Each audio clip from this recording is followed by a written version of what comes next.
Prologue. Today is day 364.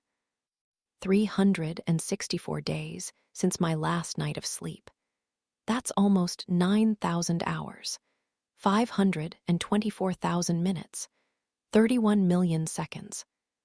Or, if you want to go in the opposite direction, 52 weeks, 12 months. 1 whole year without a single night of rest. 1 year of stumbling through life in a semi-conscious dream state. 1 year of opening my eyes to find myself in another room, another building, without any recollection of when I got there or how I arrived. 1 year of sleeping pills and eye drops and chugging caffeine by the quartful. Of jittery fingers and drooping eyelids. Of becoming intimately familiar with the night. 1 whole year since my Mason was taken from me, and still, I'm no closer to the truth. Chapter 1. Now. Isabel, you're on in 5. My pupils are drilling into a spot in the carpet. A spot with no significance, really, other than the fact that my eyes seem to like it here. My surroundings grow fuzzy as the spot, my spot, gets sharper, clearer, like tunnel vision. Isabel. I wish I could always have tunnel vision, the ability to selectively focus on one single thing at a time, turn everything else into static, white noise. Isabel. Snap, snap. There's a hand in front of my face now, waving, fingers clicking. It makes me blink. Earth to Isabel. Sorry, I say, shaking my head, as if the motion could somehow clear the fog like windshield wipers swiping at rain. I blink a few more times before trying to find the spot again, but it's gone now. I know it's gone. It's melted back into the carpet, into oblivion, the way I wish I could. Sorry, yeah, on in 5. I lift my arm and take a sip of my styrofoam cup of coffee, strong, black, squeaky when my chapped lips stick to the rim. I used to savor the taste of that daily morning cup. I lived for the smell of it wafting through my kitchen, the warmth of a mug pushed against my fingers, cold and stiff from standing on the back porch, watching the sun come up with morning dew beating on my skin. But it wasn't the coffee I needed. I know that now. It was the routine, the familiarity. Comfort in a cup, like those dehydrated noodles you splash faucet water onto before popping them into the microwave and calling it a meal. But I don't care about that anymore. Comfort, routine. Comfort is a luxury I can no longer afford, and routine, well, I haven't had that in a long time either. Now I just need the caffeine. I need to stay awake. On in 2. I look up at the man standing before me, clipboard resting against his hip. I nod, down the rest of the coffee, and savor the bitter pinch in my jaw. It tastes like shit, but I don't care. It's doing its job. I dig my hand into my purse and pull out a bottle of eye drops, redness relief, and squirt 3 beads of liquid into each eye with expert precision. I guess this is my routine now. Then I stand up, run my hands over the front of my pants, and slap my palms against my thighs, signaling that I'm ready. If you'll follow me. I hold out my arm, gesturing for the man to lead the way. And then I follow. I follow him out the door and through a dim hallway, the fluorescent lights buzzing in my ear like an electric chair humming to life. I follow him through another door, the gentle roar of applause erupting as soon as it opens, and we step inside. I walk past him, to the edge of the stage, and stand behind a black curtain, the audience just barely obscured from view. This is a big one. The biggest I've done.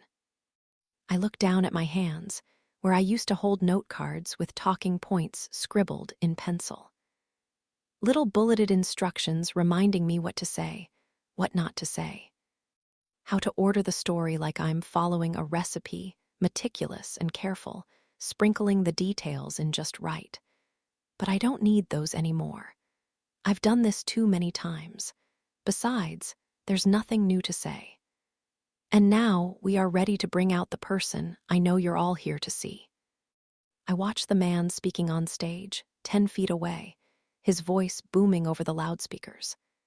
It's everywhere, it seems, in front of me, behind me. inside me somehow, somewhere deep in my chest. The audience cheers again, and I clear my throat, remind myself why I'm here. Ladies and gentlemen of True Crime Con, it is my honor to present to you our keynote speaker, Isabel Drake. I step into the light, walking with purpose toward the host as he signals me on stage. The crowd continues to yell, some of them standing, clapping, the beady little eyes of their iPhones pointed in my direction, taking me in unblinking. I turn toward the audience, squinting at their silhouettes. My eyes adjust a bit, and I wave, smiling weakly before coming to a halt in the center. The host hands me a microphone, and I grab it, nodding. "Thank you," I say, my voice sounding like an echo. "Thank you all for coming out this weekend. What an incredible bunch of speakers." The crowd erupts again, and I take the free seconds to scan the sea of faces the way I always do. It's women, mostly. It's always women. Older women in groups of 5 or 10, relishing this annual tradition, the ability to break away from their lives and their responsibilities and drown themselves in fantasy. Younger women, 20-somethings, looking skittish and a little embarrassed, like they've just been caught looking at porn. But there are men, too. Husbands and boyfriends who were dragged along against their will, the kind with wire-rimmed glasses and peach fuzz beards and elbows that protrude awkwardly from their arms like knobby tree branches. There are the loners in the corner, the ones whose eyes linger just long enough to make you uncomfortable, and the police officers perusing the aisles, stifling yawns. And then I notice the clothing. One girl wears a graphic tee that says red wine and true crime, the tee in the shape of a gun.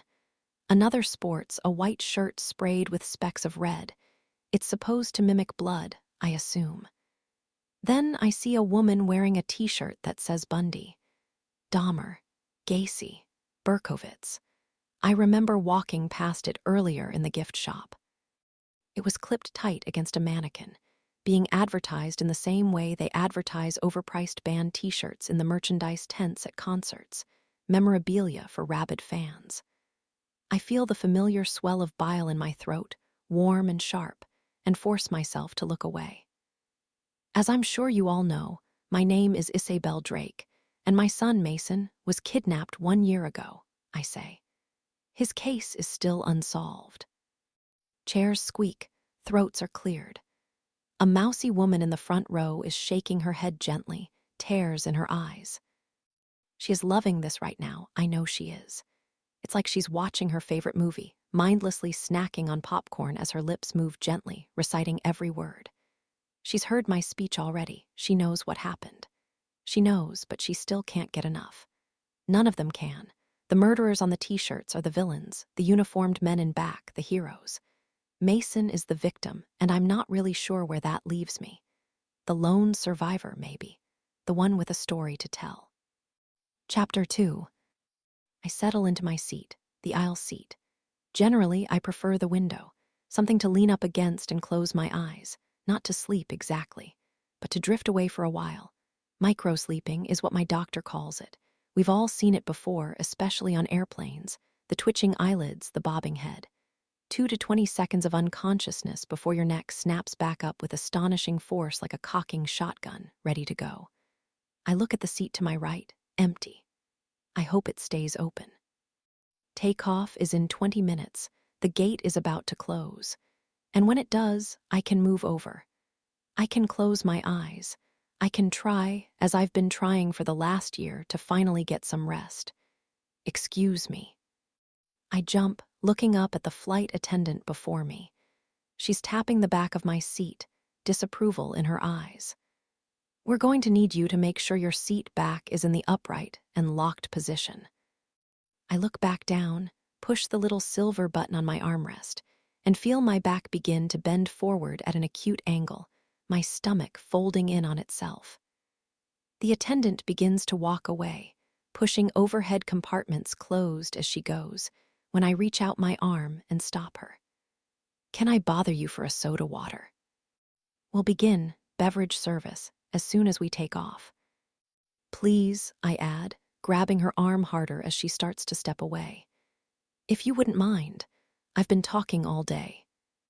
I touch my throat for emphasis, and she looks down the aisle at the other passengers squirming uncomfortably, adjusting their seat belts, digging through backpacks for headphones. Fine, she says, her lips pinched tight. Just a moment. I smile, nod, and ease back into my seat before looking around the plane at the other passengers I'll be sharing circulated air with for the next 4 hours as we make our way from Los Angeles to Atlanta. It's a game I play, trying to imagine what they're doing here. What life circumstances brought them to this exact moment, with this exact group of strangers? I wonder what they've been doing, or what they plan to do. Are they going somewhere, or are they making their way home? My eyes land first on a child sitting alone, giant headphones swallowing his ears. I imagine he's a product of divorce, spending one weekend every month getting shuttled from one side of the country to the other like cargo. I feel myself starting to imagine how Mason might have looked at that age, how his green eyes could have morphed even greener, 2 twin emeralds twinkling like his father's, or how his baby-smooth skin might have taken on the olive tone of my own, a natural tan without having to step foot in the sun. I swallow hard and force myself to turn away, twisting to the left and taking in the others. There are older men on laptops and women with books, teenagers on cell phones slouched low in their seats, gangly knees knocking into the seat backs in front of them. Some of these people are traveling to weddings or funerals. Some are embarking on business trips or clandestine getaways paid for in cash. And some of these people have secrets. All of them do, really. But some of them have the real ones, the messy ones. The deep, dark, shadowy ones that lurk just beneath the skin, traveling through their veins and spreading like a sickness. Dividing, multiplying, then dividing again. I wonder which ones they are. The ones with the kinds of secrets that touch every organ and render them rotten. The kinds of secrets that will eat them alive from the inside out. Nobody in here could possibly imagine what I've just spent my day doing, recounting the most painful moment of my life for the enjoyment of strangers. I have a speech now. A speech that I recite with absolute detachment, engineered in just the right way. Sound bites that I know will read well when ripped from my mouth and printed inside newspapers, and manufactured moments of silence when I want a point to sink in.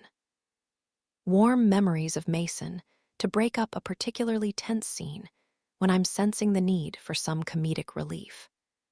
Just as I'm going deep into his disappearance, the open window I had discovered in his bedroom letting in a warm, damp breeze.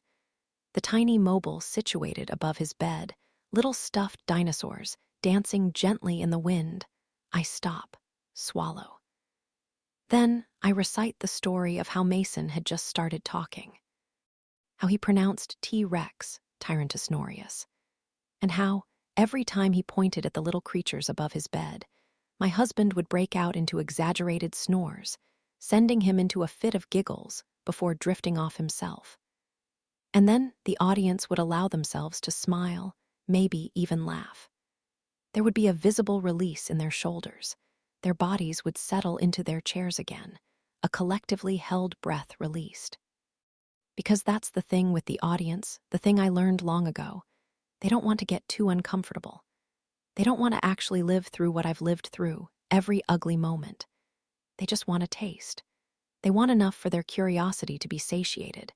But if it gets too bitter or too salty or too real, they'll smack their lips and leave dissatisfied. And we don't want that. The truth is, people love violence from a distance, that is. Anyone who disagrees is either in denial or hiding something. Your soda water. I look up at the flight attendant's outstretched arm. She's holding a small cup of clear liquid, little bubbles rising to the surface and bursting with a satisfying fizz. Thank you, I say, taking it from her and placing it in my lap. You'll need to keep your tray table stowed, she adds. We'll be in the air soon. I smile, taking a small sip to indicate that I understand. When she walks off, I lean down, digging my hand into my purse until I feel a mini bottle tucked neatly into the side pocket. I'm attempting to discreetly unscrew the cap when I feel a presence beside me, hovering close. This is me. My neck snaps up, and I'm half expecting to see somebody I know. There's a familiarity in the voice above me, vague, like a casual acquaintance.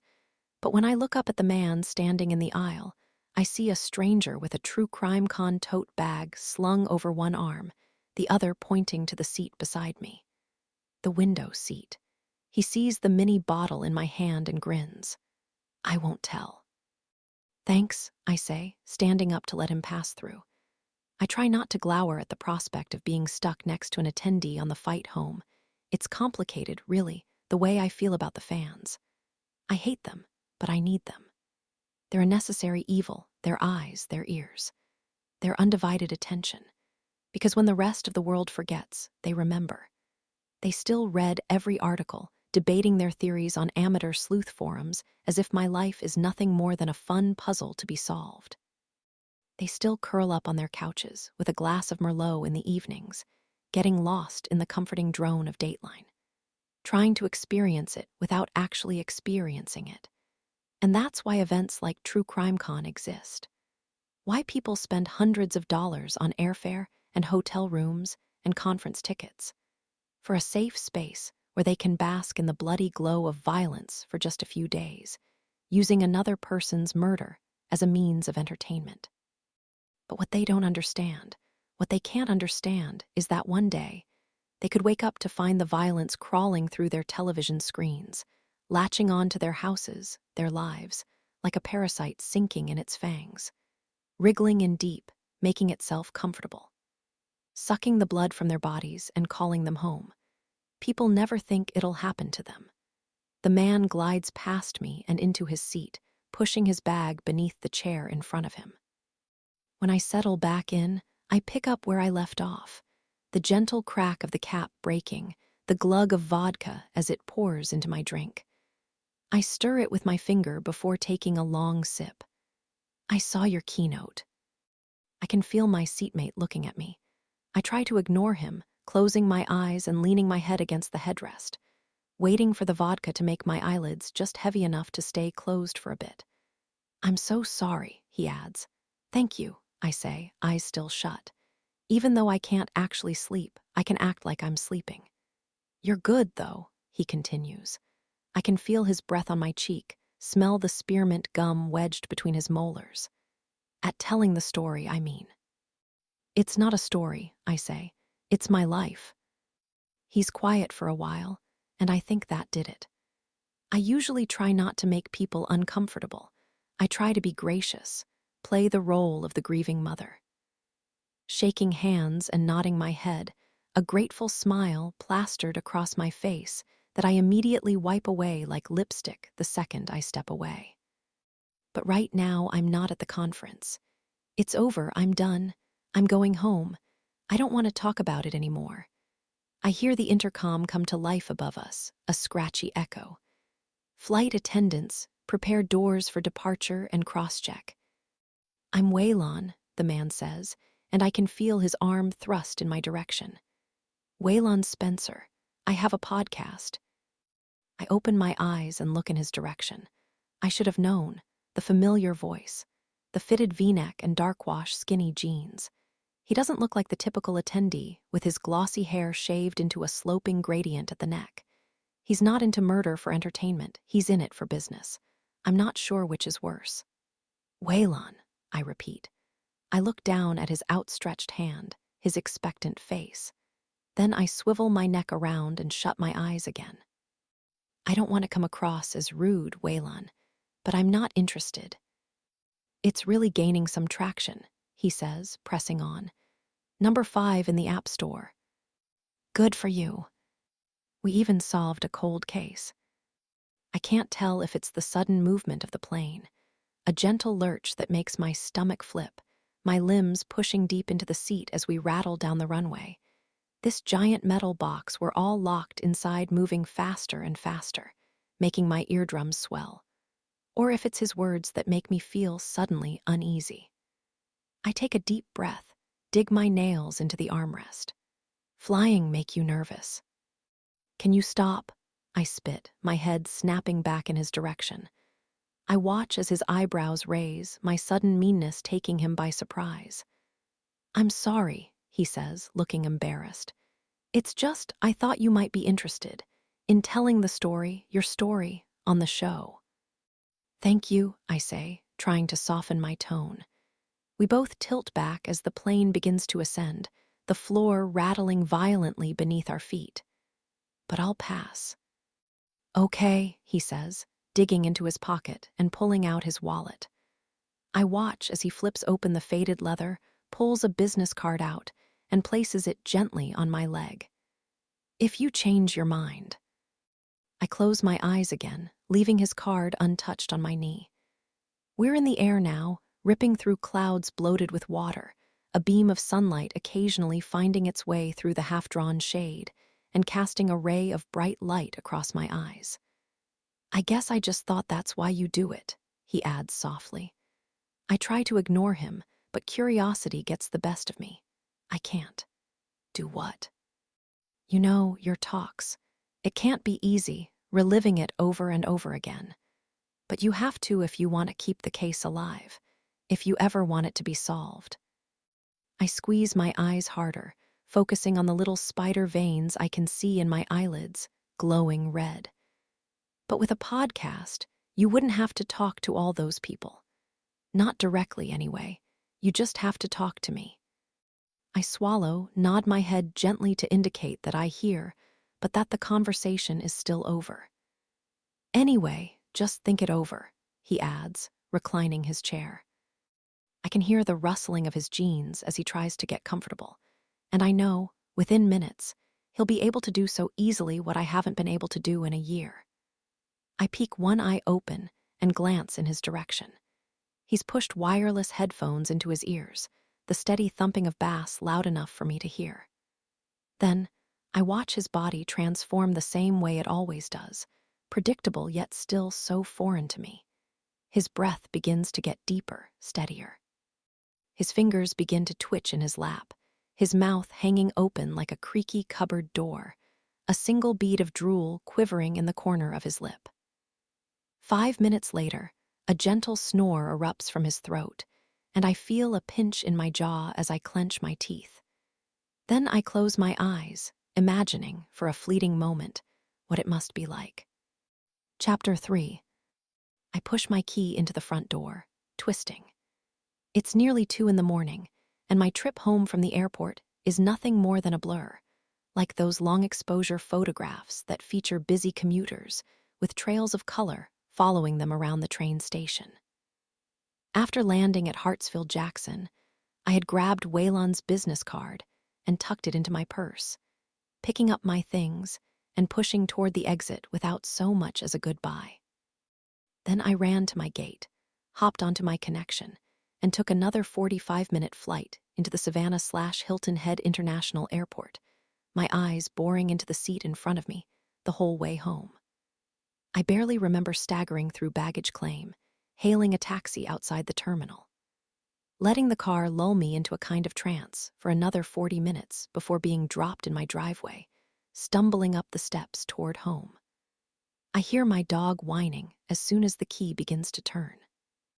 I already know where to find him, sitting just inside the front door, tail wagging furiously against the hardwood like a feather duster. He's always been mouthy, Roscoe, ever since he was a puppy. I envy his ability to hold on to the things that make him, unchanged. Sometimes, when I look in the mirror, I don't even recognize myself anymore. I don't even know who I am. Hey, you, I whisper, rubbing his ears. I missed you. Roscoe emits a low groan from somewhere deep in his throat, his nails pawing at my leg. My neighbor takes care of him when I'm gone. An older woman who pities me, I think. That, or she really needs the $20 a day I leave for her on the countertop. She lets him outside, fills his bowl, leaves meticulous notes about his bathroom schedule and eating habits. I don't feel bad about leaving him, to be honest, because she gives him more of a routine than I do.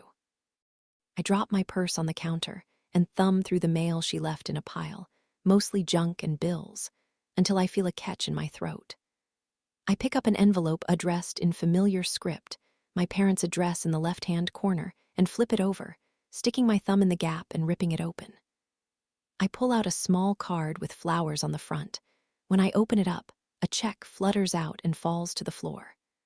I drop the card on the counter, exhaling slowly. I can't bring myself to touch the check to see how much it's for. Not yet, anyway. "Are you ready for a walk?" I ask Roscoe instead. He spins in a circle, an undeniable yes, and I feel myself smile. That's the beauty of animals, they adapt.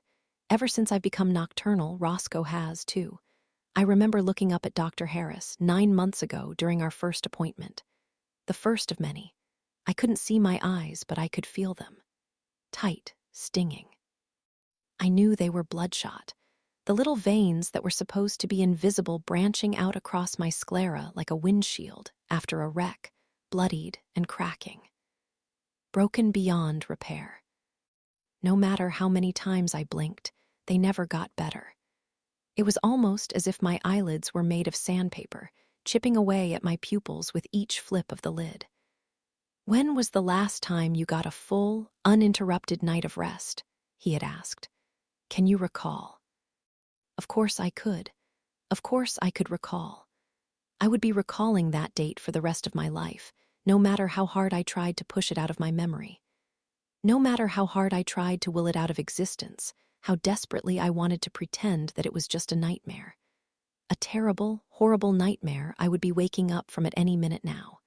Any second. Sunday, March 6th. "That's a long time," he had said, glancing down at the clipboard on his desk. 3 months. I nodded. One thing I was starting to notice about being awake all the time was the way in which seemingly little things grew bigger by the day. Noisier, harder to ignore.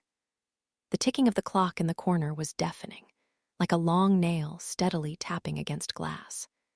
The dust in the air was unusually visible, little specks of lint floating slowly across my field of vision like someone had tampered with my settings, distorting everything into high-contrast slow motion. I could smell the remnants of Dr. Harris's lunch, little particles of canned tuna wafting through his office and into my nostrils, fishy and brackish, making my esophagus squeeze. Did anything extraordinary happen that night? Extraordinary. Until I had woken up the next morning, there hadn't been anything extraordinary about it. It had been painfully ordinary, in fact. I remember changing into my favorite pair of pajamas, pushing my hair back with a headband, and scrubbing the makeup from my skin. And then I had put down Mason, of course. I had read him a story, rocking him to sleep the way I always did, but for the life of me, I couldn't remember which story it was. I remember standing in his bedroom days later, after the yellow police tape had been snipped from the doorway, the silence of his nursery somehow making the room seem to expand to triple its actual size. I remember standing there, staring at his bookshelf, at Goodnight Moon and the Very Hungry Caterpillar, and Where the Wild Things Are, desperately trying to remember which one it was. What my last words to my son had been. But I couldn't. I couldn't remember. That's how ordinary it was. "Our son," Ben had interjected, placing his hand on my knee. I looked over at my husband, remembering that he was there. He was taken that night from his bedroom while we were sleeping. Dr. Harris had to have known, of course. The entire state of Georgia had known, the entire country, even. Then he had bowed his head the way most people seem to do when they realized their mistake and didn't know what else to say, his neck mimicking the snap of a shutting lid. Conversation closed. "But Izzy has always had problems," Ben continued. Suddenly, I felt like I was in detention. With sleep, even before the insomnia. Kind of the opposite problem, actually. Dr. Harris had looked at me then, studying me, like I was some kind of riddle to be cracked. About 50% of sleep disorder cases are related to anxiety, depression, or some kind of psychosocial distress or disorder. So this makes sense, given what you've been through, he had said, clicking his pen. Insomnia is no exception. I remember looking out the window, the sun high in the sky. My eyelids were feeling heavier with every passing second, my brain cloudier, as though I were enveloped in a blanket of fog. The pen was still clicking, amplified in my ears like a ticking time bomb ready to blow. "We'll run some tests," he said at last. "Maybe get you on some medication. We'll have you back to normal in no time." I'm reaching for Roscoe's leash when I catch a glimpse of myself in the hallway mirror and wince. It's an automatic reaction, like jerking your fingers away from a hot stove. I should be gentler on myself, I know. I've been through a lot, but the lack of sleep has become so apparent on my face it's hard not to notice. I look like I've aged years within months, with the new bags hanging heavy beneath my eyes, droopy and worn. The thin swathes of skin beneath my tear ducts have morphed from a warm olive to a deep, dark purple, like a marbling bruise, while the rest of my face has taken on a grayish tone, like chicken that's been left in the fridge too long. I've lost 20 pounds in 12 months, which doesn't seem like that much, but when you're already tall and waifish, it shows. It shows in my cheeks, my neck, my hips, or rather my lack thereof. My hair, usually a deep, glossy brown, looks like it's dying too, the ends split clean in half like a splintered tree that's been struck by lightning. The color growing duller by the day. I force myself to turn around and fasten Roscoe's leash to his collar before stepping back outside, the cool night air making the skin on my arms prickle. Then I lock the door behind us and take a right, setting out on our usual path. Isle of Hope is a tiny little spit of land, barely 2 square miles. I've walked the entire thing hundreds of times, memorized the way the Skidaway River slithers across the east side like a water moccasin, shiny and slick. The way the oak trees have formed a giant archway over the bluff, their limbs getting mangled together in time like the lacing together of arthritic fingers. But it is amazing how completely a place changes in the dark. Roads that you've lived on your entire adult life look different, like instead of stepping onto smooth pavement, you're walking straight into the murky river itself. You start to notice light poles that you used to ignore, the dimming and subsequent brightening as you work your way between each one, the only way to gauge distance or depth. Shadows become shapes. Every tiny movement is eye-catching, like the dance of dry leaves on the ground or the legs of phantom children pushing an empty swing, chains squeaking in the breeze. Windows are dark, curtains drawn. I try to imagine the life inside each house as I pass, the gentle stirring of a child as they sleep, a nightlight casting otherworldly shapes against the wall. Spouses in bed together, skin to skin, bodies tangled tight between the sheets, or perhaps pushed as far apart as humanly possible, separated by an invisible cold line drawn down the center. As for me, I'm familiar with both. And then there are the creatures of the night. The living things, like myself, that crawl out of their hiding spots and come alive in the absence of others. Raccoons scurrying across the shadows, rooting through trash. The distant hoot of an owl or snakes slithering out of their shady places and leaving behind nothing but their own dried skin. The scream of crickets and cicadas and other invisible things that pulse through the grass with a steady determination, like the pumping of blood through veins. I approach the marsh at the edge of my neighborhood and stop, staring out at the inky water I can hear lapping against the shore. I was born in Beaufort, just barely over an hour from here. I've lived on the water my entire life, learned to swim with minnows tickling my feet and the sound of shrimp skidding across the surface at low tide. I've tied chicken necks to a string and let them dangle for hours, waiting patiently until I felt that familiar prickle of life on the other end of the line, watching as countless animals gnawed their way toward their own demise. A sick entertainment that, even then, I didn't understand. I breathe in the smell of the marsh now, one single whiff immediately transporting me back there. Back home. To the way the salt takes to the air, making it thick like buttermilk. To the pluff mud's familiar stench of rot like a decaying tooth. Because that's what it is, after all. That's the smell of decomposition, the liquid kiss of life and death. Millions of living things dying together, and millions of other things calling it home. I stare into the distance and feel my arm rise instinctively, touching the delicate patch of skin behind my ear. The spot I always gravitate to when I'm stuck in a memory. This memory. I try to ignore the twist in my stomach, that feeling of someone plunging their hand into my insides and grabbing them tightly, refusing to let go. I look down at Roscoe, at the way he's standing just at the edge of the water. He's staring into the darkness, too, his eyes trained on something in the distance. "Come on," I say, giving his leash a tug. "Let's go home." We make our way back, and once we step inside, I shut the front door, lock the deadbolt, and fill up Roscoe's water bowl before pushing various leftovers around in the fridge. Then I pull out a Tupperware container of spaghetti, open the lid, and sniff. The wet noodles flop into a bowl, still molded together in an oblong tube, and I thrust it into the microwave, staring at the clock as my dinner spins. Those little digital numbers glowing in the dark. 3:14 a.m. when the microwave beeps. I pull the bowl out and bring it into my dining room, pushing aside the various papers and folders and sticky notes with midnight musings scratched across their surfaces with dried-out pens.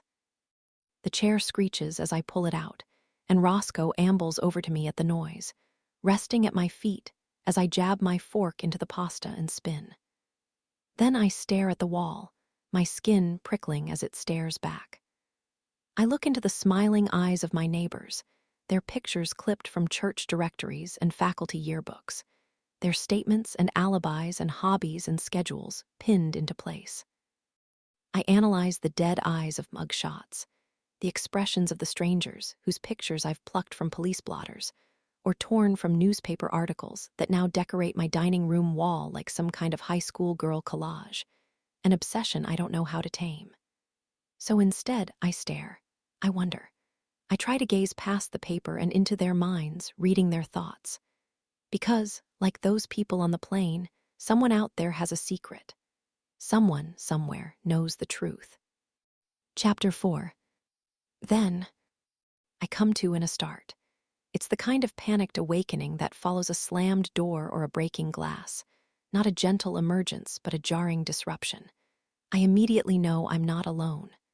There's another body pushed against mine, warm and slightly damp like a leaky furnace. Little puffs of breath hot on my neck. I twist around, blink quickly as two large eyes come into focus. "You were doing it again." I rub my own eyes with the backs of my hands and stare at my sister, her hair tangled together like strings of melted caramel. Her thumb is pushed gently between her lips as she looks at me expectantly. I try to remember her coming into my room last night, lifting the dead weight of my arm before wriggling her little body flush against mine, draping it back over her stomach like a seat belt. I try to remember, but I can't. "Sorry," I say. "It scares me when you do that." "It's okay." I wet my fingers, reach for her head, and pat down a particularly large knot, like a cat licking a newborn. "It's just sleepwalking." "Yeah, but I don't like it." "I can't help it," I snap. For a second, I'm annoyed. I've always been groggy in the mornings. I've always been a little irritable, like my brain is perturbed at being forced to wake up and drag itself to work. But then I remember that she can't help it either. She's only 6. I force myself to exhale, to breathe. What was I doing? "Just standing there," she says. The side of her face is pushed into my pillow, squishing her cheek. "Your eyes were open." I roll onto my back and stare at the ceiling, tracing the crack that starts at the base of the chandelier and branches outward like little tributaries snaking their way across the cement, collecting in the corners. An interchange of veins. I've always been a heavy sleeper, as long as I can remember. Once my head hits the pillow, I enter a slumber so deep, nothing can wake me. Nothing. A few months ago, I slept clean through a fire alarm blaring just outside my bedroom door. I remember stirring awake on my own, outside in my nightgown, a pungent smokiness in the air. the feeling of my bare feet sticking to the dewy grass as my father held my hand in the dark, squeezing. Apparently, I had walked outside with him, my fingers clenched tightly between his. I stood there for 30 minutes, rigid and upright and entirely unconscious, watching as the firefighters doused out the flames that had taken to our kitchen, licking up the walls. Where was I ask. In my bedroom, Margaret says, her pupils still flicking back and forth across my face. You woke me up. I feel a hot flash of embarrassment crawl up my neck at the thought of my little sister feeling someone watching her as she slept. Of opening her eyes, blinking rapidly as her vision adjusted to see me, finally, standing motionless in the dark. Did you try to wake me? No, she says. Mom said not to, it's dangerous. It's not dangerous. That's an old wives' tale. Margaret pushes herself deeper into my comforter, and I try so hard to picture it, my eyes clicking open with a lifeless stare. My torso sitting upright, swiveling to the side, and my skinny legs swinging over the mattress. Hanging there, kicking like I'm sitting on the edge of the dock, toes in the marsh, blind to the life that's lurking just beneath. Feeling the plush shag carpet on my feet as I walk across my room, open the door and creep down the hallway. I try, but I can't. What did you do? Just lay there and waited for you to leave, she says. Then I followed you into your room. Why did you get into bed with me? I don't know, she shrugs. I couldn't sleep. That's what I do when I'm scared. I look at my sister, place my open palm on her cheek and smile. Margaret, my little shadow. She follows me everywhere, always running to me when she's afraid, even, apparently, when I'm the one she's afraid of. How long are you going to keep doing this? She asks. I don't know, I say, sighing. And that's the truth. I don't know. I don't know how often it happens, but judging by the number of times I've woken up in strange places over the last few months, I'd say it's not infrequent. Coming to while standing rigid in our living room, the television emitting a silent blue glow.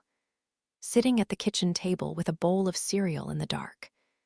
Me in my white nightgown, lit by the moonlight, haunting the halls like the ghost of some lost, lonely girl. The doctor says it's harmless, common, even for kids my age. But the idea of my body acting independently from my mind is a little eerie, that's all. The first time it happened, I woke up on the floor of Margaret's bedroom. She was sitting right next to me, playing with dolls. She hadn't even realized I was sleeping. Dad said I'll grow out of it. But when? I don't know, Margaret. I bite down on the inside of my cheek hard to keep myself from saying something mean. Something I'll regret. I'm sorry, though, okay? I'm not going to hurt you. I promise. She looks at me, considering my words before nodding her head. Now let's go, I say, flinging back the covers. I swing my legs over the side of the bed, ready to get up, when something stops me. A catch in my throat, fear lodged somewhere deep and out of reach. There are footprints on my carpet, faint, but there, a little dirt trail leading from my bedroom door to the side of my bed. I swallow, my eyes darting over to the window next. To the half-acre of grass that butts up against the marsh, a gentle, muddy slope. I rub my foot against one of the prints, hard, trying to make it disappear. Come on, I say at last, hoping Margaret won't see. Let's get some breakfast. Chapter 5. Now. The midday news whispers in the background as I shuffle through the house, making my third cup of coffee. I've showered and changed since last night, peeling myself from the couch at the first trickle of light through the windows before making my way into the bathroom, turning on the shower head, and craning my neck, letting the spray pelt my skin. Then I had closed my eyes, held my breath.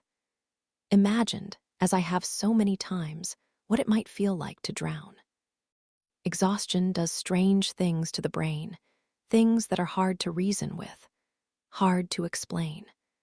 I've been thinking a lot about torture ever since I've stopped sleeping, and not the overtly violent kind, either, like taking a rusted blade to the skin or a pair of old pliers to an outstretched finger. I've been thinking about the painstakingly normal kind. the kind that uses simple necessities like sleep or sustenance to turn us into the worst versions of ourselves. Isolation, sensory deprivation, waterboarding.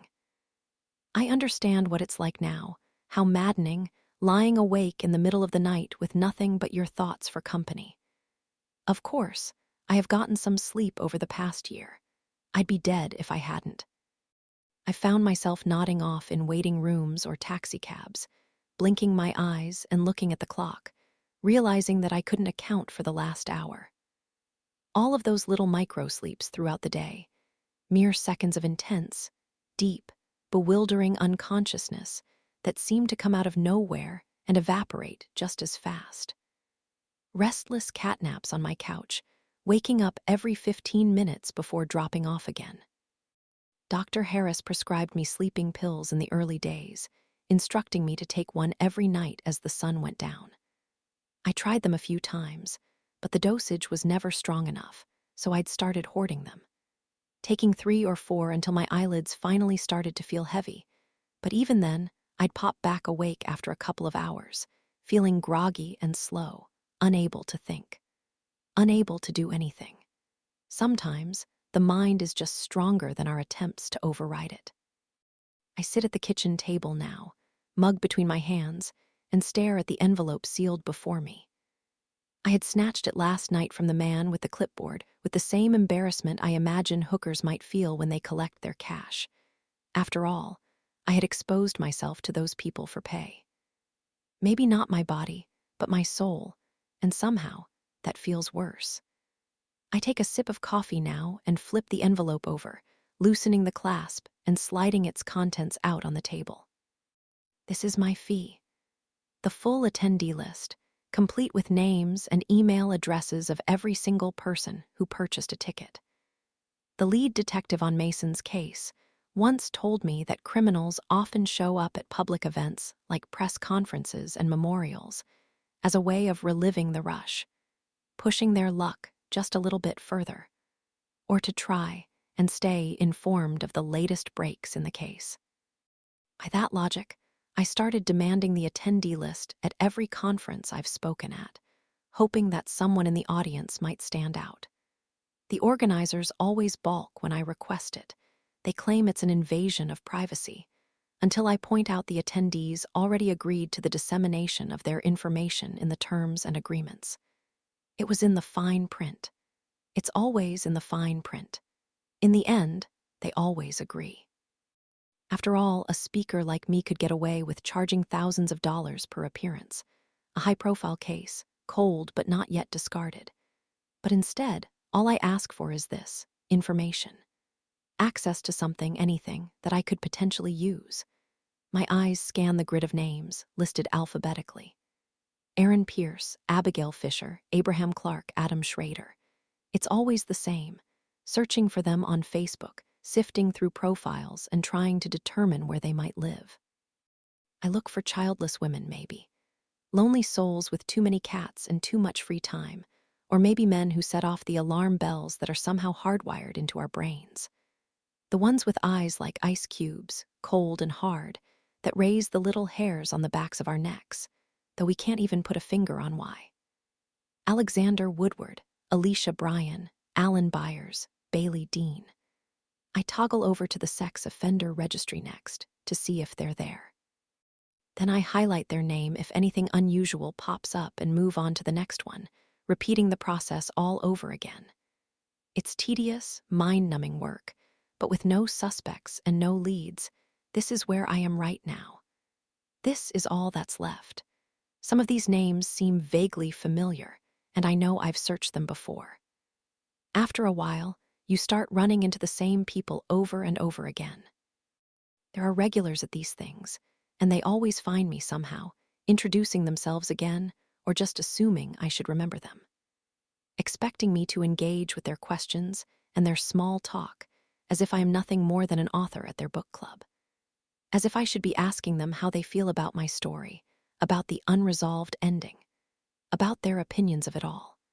It's the little things that bother me the most, the way their fingers rest gently on my arm, like they're afraid I might break.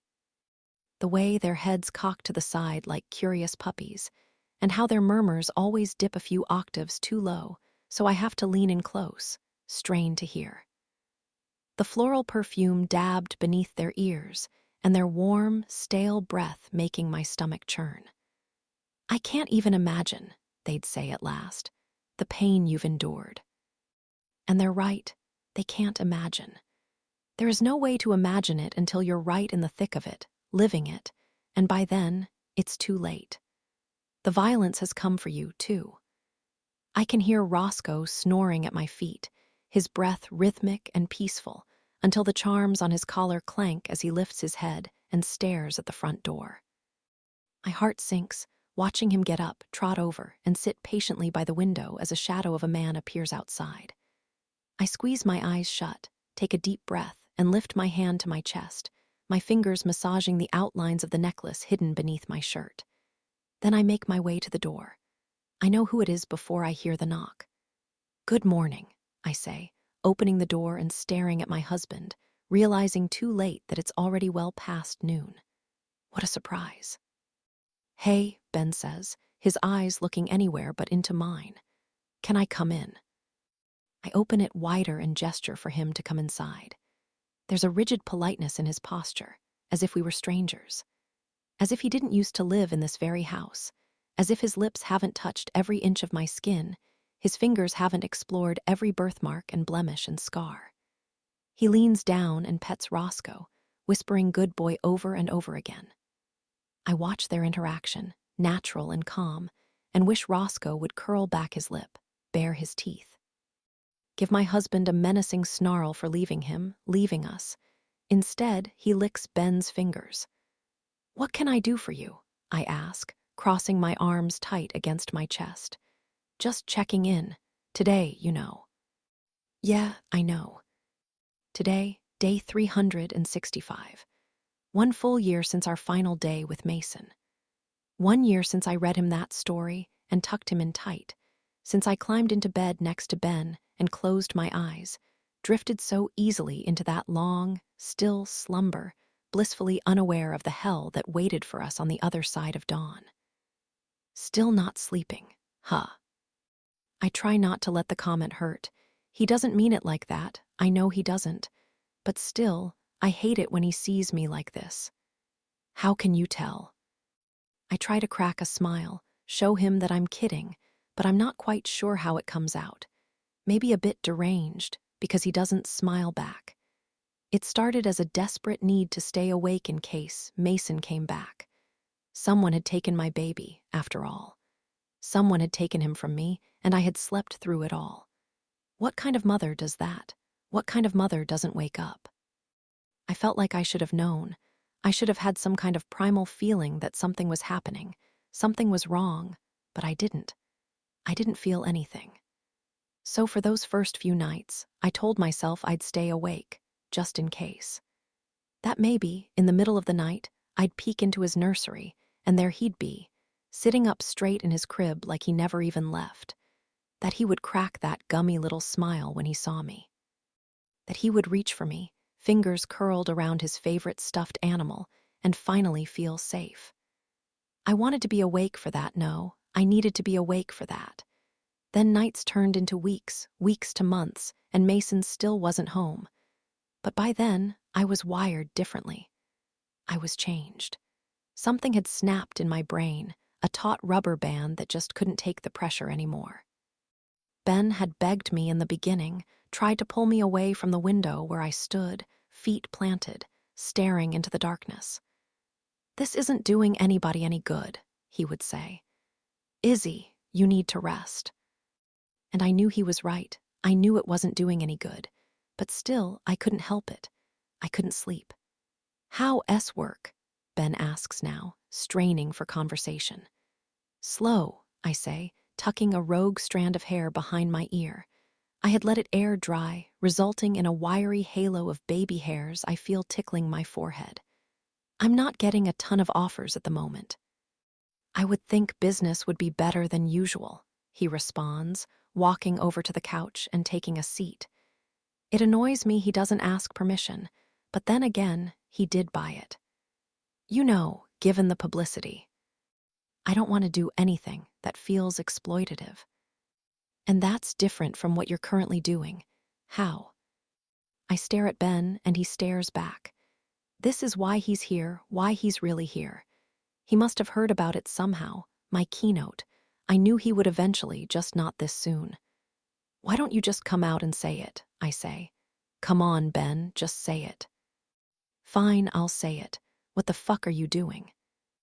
I'm trying to keep his case alive. It is alive, he responds, exasperated. We've had this conversation so many times. Isabel, the police are working on it. Isabel, he doesn't call me Izzy anymore. You've got to stop this. All of it, he says, gesturing to the dining room. I noticed him steal a glance earlier, that subconscious flinch as he rounded the corner, like stealing for a punch, his eyes skipping over all the pictures cluttering up the space where an oil painting of our wedding once hung. It's not healthy. Besides, it looks. How does it look? I interrupt, anger building in my chest. Please tell me. It looks wrong, he says, wringing his hands. You, standing up and doing that in front of some sick audience the day before the anniversary. It doesn't look normal. And what exactly would look better, Ben? What would look normal? Doing nothing. I stare at him, my nails digging into my palms. They have nothing, I continue. They have no one, Ben. Whoever did this is still out there. Whoever took him. I stop, biting my lip before I start to cry. I exhale, try again. I don't understand why you don't care, why you don't want to find him. Ben shoots up from the couch, his face suddenly flushed with blood, and I know I've gone too far. Don't you ever say that, he yells, pointing his finger at me. There's a bead of spit on his lip, quivering. Don't you ever accuse me of not caring. You have no idea what this has been like for me. He was my son, too. I correct, my voice a whisper. He is your son, too. We're both silent, staring at each other from across the living room. He could still be alive, I say, feeling the tears well in my eyes again. We could still find him. Isabel, he's not alive. He's not. He could be. He's not. I watch as Ben sighs, pushing his hands through his hair and tugging at the ends. Then he walks over to me and wraps his arms around me. I can't bring myself to hug him back, so instead I just stand there. Dead weight. Isabel, he whispers, his fingers running their way through my hair. I hate being the one to keep telling you this, I really do. It rips me apart. But the sooner you accept what happened, the sooner you can move on. You have to move on. It's been a year, I respond. How can you move on in a year? I haven't, he says, but I'm trying. I'm quiet, feeling his hands on the back of my head, his breath on my ear, warm and damp, and the gentle thump of his heart against my chest. I open my mouth, ready to apologize, when suddenly he pulls back. Speaking of which, there's something else too, he says, dropping his arms. Something I've been meaning to talk to you about. I cock my head, unsure of how to answer. My therapist talks a lot about how part of moving on is being open to new possibilities, he says. Getting excited for the future again, whatever or whoever that entails. Okay, I say, crossing my arms tight, trying to ignore the hopeful twinge in my chest. I can't deny that I've thought about this, the possibility of Ben crawling back, of apologizing for leaving me when I needed him the most. But I can't say that I blame him, either. Losing a child makes you lose a lot of things. Your rationality, your mind. I wanted you to know that I'm seeing someone. His words hit me like a stomach punch, swift and hard. I try to hide my shock, but I'm sure my expression shows it because he doesn't wait for me to respond. It isn't serious or anything. It's new, just a few dates, but Savannah's a small town, People talk. I wanted you to hear it from me first. Oh, I finally manage, my nails squeezing into my sides, making it hurt. I imagine them leaving little crescent-shaped slits in my stomach like bite marks, sinking deep into my skin. I debated whether or not I should tell you today, but in the end, I don't know, he says, his hands punched into his pockets. I didn't want you to find out some other way. It's okay, I say, still searching for words and unable to find them. That's okay. I mean, that's good for you, I guess. I'm glad you told me. It is good, he says. I can see his shoulders relax a bit, a long exhale, like the tension he had been holding there suddenly melted like wax. Even if it doesn't go anywhere, it's been good for me. It's been giving me hope, Izzy, and I want that for you, too. My ears burn at the familiar sound, Izzy, my old nickname on his lips, suddenly rancid and wrong.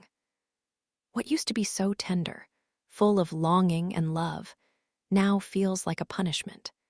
Something swathed in pity, like a lukewarm smile tossed across the room when someone you used to love catches you hanging out without them. I'll see you tonight, he asks, pulling a hand from his pocket and resting it on my shoulder. I nod, smile, and watch as he pets Roscoe and makes his way toward the door, the whole time trying to ignore the tingling on my skin in the exact place where he touched me.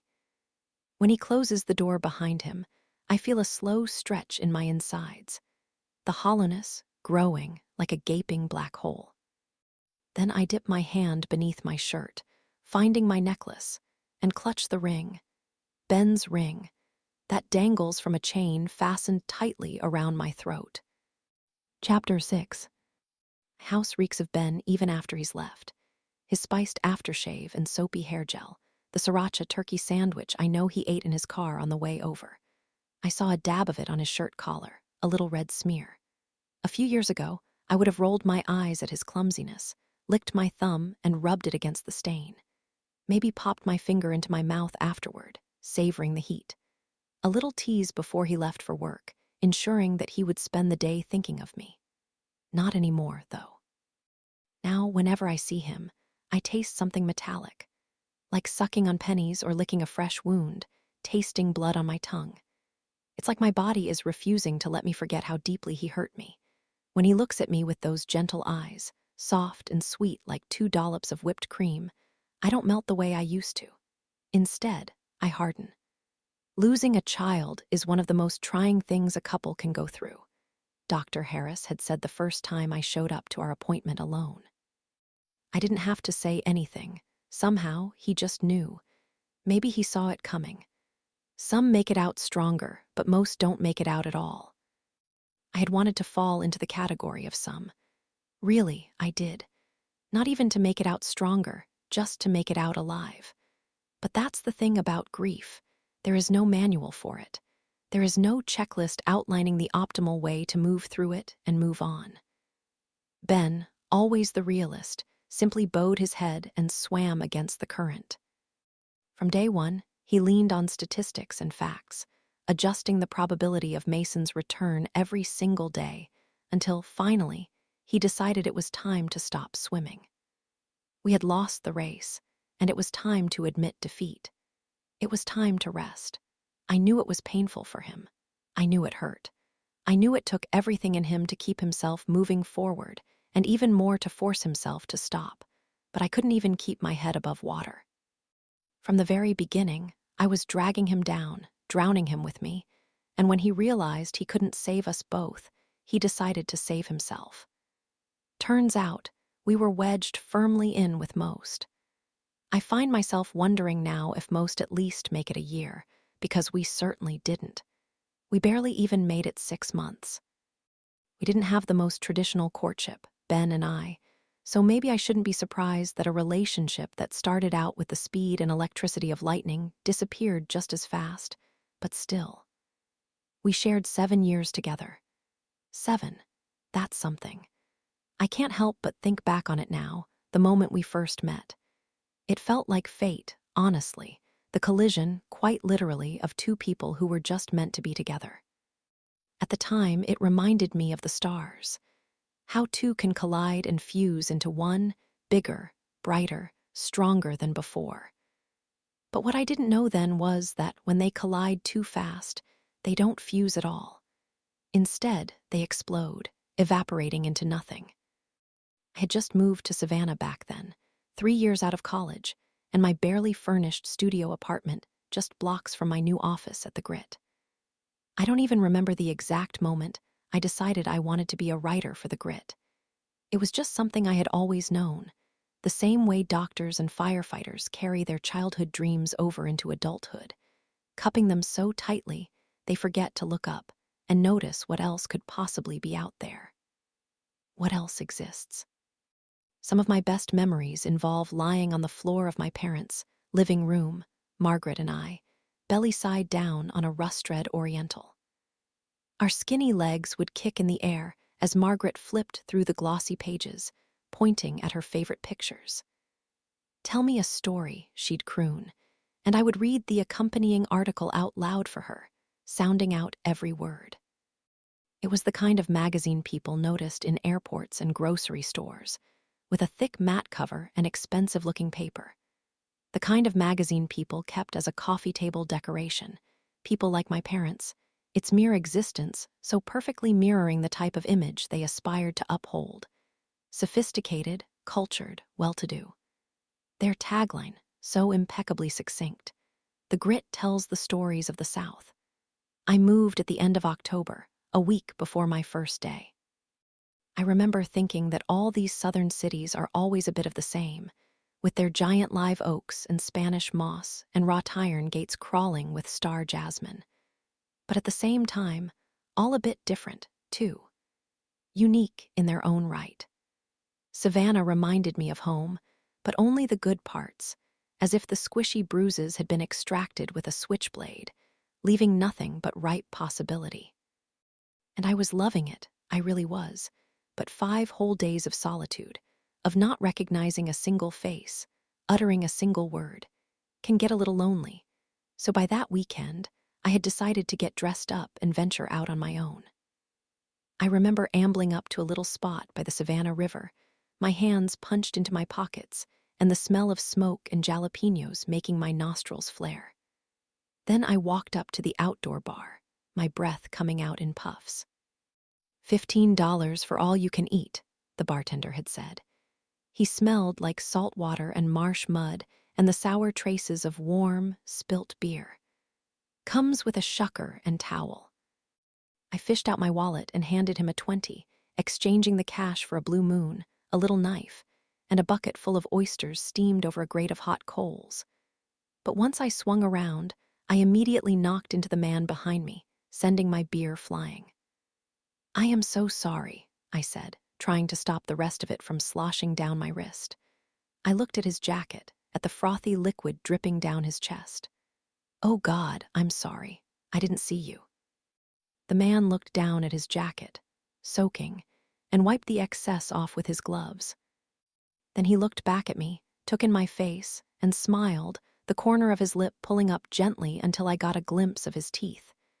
"It's fine, no worries," he said. "At least you didn't hit me with that." He pointed to the knife wedged between my fingers, the blade sticking straight out. Shanked by an oyster shucker, not a pleasant way to go.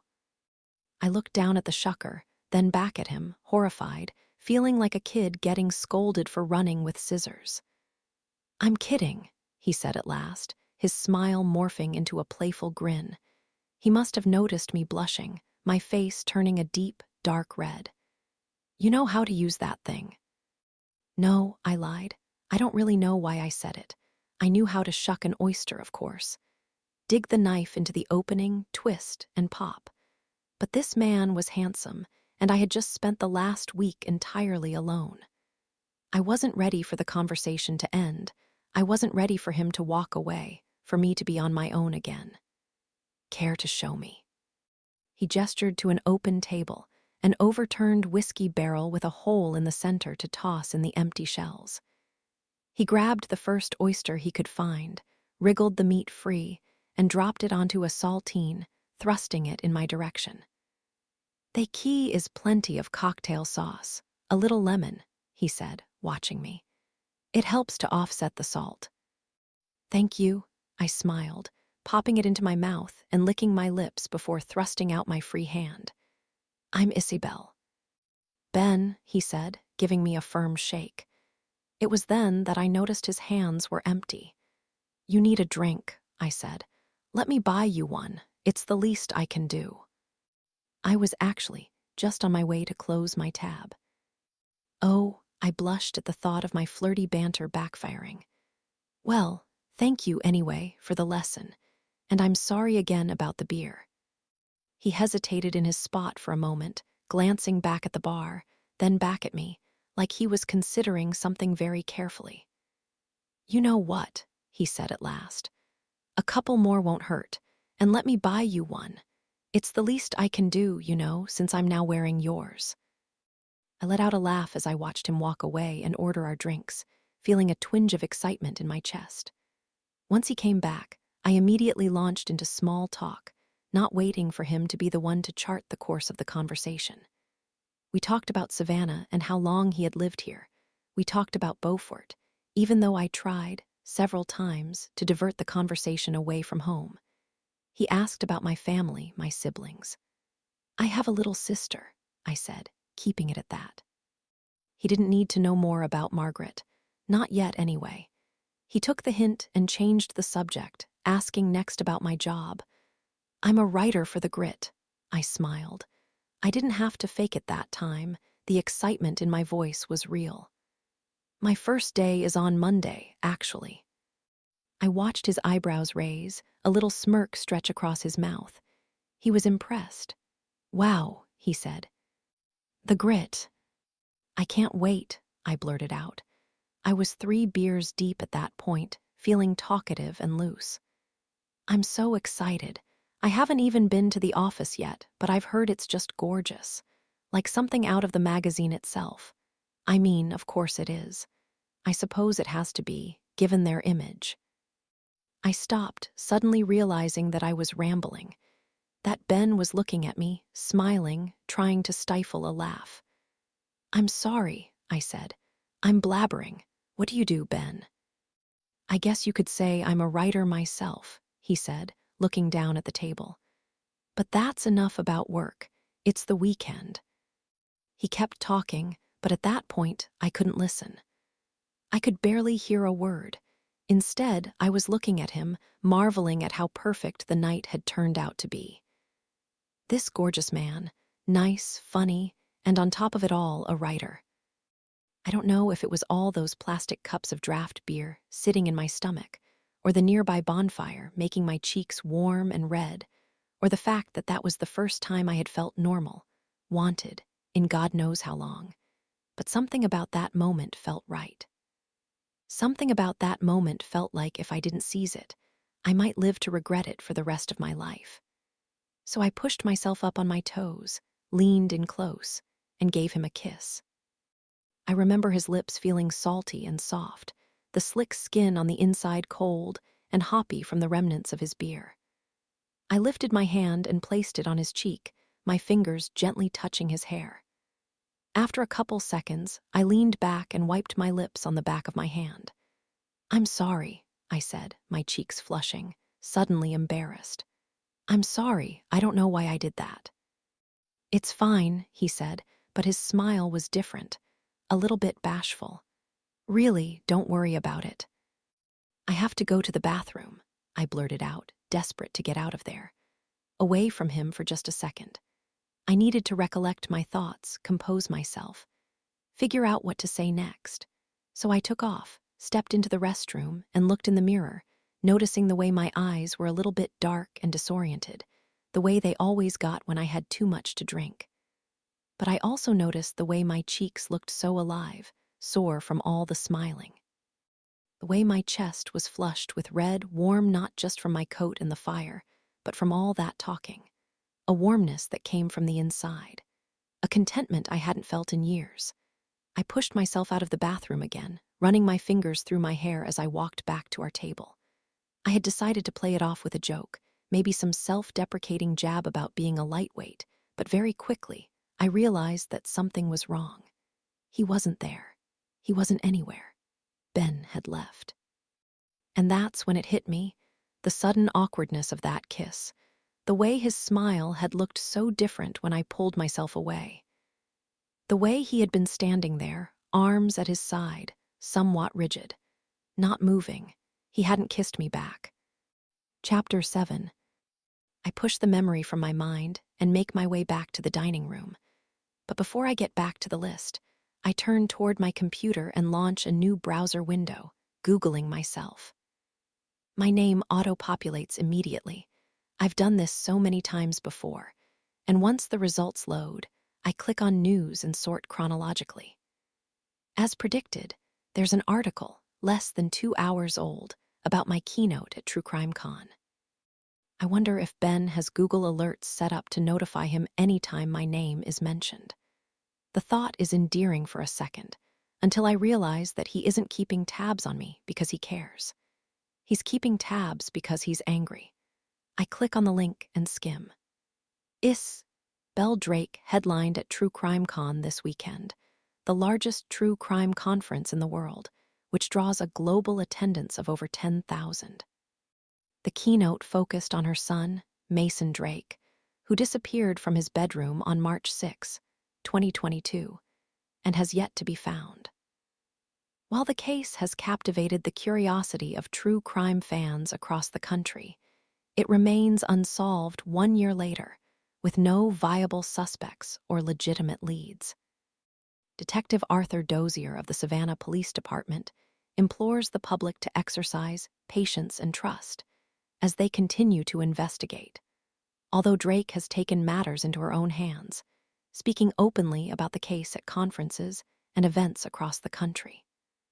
While some see Drake as a determined mother fighting to find her son, others believe her intrusion into an open investigation may come with consequences. I stare at the picture of myself, open-mouthed, as I speak into the microphone.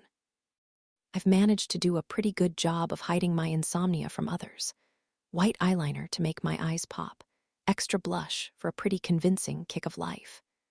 Nobody knows, other than Ben, what my existence really looks like now. How long the days drag on, the nights even longer.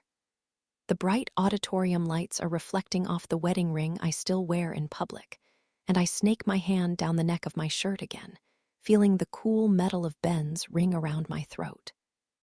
It isn't his wedding ring. I couldn't get away with taking that, but a gold college signet ring with his name and graduation date engraved around the outside. I found it, months ago, tossed on top of our dresser as he packed his belongings into various boxes. I remember picking it up, feeling the familiar well of tears erupt at the thought of losing yet another person in my life that I loved. Then, before I could think twice, I shoved it in my pocket. I don't even know why I did it. I guess it was because he was leaving me, and this was a part of him that I could hold on to. Or maybe it was because by leaving me, he was taking the very last scrap of hope from me, hope that things would somehow wind up okay. And I had wanted to take something from him, too. Even if it was something small, something replaceable. I didn't even know if he would notice it was missing, but if he did, I wanted him to know how it felt, to look for something and never find it. To wonder where it could have possibly gone, the same way I looked into his eyes and searched for the feelings for me I knew he no longer had. My eyes flicker across the rest of the image, taking in the crowd. I recognize some of them. The one with the t-shirt and the mousy woman in the front row, tears dripping. They're watching me hungrily, like vultures ready to pick at something not yet dead. The flash from the camera has done something strange to their eyes, making them look even more ravenous, making them glow. They look like they want to devour me whole and lick the blood from my bones. I stifle a shudder and scroll down to the comments, the real meat of the story. Already, there are dozens. That poor woman. Can't imagine. Her talk was great. Let's not act like she's doing this for any reason other than self-promotion. She's a writer. You know there's a book deal coming. Shut up. I hope your kid gets taken so you know how it feels. Belle Drake is a baby killer. Change my mind. I slap my laptop shut, and Roscoe jumps at the sound. Then I press my thumbs into my temples and exhale. Belle Drake is a baby killer. I know these comments shouldn't get to me. I know they're just noise. I've experienced firsthand the sick fascination people have with other people's pain. The way they cling to it like static. The way they interpret every move as the wrong move, as if they could possibly know. As if they could possibly know what they'd do in my shoes. How they would feel. The morning after Mason was taken, I'll never forget the way our neighbors poked their noses into our yard, smelling a story. They had seen the police cruisers in our driveway, uniformed cops snooping around our house. They had offered their condolences, genuine concern. At first, their hair tousled and sleep still stuck to the corners of their eyes as they pushed a warm mug of coffee into my hands, whispering words of encouragement in my ear. But as time went by, they started to retreat. They didn't come into our yard anymore. They stayed at arm's length, watching from their porches, like someone had erected an invisible fence around our property. Like they were afraid that if they came too close, the violence would come for them too, consume their life as it had consumed mine. So they glared as the police tape was cut away. They whispered no longer to me, but about me. Because at first, they had wanted to assume that there was an innocent explanation. He had slipped out in the middle of the night, that's all. He would be found, of course he would, somewhere in the neighborhood, lost and confused, but entirely unharmed. But after 1 day, 2 days, a week, a month, it became harder and harder to cling to any kind of hope. So without someone to blame, they decided to blame me. That's why it's so hard to do these talks, knowing what half of the audience is thinking. Their eyes on me, scrutinizing, waiting for me to slip up. They think I killed my baby, another Susan Smith or Casey Anthony, woefully unmaternal. Some of them actually think that I did it, that I smothered him in his sleep, maybe, fingers twitching after one too many restless nights, while others simply say that I was asking for it, that I didn't do enough to keep him safe. Either way, it always comes back to me, the mother. It's always my fault. I tell myself I don't care, that their opinions won't bring Mason back, but I would be lying if a little part of me, somewhere, deep down, the debris of self-preservation floating across the murky depths of my subconscious, wasn't trying to prove something to them. Wasn't trying to convince them that I am maternal. I am a good mother. Or maybe I'm just trying to convince myself. I look up from the table and glance out the window, the afternoon stretching ahead of me like a prison sentence. I'm practically counting down the hours until the sun sets again, the metaphorical marking of that grim milestone no family of a missing child ever wants to reach. 1 year. It's almost 3 o'clock now. Mason's vigil is downtown at 6. Ben and I planned it together, albeit for entirely different reasons. He wanted something to remember. I can't bring myself to say the word memorial, but that's really what it is. As for me, I wanted something to draw a crowd, like sitting on the dock with that string, bobbing the bait and waiting for something to bite. A trap of sorts, like leading a moth to a flame. I stand up from the table, pushing my chair back with a screech before walking into the kitchen and grabbing my purse. I don't have it in me right now, sifting through those names, spending another day chasing ghosts. I can't pass the next 3 hours in this house, alone. Mason is everywhere here, in the closed door of his nursery, the one room in this house I refuse to step inside. In the child lock still strapped to the cabinets, and in his crayon-scribbled drawings still stuck to the fridge. That's the thing about a missing child, the thing nobody tells you. They never die. In a way, their goneness makes them immortal, always there, just barely out of view. Forever alive in your mind, exactly the way they were when they left you, materializing as that sudden cold spot when you walk down the hallway, or a twirling tendril of smoke, before evaporating into nothing, leaving behind just the faintest trace of what used to be. I'll be back, I whisper to Roscoe before slinging my purse over my shoulder and making my way toward the door. Then I step outside and lock it behind me, my eyes stinging in the sudden brightness of outside. Chapter 8. Then, we pad down the stairs, Margaret carefully placing both feet on each step. Left, then right. Left, then right. I walk with her slowly, her fingers laced in mine. Going anywhere with Margaret always takes a while. She's small, after all, and our house is so big. 3 stories with wraparound porches on every level. I'm old enough to understand that big is a relative term, actually. I really have no way of knowing if it is big, comparatively speaking, since this is the only place I've ever lived. The only place I've known. Maybe everyone's house looks like this, so large that I find myself discovering new nooks and crannies during every game of hide-and-seek, no matter how many times we've played. So old that the creaks and pops and snaps of the wood have become like a family member to me, frightening yet familiar. But I don't think so. I can see the way people stare as they walk past, cameras slung low around their necks as they grip the wrought iron fence, trying to sneak a peek through the bars. I watch them read the weathered bronze plaque bolted to the brick columns, the inscription providing a little bit of background on our home. I've read it so many times myself that I have it memorized now, reciting it out loud like I'm ushering pretend visitors through a gallery exhibit. But I'll never forget the first time, the way my fingers moved across the cold metal as if I were reading Braille. Built in 1840, the Hayworth Mansion was abandoned years later during the Great Ski-Sketty. Skedaddle, Dad had said, smiling. The Great Skedaddle. The Great Skedaddle. I had never heard that word before, skedaddle, but I liked it.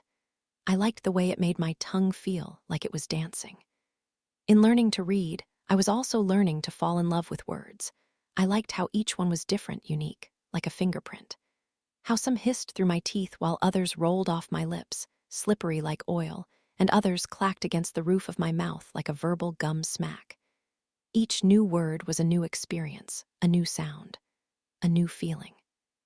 And each combination led to a new story to read, a new world to discover.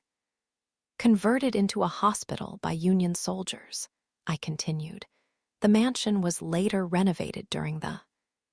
I glanced at my dad, eyebrows raised. Reconstruction era, he said. Reconstruction era. After that day, I started to look at our home in a whole new light. It wasn't just our home anymore. Somehow, it seemed to belong to both everyone and no one, like we were living inside my sister's dollhouse, an identical pillared mansion Mom had gifted her for Christmas. Our family nothing more than the collection of plush fabric dolls some invisible hand ushered from room to room, acting out a scene. I thought of the prying eyes of the tourists, their fingers wrapped tightly around our torsos, playing with us, making us dance. I tried to imagine our ground floor, the main floor, grand piano and tufted couches replaced with roll-out cots and bloodied men, their heads wrapped in gauze bandages. I had asked my mother once if any of those soldiers had died, and if so, where were they buried? She had just shrugged, told me that they probably had, and then glanced out the window and into our backyard, eyes glassy and gray. Now the ground floor houses our most important rooms, our foyer, kitchen, living room, mudroom, dining room, and Dad's office, which is strictly off-limits.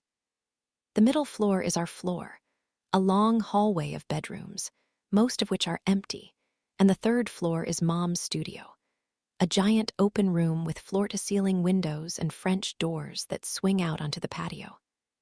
She keeps her easel up there, her paints smeared across an old wooden table, her brushes soaking in cloudy water lined up against the wall. It's my favorite floor of the house because of the views.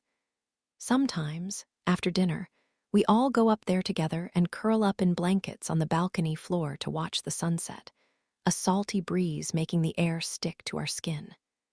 Can we have French toast? We hit the landing and Margaret unfurls her fingers before scampering into the kitchen. Her limbs are so skinny, her skin so tan, she looks like a fawn darting from a bullet. I don't know how to make French toast, I say, following behind her. How about an omelet? I'm sick of omelets, she says, pulling out a chair with a screech. She clambers on top of it, pulls her legs to her chest, and grabs the baby doll Dad brought home for her after his last business trip. She carries it everywhere now, those porcelain eyes, forever unblinking, trailing us around the house. I'll put cheese in it, I say, opening the fridge and stacking everything onto the countertop. a brown carton of eggs, shredded cheddar, milk, chives. I crack the eggs into a bowl and start to whisk with a fork, tossing in the other ingredients while Margaret cradles her doll, singing in the background. Hush, little baby, don't say a word. Mama's gonna buy you a mockingbird. I light the stove and start to stir, the skillet hissing and the kitchen starting to fill with the scent of salt and herbs as I pour the creamy mixture onto the hot surface, batting away the steam.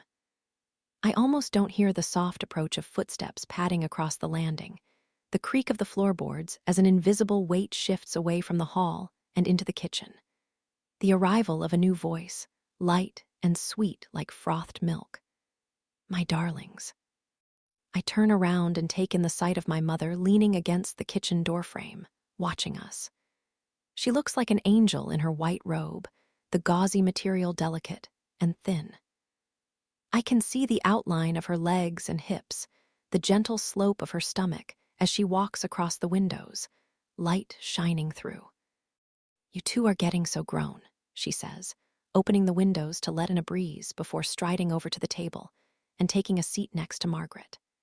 She rests her head in her hand, her hair a mess of thick, brown curls cascading over her shoulders, and I can see dried remnants of the always there paint peeking out from behind the sleeve of her robe.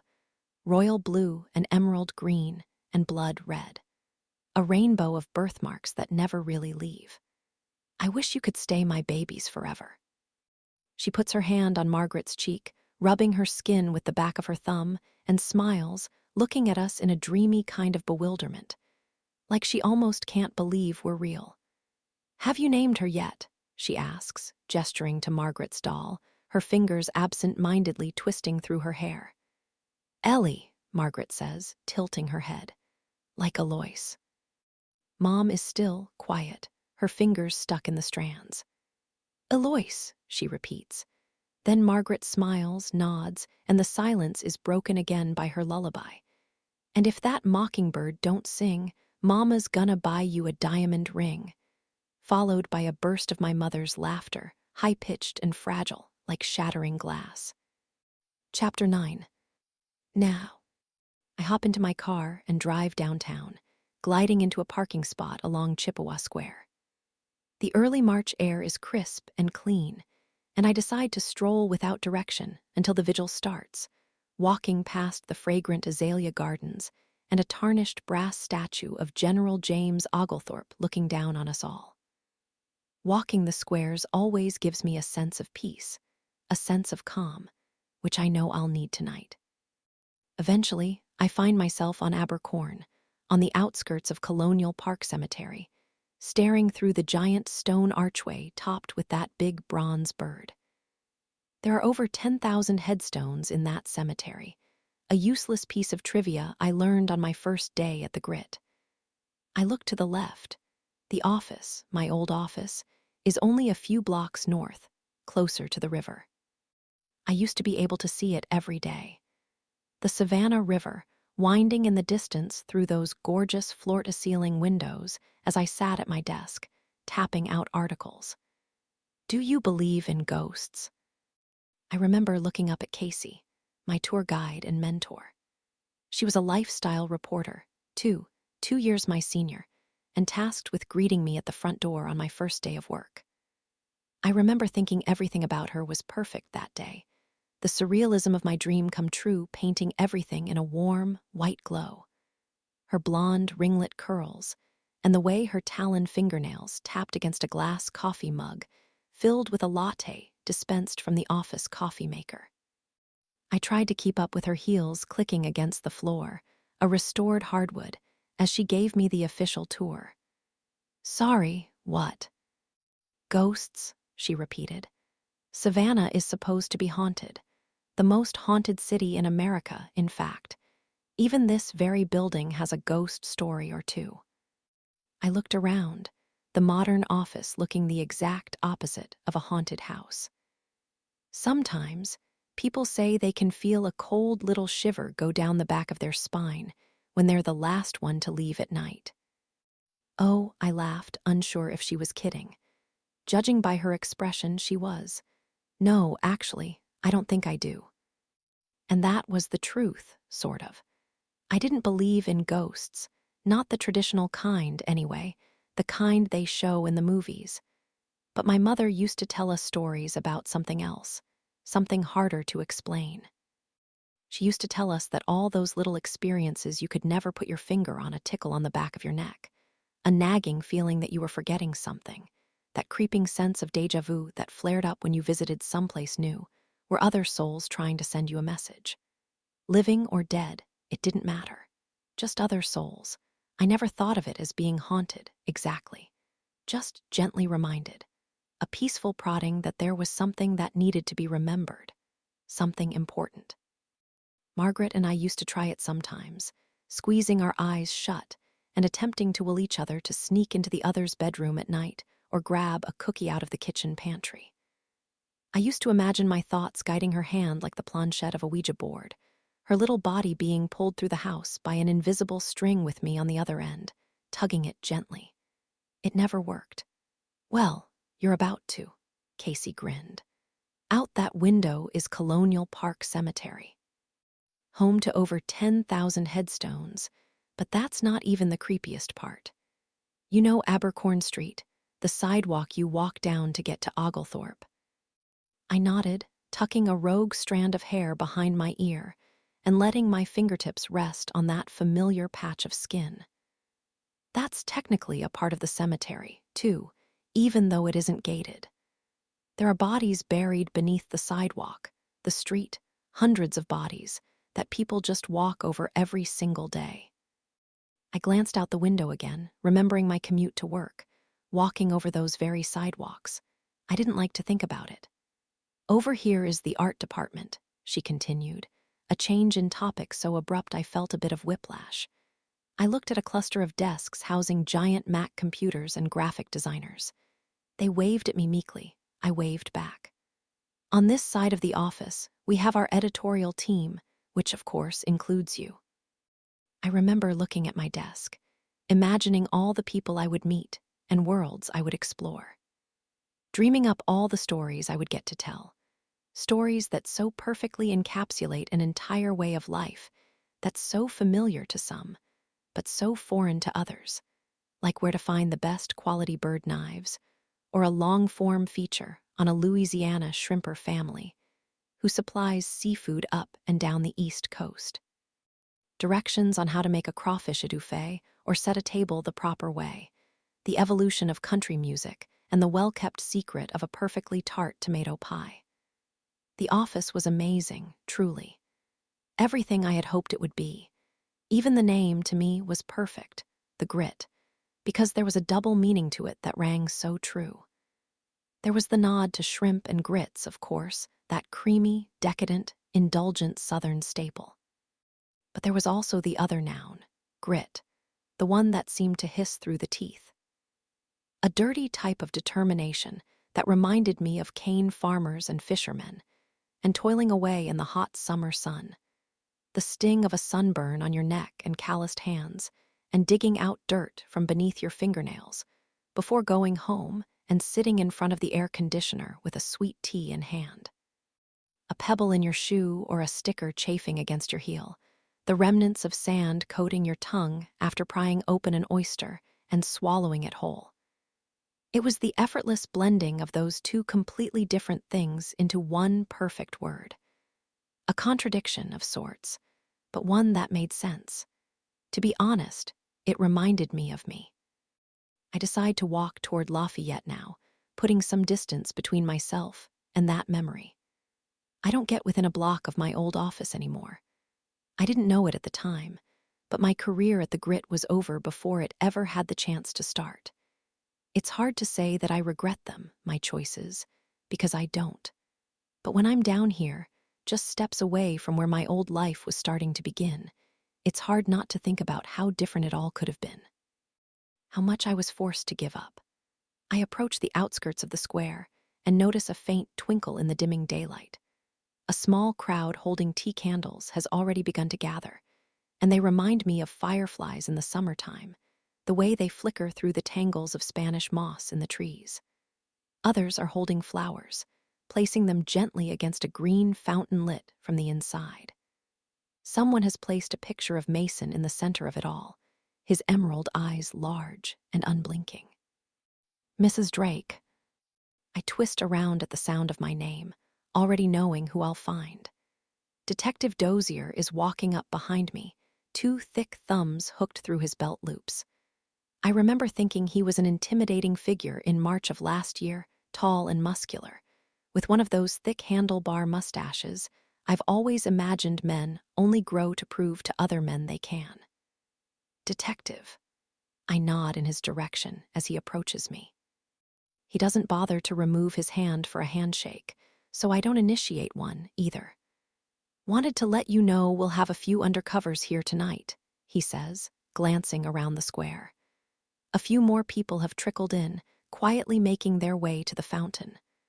Watching the crowd. Thank you. I look at the detective, the tendons in his neck straining as he twists his head to scan the group. This man used to scare me. The way he stood, hovering, his weighty limbs for arms hanging dead by his side. The way he stared, unblinking, or spoke with no emotion, so you never really knew what was on his mind. But in time, a certain numbness has started to creep in every time we're together, like a lethal injection of lidocaine slowly spreading through my veins. I look at him now, and I no longer feel fear or hope or gratitude or anger. I just feel nothing. Nothing at all. Maybe it's because I've watched him fail too many times. I would advise you not to do anything impulsive, he says to me now, his eyes still on the crowd. Then his neck slowly twists so he's back to staring at me again, reminding me of all the times he interrogated me at the station. Grilling me, hard, over and over and over again. Asking the exact same questions, worded in slightly different ways, making me repeat my statement as he studied my facade for cracks. What do you mean? I ask, although I already know. He stares at me a beat longer, ignoring my question. I heard about your performance last night. Performance? I'll have some names for you shortly, I say, although I know that's not why he brought it up. This list is longer than the others. It'll take some time to sift through. Mrs. Drake, you are looking for a needle in a haystack. We are working on it. Let us do our jobs. Will you look into the names, if I send them to you? We'll look into them, he says. But like I've said many times before, it's a waste of our time. You could be pulling resources away from working another angle. And I'm sure you don't want that now, do you? Of course not, I say. Do you have another angle? Because if so, I'd love to hear it. He's quiet, but I can see the muscles in his jaw tense. He doesn't answer, which tells me everything I need to know. His eyes flutter away from mine and over my shoulder, back to the growing crowd gathering behind me. Then he exhales, digging his thumbs back into his belt loops. Your husband's here, he says at last, turning around and walking toward a cluster of trees. I'll be in the back if you need me. Chapter 10. The first thing I notice about Ben is his wedding ring. It's snug around his finger, the way it always is when we find ourselves in public. It wasn't there earlier when he showed up on my doorstep. I know because I checked. He walks over to me now, his arms outstretched, and gives me a hug, burying his nose into my collar. I can feel his other ring around my neck push deep into my chest, and I inhale, smelling those familiar smells. His cologne up close, the spearmint of his mouthwash, the spiced clove of his aftershave that he always dabs on with too heavy a hand. But what I'm really looking for is something else, something different. I'm looking for traces of her. Are your parents here? Ben asks as he pulls back. I watch him glance around the square, looking for their faces hidden somewhere in the crowd, but I shake my head. No, they couldn't make it. Not the truth, really, but not exactly a lie either. Let's go ahead and get started then. It's about time. I nod, looking back at the fountain. The sun has set beneath the trees now, and the water seems to be glowing, trickling over the metal lip like molten silver. It reminds me of the marsh in my parents' backyard, the way the moonlight makes it glisten like a pane of smooth glass.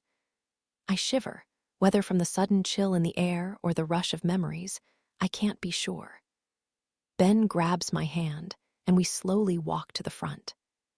People step aside, making room, too much room, like we give off some kind of aura, a magnetic field that forces everything else away. When we reach the head of the square, I turn around. Just like last night, standing on stage in that auditorium, I feel the gaze of eyes on my skin, scrutinizing me as I scrutinize them. "Thank you all for coming," Ben says, his voice the perfect swirl of gratitude and grief. "As you all know, tonight marks 1 year since our Mason was taken." The crowd has grown fairly large by now. There are some stragglers on the outside of the circle, curious tourists, maybe, or people too uncomfortable to get too close. I recognize a few faces, old coworkers, neighbors. Mason's daycare teacher is at the very front, tears in her eyes. Most people are holding candles or cell phones, little dots of light dancing in the air, and I watch as a young girl walks self-consciously toward the fountain and places a stuffed dinosaur on the ground like some kind of ritual sacrifice.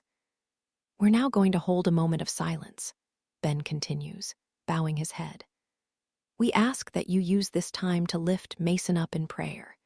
It is our hope that wherever he is, he knows he is loved and that he'll be brought back to us soon."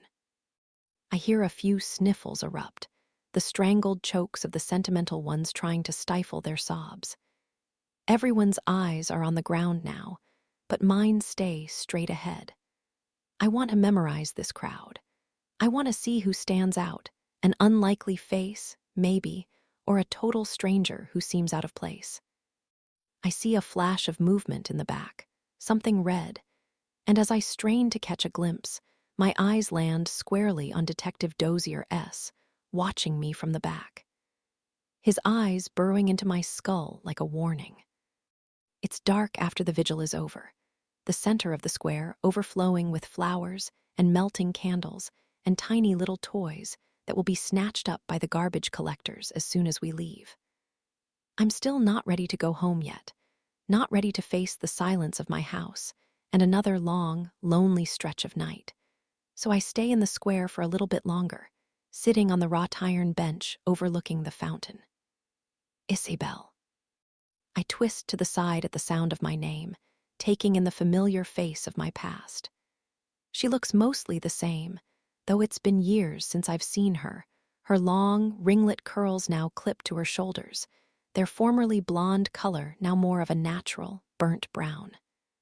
"Hey, Casey." "Oh my God," she says, her eyes bulging at the sight of me before she recovers quickly. "How are you?" It's strange sometimes, seeing myself through the eyes of the people who know me.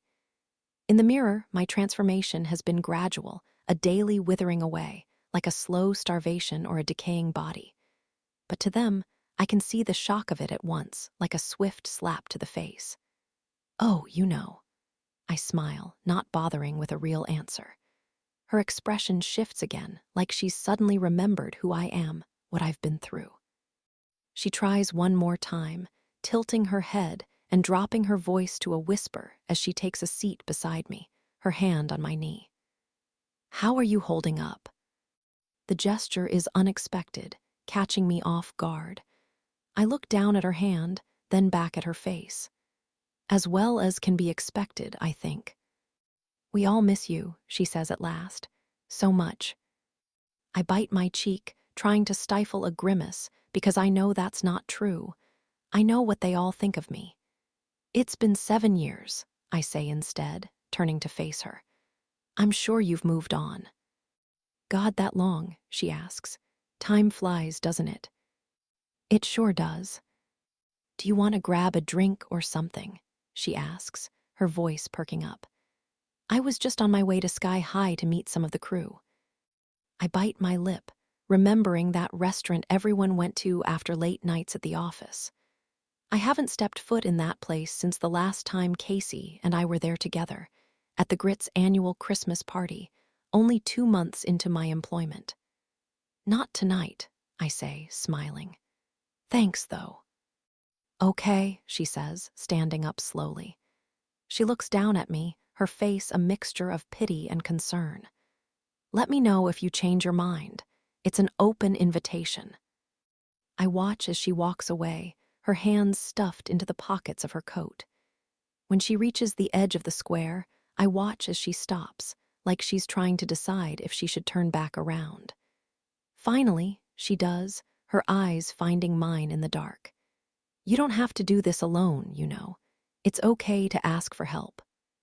Something about her voice makes me feel like she's wanted to say that for a long, long time. Like she's thought about it, churned it around in her mind, only to lose her nerve and file it away for some other, faraway time.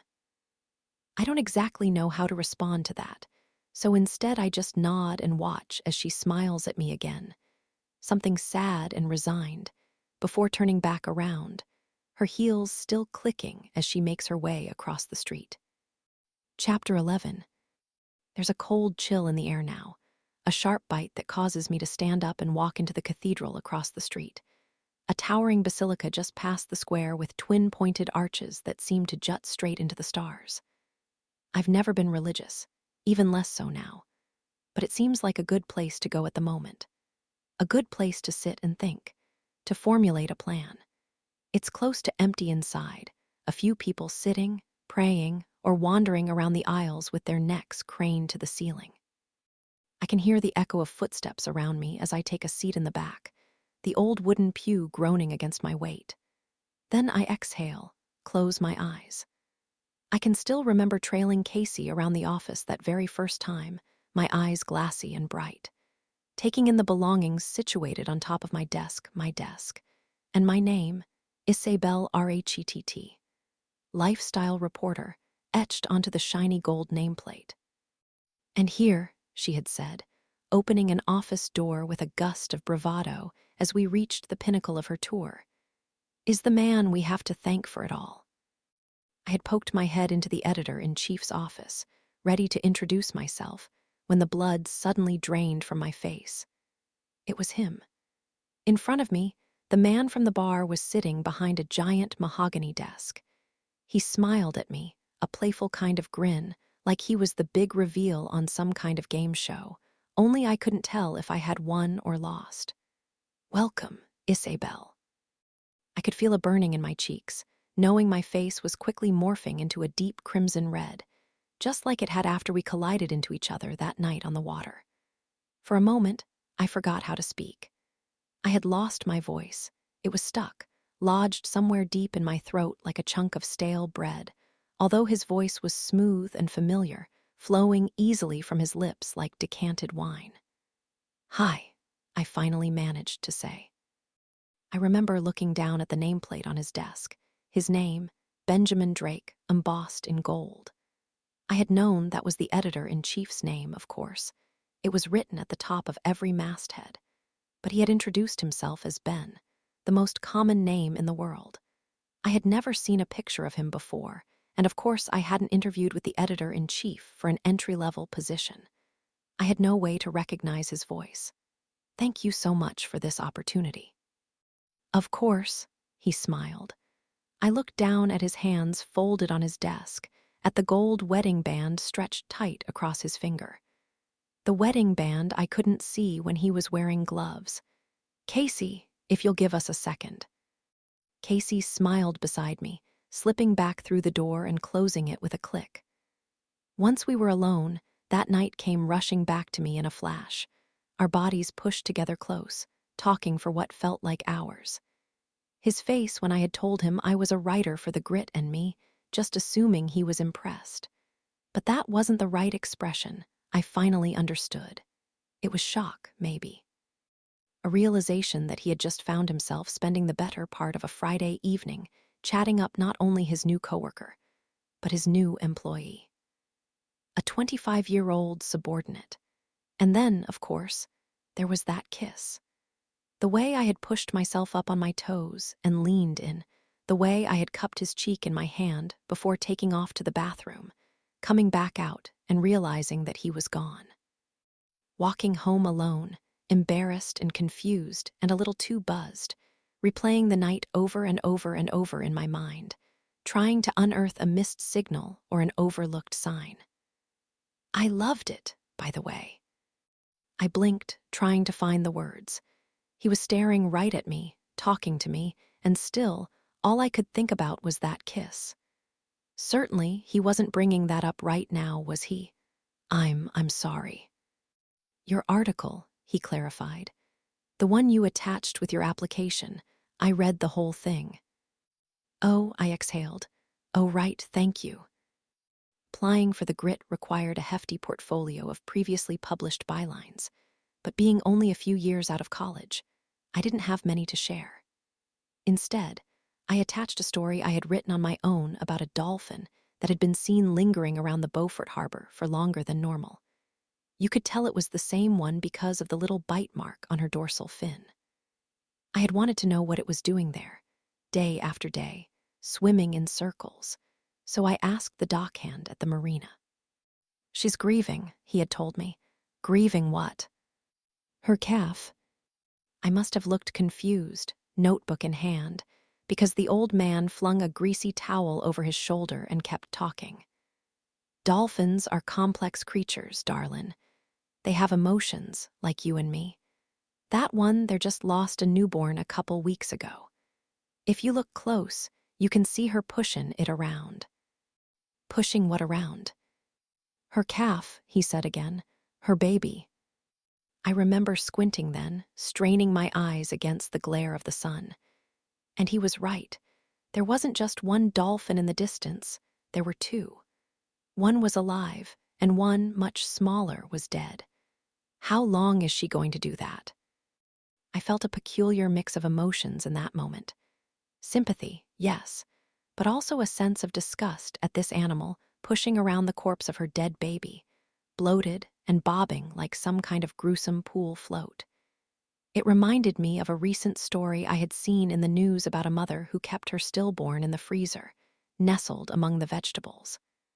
As long as it takes, he responded. As long as it takes to grieve. That seems like a strange way to grieve. Nothing about grief makes sense. He shook his head. Not for any of us. I later learned through my interviews that nobody knew how the calf had died. Sometimes it happens in childbirth, they explained, sometimes right after. And sometimes, male dolphins engage in a behavior called calf tossing, where they bash a baby to death in order to free up the mother for their own sexual needs, although that detail I left out. That wasn't the story I wanted to tell. But still, there was something so magnetically macabre about it all. About these creatures, so beautiful and serene, having a darker side, a violent side. Excuse me. I feel a tap on my arm now, making me jump. My neck jerks around, and my eyes adjust to find an old woman standing behind me, her leathery arm outstretched as it hovers over my shoulder. The cathedral is closing in 5 minutes. Oh, I say, the beating of my heart starting to slow. I look around, realizing the place is completely empty now, that the people perusing the aisles have long since left, and I've still been sitting here, oblivious, totally alone. I'm sorry, what time is it? I was just looking for a place to sit. It's fine, she says, her eyes weary but kind. She must see the panicked confusion in my face, the way I'm glancing around, looking for any indication of how much time has passed, because she places her hand on my arm now, squeezing gently. There's a group that meets on Monday nights, if you're interested. A group. Grief counseling, she says. Around back, you'll see a sign outside the service door. Oh no, I start, reaching for my purse. But suddenly, I remember Casey's eyes finding mine in the dark, her voice gentle and low. You don't have to do this alone, you know. It's okay to ask for help. You don't have to say anything, the woman says, winking, sensing my hesitation. You can just sit. I collect my things and step back into the brisk night air, walking around the side of the building. The square is eerily empty now, still except for the faint flicker of the remaining candles not yet blown out by the wind, and once I reach the back of the church, I find an open service door, cheap fluorescent light leaking out onto the sidewalk. I poke my head inside, the smell of bitter coffee pricking at my senses. Welcome. I turn to the side, taking in the woman before me. She looks young in her late 20s with olive skin and glossy brown hair pinned back at the sides. Her eyes are large, domineering almost, and when she smiles, 2 dimples emerge on her cheeks, slits like gashes deep enough to scar. I'm Valerie, she says, extending her hand. It takes a second, but slowly her expression shifts, the dimples disappearing as her smile fades. She recognizes me. Of course she does. Isabel, I say, even though I need no introduction. I peek farther into the room, noticing the metal chairs arranged in a circle and the folding table set up in the back. There are carafes of coffee, rows of pastries, all of the stereotypically sad things you'd expect to find at a place like this. I saw the candles, the woman says, gesturing to the open door. It looked very nice out there. Thank you. Are you joining us tonight? I hesitate, glancing back at the chairs, but all I can see are the chairs in that auditorium. All of those glowing eyes, staring, judging. No, I say at last, shaking my head. I was just curious, I guess. The woman smiles, a knowing look in her eyes. She opens her mouth, ready to speak again, when we're interrupted by a noise behind me. I swing around, my eyes landing on an older gentleman who's just shuffled through the open door. He looks apologetic for interrupting us, gesturing meekly to the circle of chairs before walking toward them and taking a seat. The smell of cigarette smoke follows close behind him, mixed with the sickly sweet scent of brown liquor. Sorry, I say, feeling suddenly embarrassed, though I'm not even sure why. Maybe just for showing up here in this vulnerable place. I should probably go. You're welcome to join us any time, the woman says. We're here every Monday, 8 o'clock. I smile and nod, flashing a grateful wave before stepping outside and walking back toward my car. I'm digging my hand around in my purse now, feeling for my keys, when my fingers wrap around something thin and hard, like a note card, a business card. I pull it out, my fingertips running across the name embossed on thick black paper. Waylon Spencer.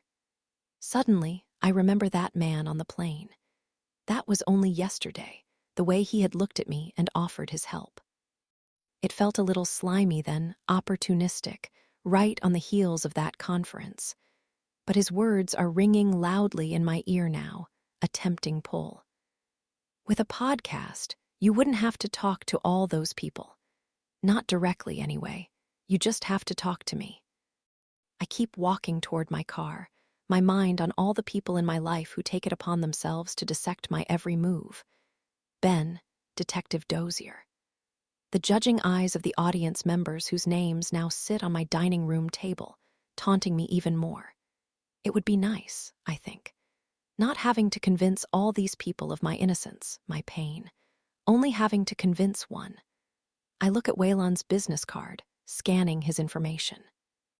Then I pull my phone out of my pocket, before I can think twice, and navigate to my inbox, launching a new email and beginning to type. Chapter 12.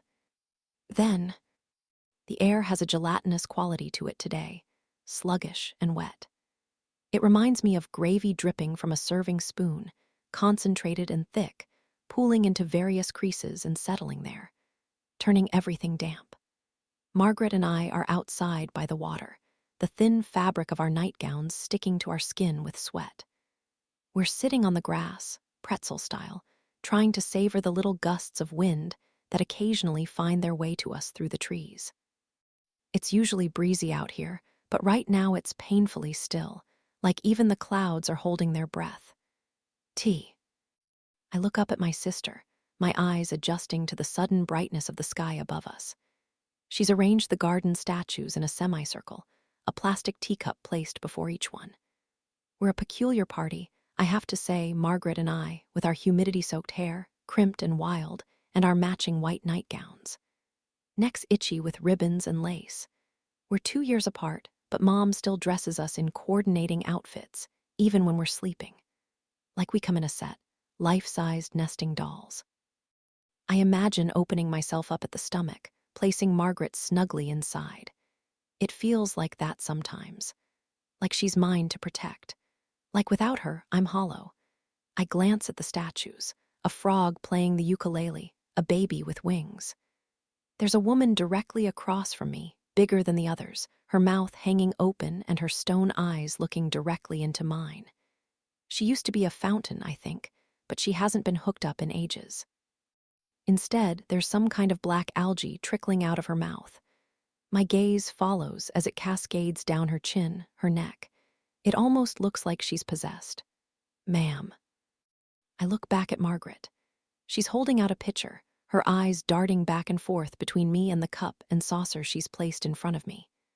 Please, I say in my best British accent. I lift the cup and make a show of pushing my pinky up sky high, because I know it'll make her laugh. Margaret giggles, tilting the pitcher with both hands. It's too heavy for her, I can tell, and the ice and liquid comes barreling out and overflows out of my cup and into the grass. My apologies, she says, licking the side of the pitcher before placing it back down. For some reason, it makes me smile. The way she says it, like a little adult. She heard it somewhere, I'm sure, Mom on the phone, maybe, or on some TV show, chewing it over in her mind before parroting it back. She's always watching, always listening, always absorbing life like a sponge, silent and porous and malleable in our hands. I saw the footprints. My neck snaps toward Margaret, still standing above me, her head tilted to the side like a curious bird. I was hoping she hadn't noticed those faint, muddy prints trailing their way from the hall to my bed, but I should have known better. Margaret notices everything. Do you go outside? She asks. At night. I don't know how to answer that, so instead, I glance back toward the marsh, my eyes on the water lapping against the dock as I try to conjure up a memory dancing somewhere in my subconscious. Somewhere out of reach. I guess, I say at last. What do you do? I don't know. Do you go swimming? I don't know, I repeat, closing my eyes. Why can't you just sleep normal? I don't know, Margaret. She plops down next to me, her bare legs coppery and smooth. I watch as she pushes a few strands of sweaty hair off of her forehead before she turns to me again, all those questions swirling in her eyes. Is it because of what happened?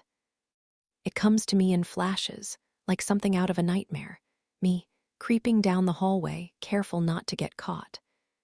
Dad, pacing the halls, white knuckles around a bottle of brown liquid, while my mother lay splayed out on a mattress, white sheets staining red. We're not supposed to talk about that, I say. This house is a little creepy sometimes. I glance back to the house, standing tall at the top of that giant hill. I've lived my entire life in this house, aged from a newborn baby cradled in my mother's arms to now a very independent 8.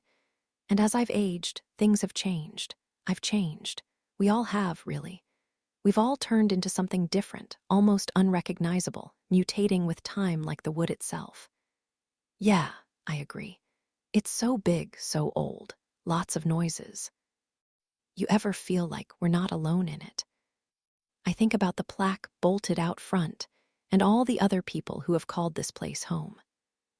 The statues that seem to have minds of their own and the soldiers who died here, their bodies probably scattered around the property, piles of bones buried beneath the floorboards.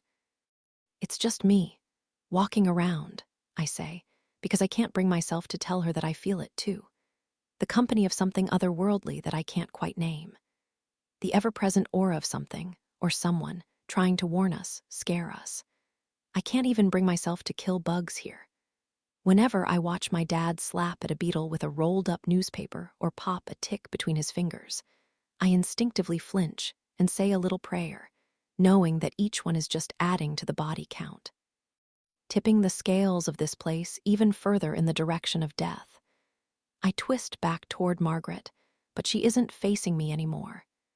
She's facing the water, and I can see her spine protrude from the back of her neck, a skinny little centipede slithering beneath the skin. "Try not to worry about it," I say at last. Margaret nods, her eyes still trained on something in the distance, and I follow her gaze to the giant oak tree on the edge of our property, its mangled limbs hanging directly over the water, and the Spanish moss twisted into its bark like knotted hair.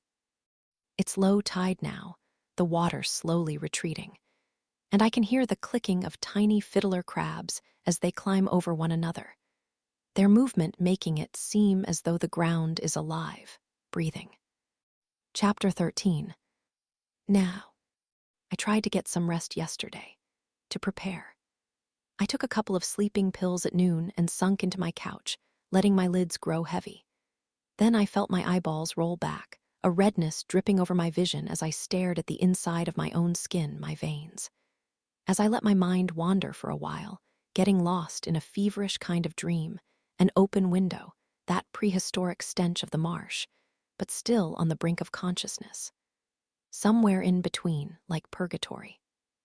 I glance at the clock before making my way over to my laptop and skimming a few emails, some true crime fans who managed to find my address, a couple of interview requests, mostly trash, and click back over to the True Crime Con article I was reading on Monday. I refresh, scrolling back down to the comments to see if there's anything new. So we're just going to ignore this woman's history, then? Her past. Leave her alone. She's a grieving mother. That poor child. Let's not forget he's the real victim here. He's in a better place. I feel a catch in my throat, my mouse hovering over the last one. He's in a better place. It was left yesterday, 1 year from the day of Mason's disappearance. My eyes scan the username. It's generic, a mess of random numbers and letters with a default gray silhouette as the profile picture. I try to click on it, but it takes me nowhere. I wonder what that means. He's in a better place. I stare at it, my eyes drilling into the screen until the letters start to blur and double. I get lost there for a second, staring, until I shake my head and copy the URL, composing a new email to Detective Dozier and dropping it into the body. "Read the last comment," I type. "Can we trace the IP address?" I shoot the email off with a swoosh and close my eyes again, exhaling slowly. Then I stand up, grab my purse, and force myself to walk out the door.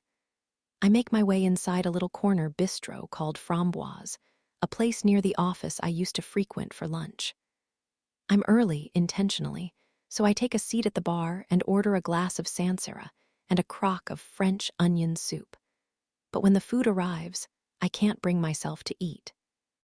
Instead, I take my spoon and push down on the melted cheese, watching the brown liquid gush through the top, and start to pool.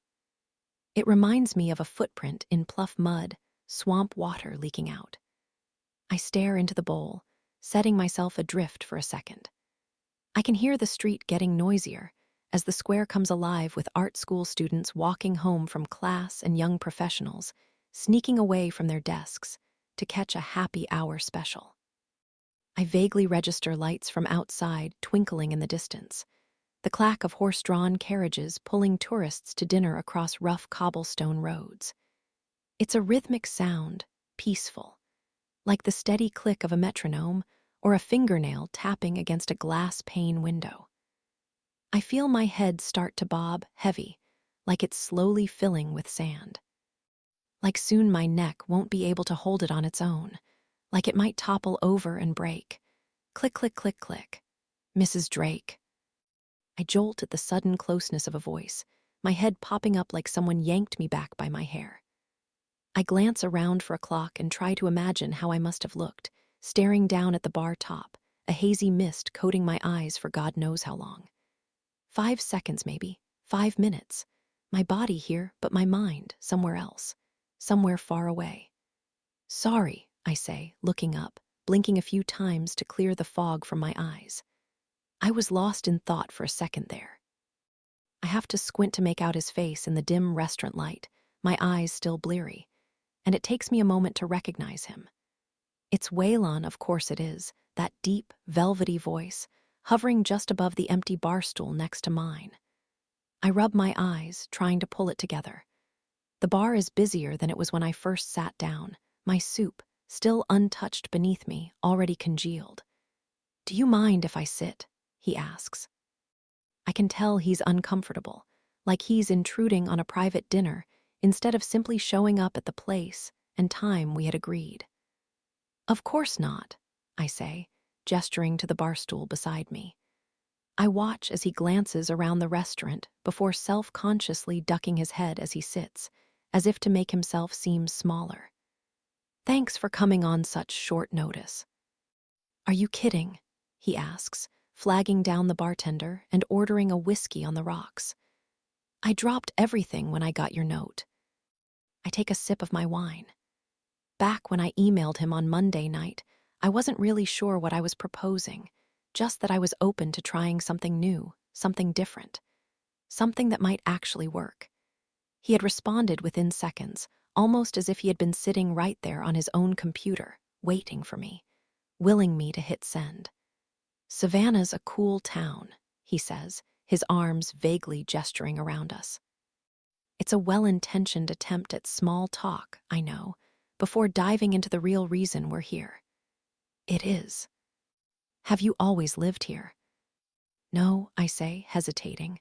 I don't really want to elaborate, but when Waylon is still quiet, still staring at me, I keep talking to fill the empty space. "No, I'm from Beaufort, South Carolina. It's another coastal city, albeit smaller than Savannah. Port Royal Island." What was growing up in Beaufort like? I stop and stare at Waylon, suspicion creeping into my chest. "I'd prefer not to talk about that." Waylon raises his eyebrows, and I feel my heart begin to race, beating hard in my throat. I realize now that no matter how many times I've done this, no matter how many times I've told my story, this time it's different. This isn't detached, standing on a stage somewhere and reciting the same thing over and over again to strangers at a distance. This time, it's personal. I have no idea what questions he might ask. I have no way to escape. "Fair enough," he says at last, taking a sip of his whiskey. "Let's jump right in then. Why don't you tell me a bit about that night? How it started?" He already knows this, I'm sure. He saw my keynote. Besides, you can find it all through a simple Google search, an archived news broadcast, one of the hundreds of articles that have been written about that awful March night. I imagine he just wants to hear it all in my own words, unscripted, so I tell him about how I put Mason to bed, like I always do, around 7 o'clock. How I read him a story, though I'm not sure which one it was. How I had turned on his nightlight, blew him a kiss from the hallway, and closed the door behind me. My husband and I stayed up for another few hours after that, I say. We watched some TV, had a couple glasses of wine. I poked my head in to check on him around 11, saw that he was still sleeping, and then went to bed. "Did you hear anything strange during the night? Any noises?" "No, I used to be a very heavy sleeper." "Used to be." "Not so much anymore," I say, but I don't elaborate. "So your husband could have gotten up and you wouldn't have noticed?" I shoot him a look, my eyebrow cocked. He was questioned extensively, obviously. "I mean, yeah, I guess he could have, but Ben wouldn't hurt our son. He had no reason to. We were happy." "What about the neighbors?" Waylon asks. "Did they see anything?" I shake my head, sipping silently. "And what time did you notice he was gone?" I'm quiet, replaying that morning again in my mind. How I had woken up early, around 6, the way I always did. How I had brewed my coffee, puttered around the kitchen. Wasted 2 precious hours scrolling through Instagram and reading the newspaper and scrambling eggs before I had ever even thought to check on him. Because that's the thing about time. It feels endless in the mornings, the day stretched out before you like a long yawn. I remember actually feeling relieved as it continued to drag on, slow and uneventful, no noises erupting from beneath his bedroom door. No screams or whines or cries. I was grateful that he was sleeping in, that I had a few more moments of quiet than normal. of precious time to myself. I didn't realize that the second I poked my head into his bedroom, I would soon be racing against it, begging it to stop. A little after 8. "Any clues?" he asks, a burning intensity in his eyes. I look down at his drink, notice the way he's twirling his glass in rhythmic circles. "Prints, DNA." "An open window," I say. I'm almost positive I closed it the night before. Sometimes we opened it to let the fresh air in, but I never would have. I stop, exhale, take another drink. "They found our fingerprints on the windowsill, obviously, but nobody else. There was a partial shoe print in the mud outside his window. It had rained that morning, but not enough to glean any real meaning from it. Estimated shoe size. They think it may have been somewhere between a size 9 and a size 11, but we had workers, too. Lots of people who could have left it. The exterminator came the day before and sprayed in that exact spot, so we don't even know if he's the one." "You keep saying he," Waylon interrupts. "Do you know the person who took him is a he?" "Well, no," I admit, "but the vast majority of stranger kidnappings are committed by men." "Well, the alternative to a stranger kidnapping is the kidnapper being someone in the family," he says. "Someone close." "Yes," I say, biting my cheek. "And the vast majority of parental kidnappings are committed by women, the mother. So why don't we get that out of the way right now?" I look at Waylon, my eyes unflinching. "I didn't hurt my son. I didn't do anything to him. I'm trying to find the person who did." "That's not what I was implying," Waylon responds, his hands raised in surrender. He looks genuinely uncomfortable, once again surprised at my sudden outburst, like that time on the plane. So I simply nod and turn back toward the bar, my cheeks burning as I scan all the different bottles of amber liquid glistening in the dim light. "Is there anything else you think is worth mentioning?" he asks, trying to gently nudge us along again. "Clues, I mean." "Yes," I say, a squeeze in my chest. "They found his stuffed animal when they were searching the neighborhood, a dinosaur he used to sleep with." "Where in the neighborhood?" I'm quiet, sticking my finger in the glass and swiping at a speck of sediment stuck to the rim. "On the banks of the marsh," I say finally. "In the mud." I'm assuming they searched the marsh, though, right? For any other clues? Or helicopters, divers, I say, answering his question preemptively so he doesn't have to say what I know he's thinking. A body. Him. They didn't find anything else, though, of course, with the falling tide, any of his other belongings could have been pulled into the ocean, so we may never know. "Do you have any theories?" he asks at last. "What do you think happened?" I sigh, picturing all those articles on my dining room wall, the lists of names that I scour through, night after night, hoping against hope that something important might finally leap from the shadows and make itself known. "I have no idea," I say at last, and that's the ugly truth of it.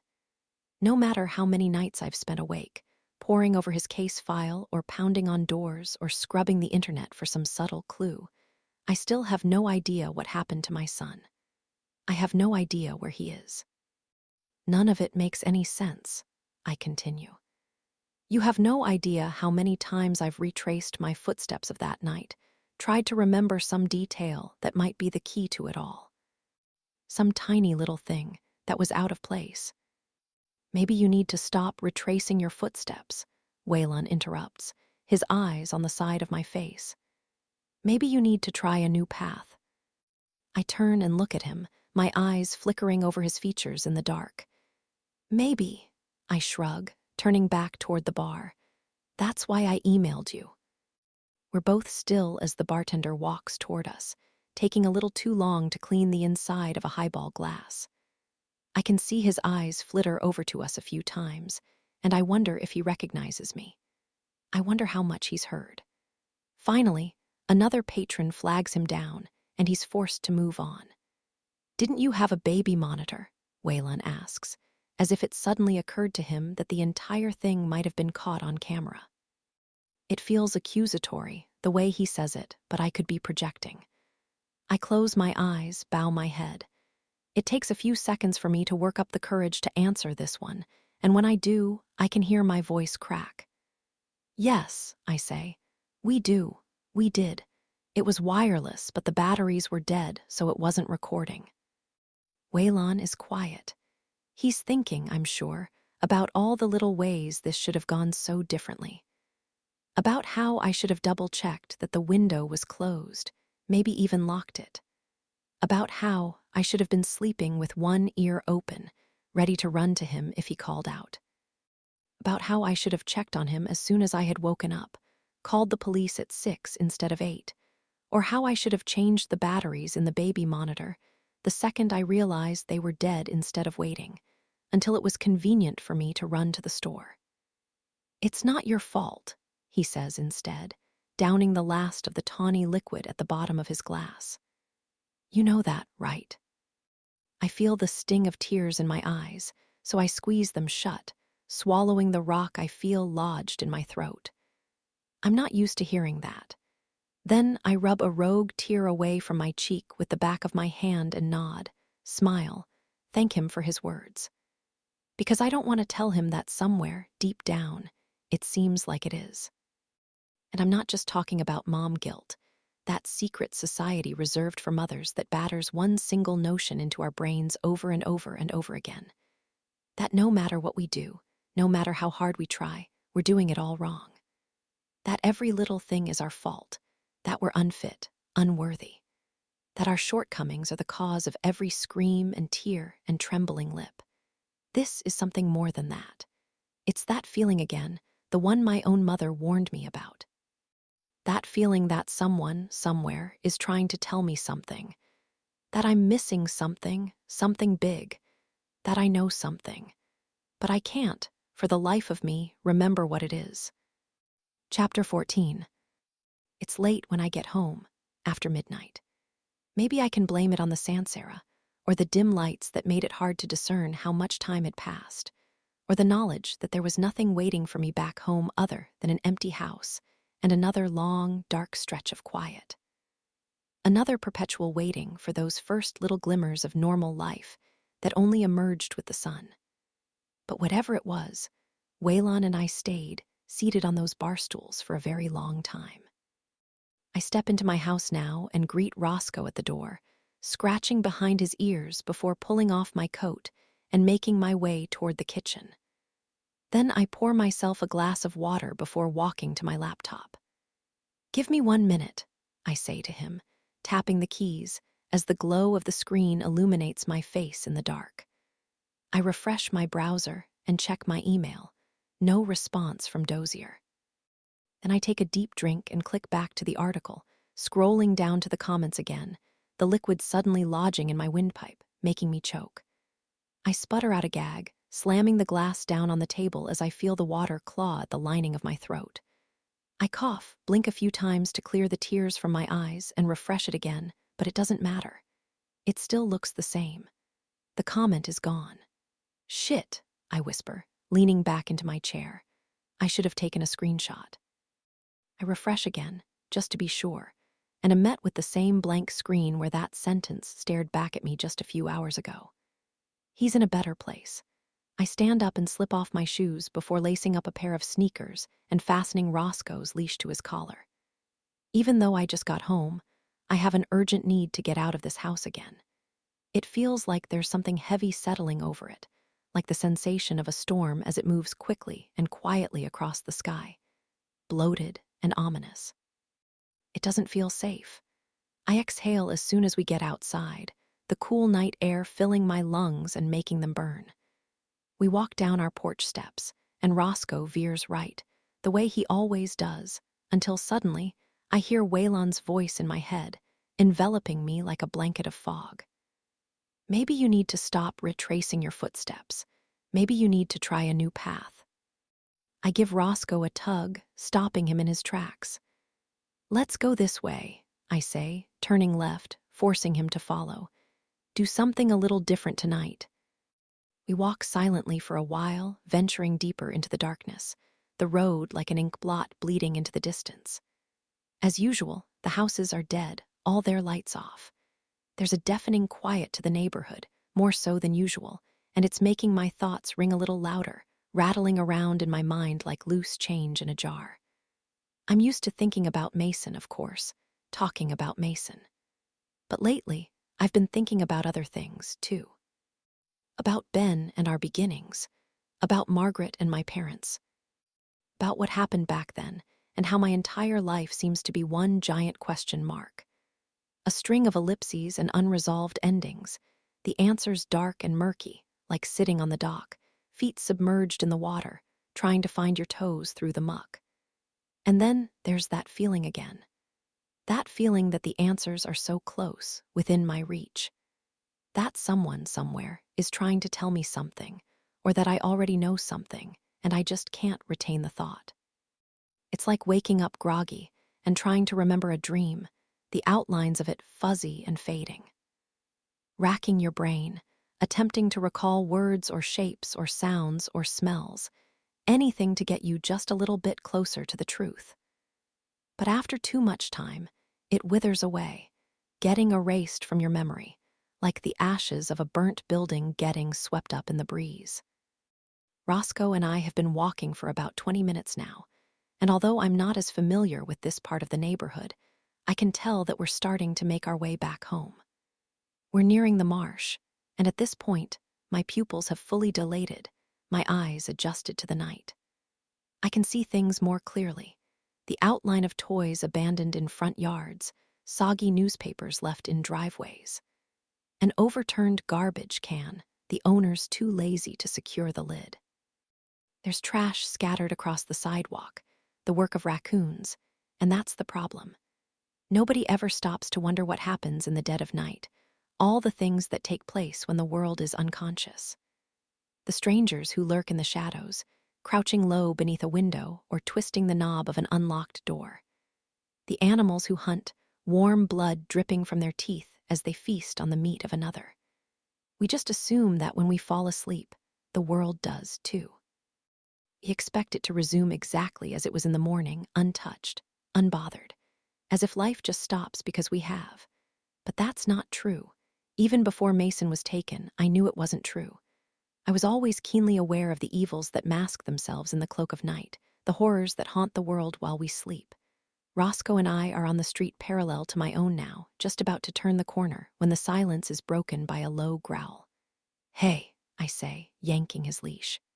"Stop that." He keeps growling, the noise getting louder, angrier, his paws planted firmly on the concrete and his tail pointed back. He's staring at something across the street, a house, and when I follow his gaze beneath the streetlight, I let out a small yelp, my hand jumping to my chest. "I'm so sorry," I say, exhaling, feeling my heart thump hard beneath my bones. "I didn't see you there." There's a man sitting on his front porch, just a few feet away. He looks old, maybe in his 80s, wearing a thick brown robe cinched tight at the waist. His hair is gray and disheveled, his eyes distant and dull. He's sitting silently in a rocking chair, his slippered feet pushing himself back and forth. A gentle creaking barely audible despite the quiet of the night. "Nice evening," I say, smiling, trying to break the tension. "I don't believe we've met. I'm your neighbor, Isabel. I live just over there." I start to point back toward my house, one street over, but the man doesn't respond. Instead, he turns to me and continues to stare, at me through me. I wonder if maybe he's deaf or blind, if he can't hear or see me. If my body is just a vague blur in front of him, no different from a shadow. My voice, a gust of wind. I wonder what he's doing right now, sitting alone on his porch at 1 a.m. It seems strange, too late to be outside. But then I suppose he could say the same for me. "All right, well, have a good one." I pull Roscoe, forcing him to follow, all the while feeling the man's eyes on my back. Once we make it home and step inside, I lock the door behind me with a little more urgency than normal, though I can't put my finger on why. It's not as though that man could be dangerous, trailing me in the dark. It's only later, around 3 a.m, as I'm mindlessly flipping through channels, sinking deep into the couch, when I realize what it is. All this time, there's been an inherent strangeness to my nights, knowing that I'm awake while everyone else is asleep. Knowing that, in a neighborhood full of people, I'm completely alone. It makes me feel otherworldly, different, like the only fish swimming across a never-ending ocean, like anything could happen and not a soul would see. But now, seeing that man, his eyes like peeled grapes as he stared into the darkness, the way he creaked back and forth in his rocking chair, a methodical rhythm, like someone had wound up a key in his back and left him to sway. I understand that there's something even more unsettling than being alone in the dark.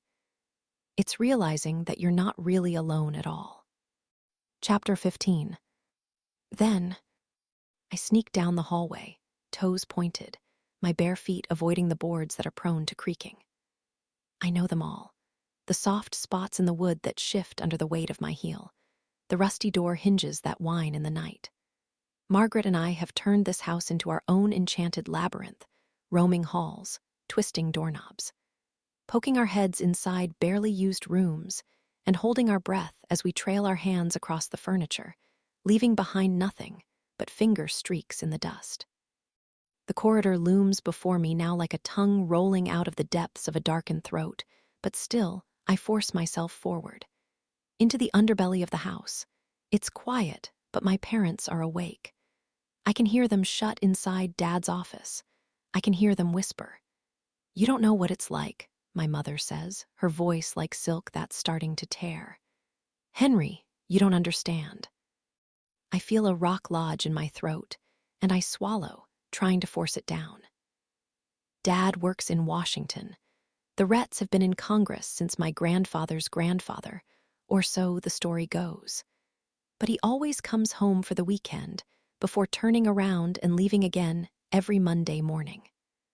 He usually brings Margaret and me some kind of present when he's back, candied pralines or boiled peanuts or bags of thick, juicy scuppernongs that he picks up from a roadside vendor on his drive back from the airport, a reminder of his love for us that has slowly started to feel more like an apology or a bribe. "I need you to come home," she continues. "Stay home with me, please." "You know I can't do that," my father says, his voice low and stern. "Elizabeth, you know that. You've always known that." I don't know if I can do it anymore. I'm starting to feel I don't know. The girls. Some days I look at them and "Yes, you can," he says. "You can do this. The girls are fine." Margaret brought it up again at dinner tonight. Those footprints on my carpet, muddy and fading like my memory, my mind. I can still hear the clank of my mother's fork as she dropped it, my father, staring at us, probably imagining me wandering into the marsh at night. My white nightgown sticking to my ankles, my calves, my thighs. The water moving higher and higher until it poured down my throat. "Maybe if we could just get some help," my mother says now, her voice perking up. "If I could get some help." No. The room grows quiet, but it's the kind of quiet that's heavy, dangling over them like a piano suspended by a string, threatening to come crashing down in an instant and bury them in the debris. And that's when I hear my mother sigh, a sigh of resignation maybe, frustration, of knowing that no matter what she says, no matter how hard she pleads, come Monday morning, he'll be gone again, and she'll be left to deal with us alone. "Elizabeth, this was the deal," my father says. "My job is in Washington. Yours is here. I thought this is what you wanted." "It was," she whispers. "It is." "You can stay home," he says. "You can paint. We can keep growing our family." Another bout of quiet, but this time different, intimate and fragile. I think I can hear the groan of a chair, the sound of rustling clothes, the almost inaudible suction of two lips pressed together, moving in unison. I take a step backward, trying to make my way back upstairs, when the board groans beneath my feet, and suddenly I can tell that the movement has stopped.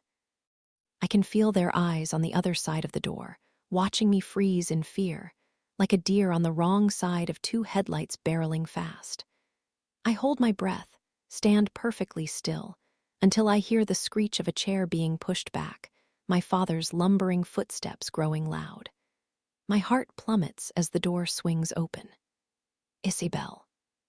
I stare up at my father towering above me and feel impossibly small. He looks at me for a moment, quiet, before opening the door wider. Inside, I see my mother sitting on the arm of his office chair, nightgown hanging off one shoulder so I can see the pop of her clavicle. She stares at me in the doorframe, her eyes waxy and red. She's been crying, I can tell, and I feel guilty. Guilty for making her feel like this. I think of her words to my father, a hushed whisper, a desperate pleading. You don't know what it's like. You don't understand. I couldn't fall asleep, I blurt out, realizing they might be thinking it right now. That I'm doing it again. That I'm walking the halls of the house in my sleep, standing here with my eyes open and an emptiness on the other side. My mother stands up and glides across the room, joining my father in the doorway. She continues to stare, examining me. It's the same way she looks at me sometimes when I wake up in the dark, standing in the bathroom with the faucet running or holding a spatula in the kitchen. The same way she tilts her head to the side, like she's studying me. Like she's trying to determine if I'm real. Like she's afraid. Chapter 16. Now, that man from last night, sitting on his porch. Something about him has been irking me, bothering me, sticking to my side like a bird digging in its spikes. I walk into the dining room, streaks of orange light illuminating the house, and a mug of coffee pushed hot in my hands. Then I stare at the wall, that giant canvas covered in pictures and maps and article clippings, post-it notes with late-night ruminations that have never amounted to much. He didn't look familiar to me in any way. He didn't seem like anybody I know, and that's when it hits me. He should look familiar. He should be somebody I know. I know everyone in this neighborhood. They're all right here, right in front of me. I've researched them all, walked house to house, and pounded on doors. I've listened to their alibis and apologies and forced myself to smile, nod, thank them for their time. And through it all, I've never come across that man. I've never seen him. If he lives here, so close to my home, his house practically parallel to mine, I should know who he is. I should know everything about him. But I don't. I hear the squeak of wheels in my driveway, and I twist around, registering Roscoe perking up from his corner. Be nice, I warn as a car door slams outside, and a low growl begins to rumble in his throat. Footsteps start to approach my house before a knock on the front door sends Roscoe into a frenzy. I walk over quickly, swinging it open to find Waylon on my doorstep, a briefcase in one hand and an equipment case in the other. Good morning. I smile, gesturing for him to come in. After dinner last night, I had agreed to another conversation, on the record this time. He smiles back at me now, hesitating before he steps inside, and I get the distinct feeling that he's nervous today. It seems strange, given how laid back he was last night, but I suppose being in my home is different from meeting at a neutral location. But then I realize, it might be the dog. Don't worry, he's friendly, I say, pushing Roscoe out of the way. He does this with strangers. It's no problem, Waylon says, kneeling down to let him sniff his fingers. Once he stands back up and steps inside, I watch as he glances around, taking everything in. Beautiful home. Thank you. Is this where you've always lived? I know what he's asking, masking it in polite formalities. He wants to know if this is where it happened, where Mason was taken. We moved here about 7 years ago. I see him drink in the living room again, his eyes searching for any evidence of we. Men's shoes kicked off by the doormat, maybe, or a baseball cap resting on the island. Family photos of the happy couple, Mason nestled snugly between us. He doesn't find anything. My husband moved out, I say, clenching my fists. I'm not wearing my ring either.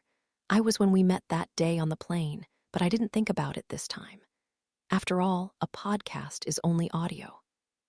This whole thing is hard, on a relationship.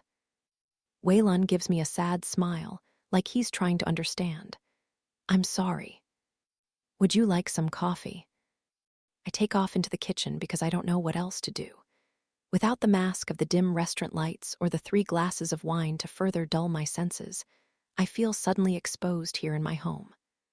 Like Waylon is not only looking at me, but through me, seeing all the dark and dangerous things coiled up on the inside. No, I'm fine, he calls out from the living room. I'm already topping off my own cup, hands shaking. I've had a few today. Any more and I won't be able to sleep. I stifle a snort.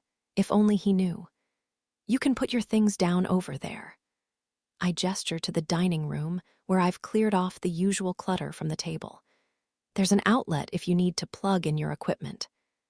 Do you mind if I poke around first? He asks. With podcasts, description is important since the listeners can't actually see what I'm talking about. I stare at him, my hands pushed hard into my mug. He wants to see Mason's room. He wants to go inside Mason's room. Or we can just get started, he continues, sensing my hesitation. Why don't we do that? I smile, nod, and make my way over to the dining room table. Waylon follows, and I can almost feel the intake of air as he turns the corner, silently processing what's staring back. Wow, he says at last, standing before that wall of pictures. His eyes are wide, like he's admiring some abstract work of art. You did all this yourself. I shoot him a self-conscious smile. I have a lot of time on my hands. He nods, letting himself stare for another few seconds before setting down his case and opening the latches, his eyes occasionally darting back over to the mess of articles and pictures as he pulls out his equipment. 2 microphones with attachable pop screens, 2 pairs of headphones, a miniature stereo, battery pack, various coils and cables that he proceeds to untangle and plug into different colored outlets. Within minutes, there's an entire sound studio set up in my dining room. I know it seems intimidating, but I promise it's not, Waylon says. He hands me a pair of headphones, and I take them from him, surprised at their unexpected weight. It's just for sound quality. It removes background noise like the air conditioning, cars honking, dogs barking. He smiles at me and winks, and I smile back, disarmed a little, before putting the headphones on until the padded leather is snug around my ears. Waylon puts on his own and leans into the microphone. Check, check. His voice is crystal clear, like he's speaking to me through a tunnel. The sound is amplified and crisp, and I can't help but be surprised. That makes a big difference, I say, speaking into mine. Sure does. He flicks a switch on the stereo, and I notice now that there's a green light blinking. So, Isabel Drake, thank you for having me in your home today. You're welcome, I say again, aware now that the conversation has officially started. That whatever was said before, when this light wasn't blinking, wasn't being recorded, so therefore didn't count. I'm sure all of you know Isabel's story, Waylon says, leaning into the microphone, that familiar voice taking on a more official tone. But for those uninformed few, here it is. Isabel's son, Mason, was taken from his nursery in the middle of the night exactly 1 year ago. His case is still unsolved. That's right, I say, feeling suddenly self-conscious.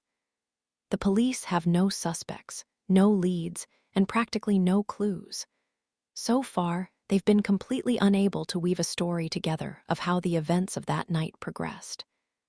Waylon is silent for a moment, letting his point sink in for our invisible audience. Then he looks up at me, a little smirk tugging at his lip. And that, listeners, is where we come in. Chapter 17.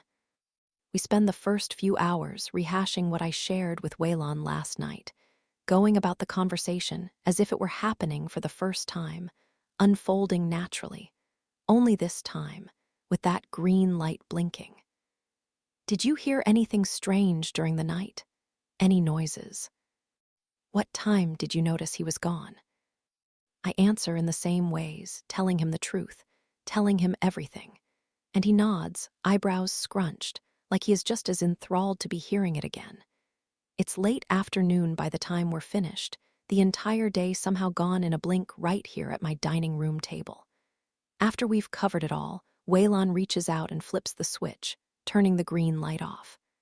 I think we're done for the day. He smiles. I watch as he packs up his things, a methodical movement to his routine, like he's boxed up this equipment a million times before in this exact same way, which he has, I suppose, and it suddenly reminds me that I'm not special. That this story, Mason's story, is just business to him. It's work. I have something for you, I say, remembering the copy of the police records I made for him this morning. I lean to the side, digging them out of my bag. I've told you everything, but I don't know. Maybe reading through it will help. I hand the stack over to Waylon, watching as he takes the folder and flips it open, his eyes scanning the first page. Then he thumbs to the second, the third. I know what he's looking at right now, skimming everything slowly, methodically. I've done the same thing myself hundreds of times. The missing persons report is in there, Mason's picture and physical description. Brown hair, green eyes, striped pterodactyl pajamas.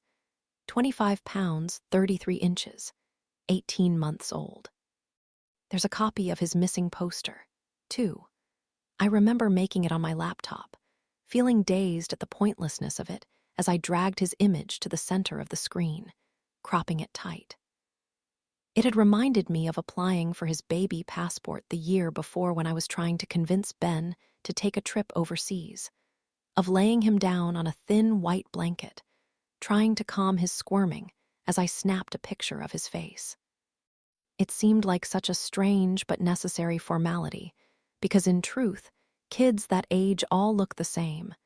Fleshy cheeks, wispy hair, lips wet and writhing like a gasping fish. I watch Waylon flip the page again. Maybe he's looking at the crime scene photos of our house now, empty crib, open window, partial footprint outside in the mud, or reading the dozens of interview transcripts with Ben and me. Those first conversations, panicked and frantic with our fingers intertwined on our living room couch, followed by countless others at the police station. They kept us separated those times, estranged by the walls of the interrogation rooms, trying to catch one of us, or both of us, in a misstep. A lie. I remember looking at the wall between us, knowing that Ben was just on the other side of it. I could sense him there, the way you can somehow sense a body hovering behind a closed door. The misplaced air. I remember closing my eyes, trying to hear what he was telling them about Mason, about me. It seemed so imperative that our stories aligned, word for word, but I wasn't sure why they wouldn't. We were both home. We were both sleeping. We didn't hear a thing. Thank you, Waylon says, handing it back over the table. I can't help but notice now how painfully little there is, how quickly he was able to scan through it. Because that's all of it, right there in his hand. That's everything they've got, or at least, everything they'll share with us, wedged between two cardboard flaps, thin enough to fit in a purse. Keep it, I say. I have my own copy. Would you mind if I reached out to some of these people?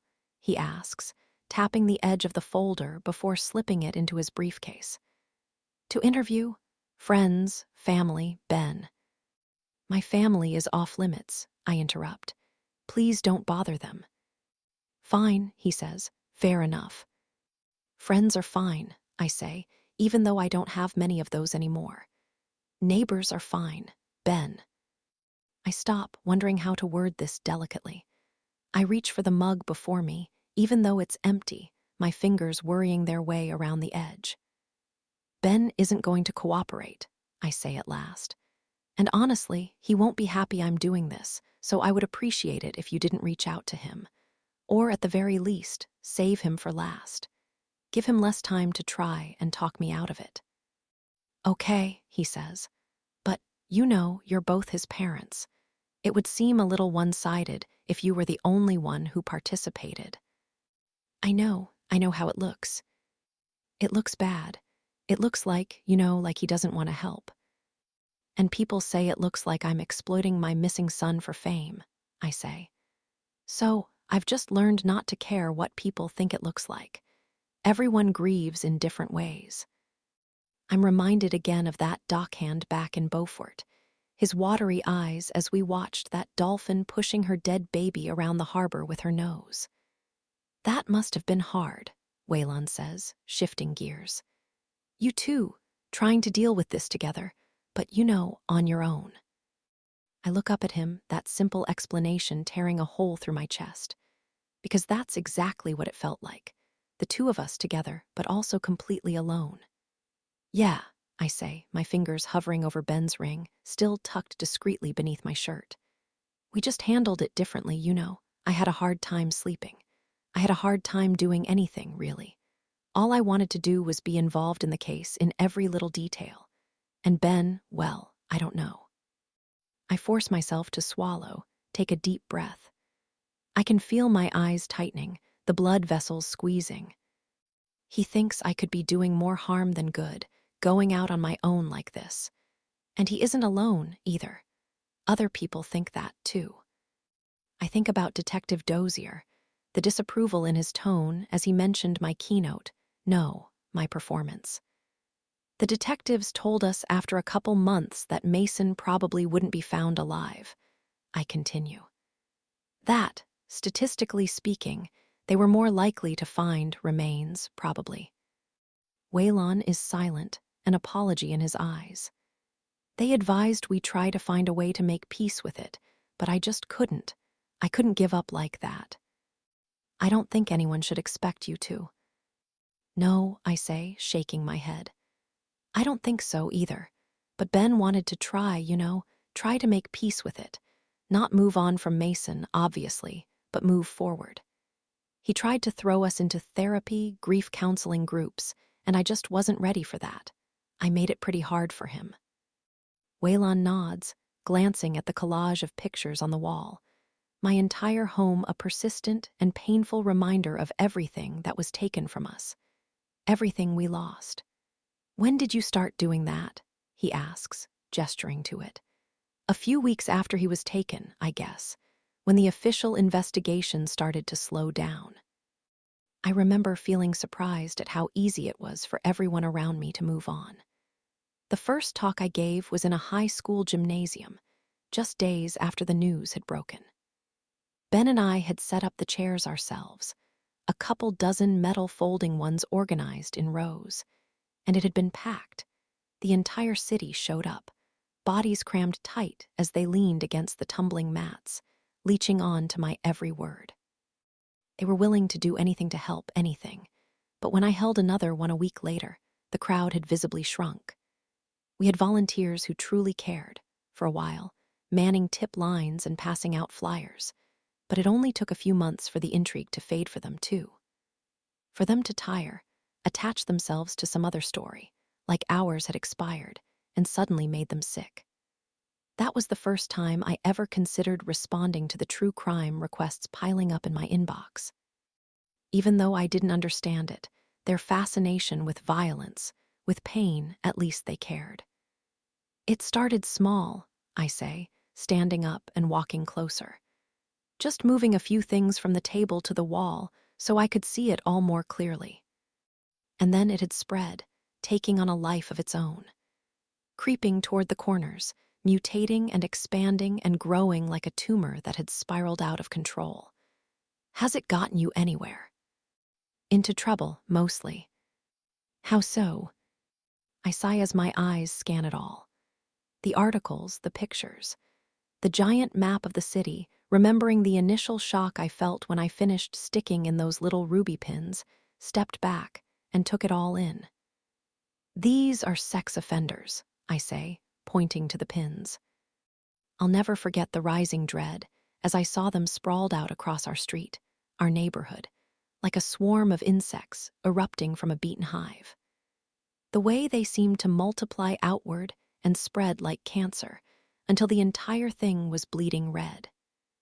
Every single registered sex offender within 30 miles. I imagine they were interviewed, right? Sure, the serious ones, I say, pointing to the spreadsheet printed out and tacked next to it. My eyes skim down the grid of names and addresses, page after page after page. Criminal sexual misconduct with minors, child pornography, rape. But there are hundreds of them. Thousands. The cops barely even scratched the surface. Waylon stands up and steps closer, too, probably thinking the same thing I was the first time I let it truly sink in, the magnitude of it. They're everywhere, it seems. Our neighbors, coworkers, friends. "What did you do?" he asks, barely a whisper. I'm quiet, still eyeing those little red pins, my mind on Detective Dozier at the vigil and the way he had sunk back into the trees, watching. "I would advise you not to do anything impulsive." "There was this older man who used to work at the grocery store," I say at last, a cold detachment in my voice. "He always liked Mason. He used to keep these stickers in his apron pockets and hand them to the kids at checkout. He was sweet. I liked him. I always made it a point to get in his line, make small talk, until I found his name on the list." Waylon is quiet, letting me continue. "I told Dozier, but he wouldn't listen. He said it wasn't enough, a lesser charge, no probable cause, and at that point I just felt like everyone had stopped trying, stopped caring. So I went to the store one night and confronted him myself." I still remember the look on his face, the wrinkles in his cheeks stretching when he saw me and smiled, his arms outstretched like he was going in for a hug. And then, the terror. I couldn't stop myself. As soon as I saw him, I couldn't stop. The screaming, the thrashing, my fists flying and connecting with anything they could find until the other employees were able to shake off the shock and rush over, hold me back. "It was public indecency," I continue, my eyes still drilling into the wall. I can't bring myself to look at Waylon and see the judgment there. Apparently, he had stumbled behind some bar after too many drinks and peed in front of a cop. That was it. I'll never forget his body on the floor, a trembling ball of limbs. Looking back, I don't even know if I truly believed it was him. Maybe I did. Maybe some small part of me had seen the way he looked at Mason, those stickers in his pockets, and assumed the worst.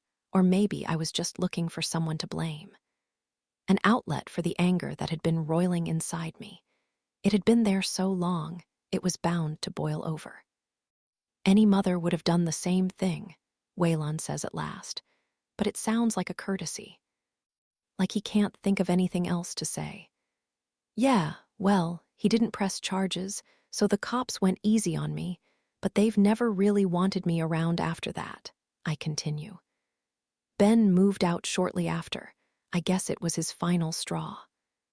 The house is uncomfortably quiet, and I start to chew on my nail to give my hand something to do. I feel a rip, a sharp sting, taste blood on my tongue from where my cuticle tore. "Why do you do this for a living?" I ask at last, an exasperated laugh escaping my lips. "How can you possibly stand it, listening to these stories over and over again? I always think about that, when I go to those conventions. I ask myself how people could possibly get enjoyment out of listening to a story like that. Like mine." "Oh, yeah," Waylon says, pushing a loose strand of hair away from his forehead, embarrassed. "I got into it because of my sister's murder, actually." His words send a knife through my chest. I inhale, trying to breathe through that familiar, painful twisting. My sister's murder. "I'm so sorry," I say. "I didn't mean." "No, it's fine," he says. "I get it. It's a morbid career." "What happened to her?" I tread lightly, realizing now that after all of our encounters together, after our conversation on the airplane, our email exchanges, our meal at Framboise, and now this, I have never stopped to wonder what Waylon's story is. I've been so used to being the one with a tale to tell, the one with a tragedy, that I've never even thought to ask. "Your sister?" Waylon shrugs, shoots me a sad little smile. "That's the question," he says. "The one case I've been working on since I was 23 years old." The sun is sinking quickly now, and I glance outside, watching the sky brighten into an unnatural orange one last time before the light is bound to disappear again. With that one single admission, I realize that, for the first time in 368 days, I'm not approaching the impending night with the same sense of dread that always comes when it's time to buckle up, settle in. Ride out the long, lonely hours with nothing but my thoughts, my memories, my mind. Instead, I feel hope. I feel it, I really do. Just the faintest little glimmer, but it's there. Because now I understand something crucial. I understand that Waylon and I may be more alike than I thought. Both of us are victims of the violence, spending our lives in the dark searching blindly for answers. Both of us tainted by tragedy, defined by our loss, unable to do what everyone keeps telling me to do. Just move past it, move on. I understand that, unlike the others, unlike the detectives and the neighbors and the true crime enthusiasts, this isn't just business for him. It isn't entertainment. It isn't work. For him, it's personal. Chapter 18. Then, our air conditioner died this morning. It was overworked, Mom said. It's too hot. For some reason, that reminded me of the horse-drawn carriages we sometimes see downtown. The horses, thick bodies pulling the weight of a dozen people in oversized wagons. The heat of the sun on their necks, muscles bulging. Bits in their mouths, and the smell of manure baking on the concrete. We had seen one collapse once, stumble in the middle of the street and fall to its knees. Tourists had screamed as the coachman jumped down, pried open its jaws, and poured a bottle of water down its throat as blood oozed from a gash in its leg and pooled between the cobblestones. "Is it dead?" Margaret had asked, looking up at my mother. The horse's belly was moving, but just barely, slow, heaving breaths that made its nostrils flare. "No, it's not dead," she had said, turning us around, hands on our necks as she led us in the opposite direction. "It's just too hot. It's overworked. It's tired." Margaret and I are sitting back to back on the hardwood floor of my mother's studio now, hair pulled into ponytails, though I can feel my baby curls escaping the grip of the elastic and gluing themselves to my forehead, stuck to my skin with sweat. Mom put us up here earlier, setting out an assortment of paints and blank canvases, entertainment that she knew could last for hours. The morning stretched by in a warm, slow rhythm, and I can tell by the shifting sun that it's late afternoon now, another day gone. "I'm hot," Margaret says, fanning herself with her hand. I turn around and see a bead of sweat drip down her chest, disappearing down the neck of her nightgown. We're each wearing one of my father's old work shirts on top of our pajamas, backward, sleeves rolled up to our elbows to create makeshift smocks. "It'll be fixed soon," I say, feeling the tickle of a no-see-um on my leg, nipping at my skin with invisible teeth. I had swung the patio doors open earlier, letting in a warm marsh breeze that did nothing but bring the bugs in. How soon? "Tonight," I say. "Maybe tomorrow, once Dad gets home." "I can't wait that long." I glace in her direction again and notice that her cheeks are flushed red, like she's got a fever or something. But I know it's just the heat. July in South Carolina is brutal. It can make you feel a little crazy, like you're being cooked alive. "Can we sleep outside?" "No, we can't sleep outside." Margaret nods, looking back down at her latest painting. It's a mess of squiggles, childishly abstract, and I feel my chest squeeze a little, remembering her age again. Her innocence. "You can sleep in my room," I say, an apology for snapping at her. "We'll open the window, get the breeze from the marsh. It'll be cooler at night." She smiles at me, reassured, and begins to hoist herself up to get a clean canvas. "I'll get it," I say, resting my hand on her arm and standing up myself. "Sit tight." I step over the milky water glasses and old paintbrushes strewn across the floor and walk across the studio to my mother's easel. There are dozens of her paintings up here, almost all of them of us, like our own private gallery. Margaret sitting in a circle of statues outside, holding a teacup in the air. Dad smoking from my grandfather's old pipe, clouds of smoke billowing out. The blank ones are in a stack by the wall, but before I can get there, something catches my eye. I stop walking. There's half of an in-progress painting peeking out behind the others. I move toward it and slide the top one to the side so I can see it more clearly, and when I do, I can barely breathe. "Izzy," Margaret says, sensing the sudden stillness in the air, my body rigid and unmoving on the other side of the room. "What is it?" I don't answer. I can't answer.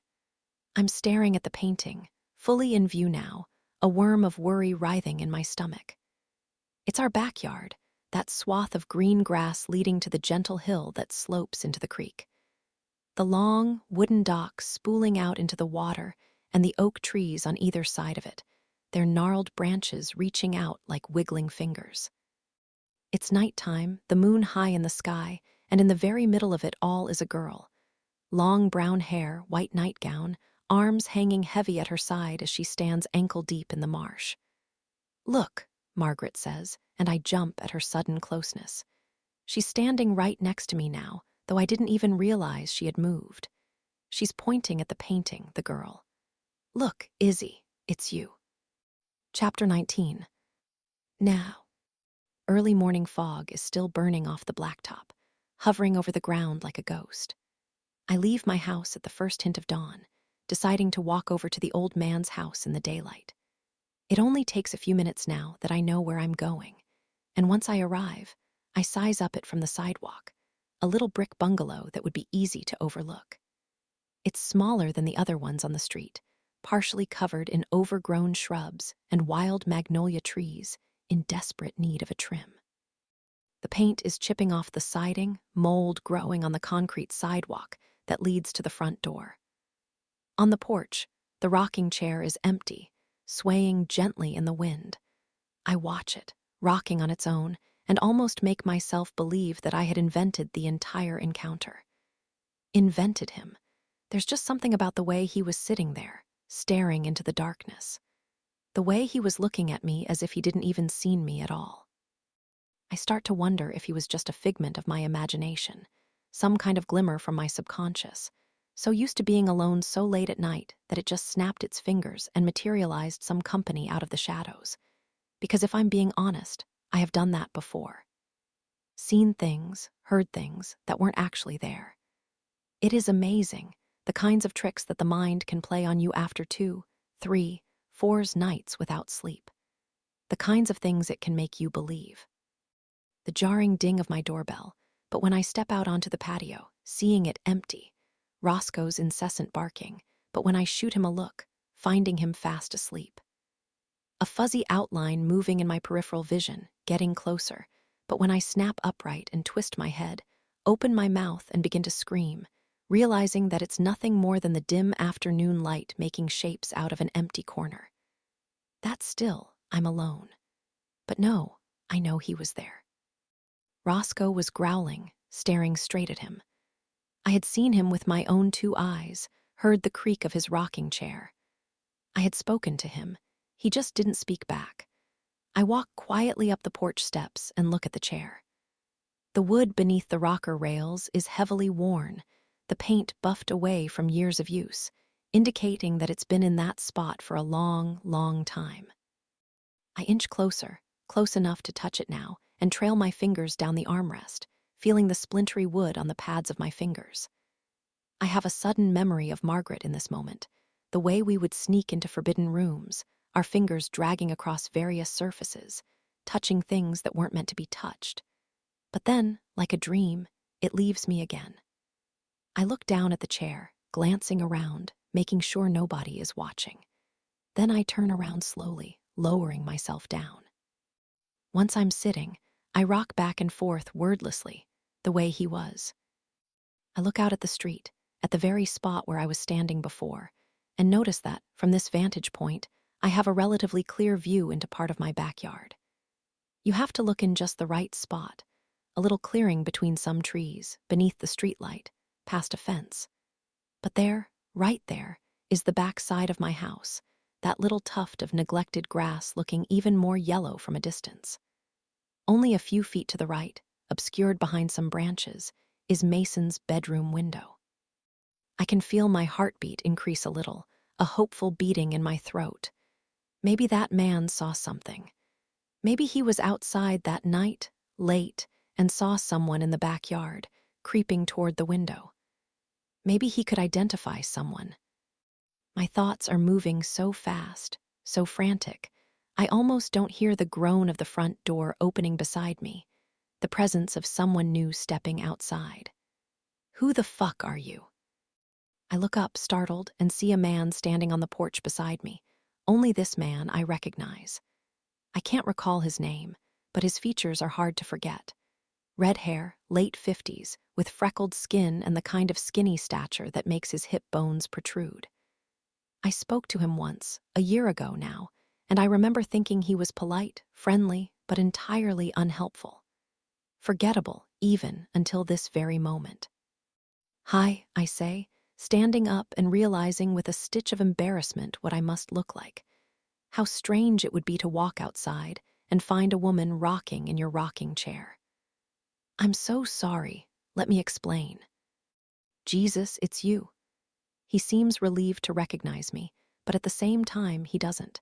He sighs, running his hands through his hair, and I watch as a tuft of it flops back over his forehead.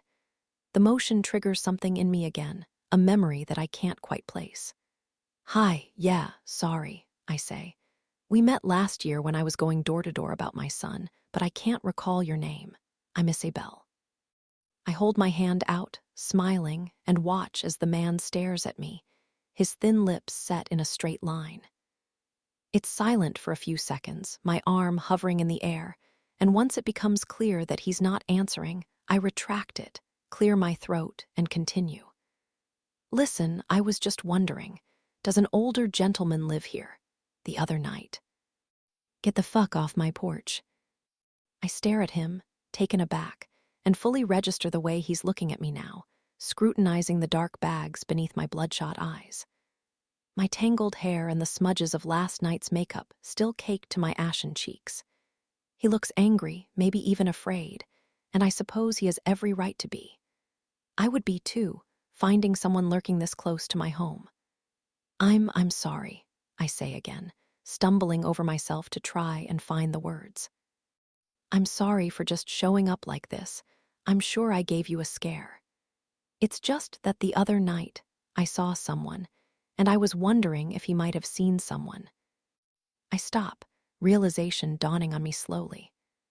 Monday night at the vigil. That quick flash of color in the distance that caught my eye as I was scanning the crowd, not unlike a bob of fiery red hair ducking down low, weaving its way through the pack. "Where were you on Monday night?" I ask, eyeing him carefully. "Were you downtown, by chance?" "I'm gonna warn you one last time," the man says, taking a step closer. "Get off my porch before I call the cops." I think back to what Detective Dozier told me, that sometimes perpetrators can't help themselves, that they have to revisit the scene of the crime or a public gathering, like patrolling the back of a vigil, maybe, or sitting on the porch at night, staring at a window they once entered in the dark. "What is your name?" I ask again, firmer this time. My eyes dart past his face and toward his front door, barely cracked to reveal a sliver of his living room, a splash of beige carpet and a mustard-colored couch. "You're trespassing," he says, ignoring my question, and I take in the little twitch of his lips, almost like he's afraid. "I could have you arrested in a second after what you did to that other guy." I feel a spasm in my chest and force myself to continue. "Who was the man on your porch?" I ask, ignoring his threat. Taking in the windows next, realizing that they're shuttered, that all the lights inside are off. "And why were you at my son's vigil on Monday?" "Get off my porch." "Why can't you just talk to me?" I ask. "What are you hiding?" "Gio," he screams, charging at me a bit. It isn't threatening, more of a little lunge, and suddenly, despite how badly I want a lunge back, despite the fact that every muscle in my body is screaming at me to push past him and run inside, I think again of Dozier's warning. "I would advise you not to do anything impulsive." I think of that man at the grocery store, the way things had escalated so quickly the second I lost my cool. I can feel the adrenaline in my arms, my legs, twitching at the thought of finally finding the answers I'm looking for, finding Mason. But my mind is telling me that if I do this, and if I'm wrong, I won't be able to do anything to find Mason from inside a jail cell. Fine, I say at last, my fingers curling into fists. I can feel my nails digging into my palms as I retreat down the steps. I'm leaving. I make my way back home, my heart racing by the time I step inside. I immediately walk into my dining room, my eyes tracing the map. I'm almost positive I won't find a pin there. If either of those men were on the registry, this close to my home, I'd already know. But still, I look at the neighborhood, the area clear where his house would be. I skim the spreadsheet next, anyway, looking for 1742 Caddy Lane, the numbers I had seen bolted to the porch columns when I had approached the house. I flip through the first page, then the second. The third, fourth, fifth, just in case I somehow missed it. Only once I look at them all, every name, every address, do I deflate a little. He's not there. I grab my phone and navigate to my email, refreshing my inbox. Still no response from Dozier. Then I click over to his contact information and make a call, listening as the line rings and groaning when his voicemail picks up instead. "Hi, Detective. This is Isabel Drake," I say once the line beeps. "I sent you an email on Wednesday, and I just wanted to make sure you got it." I drum my fingers against the table, trying to decide how much to reveal. I also had a question about one of my neighbors at 1742 Caddy Lane. I had an encounter with him this morning that was unsettling. I decide that's good for now. Enough detail to maybe pique his interest, prompt him to get back to me. I asked him a question, after all, which requires a response, but not too much. "Okay, thanks," I say. "Talk to you soon." I drop my arms, exhaling slowly as I crane my neck back, staring at the ceiling. Just as my eyes close, I feel my phone start to vibrate in my hand, and I snap them back open, hoping to see Dozier's name on the screen. Instead, it's a text from Casey. "Good to see you the other night," it reads. "Offer still stands." Chapter 20. The Grit always threw extravagant holiday parties. Or rather, Ben always threw extravagant holiday parties. And my first year, almost 2 months into my employment, we went to Sky High, one of Savannah's nicer rooftop restaurants, with string lights illuminating the dining area and a perfect view of the riverboats as they slid beneath the bridge. I've been thinking about that night ever since I ran into Casey at the vigil. The two of us adorned in sequins and sipping champagne while overlooking the bridge, its 2 cable peaks swathed in lights resembling oversized Christmas trees in the dark.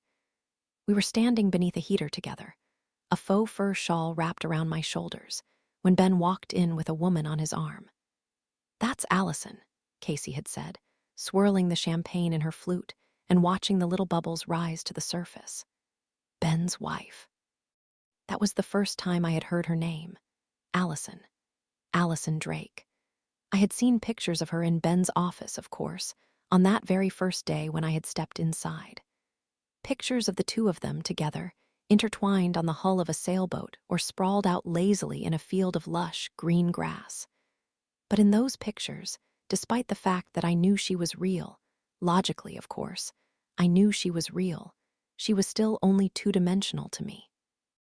I knew she existed in the same way I knew rare, exotic animals existed from the pages of National Geographic. She was a concept, a curiosity, nothing more than colorful ink slathered across glossy paper. Everything I thought about her had been imagined, concocted in my own mind, rather than based on any truth or fact. I couldn't hear the chirpy hum of her laugh, or smell the floral perfume that seemed to swirl beneath my nostrils the second she stepped out onto the roof.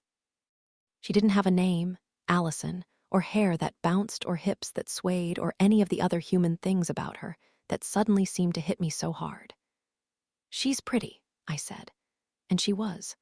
Her features were dark, like mine, chestnut hair, brown eyes, olive skin, though she was wearing a form-fitting black dress with a slit to the knee, which made my gold sequins seem childish in comparison. She was tall and naturally skinny, her bare arms toned in just the right places. Her eyes winged with black liner, and her lips a deep, bloody red. What does she do? I don't think she does anything, Casey said. She stays at home. Like a stay-at-home mother. I felt my chest lurch, the champagne threatening to claw back up my throat. I never considered the possibility that Ben might have kids. No kids. She just stays home. I mean, why not, right? His paycheck must be fat. I don't know, I said. That seems boring. Casey shrugged. Would you work if you didn't have to?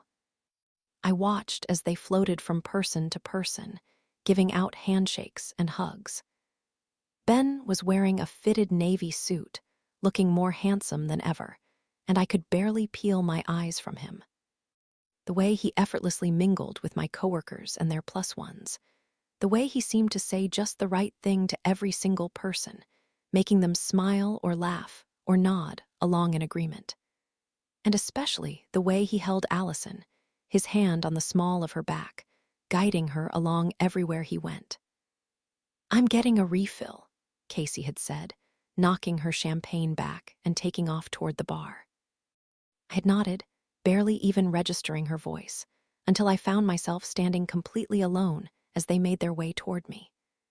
I was suddenly aware of how painfully solitary I must have seemed in that moment, standing alone beneath a space heater, no plus one to rub my goosebumped arms or chivalrously drape their suit jacket over my shoulders. Isabel, Ben had said as he ambled up, flashing his teeth through that perfectly symmetrical grin. Are you enjoying yourself? I am, I said, trying to make it convincing. This is a great party. Thank you for throwing it. I waited for him to introduce me to Allison or for her to introduce herself, but instead, a stubborn silence settled over the three of us.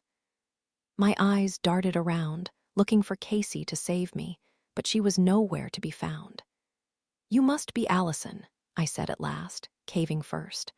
I thrust my hand out in her direction with too much eagerness. It's lovely to meet you. Likewise, she said, placing her dainty hand in mine. And I'm sorry, I hate to run off on you so suddenly, but I need to find the restroom. She leaned in close, her mouth to my ear, and I could smell the warm spearmint of mouthwash on her breath. To be quite honest, this dress squeezes me in all the wrong places. It was a horrible choice. She leaned back and winked in my direction, flashing a smile as she placed a hand on her stomach. It was one of those self-deprecating jabs that perfect people do, trying to call attention to a tummy bulge or physical flaw that just isn't there. And I smiled back, feeling conflicted. On the one hand, I felt a strange sense of satisfaction at being the one she chose to share this secret with, at the two of us having had a moment. But on the other hand, I hated how nice she seemed. It made me feel infinitely worse. I watched as she placed one hand on Ben's cheek while handing him her glass with the other before stepping away and gliding toward the restaurant. My eyes trailed her all the way across the rooftop until she disappeared inside, but when I turned back around, Ben's eyes were on me. So, how are you enjoying the grit? He asked. Is it everything you hoped it would be? I could tell from his expression, his forehead tilted into mine, eyebrows raised, that he was alluding to that night, our night, at the oyster roast. That he was acknowledging what happened between us for the very first time. There had been other moments, though. Every now and then, just as I would be starting to think that my memory of that night was somehow wrong, that maybe my mind had fabricated the way he had looked at me, that subtle twitch in his lips as I pulled back, that maybe the beer sitting stale in my stomach had contorted the evening into something it just wasn't. Little glimmers of truth would shine through, like the sun peeking out from behind a cloud of smog. He would assign me a story about a bladesmith who made artisan oyster knives, their handles handcrafted out of black walnut and mother of pearl. I would walk back to my desk on a Friday afternoon, running late to an office happy hour, and find a crisp blue moon waiting patiently for me on my desk, the cap cracked off and the neck slick with sweat. It was like he was shooting me an invisible wink from across the room, one that only I could see. Everything and more. I knew I shouldn't have said it, or at least, not like that. I knew what I was insinuating, how he would take it, that he was everything to me and more. But there was something about knowing that the two of us were sharing a memory in that moment, enveloped in a sea of other people who wouldn't understand, that made me feel more drawn to him than ever before.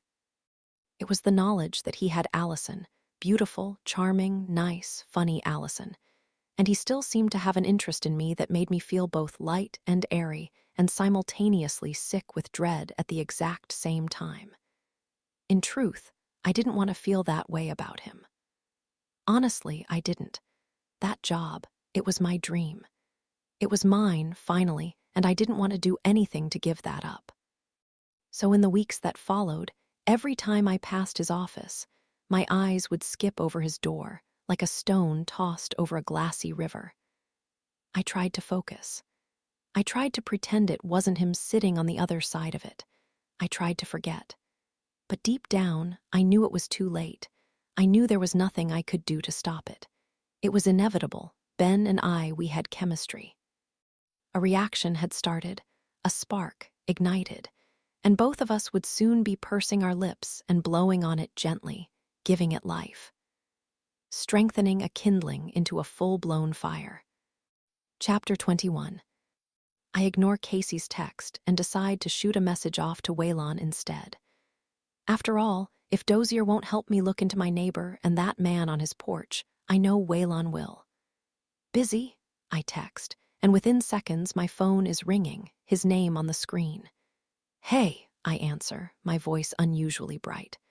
That was quick. Yeah, I was just wondering if I could swing by on my way out of town. Say goodbye. Goodbye, I ask, panic creeping into my voice. It's Friday, he says, hesitating. I had my hotel until the weekend. I need to head home. Oh, I say, my chest deflating. Right, but we're not done here, right? You haven't changed your mind. The thought makes me feel suddenly frantic. The idea of, after losing everything that I've already lost, now losing this. Of course, it wouldn't be the first time an attempt at answers left me with nothing, but for some reason, this one feels different, important. The most important thing I have left. No, he says quickly. Of course not. I'll continue doing my work from home, get some interviews in over the phone. We'll be in touch, and I'd like to come back maybe in a few weeks. The line goes quiet, like Waylon is waiting for me to say something. I just can't, stay here indefinitely, he says at last, sounding embarrassed. I have some advertiser money, but other than that, I'm self-funded. These hotels aren't cheap. Stay here. I interrupt him before I can even realize what I'm doing, what I'm saying. You can stay with me, in my guest room. The line is quiet for a beat too long. That's really generous, he says at last. But I can't do that. I don't want to impose. It's not an imposition, really. My mind is spinning as the words come out. I know this is a bad idea, but still, I can't stop. It reminds me of that first night with Ben on the water, the lie about the oyster shucker that I had just blurted out of nowhere because I was tired of being alone. I have this whole house to myself. It doesn't make sense for you to spend your own money when I have all this space. Waylon is quiet again, and I can almost hear him thinking, trying to find an excuse maybe. A kind way to tell me that what I'm suggesting is crazy. We barely even know each other. We're practically strangers. He and I know there's an air of desperation in my voice. And on some level, I want to open my mouth and reel the offer back in, tell him that he's right, that we can do everything we need to do over the phone. But on another, deeper level, I don't want him to leave. I don't want to be alone. Not now, not again. Okay, he says at last. Okay, yeah, if you really don't mind. I don't mind, I say, a mixture of relief and dread flooding through me. But still, the thought of another person in my house, another life, makes the weight on my chest release just slightly. Why don't you come over and unpack? Make yourself at home. We hang up, and I walk into the kitchen, opening the fridge and scanning the inside. Of course, I know what it's like to share a space with a man, but I've lived alone for 6 months now, and there are things that will need to work out. Things like groceries and cooking and refrigerator space and privacy. How long he's staying, what's acceptable, what's not. I make a mental note to clear out some space in the pantry for him when my eyes catch the stack of mail still sitting on the counter. I notice my parents' card again, that check still sitting untouched on top. I walk over and pick it up, eyeing the little bouquet of daisies on the cover. Inside, it's completely blank. Fitting, I think, tossing it into the trash. We've never quite known what to say to each other, my parents and I not for a while anyway. I pick up the check next and fold it in half, stuffing it into my purse. I know I'll deposit it eventually. I'll have to soon, with no real cash coming in. But until then, I don't want to look at it. I don't want to think about it. It feels like blood money to me. Like a payment for this prolonged silence, only I know it isn't my silence they're buying. It's theirs. Chapter 22. Then, Margaret clambers into bed first, her hair wet and smelling of lavender shampoo. We had a cold bath tonight, lowering ourselves in gently, our legs prickling when the ice water hit our skin. How much longer? Margaret asked. Dad had been tinkering with the air conditioner since he got home a few hours earlier, but still, it wasn't fixed. I could hear him muttering cuss words beneath his breath as he slammed around various tools, the sleeves of his work shirt rolled to his elbows. His collar damp with sweat. It's so hot. Mom turned to us then, her elbow resting on the edge of the tub. Her curls were in a ponytail draped over one shoulder, the ends swirling and sticking to the sweat on her chest. It reminded me of the algae that I sometimes saw growing on the bottom of the dock, stringy and green, like strands of hair pulsing with the waves. When I was younger, I used to think there was a body stuck beneath it, mollusks for skin. Not much longer, she said, trailing her fingers along the surface of the bathwater. She scooped up a handful of suds, clumped together like a tumbleweed of sea foam coasting across the beach on a particularly windy day. We'll be comfortable soon. By morning. Sure, she smiled. By morning. We got out of the bath and put on our matching nightgowns, little yellow daisies, our sweat immediately pushing back up through our pores, skin like squeezed sponges. The heat is oppressive tonight, especially inside. It makes the entire house feel like an oven, like we're trapped in it. Margaret plops on top of the mattress now, while Mom rips off the comforter and tosses it to the floor. I walk over to the window, unlatching the lock and hoisting it open. Immediately, I smell the marsh, that prehistoric stink, but it isn't as strong as it normally is. The water is twinkling in our backyard, deeper than usual, and that's when I notice a full moon reflecting off the surface like there's some kind of orb submerged underneath.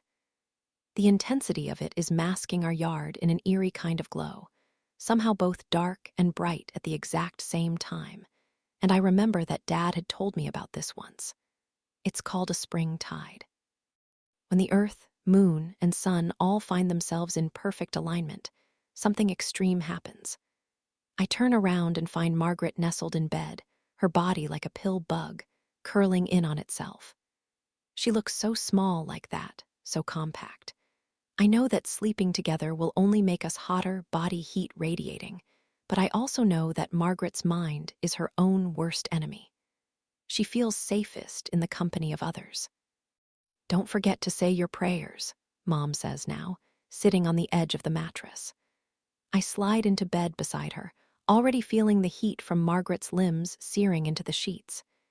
She has her doll in her arms, those unblinking eyes staring straight into my soul. My two beautiful girls. You forgot Ellie, Margaret says, lower lip jutting out.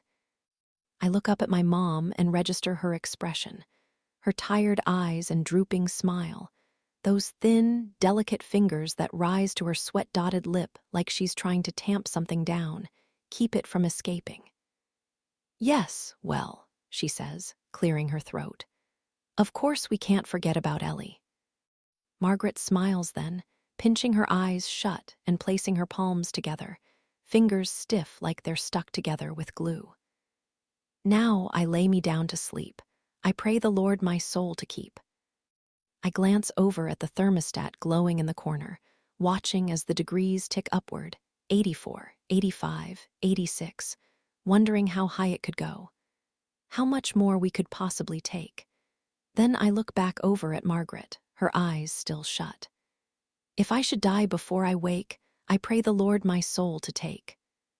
My mother smiles, kisses us on our foreheads, and clicks off my bedside lamp before standing up and walking into the hallway. The room is enveloped in darkness now, the shroud of night, but I'm still looking at Margaret. At the way the moonlight is streaming in through the window like a spotlight, casting its glow directly on her. Chapter 23. Now. At first, my house felt strange with Waylon in it, the comfortable companionship we built up this week seeming to dissolve as soon as he stepped through the door. We spent the first couple of hours dancing around each other, sidestepping one another, like late-night lovers who forgot each other's names. He's offered to cook dinner tonight, a thank you, I think, for opening up my home. He went out for groceries earlier, and now that he's started cooking, we've slipped back into that easy camaraderie I've felt all week. I think it's the way I'm kicked back in the kitchen, watching as he hops around, tending to the bubbling skillets and boiling water.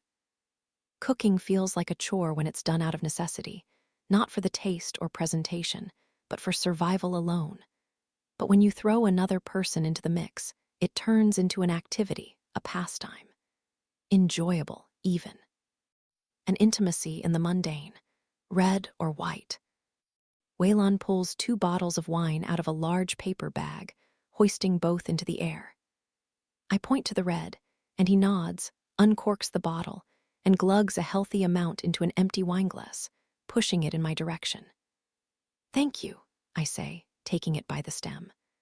A relaxed silence settles between us as he unloads the rest of the groceries, and I can't help but think about how we met on that airplane, the bizarre juxtaposition of then and now. I never would have imagined that in just 1 week we'd somehow find ourselves here, no longer strangers but partners, maybe even friends. What was the case you solved? I ask, suddenly remembering. You mentioned that you solved a cold case, on the plane. Oh yeah, he says, another missing child. He diverts his eyes as he chops a few cloves of garlic, and I wonder if he's avoiding my gaze for a reason. If he knows that whatever comes next is something I won't want to hear. The case was going on 30 years, he continues after a prolonged silence. The family had no answers. I mean, none. No clue what happened, but we were able to find out. And what happened? He looks at me, finally, an apology in his eyes. She died, he says in matter-of-fact numbness. She was taken by a town crossing guard, kept in his basement for a few months before he killed her and buried her in the woods. I swallow, my eyes darting over to the window, in the direction of my neighbor's house. How did you find him? We found a witness, Waylon says, pouring himself a glass now too. Another kid who actually saw her get taken. He was terrified at the time. He was, 7, so he never came forward. I talked to everybody in that town, everybody, and finally I found him. So, what? The cops just believed the 30-year-old testimony of a second grader. No, he says, sighing. But I gave them the tip, and they were able to get a warrant. They searched his house. Guy Rooney was his name. He'd been living in the same place his entire adult life, ever since he got divorced in the 70s, and they found some of her things in his basement. Things he was keeping. I nod, chewing on the inside of my cheek, still staring out the window. The sky is beginning to morph colors now, a slathering of black and blue like a juicy bruise. He confessed on the spot, Waylon continues. Brought the cops to the woods almost like he was relieved to get caught, get it off his chest. All those years later, he remembered exactly where she was, where he buried her. And nobody had any idea, I ask, that that was going on in his house. None at all, Waylon says. That's what's so terrifying. He and his ex were on great terms, co-parented their kids. She even remembers being over there once and noticing that the basement door was padlocked.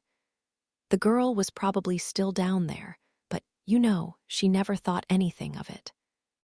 I shudder, trying not to wonder what would be worse. No resolution to Mason's case, or a resolution like that.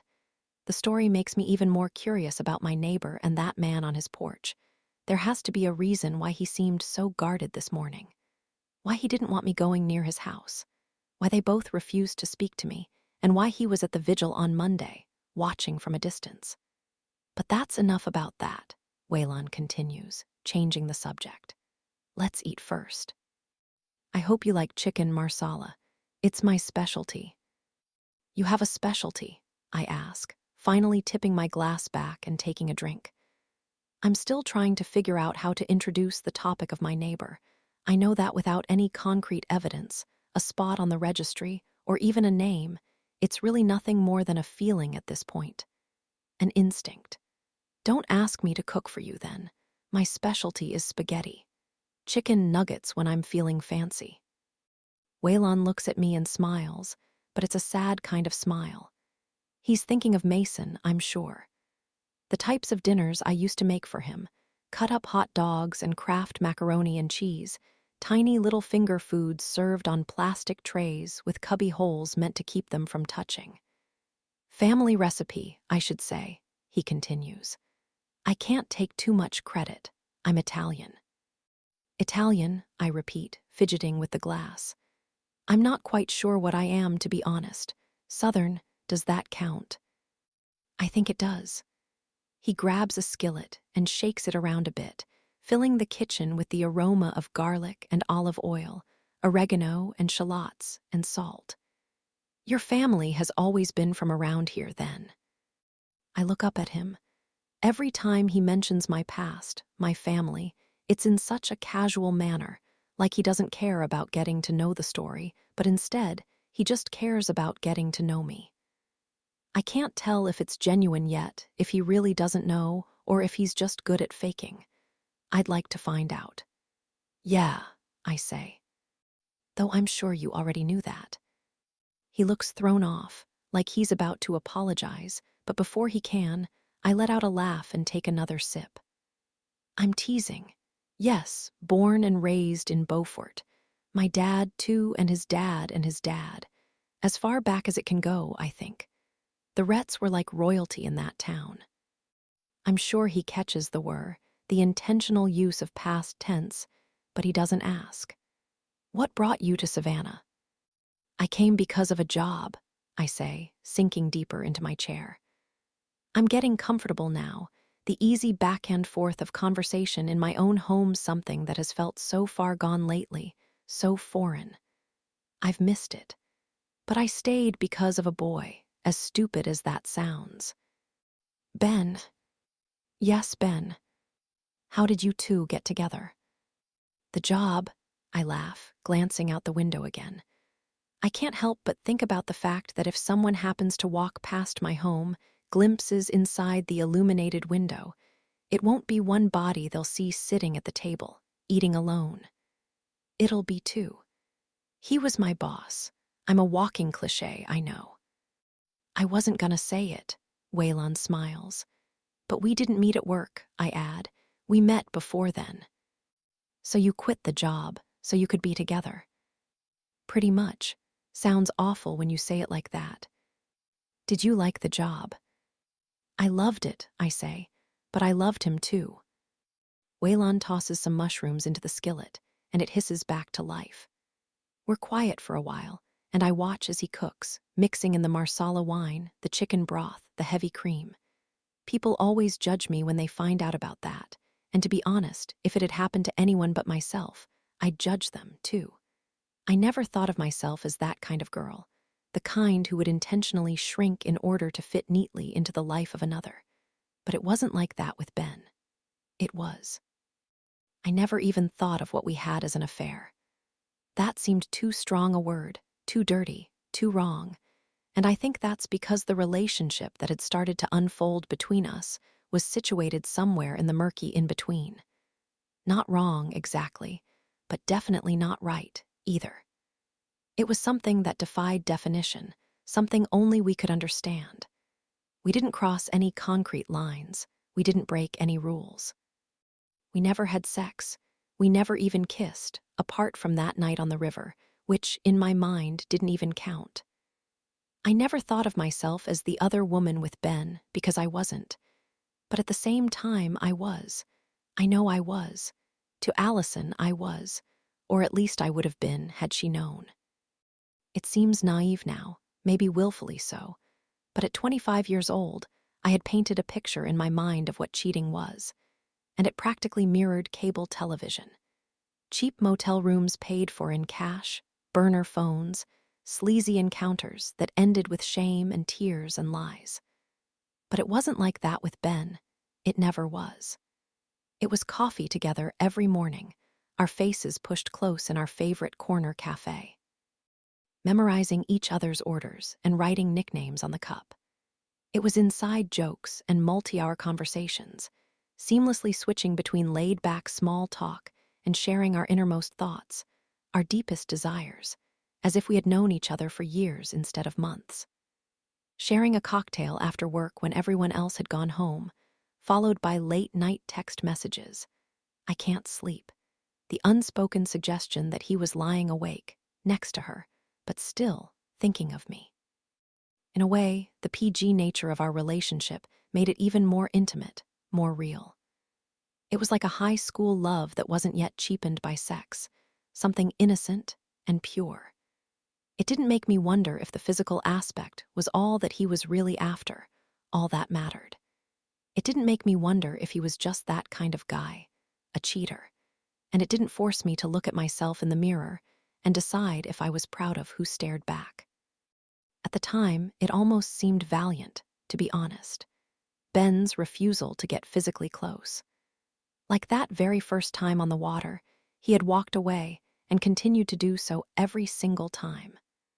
I used to obsess over the way his mouth would hover inches from mine when we were deep in conversation. The way he would pull back slightly, licking his lips, like he was trying to taste me in the air between us. The way he would glance over his shoulder just one more time when he left the office at night, eyeing me at my desk, branding me into his brain before he went home to her. It made him seem like a good man, a noble man. The kind of man who, if I could just have him, would always treat me right. The irony, of course, was lost on me then, that he wasn't being a good man to Allison, leading me on like that. He wasn't treating her right, but in my mind, that was different. She was different. I didn't have what we had. They weren't us. I had underestimated one thing, though, and that was the danger in letting him fill every single crevice of my life. He was like water, pooling his way into my empty spots. He was my personal life and my professional life. He was everything to me. But I knew deep down that I wasn't everything in return. I knew that despite what we had, Allison still had more. She had his last name, after all. His ring on her finger. She had his body in bed. I had come to think of him as a library book, entering my life on rented time. Something that I could enjoy for a few hours, curled up and comfortable, devouring as much of him as possible before our time was up. And because he wasn't mine, I couldn't scribble in the margins or write my name on the spine. I couldn't leave my mark on him in any discernible way.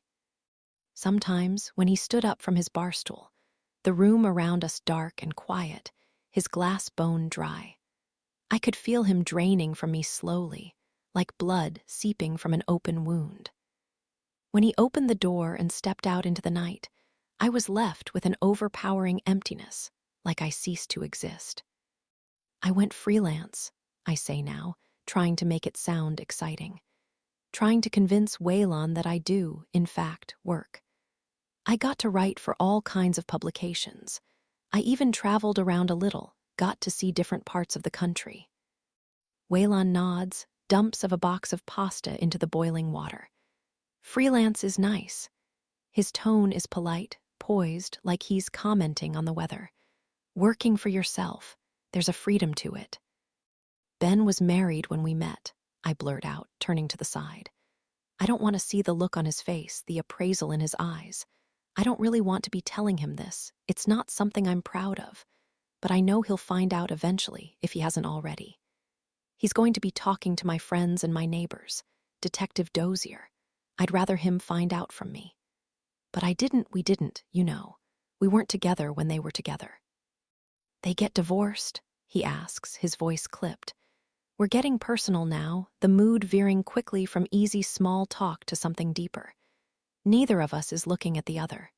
No, I say, letting the silence stretch out for a beat too long. Then I turn toward him and take a deep breath. She died. Chapter 24.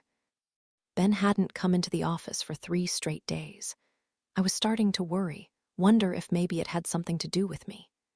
Maybe someone had found out, but found out about what, exactly? We hadn't done anything wrong, or maybe he was having regrets, avoiding me, trying to figure out how to end whatever it was that we had started. He wasn't answering my texts. He hadn't told me about any upcoming vacations. He didn't have any work trips on his calendar. All I knew was that on Monday, he was there, and then he was. Did you hear? Casey shuffled past my desk, a pencil tucked behind her ear. I peeled my eyes from his closed office door, the darkness of his windows, and moved them over to her, alarm creeping into my chest. Casey always had that look about her, easy to read. Her emotions were scribbled between the lines of her face like notes on a scrap of loose-leaf paper, and right now they were telling me something was wrong. No, I said. Hear what? Allison died. What? Allison Drake, she said. Ben's wife, she died. What? I gasped, my hand shooting to my chest like I'd been shot. Yeah, she died. How? Suicide, she whispered, her mouth on my ear. Her breath was warm and earthy, the way it always was when she drank her coffee black. I wondered if this was what she had been doing all morning, chugging caffeine, making her rounds, spreading the latest office gossip like a jacked-up journalist, reveling in the fact that she knew first. Or accidental overdose. Either way, it was pills, like a shit ton of them. I felt the words clot in my throat. I opened my mouth, tried to speak, but nothing came out. Casey raised her eyebrows, tilted her chin down. I know, right? That can't be right, I finally said. Why would she? I know, she said, shaking her head. I have no idea. I guess she had a problem we didn't know about. That happens with housewives sometimes. Too much time on their hands. I conjured up the only real memory I had of Allison. The two of us, standing close on that rooftop, her fingertips on my forearm as Ben stood to the side, watching us both. The way she had leaned into me, shared a secret and a wink, made me feel like I was suddenly on the inside of something special. She seemed happy. I felt stupid the second I said it. I knew that one moment we shared together couldn't possibly be enough to know her, to really know her. But what I was really thinking was, how could she not be happy? She had been. Casey shrugged. We all have secrets. I watched her walk away, taking a few steps to the next row of desks and leaning down, whispering again. Then I glanced back at Ben's office, thinking about all the times I had imagined them together, Ben and his wife. Every night after we'd parted ways, I would walk into my apartment, the emptiness making it feel even lonelier than normal. I would sit at my kitchen counter or slump over in my too-small bathtub, lukewarm water barely grazing my chest, and wonder what they were doing together at that exact moment. Having a cocktail on the porch, maybe, or cooking, something sophisticated for dinner, while I would be reheating a coagulated lean cuisine I had neglected for too long in the freezer. I would imagine them fucking on expensive granite countertops, water boiling over and spilling onto the floor. It made me want to scream. But in that moment, a realization settled in my stomach like swallowed vomit, putrid and sour. I knew nothing about her. I knew nothing about them. The inner workings of their lives were a complete mystery to me, and now Allison was dead. Ben's wife was dead, which meant that Ben was now a widower. We all have secrets. I wondered what Casey meant by that, what she was suggesting. I wondered if she meant that Allison had secrets, a pill problem, an addiction that steered her in the direction of taking her own life. A depression that had spiraled out of control, guiding her hand as she tipped the bottle back while Ben was at work, or if she meant that someone else had secrets. Secrets that perhaps she had unearthed. Secrets she could no longer live with. Chapter 25. There's an atmospheric shift in the air at the mention of Allison, her death. Like the way dogs start to whimper when a storm is near, sensing the impending danger. The electrical charge. Waylon plates our food, his eyes cast down as he walks into the dining room, sliding a plate in front of me. "This looks delicious," I say, picking up a fork. "Thank you." Of course. He eases into the seat next to mine, unfolds a napkin, and drapes it over his lap. Then he exhales, looks me in the eye. "So, that's heavy." "Yeah," I say, stabbing at a mushroom. "It was awful." "Suicide." I spear some pasta, twirl, my eyes on my plate. "Yeah, I guess. Or an accidental overdose. It was never quite determined. They didn't find a note or anything." "What do you think happened?" I drop my fork, the clatter of metal against glass making Roscoe jump from beneath the table, jolting my chair. I look up at Waylon, at his large eyes staring straight into mine. "If you had to guess," he adds, "I don't know." I exhale, trying to steady my hands. They're shaking for some reason. A gentle tremor. Maybe it's the talk of Allison, the unresolved guilt I've always felt over her death. Or maybe I'm just hungry, too much caffeine on too empty a stomach. I guess, if I had to make an assumption, I would say accidental. I don't really know if I believe that, but for some reason, it makes me feel better. What about Ben? "You know, he never actually told me what he thinks," I say, realizing it for the first time. "We never talked about her much, and of course, I never wanted to ask. But he was torn up about it, obviously." "Huh," Waylon says, looking back down at his plate. I glance up at him, notice the way he's picking at his food, like he's trying to dissect it. "Anyway, I just wanted to bring it up," I say. "Before you hear it from the neighbors, or Detective Dozier." "Yeah," he says. "Yeah, thanks, that's good to know." But there wasn't any foul play suspected or anything like that. I want you to know that, too. It was an open and shut case. It's just, he stops, seems to consider whether or not he should keep going, finish his thought. Finally, he spits it out. "Doesn't any part of you think that her death was very convenient?" "What do you mean?" I ask, although I know what he means. I just want to hear him say it. "Just, you know, it looks bad. He was having an affair." It wasn't an affair. There was another woman. Then his wife dies under suspicious circumstances. It wasn't suspicious. It was an overdose. And now, his son disappears under suspicious circumstances. And you two are no longer together. "Okay," I say, placing my fork down with measured control. "Look, I understand it's your job to ask questions, I do. But Allison had an overdose. It happens. And Ben and I separated because our world was ripped apart, okay? We were happy before Mason was taken from us. We were fine." I stare at Waylon, daring him to keep pushing it. I can see his lower lip quiver, the threat of retaliation, another question that I can't answer. But instead, he clenches his jaw, like he has to physically restrain himself from speaking. "It's hard for a couple to survive something like this," I continue, regurgitating the words from Dr. Harris. Like because he said them, it makes it fact. It's hard for a person to survive something like this. "Okay, I'm sorry, you're right." We eat in silence, the clanking of silverware somehow amplifying the awkward stillness that has settled over the house. "Tell me something about Mason," Waylon says at last, changing the subject. It seems intentional, like he wants to pivot away from this sore subject and toward something better, lighter. Something personal. I look down at the table, remembering just yesterday all the equipment that sat here blinking between us.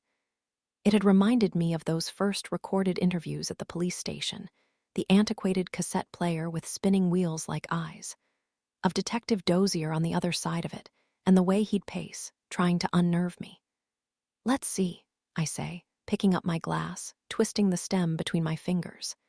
He loves dinosaurs. He's obsessed with them, really. We have this one book. "Isabel," Waylon interrupts, leaning forward in his chair. "Something personal." I bite my tongue, feeling my heart pound in my chest. I'm so used to calculating my statements, trying so hard to please whoever is on the receiving end of them, saying only the right things, the good things, and how still it never seems to matter. Waylon appears to see through that, though. He somehow knows when I'm not being entirely truthful, when I have something more to say. I look up at him again, at the kindness in his eyes, and wonder if this time really could be different. "Honestly," I say at last. He was tough. The admission feels like a sudden exhale after holding your breath for far too long. "How so?" he asks. "He was a colicky baby, always crying. I mean, nothing could soothe him. Nothing. I was home alone a lot with Ben at work, and I remember there were times during those first nights." I stop myself, deciding that it may not be in my best interest to be too honest. Not yet, at least. To describe the unusual way Mason came into this world, or the panic of those early morning hours in too much detail. The desperation that started to creep into my chest when I found us alone in the dark, his writhing little body in my arms, limbs like twigs that could so easily snap. I can still remember those muddy, sleep-deprived musings, the kind that didn't even feel real. The kind that no mother would ever admit to herself, let alone utter out loud. Mason would shriek in the night, and they would flare up so suddenly, so violently. Dark little fantasies of all the things I could do to finally make him stop. And I would let them in, if only for a second. I would let myself entertain them for a beat too long. But then, in the mornings, I would simply ignore them again.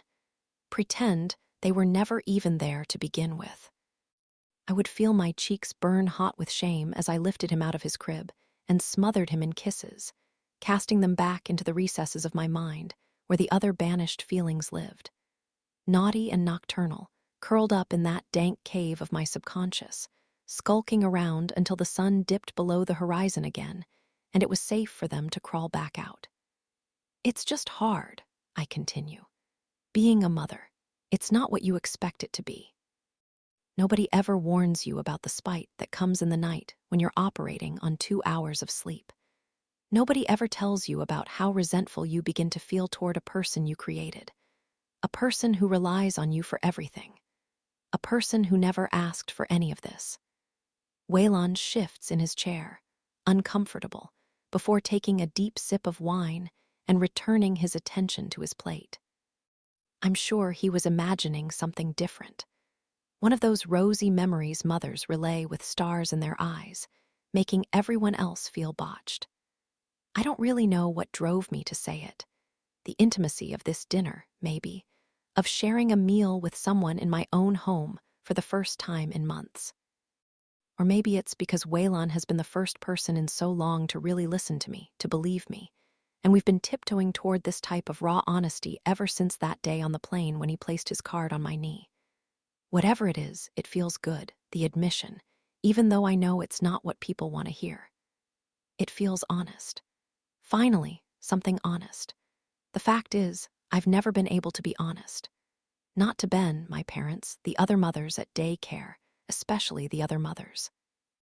Even before Mason was taken, before I met Ben, I always had secrets, swallowing them down every time the urge to repent came gargling up my throat like bile.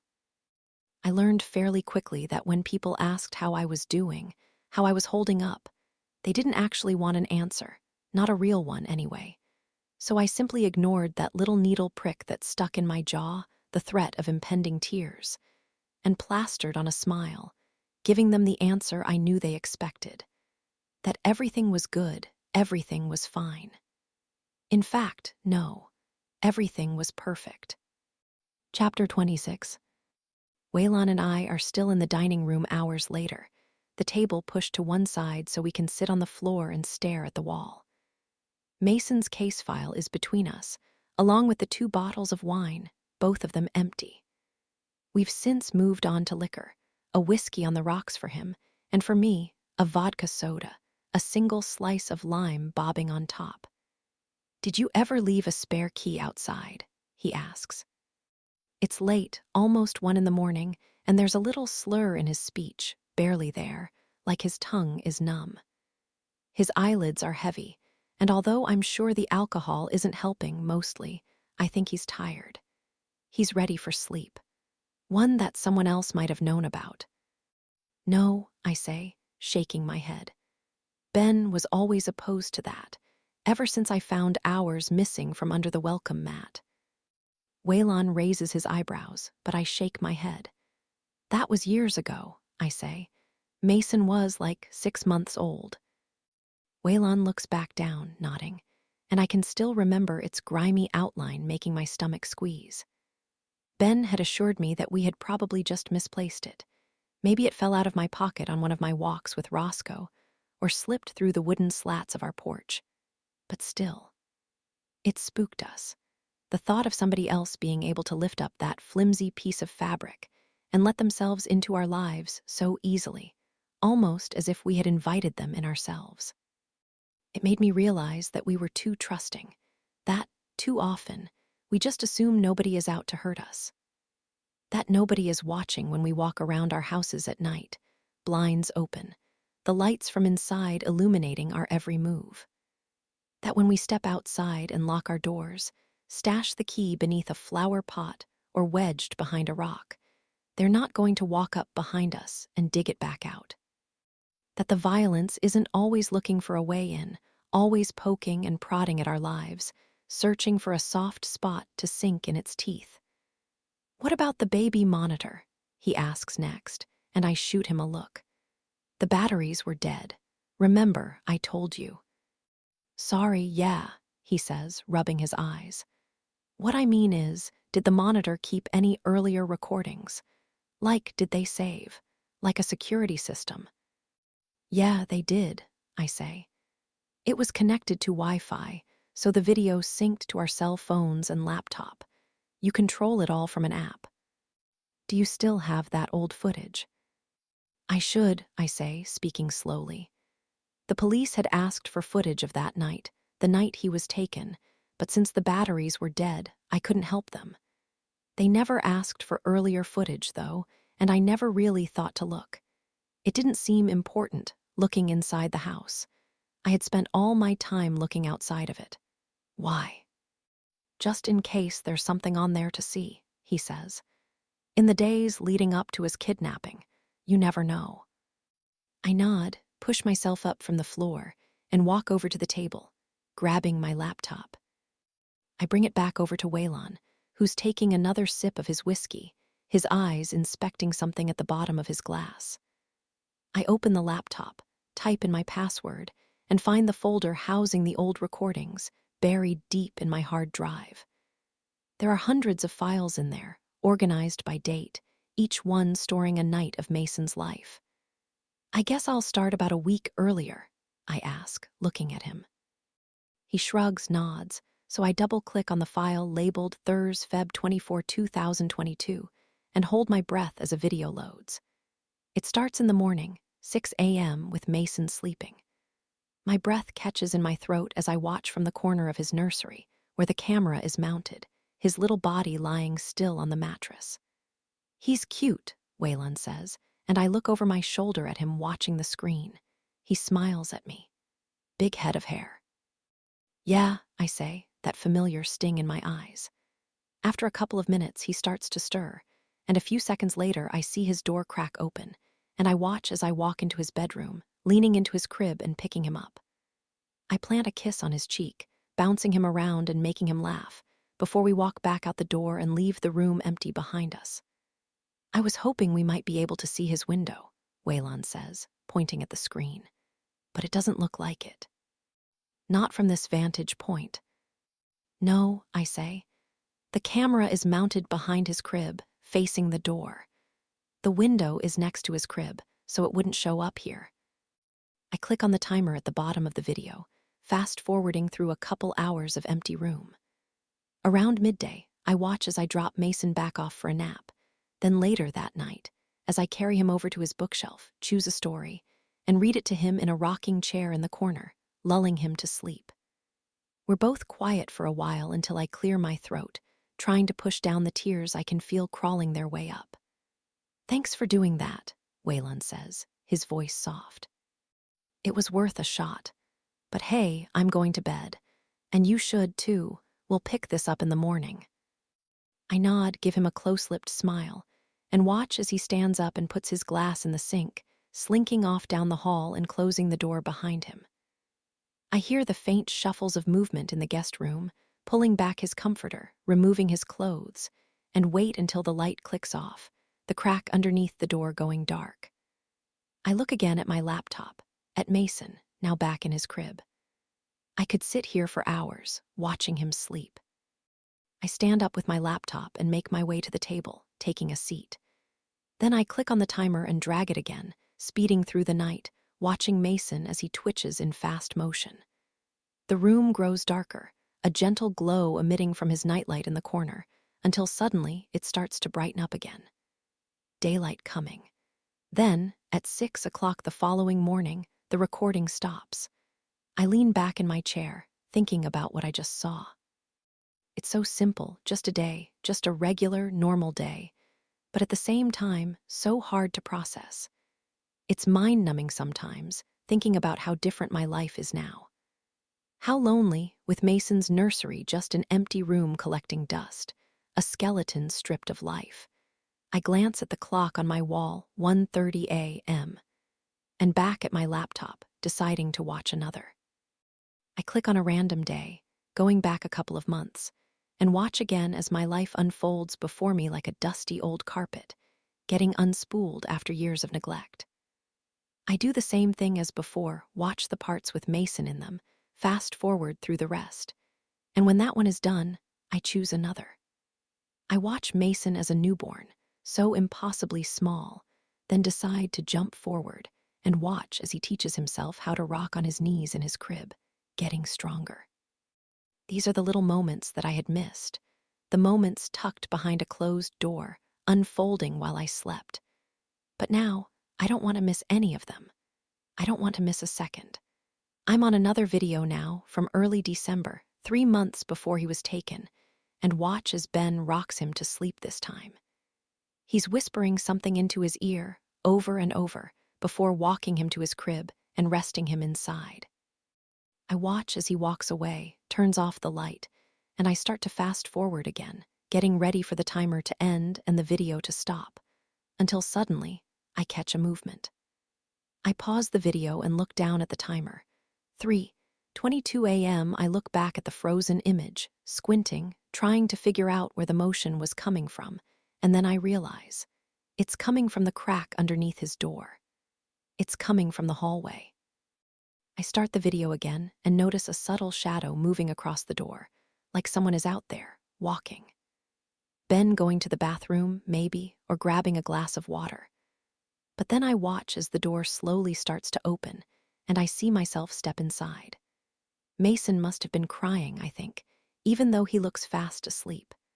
I tap the volume louder and hear nothing but his sound machine, a mild swishing, like pushing your ear into a conch shell and hearing your blood rush.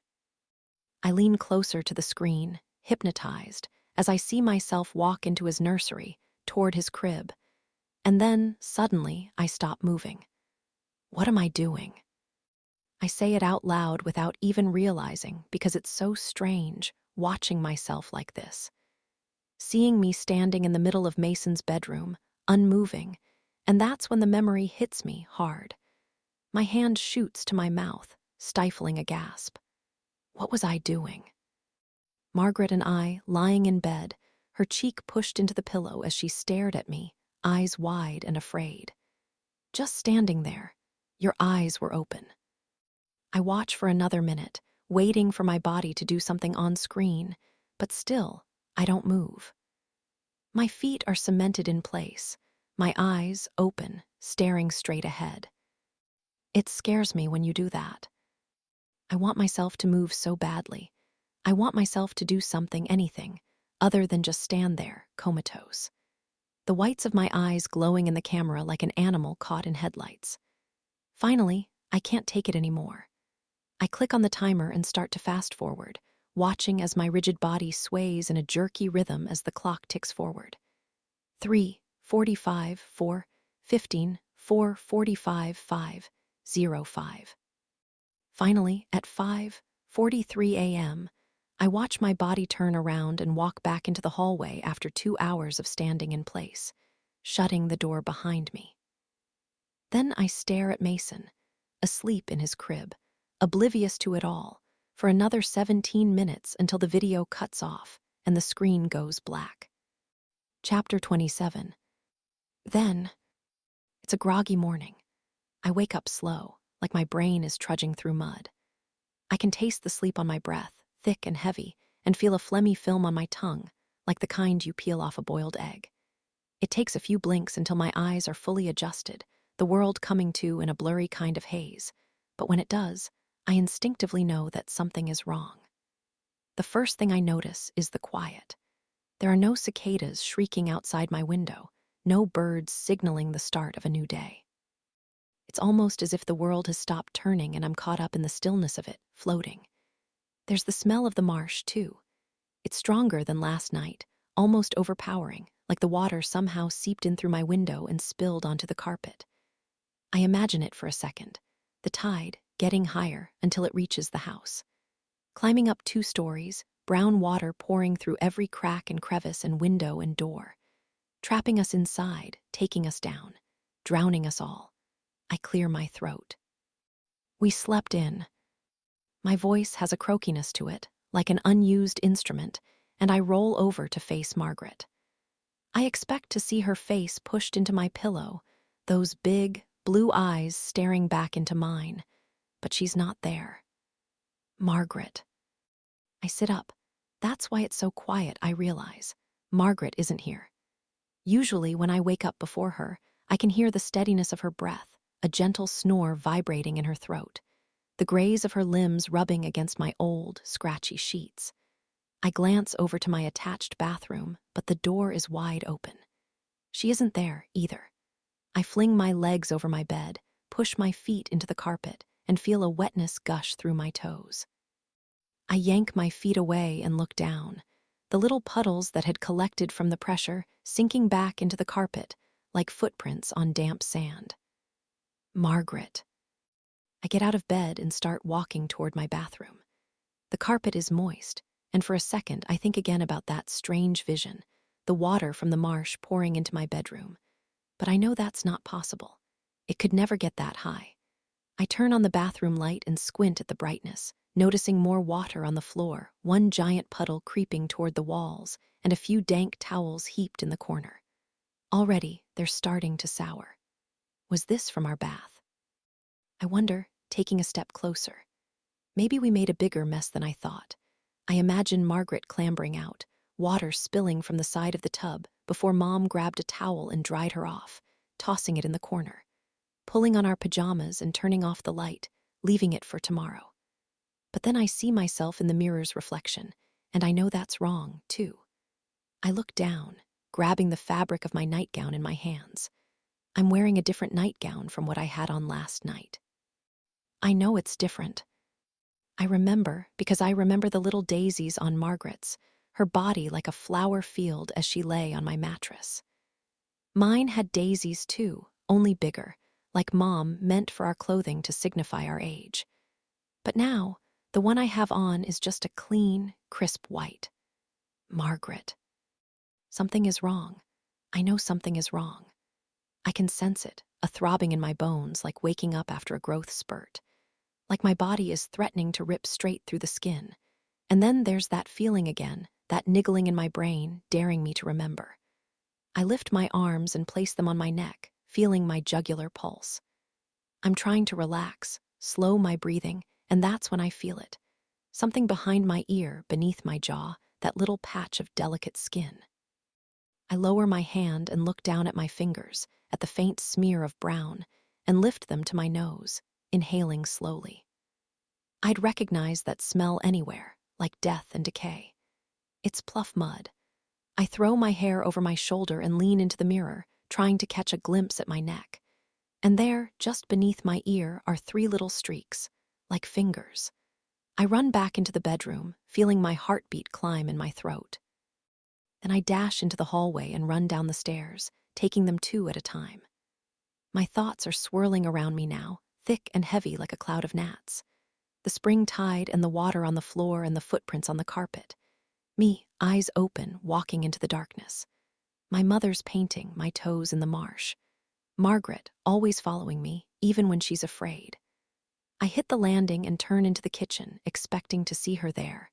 Margaret, sitting at the table, doll in her lap. I'm waiting for her to register my appearance. For her expression to sour, her eyes to roll, shaking her head. You were doing it again. Instead, I see my parents. They're sitting at the kitchen table, 2 mugs of coffee between them, their eyes cast down to the floor. Dad. They don't look up. They haven't even noticed me. For a single, unsettling second, I feel like I'm dead. Like I'm just another ghost haunting this place, my body stuck in the walls like rot. Mom. I see my mother's shoulders stiffen, like my voice was a cold, hard slap against her skin. Like she had to physically brace herself from it, protect herself from me. Her fingers tighten around the coffee mug, hard enough for me to see the whites of her knuckles appear beneath the skin. She lifts her head up slowly. "Where's Margaret?" I ask, but suddenly I have a feeling that I don't want to know the answer. My mother's expression makes that perfectly clear. The haggardness of her eyes, glassy and red, like that night in my father's office. Like she's been crying again, like she's afraid. Your sister had an accident. I look at my dad. His speech is steady and smooth, the way it always is. What kind of accident? Is she okay? My mother shoves her chair back violently, and I jump at the screech of legs against tile. Then she stands up and pushes past me, eyes straight ahead, and walks up the stairs before slamming her door shut. What's wrong with Mom? My dad sighs, drops his head again. Then he pushes his palms into his eyes, hard, and I watch as he lifts his neck and forces himself to look at me. Isabel, the police are on their way.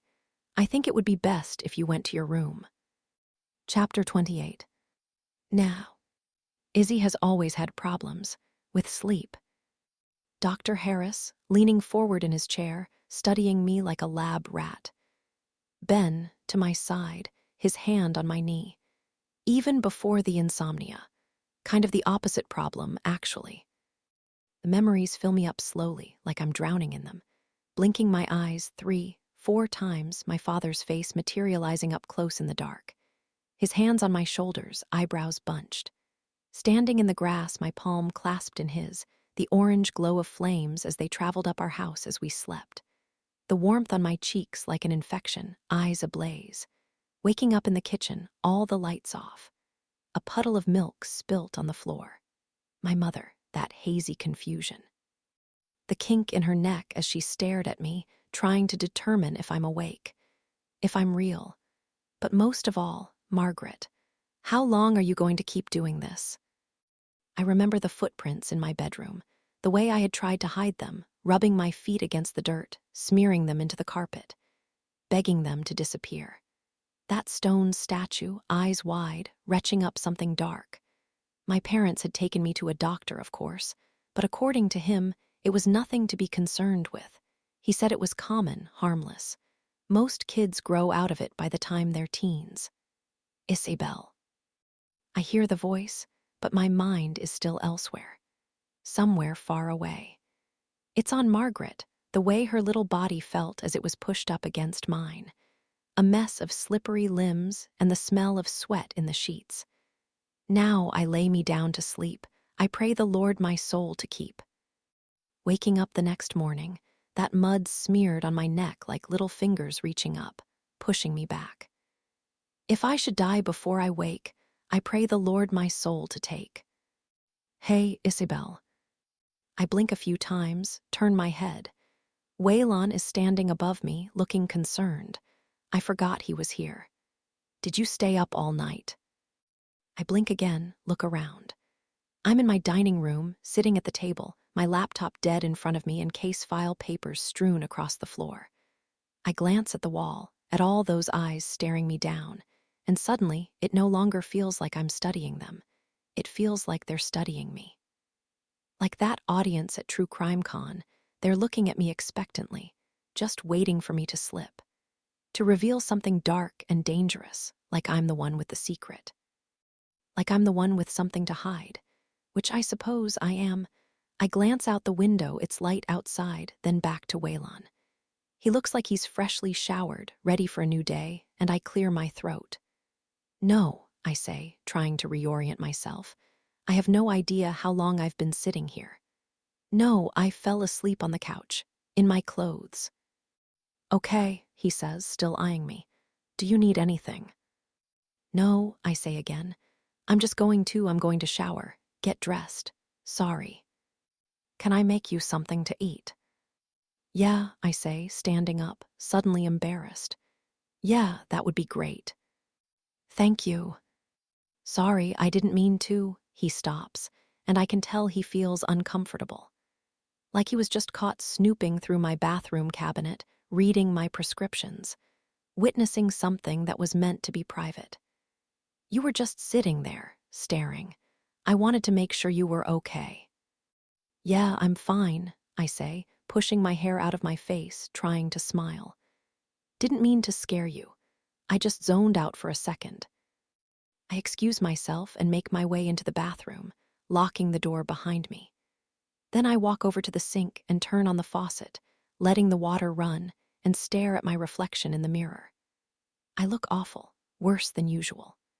My makeup from last night is caked into my creases, my eyes their usual angry red, but there's something else in my face that looks different, haunted.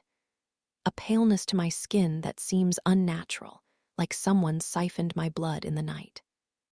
I lift my hands to my cheeks, touching them gently, then snake my fingers back to my neck, behind my ear, feeling that smooth patch of skin beneath my jaw.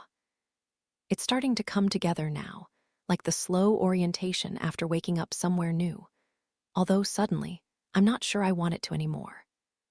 I think of all those feelings that have been flaring up over the last 12 months, feelings of inexplicable guilt, of knowing something that I just can't retain. All those little moments with Mason, those dark, shameful moments that I refused to acknowledge in the morning, and the way I saw myself on that laptop screen, standing above his crib in the dark. The similarities between then and now that suddenly seem so obvious. I think of his stuffed dinosaur found on the banks of the marsh, the familiar smell of pluff mud in the morning, and the icy silence from my parents that never seems to melt. The wary way Detective Dozier looks at me every time we're together, and how Ben fell away from me so fast, almost like I did something. Something unforgivable. Almost like he knows something that I don't. You need to get it together, I whisper, closing my eyes. Then I take a few deep breaths and splash the cold water over my face, trying to shock myself back to life. Chapter 29. We decide to go downtown after breakfast and walk off our budding hangover. Waylon hasn't mentioned this morning, the way he found me sitting there, staring. When I emerged from the bathroom, hair wet and makeup slathered beneath my eyes, he was whistling in the kitchen, scrambling eggs. That must have been tough for you, he says now, as we weave our way through the city, cardboard cups of coffee in hand. Seeing that video. Yeah, I say. He's talking about the one we watched together, the one where nothing really happened. But all I can think about is the way I looked on the screen in the one I watched after he left for bed. My body, upright and rigid, my eyes glowing like two hot coals. I'm glad he wasn't there for that. I'm not sure how I would have explained it. It was a little unusual, watching it all back. Kind of nice, though, getting to remember. I bet, he says, looking down at his shoes. I wish I had videos like that of Margaret. Bird's eye accounts of her going about her days. Just something to help me recollect the little things that are, by now, long forgotten. The exact shade of her hair, somewhere between blonde and brown with hints of honey, when the sun hit it just right.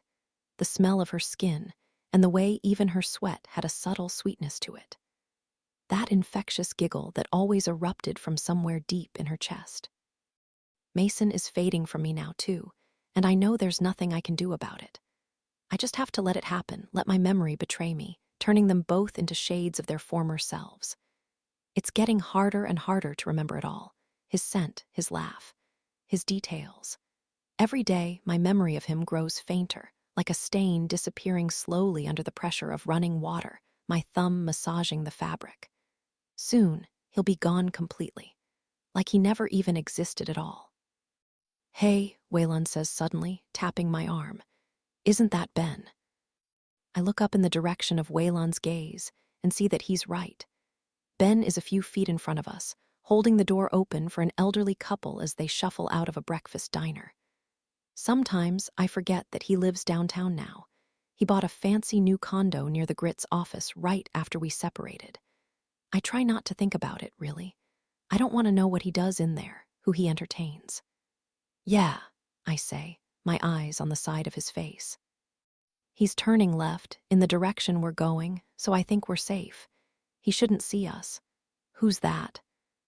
Right as Waylon says it, I see a woman walk out of the restaurant and grab a hold of Ben's arm, her fingers digging into his bicep. She's grinning, obviously proud of her place at his side. The way I used to be. I don't know, I lie, but I know who she is. It's Ben's new girlfriend, the one he told me about. It has to be. She looks vaguely familiar, though I can't put my finger on why, but my hunch is confirmed as I watch Ben lean over and graze her lips. I feel a squeeze in my chest, anger, jealousy, and clench my jaw as his hand snakes down her spine, resting on the small of her back. He's got a type, huh? What do you mean? I ask, turning to look at Waylon. He stares back at me like I'm crazy. What do you mean? He asks. Don't tell me you don't see it. I glance back in their direction.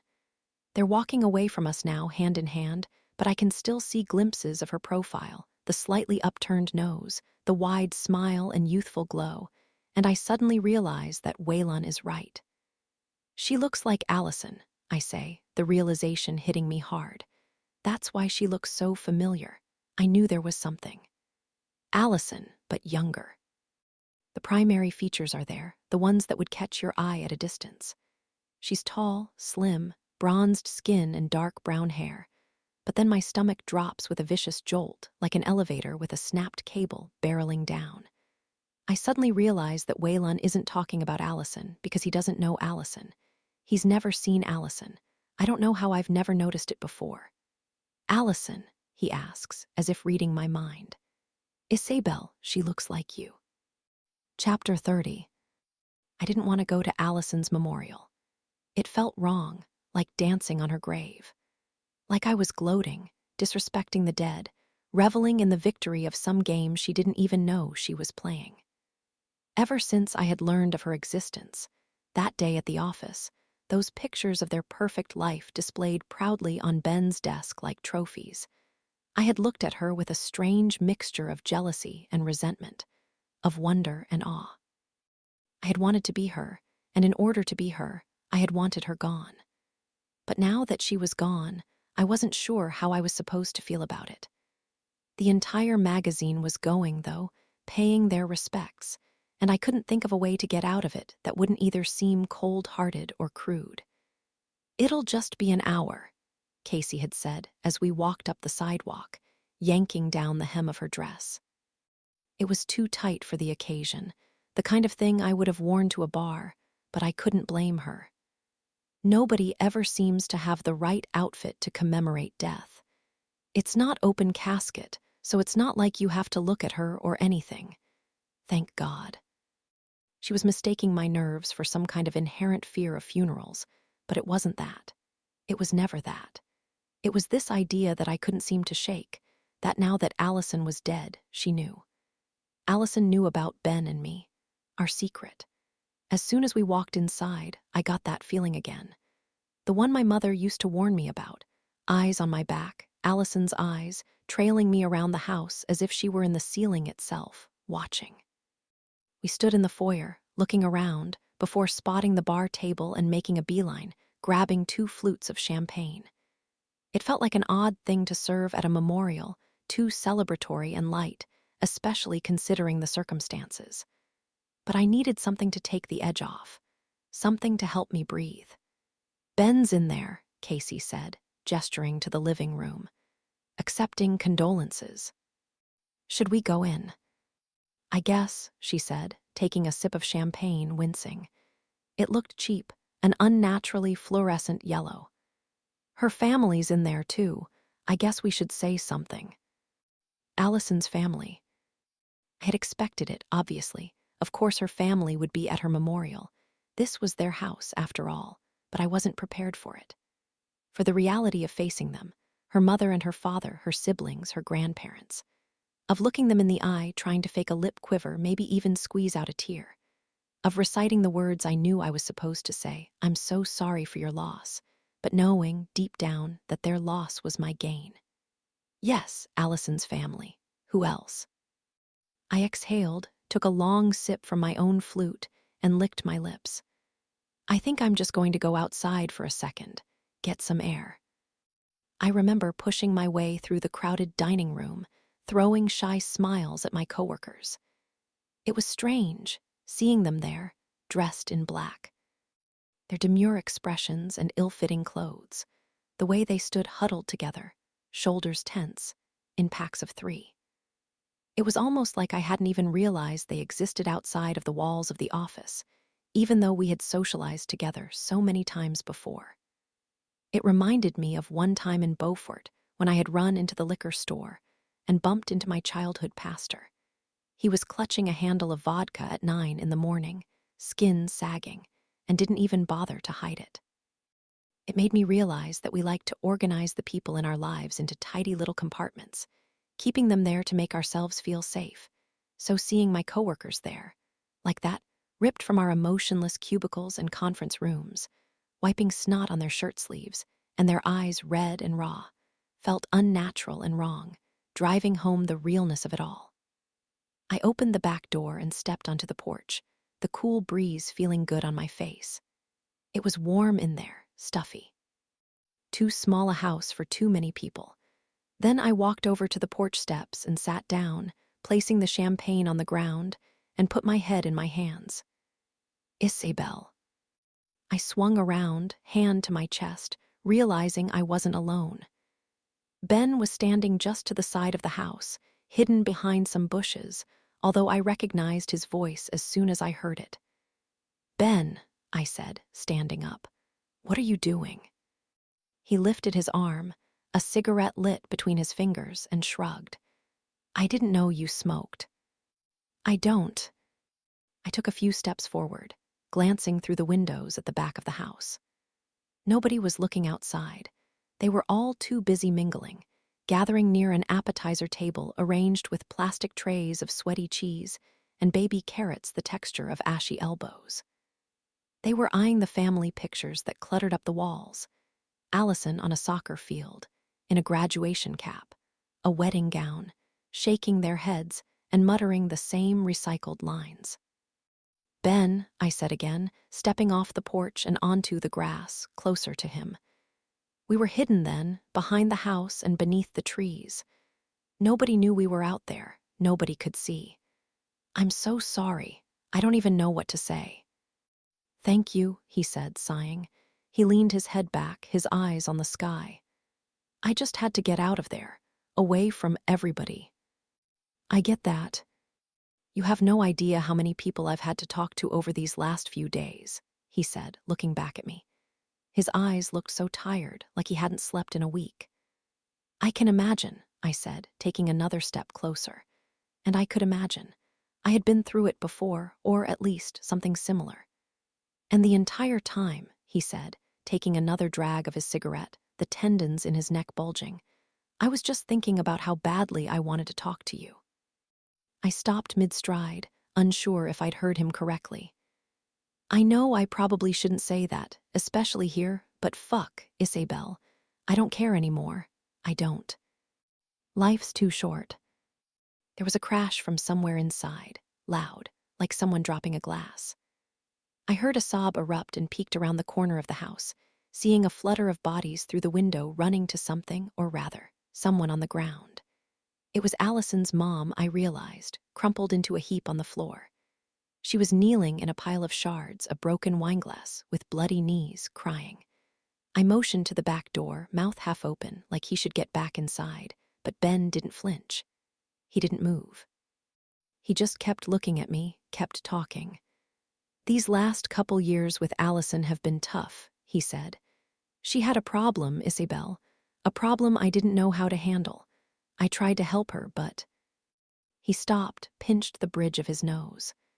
The cherry-red tip of his cigarette was dangerously close to his skin, and I was sure that he could feel it, the burn of it, right between his eyes. I came home from the office Monday night and found her on the bathroom floor. She was pale. Her eyes were open. That's not the first time she had, but this time, the way she looked, I just knew that she was.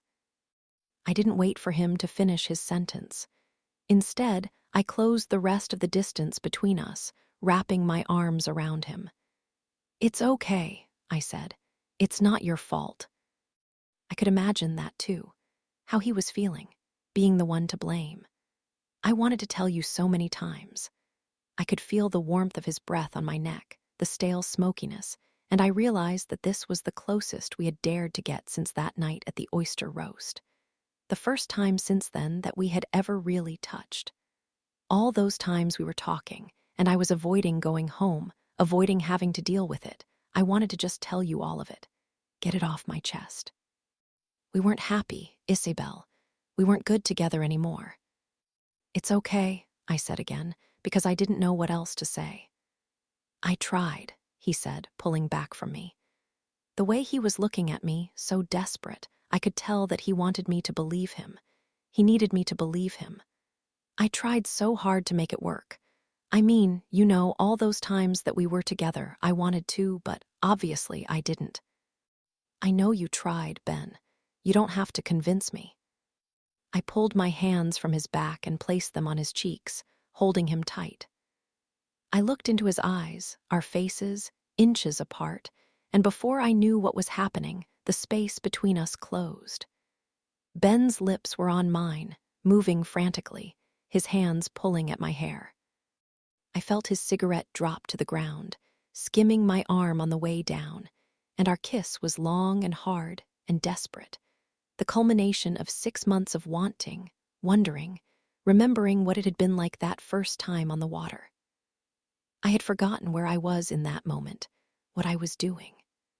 Allison's mother on the ground inside, too distraught to care about the glass cutting into her flesh. All of my coworkers, my future, my career, one small step away from finding us out, from ruining it all.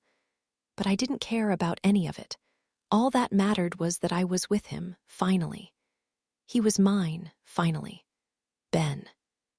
I heard the back door open, the creak of the hinges.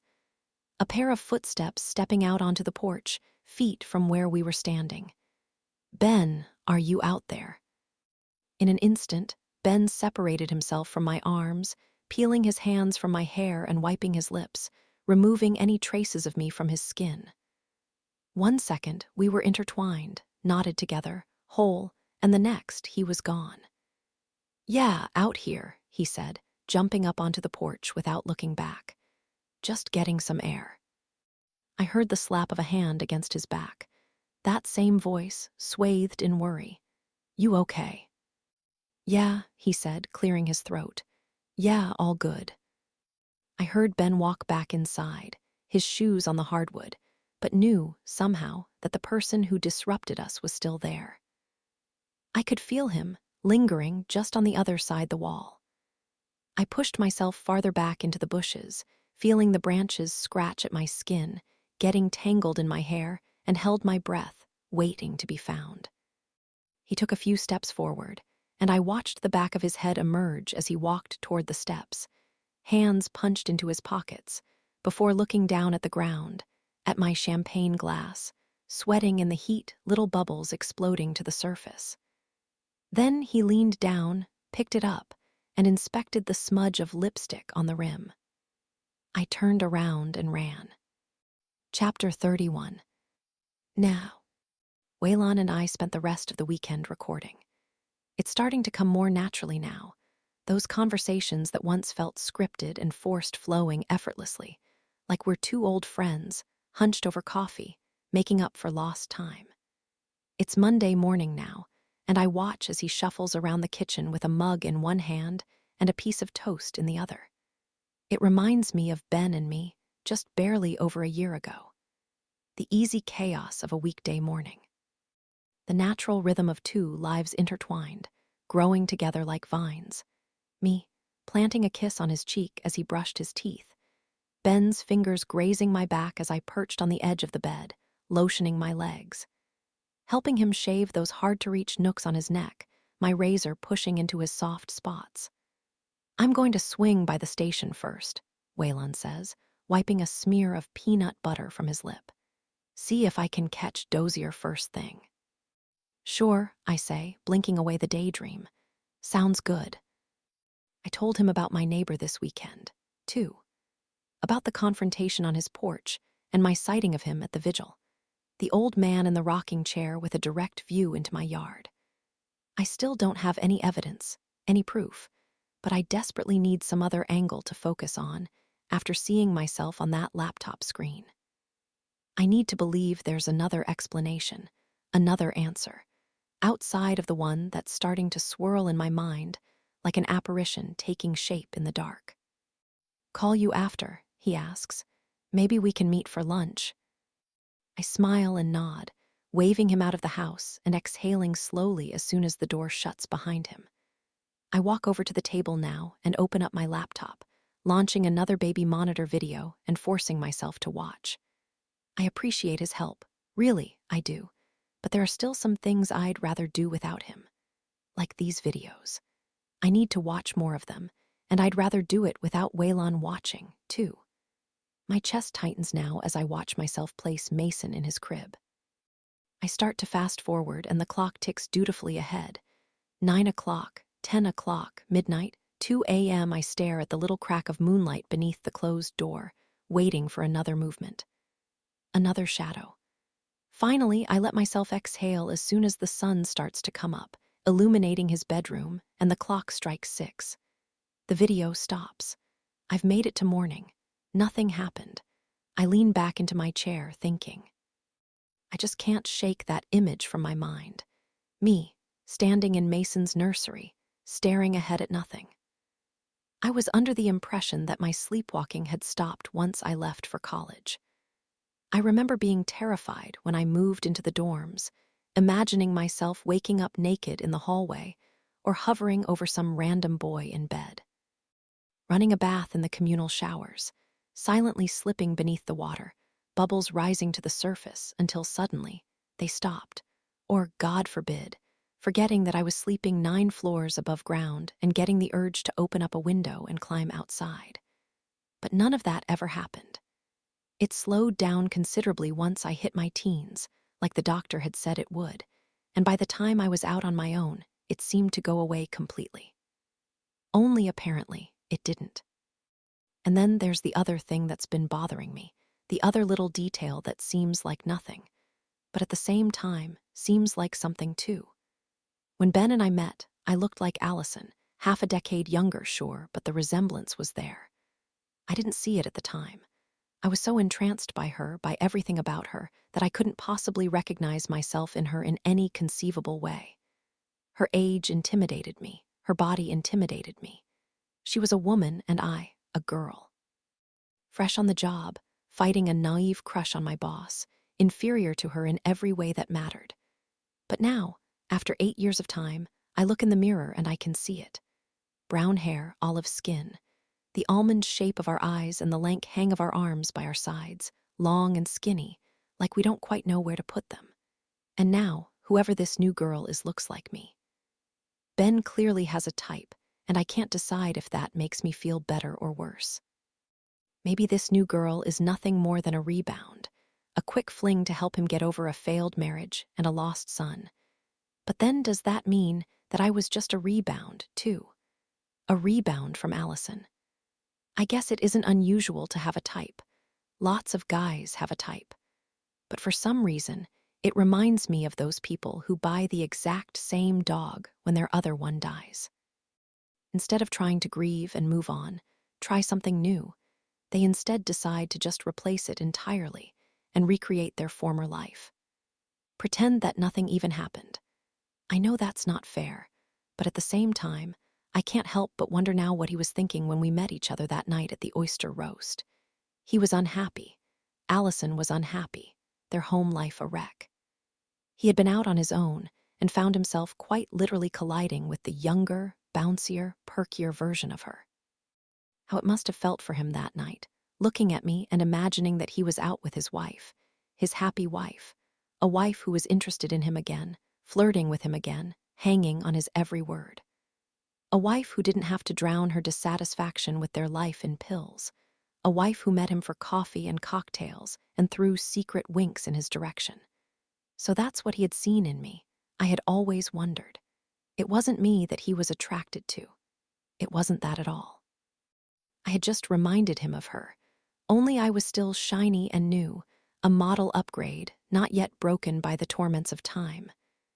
Or at least, that's what he thought. I shake the idea from my mind and click out of the video I was watching, selecting another one. Then another. I work my way through an entire week, then decide to watch a few a bit closer to the time of Mason's disappearance, 2 months before. So far, I haven't seen myself again, and I start to wonder it was just a one-time thing. I'm halfway through another video. It's just after 1 in the morning in this one, and Mason is lying on his back, breathing deeply, when I hear Roscoe perk up on the other side of the living room. He starts to bark, and I look up to see the shadow of a man approaching the front door. "Coming," I yell, hitting pause before standing up from the table. I'm expecting it to be Waylon, not quite comfortable enough in my home to let himself in. After all, he's only been gone for an hour, just enough time to drive to the station, get shut down, and drive back empty-handed. But when I open the door, that's not who I see. "Good morning," Detective Dozier says, hands on his hips. "Mind if I come in?" Chapter 32. For a second, I'm too stunned to speak. Dozier is not supposed to be here. He's supposed to be at the station, with Waylon, talking about my neighbor. "Got your voicemails," he says when I don't respond, "and your emails. Figured I'd swing by on my way to the station as opposed to calling you back." "Oh, thank you," I say, finally finding my voice. "Yes, please come in." I open the door wider, and Dozier steps inside, offering Roscoe his hand to sniff. "So, what's this about your neighbor?" he asks, getting right to it. 1742 Caddy Lane. "Yeah," I say, taking a seat on the couch. I gesture for him to sit, but he keeps standing. "He's not really my neighbor, exactly. He lives on the street parallel to mine. But I noticed the other day that he has a direct view into my backyard. He can practically see Mason's window from his porch." I look down and realize that I'm clenching my fists tightly.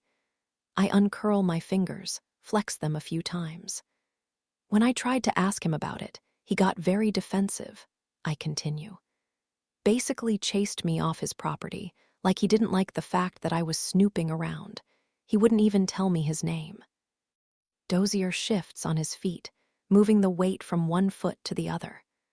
I watch as he chews on his own lip like a toothpick, as if turning something over in his mind.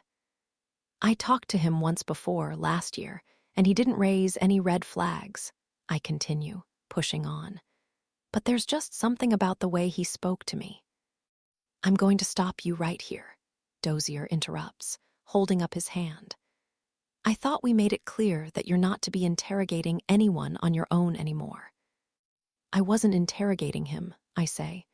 I just wanted to ask if he kidnapped your son without any probable cause or proof. No, I say, getting agitated. But I don't understand why he wouldn't at least be open to talking to me, unless he has something to hide. Maybe because the last time you tried to talk to someone, you broke his nose. I stop, my mind back in that grocery store, to that old man in his apron and my fists flying, connecting so hard with his face. The wet crunch of cartilage and his old, leathery hands cupped over his head, shaking like a kid in a tornado drill. The tissue paper skin of his arms already streaked with bruises, and the blood trickling down his chin, thick and sticky as it pooled on the ground and seeped into the tile cracks. I didn't mean to do that, I murmur. I told you that already. Yeah, well, you did. So maybe you shouldn't be surprised when folks get a little skittish when you show up unannounced. Why were you on his porch in the first place? I hesitate. Part of me doesn't even want to tell him about the man I saw before. I can still picture his brown robe and stringy gray hair, the way he had stared at me, through me, his eyes fogged over with cataracts, like he hadn't even seen me at all. That man wasn't like the other times, though. I know he was. He wasn't just a shadow or some blurry figure dancing in my peripheral vision, a noise my sleep-deprived mind had simply made up and cast out into the world. An imaginary friend. No, this man was real. There was someone else, I say at last, forcing myself to continue. I was walking my dog around the neighborhood, late, like 1 a.m, and there was an older man sitting on his porch. I wait for Dozier to respond, but instead, he remains silent. He was just sitting there, I continue, staring into nothing. I've never seen him before, and why would he be out there so late at night? What if he was out there the night Mason was taken? What if he saw something, or... Do you make it a habit to walk around your neighborhood at 1 a.m? The detective asks, cutting me off. Seems a little strange, even with the dog. I exhale, pushing my palms into my face. This conversation is reminding me of last March, the way this man had pushed me to the absolute edge. The way he was somehow able to make everything I said sound bad, wrong, guilty. I have trouble sleeping, okay? I drop my hands into my lap and look at him, glaring. I would think you would too, considering my son is still missing and you still haven't found him. We're both quiet, staring at each other until Dozier sighs. He walks toward me finally and sits on the edge of the couch, taking care to keep a few feet of distance between us. Like I'm a disease he doesn't want to catch. It's highly unlikely that man saw anything on the night of the disappearance, he says, his hands on his thighs. He doesn't live there. How do you know that? I ask, a prickle in my chest. Do you know the man who does? Dozier is quiet, staring at me, and I can tell he's keeping something from me, something big. I can find out on my own, I continue. It'll just be easier if you tell me yourself.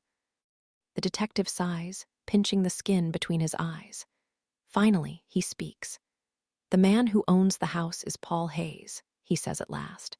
We know who he is because he's out on parole, but he's been a perfectly law-abiding citizen for years. His parole officer visits him once a month, and I can assure you, he lives alone. There is nobody else in that house. I don't know who you saw, but he doesn't live there. He wasn't out there the night Mason was taken. Paul Hayes, I repeat, testing the name out on my tongue. It sounds vaguely familiar again, probably from when I met him last year. A forgettable name for a forgettable person. What's he out on parole for? Nothing violent, some drug offenses. Can you go talk to him? I ask, remembering what Waylon said about the case he solved. That girl found in the basement, the proof hiding in his own house. Maybe get a warrant. No, I can't get a warrant, he snaps. Jesus, I can't just question anybody about a kidnapping without some kind of probable cause. And seeing someone on his porch at night is not probable cause. I don't like the way he said that, seeing someone, as if it belonged in air quotes. As if it didn't actually happen, as if I'm just making it up, or worse, as if I somehow imagined it. Is there anything else? He asks. Yes, I say, my voice sharp. There is something else. The email I sent you. Right, he says, standing up from the couch with a groan. I took a look at the article and didn't see any suspicious comments. Well, that's the thing, I say, standing up too. I walk over to the table and sit back down, grabbing my laptop and pulling the article up. The one I wanted you to look at, it disappeared. Why would someone write a comment and then delete it? What did it say? It said, he's in a better place. Detective Dozier eyes me quietly before letting out a sigh and walking into my dining room. I avoid his eyes as he takes in the wall, the pictures and map and article clippings cluttering up every surface. Christ, he mutters. It's probably triple the size it was the last time he saw it, expanding slowly like a bleeding stain. Why would someone write that? I ask again, ignoring him. Why would someone say that? There are a lot of reasons, he says at last, leaning over the table to look at my screen. Maybe it was some well-meaning religious fanatic who realized how insensitive their comment was and deleted it. Or maybe you misread it. Was this it? He points at the screen to the very last comment. Such a bizarre case. No, I say, shaking my head, remembering. I didn't misread it. It said he's in a better place. Look, he says, straightening back up again.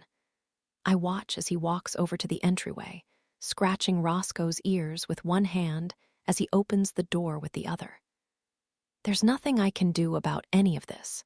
You're inventing clues where they don't exist, and you're pulling resources away from other angles. Do you have any idea how many times you called me last week? We're both quiet.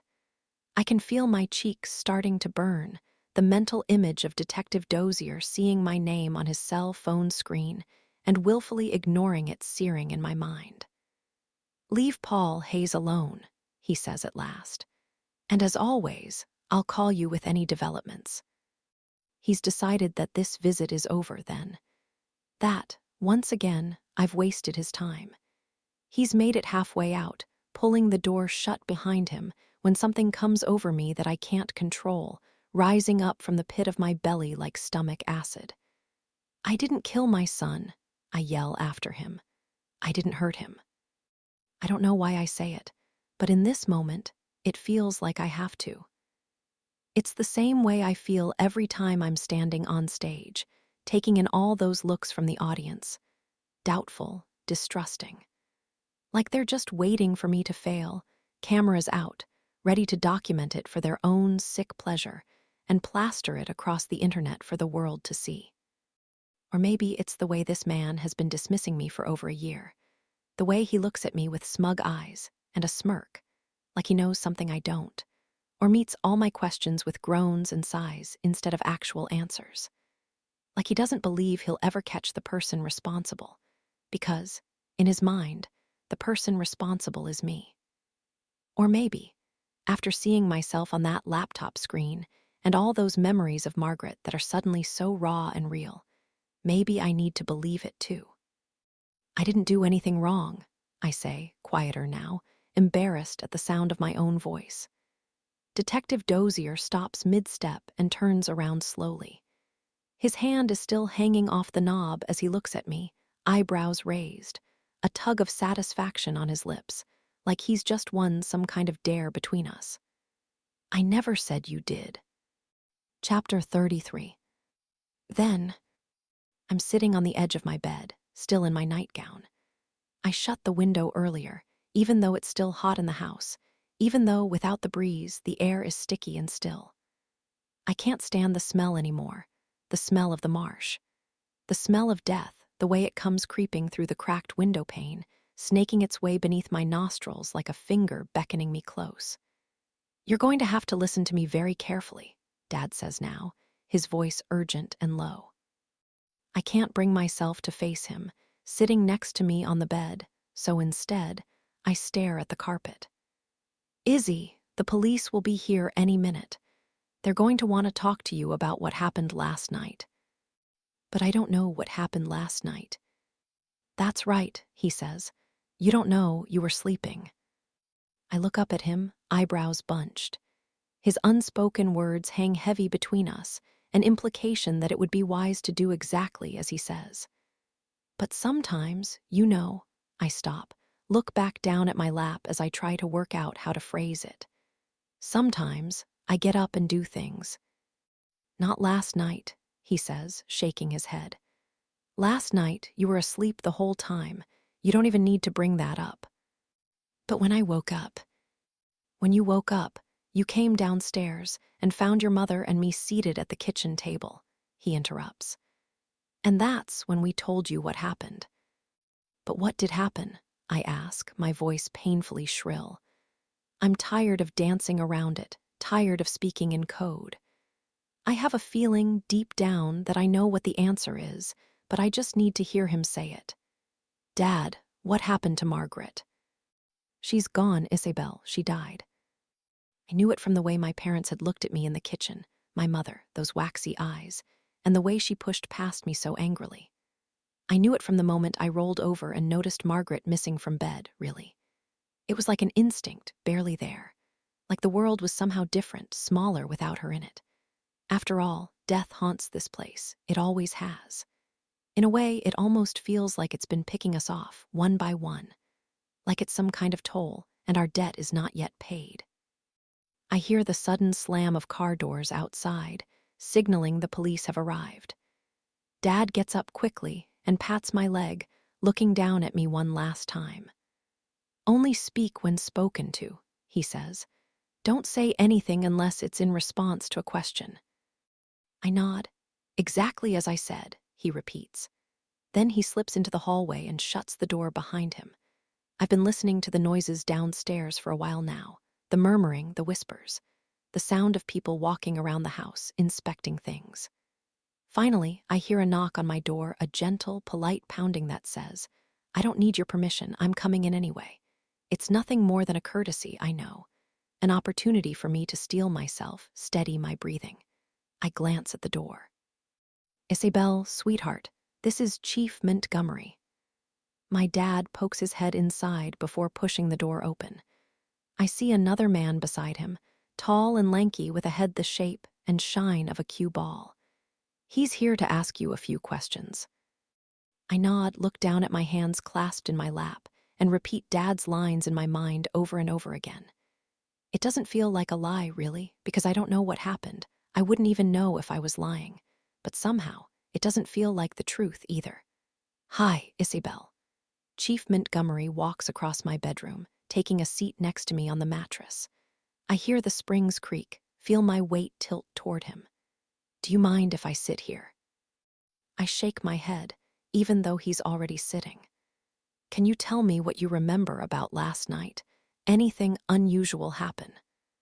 I look up at the man, the way his forehead seems to connect seamlessly with his scalp, both shiny and sleek with sweat. He reminds me of a copperhead Margaret, and I found in our backyard once. The pointy nose, the slit-like eyes. Margaret wanted to keep it, give it a name, but Dad decapitated it with a shovel without a second thought. I'll never forget the crunch it made when that metal made contact, the mucousy strings of blood and entrails that hung out of its neck like soggy noodles. The way the body kept moving for a minute, writhing around on the ground like it didn't even know it was dead. I glance at my dad, register his gentle little nod. Nothing unusual, I say, and that's the truth, sort of. The air conditioner was out, and Margaret had slept in my room. That was kind of unusual. We had a bath, then we got into bed. Okay, Chief Montgomery says. And around what time was that? I shrug. 9. Did you get out of bed for any reason? To go to the bathroom, maybe, or get a drink of water? I glance at my dad again, then immediately back down to my lap. No, I was asleep the whole night. Okay, he says, nodding. Okay, and what about Margaret? Did you see her get out of bed? No, I say again. I was sleeping. Did you hear anything? No, not even through that window. I look up at the man. He's pointing at the wall, my window, facing the marsh. No, I say again. It was closed. Why was it closed? It's hot in here. He pulls a handkerchief out of his pocket and wipes his head, like he wants to emphasize the fact that he's sweating. Immediately, I see little beads of it squeeze back to the surface, like his scalp is made of mesh. Surely you could have used some breeze, right? And if the window was open, maybe you might have heard something in the water, splashing or yelling. No, I say again. It wasn't open. I don't like the smell. Chief Montgomery nods. Okay, he says, the sweat trickling down his neck now. Okay, and about what time did you get up this morning? I want to look at my dad again, but something tells me I shouldn't keep doing that. That I should keep my eyes straight ahead, trained on the man in front of me. 7. Are you always such an early bird? I guess. And was Margaret awake when you got up? I'm not sure. He shifts on the mattress, crossing his legs, and I don't like the way the movement is making me slide closer to him again. Our legs are touching, and I want to scoot back, but at the same time, I'm afraid to move. Isabel, I'm gonna need your help on this, okay? I hear you and your sister were close. I nod, and before I can look away, I feel a tear escape, making its way down my cheek. I lift my arm and wipe it away with the back of my hand. What happened this morning after you woke up? Is there anything unusual that you can remember? Anything at all out of place?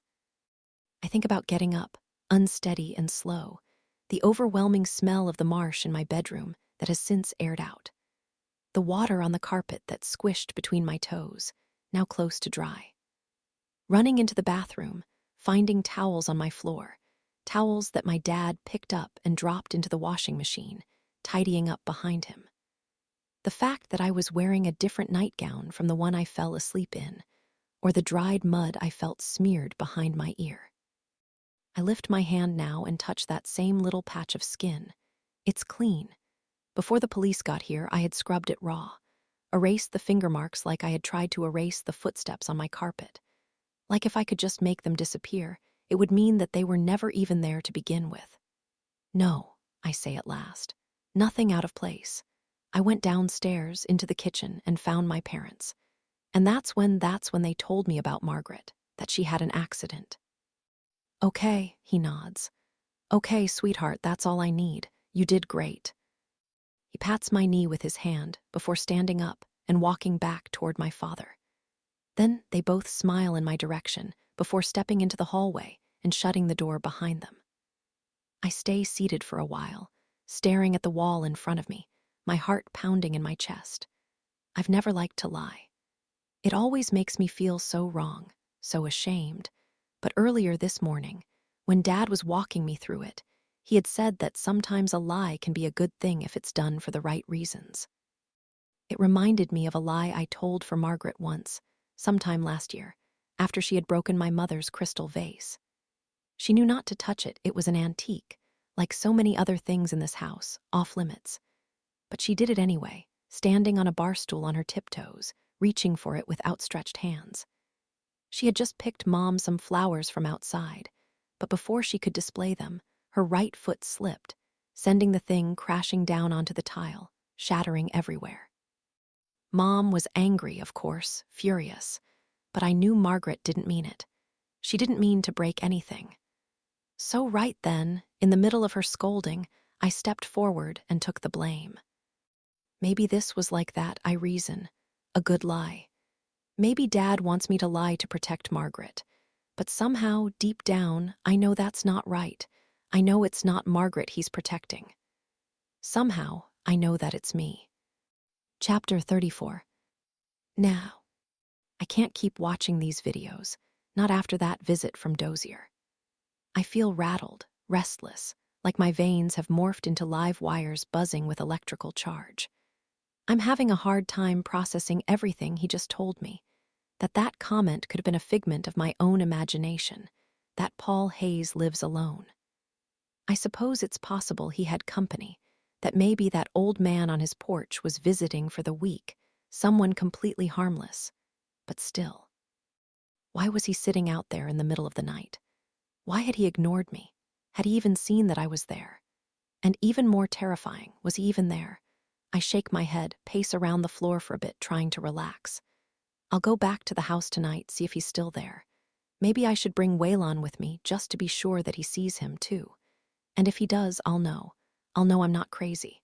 I grab my phone and open up Facebook, typing in his name, Paul Hayes.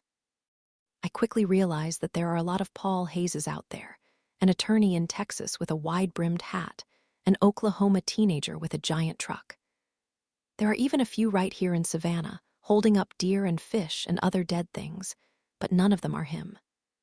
I open up Instagram next, do the same search and scroll. Nothing, not a single thing. I lower my phone, chew on the inside of my cheek, and think. The outside world, Paul Hayes seems not to exist, and suddenly I wonder if that's on purpose. I wonder if he was forgettable for a reason. When I talked to him last year, knocking on that door with Mason's poster in hand, he had been the perfect combination of unremarkable, polite but not overly friendly, cooperative but not especially helpful.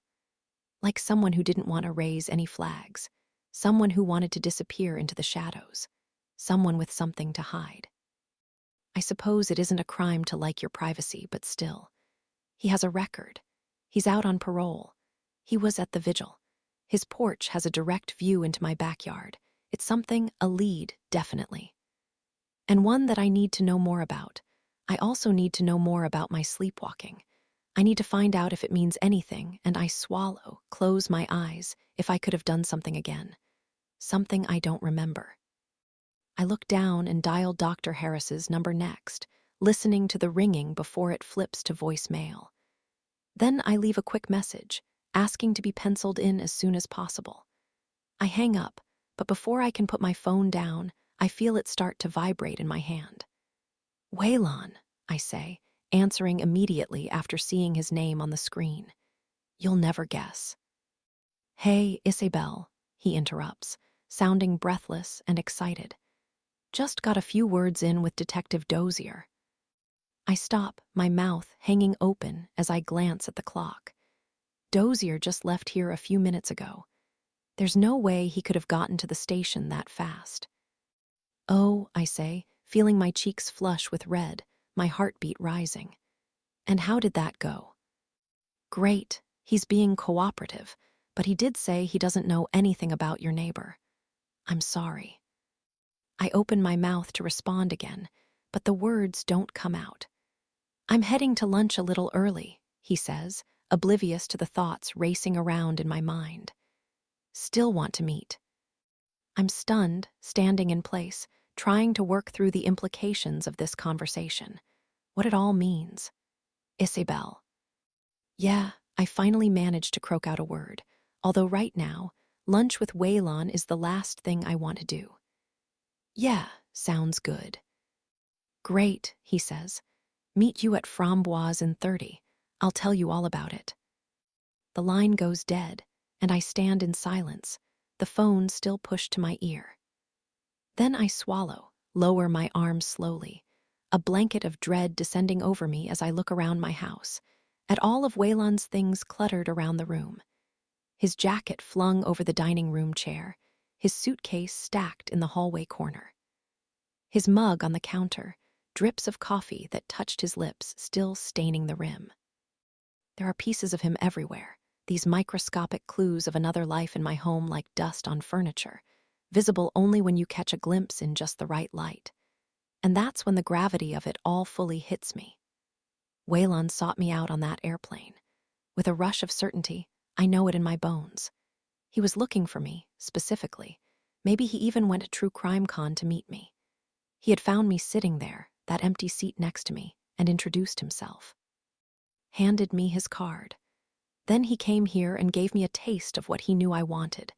Someone to listen, someone to understand, someone to care. It was only a bite, though, only enough to satisfy the craving. And then he threatened to go, leaving me desperate, a junkie in need of just one more fix, so I had offered my home to make him stay. Now this man who came into my life just 1 week ago has managed to weasel his way in so completely. I realize there is no way it wasn't orchestrated. There is no way it wasn't planned. I think about the violence again, like I have so many times over this past year. About how sometimes it presents itself as a shotgun blast, loud and messy, spraying gore against the wall. But other times, it's as quiet as a whisper, a handful of swallowed pills or a scream underwater. A stranger slipping into a window at night before leaving without a trace. But then there are the other times, too, when it comes masked as something else. When it's invited inside, stepping politely through the front door wearing a disguise, an ally, a friend. I thought Waylon cared. I thought he wanted to help. But now I don't know why he's here. I don't know what he wants. Now I know that he's lying. I know that he has a secret, too. Chapter 35. On my way to Framboise, I get another phone call. This time, it's Dr. Harris calling me back. Isabelle, he says, seemingly happy to hear from me. I've been avoiding him, I know, for months now. There's an expectation with doctors that with their help, you should be getting better, that all your problems should slowly dissolve like salt in water, leaving nothing behind but the bitter taste of what used to be. But clearly, I'm not. They're not. Sorry for missing your call. I was with a client. Yeah, hi, I say, holding my phone between my cheek and shoulder. I'm in the car, 10 minutes from the restaurant. That's okay. I was just wondering if I could make an appointment. Yes, your voicemail requested as soon as possible. Is everything okay? I'm fine, I lie. I just have some questions for you. Wanted to pick your brain. Does this afternoon work? I've had a cancellation. I look at the clock in my car. It's already past noon. What time? 1:30. I drum my fingers against the wheel. I want to hear what Waylon has to say. No, I need to hear what Waylon has to say about his fictional meeting with Detective Dozier, his lie regarding Paul Hayes. I need to know what he's after, why he's here, why he's lying to me. But at the same time, I know I'll see him tonight, too. There's no avoiding that now. No avoiding him. Sure, I say, deciding on the spot to cancel lunch and take this appointment instead.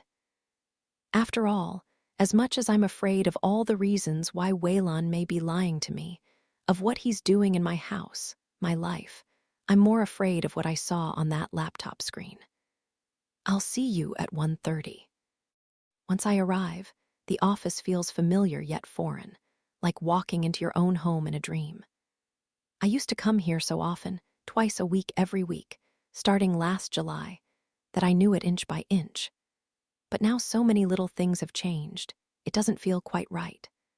I know there's supposed to be subtle alterations, a slow redecoration over the past 6 months, but all at once it feels jarring, like seeing the drastic changes in a child after too much time apart.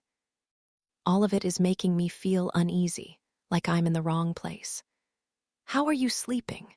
Dr. Harris asks now, leaning forward. His hair is a bit longer than it was the last time I saw him, the old stubble on his chin grown out into the beginnings of a beard. Any better than before? Yes, better, I lie. Much better. That's fantastic, he says, pleased with himself. Are you following my protocol? Getting enough exercise, cutting out alcohol and caffeine? Yes, I lie again, because I don't want to rehash this with him. I need caffeine to get anything done during the day. Without it, I might as well be a zombie. And alcohol, well, it feels like I need that too, sometimes. Just for different reasons. Have you been creating a relaxing nighttime routine like we talked about? Cutting out electronics, stressful triggers? Yes. The lies are coming too easily now. But how am I supposed to create a relaxing nighttime routine when I live the way that I do? Always alone, always on edge, always waiting for Mason to come home. My entire existence is a stressful trigger. My house the scene of a crime that remains perpetually unsolved. Cutting down on daytime naps. I think about all my little micro-sleeps, those minutes or hours of unaccounted for time. About blinking my eyes, finding someone staring at me waylon, or a stranger concern in their eyes. But it's not as if I'm doing that on purpose, as if I have any control. So again, I nod. How about the sleeping pills? He asks. Have you been taking those? On occasion, I say, but the strength still seems a bit low. You're on the highest dosage. I know. Dr. Harris eyes me, shifting in his chair. So, what is it you wanted to talk to me about? He asks, spinning a pen between his fingers like a baton. You mentioned you had some questions. Yes, not about insomnia, though. About sleepwalking, actually. Ah, he says, leaning back with a playful grin.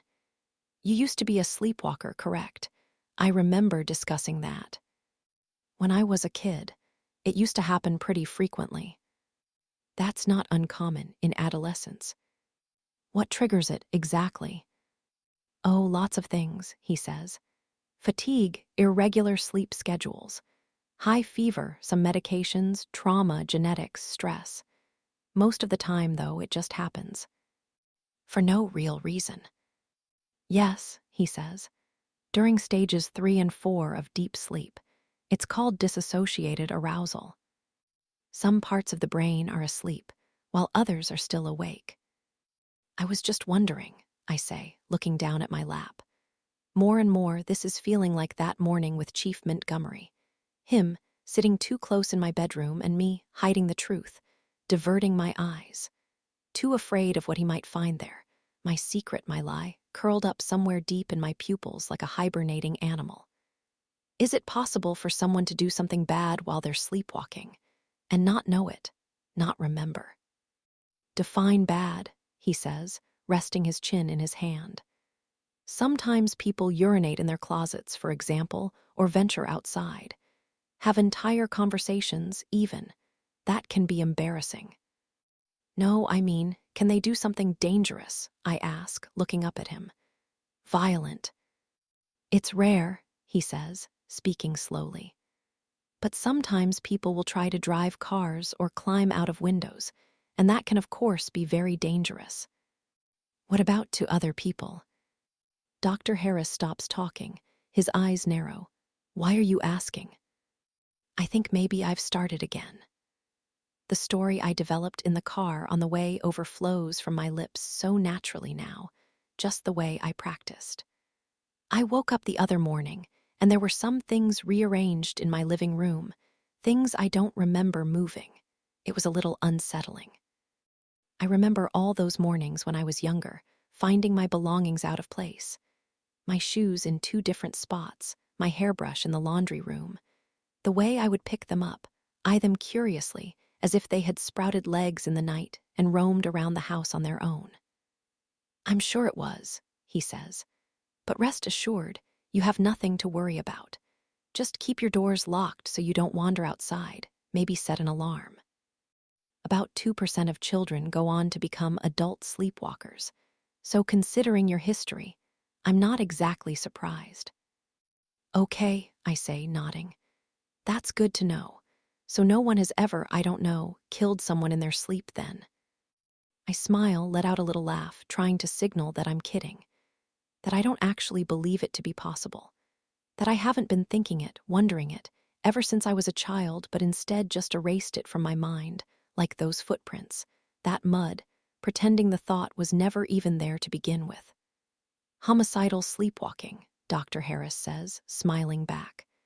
Believe it or not, it has happened. But again, it's very rare. I feel that familiar pain in my stomach, like someone's taking a meat grinder to my insides, turning my organs to chum.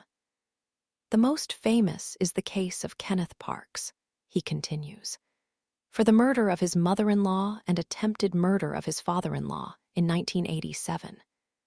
What did he do? Drove 14 miles, let himself into their house with his key, and bludgeoned her to death with a tire iron. Then he tried to strangle his father-in-law before getting back in his car and driving away. All that while he was sleeping. Doctor, Harris shrugs. 5 neurological experts seemed to think so. He was acquitted. How could that be possible? The subconscious mind is both beautiful and mysterious, he says, tapping his forehead with his pen. The upper frontal lobe is the most evolved part of the brain, where moral teaching lives. When we sleepwalk, that part of the brain is fast asleep. So a sleepwalker could do things, terrible things, that they would never do if they were awake. They can't differentiate between right and wrong. I swallow, nodding along, trying to act interested but detached. Like this is a simple curiosity and nothing more. It's like your body is on autopilot. But of course, most cases aren't quite that extreme, he continues. The sleepwalker might be going about their regular routine, perhaps, like attempting to drive to work, shave their neck, and accidentally kill someone or themselves in the process. I think back to Mason's nursery, to me, a shadow drifting down the hall, stopping in front of his door. Opening it, entering his bedroom, the way I had done so many times before. Or maybe they become startled and attack a bystander, he continues. That's where the saying comes from, never wake a sleepwalker. Back in my bedroom, lying there with Margaret, her wide eyes staring into mine, her face pushed into that pillow. Did you wake me? I had asked, that flare of embarrassment creeping up my neck like flames licking at walls. Mom said not to. It's dangerous. It's not dangerous, I had said. That's an old wives' tale. Would the person remember, I ask now, doing something like that? Unless they wake up mid-attack, not usually, no, he says. A sleepwalker rarely remembers their episode in the morning, though sometimes they can. It's like recalling a dream. I clear my throat and stand up from the chair quickly, desperate to get out of here. Thank you, I say. That was very helpful. You sure that's everything? He asks, standing with me. I still have another 30 minutes before my next appointment. Yeah, that's everything. I just wanted to make sure, that it was safe. For the most part, perfectly safe, he says, stuffing his hands in his pockets. I nod, turn to leave, and feel his eyes on my back as I make my way to the door. But Isabel. Yeah, I ask, swinging around. My hand is on his doorknob. I'm almost gone. You know what's more dangerous than sleepwalking? What's that? Sleep deprivation, he says. Really, it leads to all sorts of issues. I know, I smirk. I'm aware. I'm being serious, he says, eyeing me again, unsmiling, like he isn't quite sure if he should let me leave. Forget the lethargy, the memory problems, the sensory disruptions. If it gets severe enough, it can lead to hallucinations, delusions, really bad stuff. I know, I say again, biting my lip. He looks at me for a beat more, like he's trying to send me some kind of message, until finally, he sits back down, placing his hands on his desk. Just try to get some sleep, okay? Promise me. Sure, I say, opening the door and stepping into the lobby. I'm afraid of how easily they're coming now, the lies, rising up from the pit of my belly and gurgling out of my mouth like the black algae spewing from that wide, stone mouth. I promise. Chapter 36. After Allison's memorial, Ben came over. He didn't tell me he was going to. I didn't ask. But when I heard a knock on my door that night, late, I knew I would find him standing on the other side it. I never questioned how he knew my address, and honestly, I didn't care. I just opened the door and took a step back, letting him in like I had let him into my life so many times before, without question. I remember he was still wearing his suit, the suit he had put on that morning, the suit he had worn as he buried his wife, and within minutes, it was being peeled off by me. His jacket slumped to the ground, left in a heap next to the shoes I had walked 3 miles home in, their heels worn down to stubs, and my heels bloody and raw. There was a clumsy kind of urgency to it, my fingers fumbling their way down his buttons, like tripping off the edge of a cliff. Like if we didn't just leap into it at that very moment, minds blank, bodies on autopilot, we would come to our senses and back away slowly. We would stop, think about what we were doing, and realize how horribly wrong it all was. But we didn't. We didn't stop. Afterward, we lay together in silence, fingers intertwined, in bed. I still slept on the same sad little mattress from my childhood bedroom. Margaret's smell seeped somewhere deep into the threads like a stain. Lying there with Ben made me feel too juvenile, too young, remembering the way my sister and I would pull the covers over our heads and tell each other stories with flashlights, trying to drown out the whispered arguments or full-blown screams coming from somewhere down the hall. "You know we can't tell anybody about this," Ben said after a couple minutes of quiet, his hands in my hair. I was trying to ignore the wedding band I could still feel on his finger, the cool pinch of it on my skin. Not yet. I looked at him, my eyes tracing his profile in the dark. "With work," he clarified. "I could lose my job, you could too." "Oh, right, of course. We'll find a way," he said, kissing my forehead before rolling over and standing up with a groan. "With time." I remember watching him pull on his boxers and walk into the bathroom, my eyes drinking him in as if I were preparing for another drought without him. I didn't know how to feel in that moment. There had been a question lingering in the back of my mind all day. This unspoken seed of doubt that planted itself the moment Ben had pulled me to him on the side of that house. Its spindly roots snaking their way through my brain, digging in deep and growing wild. Ever since his fingers wove themselves into my hair and his lips attached to mine, I couldn't help but wonder. If Allison hadn't died, would this have ever happened? If she hadn't died, would Ben have ever chosen me? Maybe this was just his grief talking. Maybe he couldn't bear the thought of being alone, going home to an empty house. The same house where he had found her, sprawled across the tile, a hollow bottle of pills in her palm, and the crusts of dried spit caked to her lip. I imagined him standing in my doorway, those dark puddles beneath his eyes like dirty rainwater collecting in the street. Maybe tomorrow morning he'd wake up, clear his throat, and glue those same eyes to the floor, pronouncing this a mistake. Something, like that first night together, that we should never speak of again. After all, Ben had been faced with making the choice between Allison and me before, and every single time, he chose her. He chose her that night at the oyster roast when he walked away from me and never came back. He chose her during all our secret evenings together, nursing his beer, his fingers peeling at the damp label before standing up, nodding his head, and leaving me alone with nothing but a pile of scraps on the bar top. When Allison was alive, he chose her instead of me over and over and over again. That much had been painfully clear. So in a way, as I lay there in the dark, imagining Allison being lowered into the dirt, her tanned skin now pale and lifeless, those lips that had once breathed a secret into my ear pursed and still, a part of me was glad, because I knew that Ben wouldn't have to choose anymore. The choice had been made for him. Really, he never even had a choice at all. Chapter 37. I told Waylon I had a stomach bug. That was my excuse for missing lunch, and my excuse for locking myself in my bedroom all day, pretending to sleep it off. I want to talk to him, I do.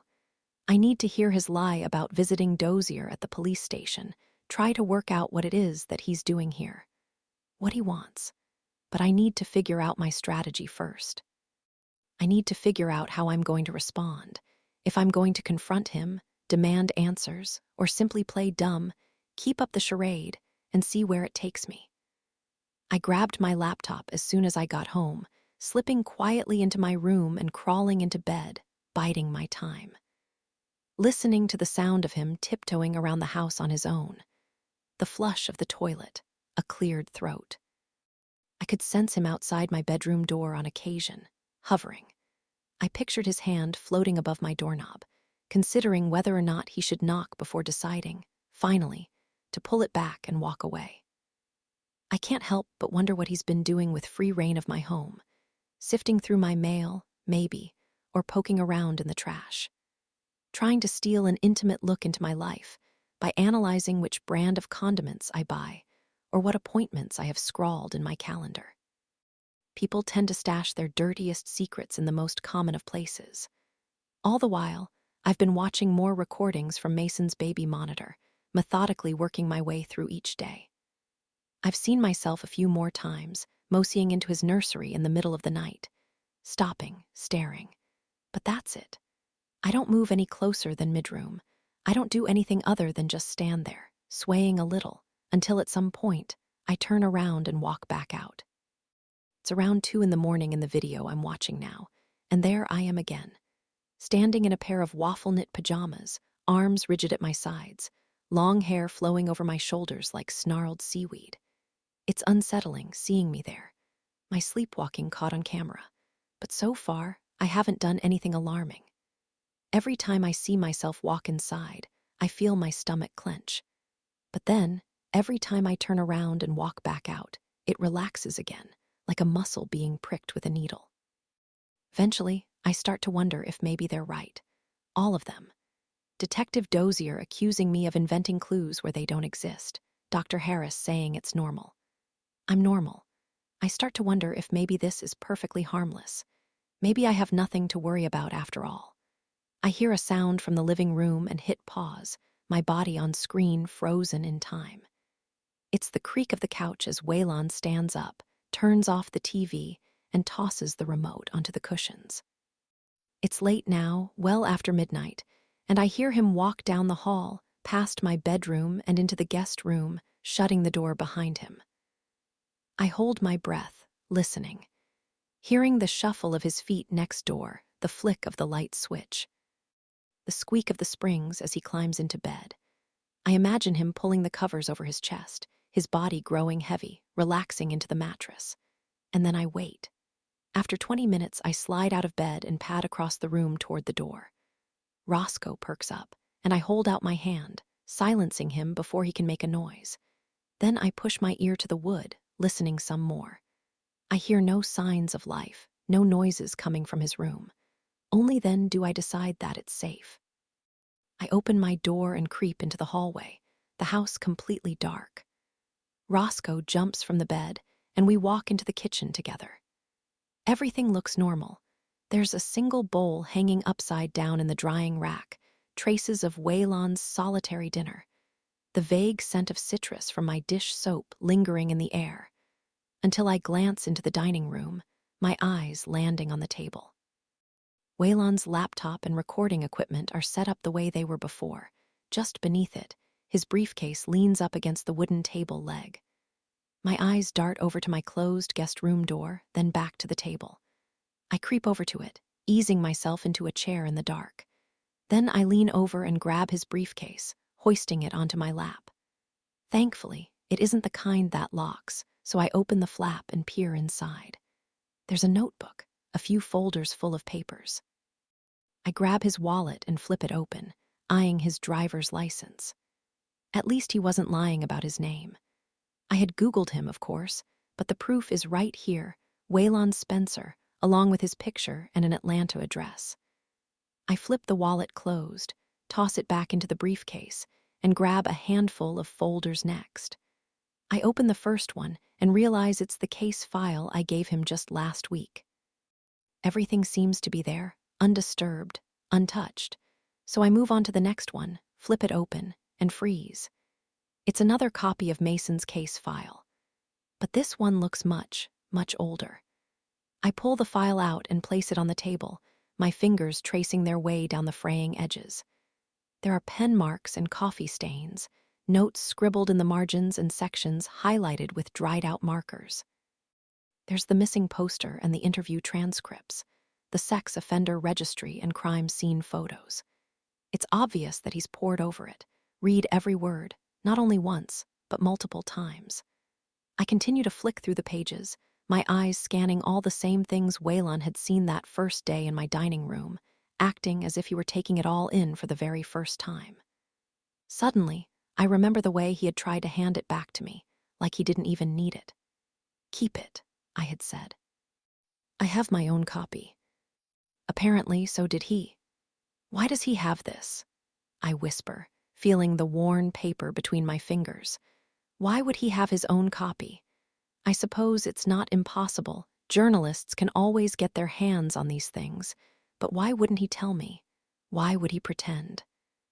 I think back to that first recorded conversation again. How I had repeated myself, telling him things he already knew, and the way he had been so convincing. Asking the exact same questions with feigned curiosity, nodding his head, eyebrows bunched, like he didn't already know the answers I was about to repeat. He's a good liar, just like me. I close the folder and stuff it back into his briefcase, placing it on the floor in the same spot as before. Then I pick up the headphones and place them snug over my ears. I can hear my heartbeat pounding loudly, my breath heavy and hoarse. I look down at the stereo and press play, starting whatever recording he was just listening to in the exact spot where he left it. That seems hard for me to fathom. I feel a punch in my gut. I know that voice. It's Detective Dozier, and already I know whose voice I'm going to hear next. Well, it's the truth. It's mine. This isn't my conversation with Waylon. He isn't editing anything we've worked on together. This is an interview recording from the police station. This is one of the early ones, one of the very first when they had separated Ben and me, when I had been questioned, no, interrogated alone. All right, let's go over this one more time.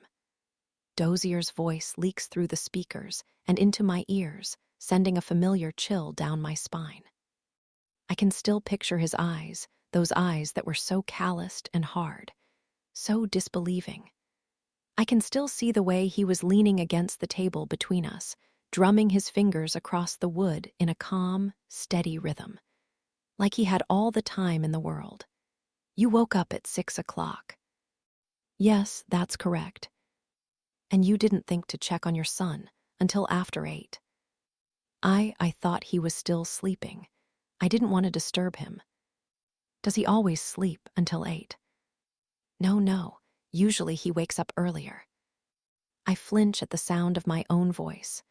I can hear it shaking, a little tremble in my throat. What time does he usually wake up? Around 6:30. And you didn't think it was strange that you didn't hear a peep from his room at all? Almost 2 hours after he's normally up. I was just hoping, I guess, that maybe he was sleeping in. And why were you hoping he was sleeping in? Well, he can be fussy sometimes, so I was hoping. I guess I wanted to take advantage of.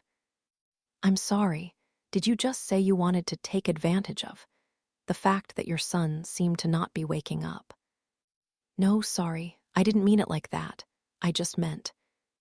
I ripped the headphones off and placed them on the table, pushing my head into my hands. Goddammit. I knew those interviews had been bad, but now, listening to them back, they're even worse than I remembered. I can still feel the adrenaline coursing through my veins, the fear making my fingers shake like a junkie during withdrawal. Detective Dozier's eyes drilling into mine, trying to pierce me so deeply that I would finally crack. I try to piece together what this all means. Waylon having a copy of the case file already, listening to these recordings of Dozier grilling me hard. Logically, I know this could all be research for the podcast. It seems unusual that he would hide it from me, but at the same time, this is his job. Either way, it's not incriminating enough to approach him with. I need something more. I look at his laptop next, glancing back to his closed bedroom door, then down to the keyboard, tapping return. It isn't password protected, miraculously. Maybe he was just on it, and it hasn't been asleep long enough to lock, and I watch as the screen and keys illuminate in the dark. My heart thumps hard in my chest as I start moving my fingers across the trackpad, navigating first to his desktop. There are various folders organized alphabetically. Finance, interviews, personal, research. I don't have time to scour his entire computer. He could walk into the hallway at any second and catch me here, snooping through his files, so I click on research first. After all, it seems like Waylon has certainly done his research. I find various subfolders inside, each one labeled by episode and season. My eyes skim across every one until I reach the bottom of the list, to the very last folder. Simply labeled X, I click on the X folder, my eyes bulging when I see what's inside. There are pictures of me, dozens of pictures in various stages of life. There's my headshot from the Grit and a wedding photo of Ben and me, our first family picture, with Mason between us, and even a few selfies of us I had posted to Facebook years ago. At the very bottom, my eyes linger on a candid of Ben and me at a bar. It was taken from across the room, the two of us caught in an intimate moment together, leaning in close. Unaware. My hand hovers over my open mouth, shock bolting me in place. Suddenly, I hear a creak from the guest room and I jump, twisting around fast. I half expect Waylon to be standing behind me, watching me in the dark, but still, I'm alone. I hold my breath, my eyes on his closed door, imagining his unconscious body flipping over on the old mattress and sinking in deep, making the box spring groan. Finally, after a few seconds, it feels safe enough to turn back around. I click out of the research folder, ready to shut the laptop and leave it just as it was, until I decide to check one more thing. I launch a browser window and navigate to his search history next, knowing I only have a few more minutes, and quickly skim down the list of his most recently viewed websites. Most of them are innocent, email, news, until I come across the same True Crime Con article I had been reading last week. I suppose it isn't unbelievable that Waylon would be reading it. He is working on my case, after all, and he was there. But now, I think about that comment again. He's in a better place. It disappeared just after our first meeting together. Before our dinner at Framboise, it was there. But when I got home, it was. I file the thought away and keep skimming, getting ready to call it quits, when all of a sudden, I can feel the air exit my lungs. This is it. This is the more I was looking for. It's an article from the Beaufort News, my hometown newspaper. Waylon was reading it recently, just yesterday, and my hands shake as I click on the link and watch as it loads. The article is old, scanned and archived from 1999, and I feel a prickle of tears as the headline appears. Daughter of Congressman Henry RHETT. Tragically, DROWNS, in Marsh. Chapter 38. Then, I hear the slam of a door and leap from my bed, run down the hall and lean over the staircase. I can see them through the front door window, Dad and Chief Montgomery, huddled close on the porch, talking. Then I run back up the stairs, two at a time, and unlatch the window at the front of the house, pushing it open slowly. I appreciate you doing this, Henry. I know it wasn't easy. A warm blast of early afternoon air hits me along with the chief's slippery voice, traveling through the hall like oil on water. I crouch down low and listen. Yeah, sure, no problem, Dad says, exhaling. I can't see his face, but I imagine his thumb and forefinger rubbing the bridge of his nose, the way he does when he's stressed out or deep in thought. I know you're just doing your job. I'll write up the official report later today, he says. Accidental drowning. Thank you. And Henry, the chief stops, hesitates, like he's not sure if he should continue. Like he's overstepping some kind of boundary, blurring the lines between personal and professional. Finally, he exhales, decides to push forward. I'm so sorry about all of this. Your family, you're good people. All of you, you've been through hell. I hear my dad sniff as a little wet choke erupts from his throat. The sound makes me uncomfortable. I don't think I've ever heard my dad cry before. He's never even come close. Thank you, he says again, clearing his throat. It's not your fault, the chief continues.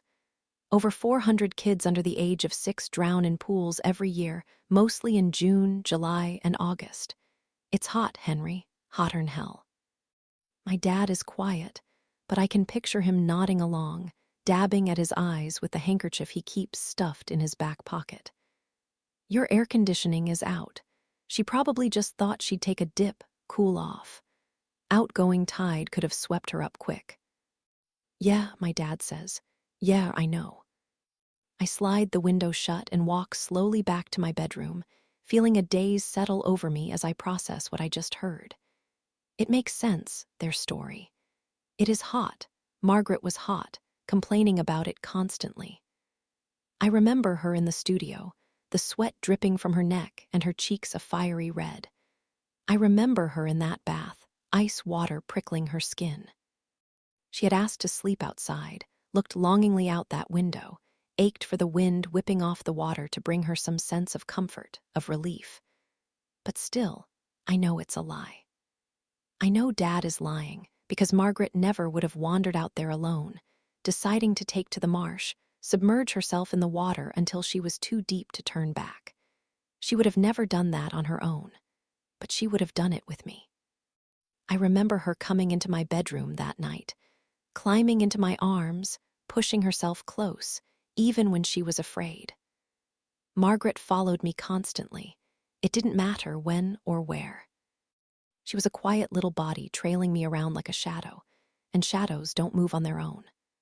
I lift my hand to my neck, touch the area behind my ear that I had scrubbed clean. It stings. The skin feels red and raw like carpet burn, and I close my eyes, trying to think. Trying to talk to her, summon her, wherever she is. I need her to tell me what happened, what I should do, the way we did before, pinching our eyes shut, trying to recreate that feeling of prickling skin on your neck. Of knowing you're not alone. Even though it's still sweltering, I feel a trail of goosebumps erupt down my spine. When I woke up this morning, there was water on the carpet, the bathroom floor. Damp towels growing musty in a heap, and a clean nightgown replacing the one I had fallen asleep in. Fresh mud caked to my skin. I think of my mother, the way she had looked at me in the kitchen. Anger and sadness, her shoulders stiff and her mouth, a thin cut across her face. The way she had stood up, brushed past me, and slammed the door behind her. She knew, and my father did too. Maybe they had wandered out there, unable to sleep after Margaret told them about the footprints, and found us outside together in the dark, our white nightgowns glowing in the moonlight. Me, standing at the edge of the marsh, while Margaret floated gently beside me, face down, her hair splayed across the water like a blot of ink, expanding slowly. I picture them running across the grass, yelling her name. Pulling her from the water, her wet, limp body no longer too hot, but suddenly too cold. Mud clinging to her skin, her hair. That terrible, awful smell. I imagine my mother carrying her inside, laying her delicately on the kitchen tile. Shaking her shoulders, begging her to wake up, or maybe just pretending that she was still asleep. Maybe she couldn't handle those wide, unblinking eyes, so she had simply pulled her lids shut with her fingers and prayed for them to click open on their own, just like that doll, S. And then there's my father, leading me inside, just like that night of the fire. My hand in his, entirely unconscious, as he stripped off my clothes, patted me dry. Led me back to bed with unseeing eyes. I can picture it, I can. Margaret, waking up next to me as I flung myself from the sheets, tossing my legs over the mattress in the dark. Following me down the hall, down the stairs, into the backyard. Working up the courage to reach out, grab my shoulder as I approached the edge of the marsh. "Did you try to wake me?" I had asked.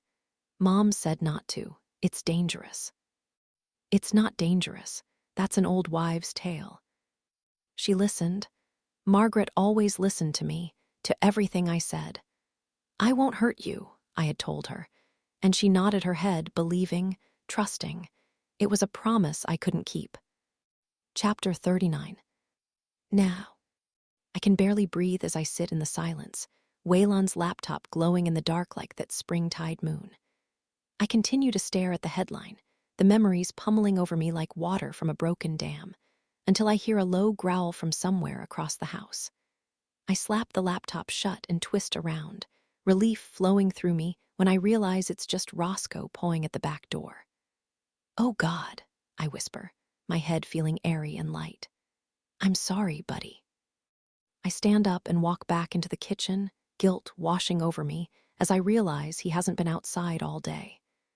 Then I open the back door and let him out, deciding to step into the backyard with him. I need some air. I slide the door shut behind us and take a deep breath, trying to steady the shaking in my hands. It's muggy out tonight, a stifling damp in the air that hints at impending rain. Roscoe sniffs around, his senses in overdrive after an entire day stuck indoors.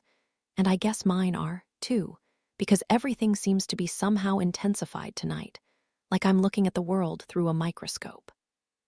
I can hear the unified croak of the toads in the marsh a few blocks east, the cicadas, nature's white noise, suddenly deafening in my ears. I pace around a bit, my eyes adjusting to the dark, and think. Waylon is looking into Mason's case. That much is the truth. But it seems like he's been looking into it for far longer than I thought. And more than that, it seems like he's looking into me. The case file and recordings are one thing, but the pictures and articles seem to be something else entirely. It seems more personal, more targeted. All I know is I can't trust him anymore. I can't trust him to help. I need to start finding some answers on my own now, without him. And suddenly, my neck snaps up. I have an idea. I walk over to Mason's window and move a little to the right, to the exact spot that I had seen peeking out between the trees as I sat in that rocking chair just 4 days ago. I realize now that if Paul Hayes can see into my backyard from his porch, then that means, standing in the right spot, I should be able to see his porch from here, too. I look across my backyard, past the fence, through the gap in the foliage, and squint. It's dark outside, but I have the light from the moon, the stars glowing bright against a cloudless sky. There's a streetlight near his house, the one that shines almost directly onto his porch, and that's when I see it. A subtle alteration in the air like the shifting of a shadow or the gentle sway of a rocking chair. He's there. Moving quickly, I let Roscoe inside and shut him in my bedroom, grabbing my cell phone and leaving again through the front door. Then I walk around the block, making my way towards 1742 Caddy Lane. I approach the house, my heart beating hard in my chest, and think about Dr. Harris's words. Hallucinations, delusions. I think about what Detective Dozier told me just this morning, that Paul Hayes lives alone. I think about that comment I had seen, that I thought I had seen, and how, suddenly, it was no longer there. But was it even there to begin with? Honestly, I'm not sure anymore. I'm not sure about anything ever since I saw myself on that laptop screen, standing over Mason's crib in the dark. I don't know what I'll do if I get to Paul's house and find that the porch is empty, if that rocking chair is just moving on its own, being pushed by the phantom legs of the breeze. I can't really stand to think about it, but the closer I get, the more confident I feel. He's there. I can see him so clearly, staring straight into the void. That same weathered face, old, like leather left out in the sun, bulging eyes like cloudy marbles. This man, whoever he is, feels like my best shot right now. My only shot. I slow down once I reach the porch, casting Dozier's warning to stay away into the recesses of my mind. Then I turn to face him, clearing my throat. "Hi," I begin, suddenly unsure of what to say next. "We met on Wednesday night when I was walking my dog. Do you remember?" The man continues to stare, still in that same bathrobe, his hands clenching the armrests. They are so bony, so frail. I'm about to open my mouth again, prod him some more, when slowly his gaze turns toward mine. "Oh, yes," he says, his voice soft and wet. "I remember." I exhale, smiling weakly. I knew this man was real. I knew he was. Suddenly, I feel ridiculous for even doubting it. "I hope you don't mind. I know it's late, but I just wanted to ask you a few questions. I tried stopping by during the day on Friday, but—" "We didn't meet on Wednesday," he says. His voice is so fragile, so quiet.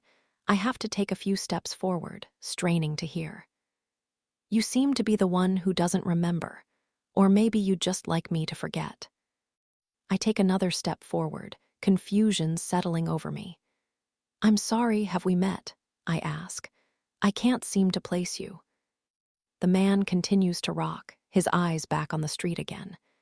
I catch a quick twitch in his lips, and I wonder if maybe he's senile. Lots of times, he says, and although his voice is soft, it seems entirely lucid. He doesn't seem confused. You're Isabel Drake. The shock of hearing my name on his lips, my full name, causes me to stumble a bit, as if the words themselves had reached out and shoved my shoulders back. It is entirely possible that he knows who I am. After all, the whole town knows who I am. But this seems to be more than that. The way he says it feels like I should know who he is, too. When have we met? I ask now, eyeing him carefully. I really don't think we have. Couple years ago, he says. You used to walk by at night. I can feel my eyes widen as I try to make sense of what he's saying. I never used to take Roscoe for walks at night.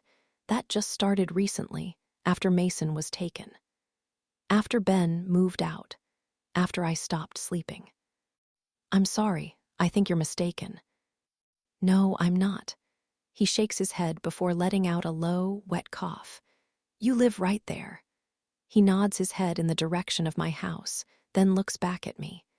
I may be old, girl, but I'm not crazy. I think of what Dr. Harris told me earlier, how sleepwalkers can have entire conversations, sometimes, without even realizing. How their movements can seem so lifelike, so lucid. Keep your doors locked so you don't wander outside. It had happened with Margaret before, sitting on the floor together, playing with dolls, her not even realizing I was sleeping. What did we talk about? Not much, he says. You introduced yourself the first time, then after that, we just nodded to each other, exchanged waves. That can't be right. That's why I was surprised to see you the other night, he continues. It's been a while. Didn't think you'd be coming back, not after everything that's happened anyway. I think back to the way he had looked at me before, his eyes blank, staring. So he had seen me after all. He had just been confused when I introduced myself, acting as if we were strangers, as if we had never met before. And when did this stop? I ask. Me walking by, when was the last time? I think you know the answer to that, he says, that chair creaking louder. Let's pretend I don't. It's been a year, he says, nodding to himself. Almost to the day, in fact. A year, I repeat, and you're sure about that? Oh, I'm sure. March of last year. And why are you so sure?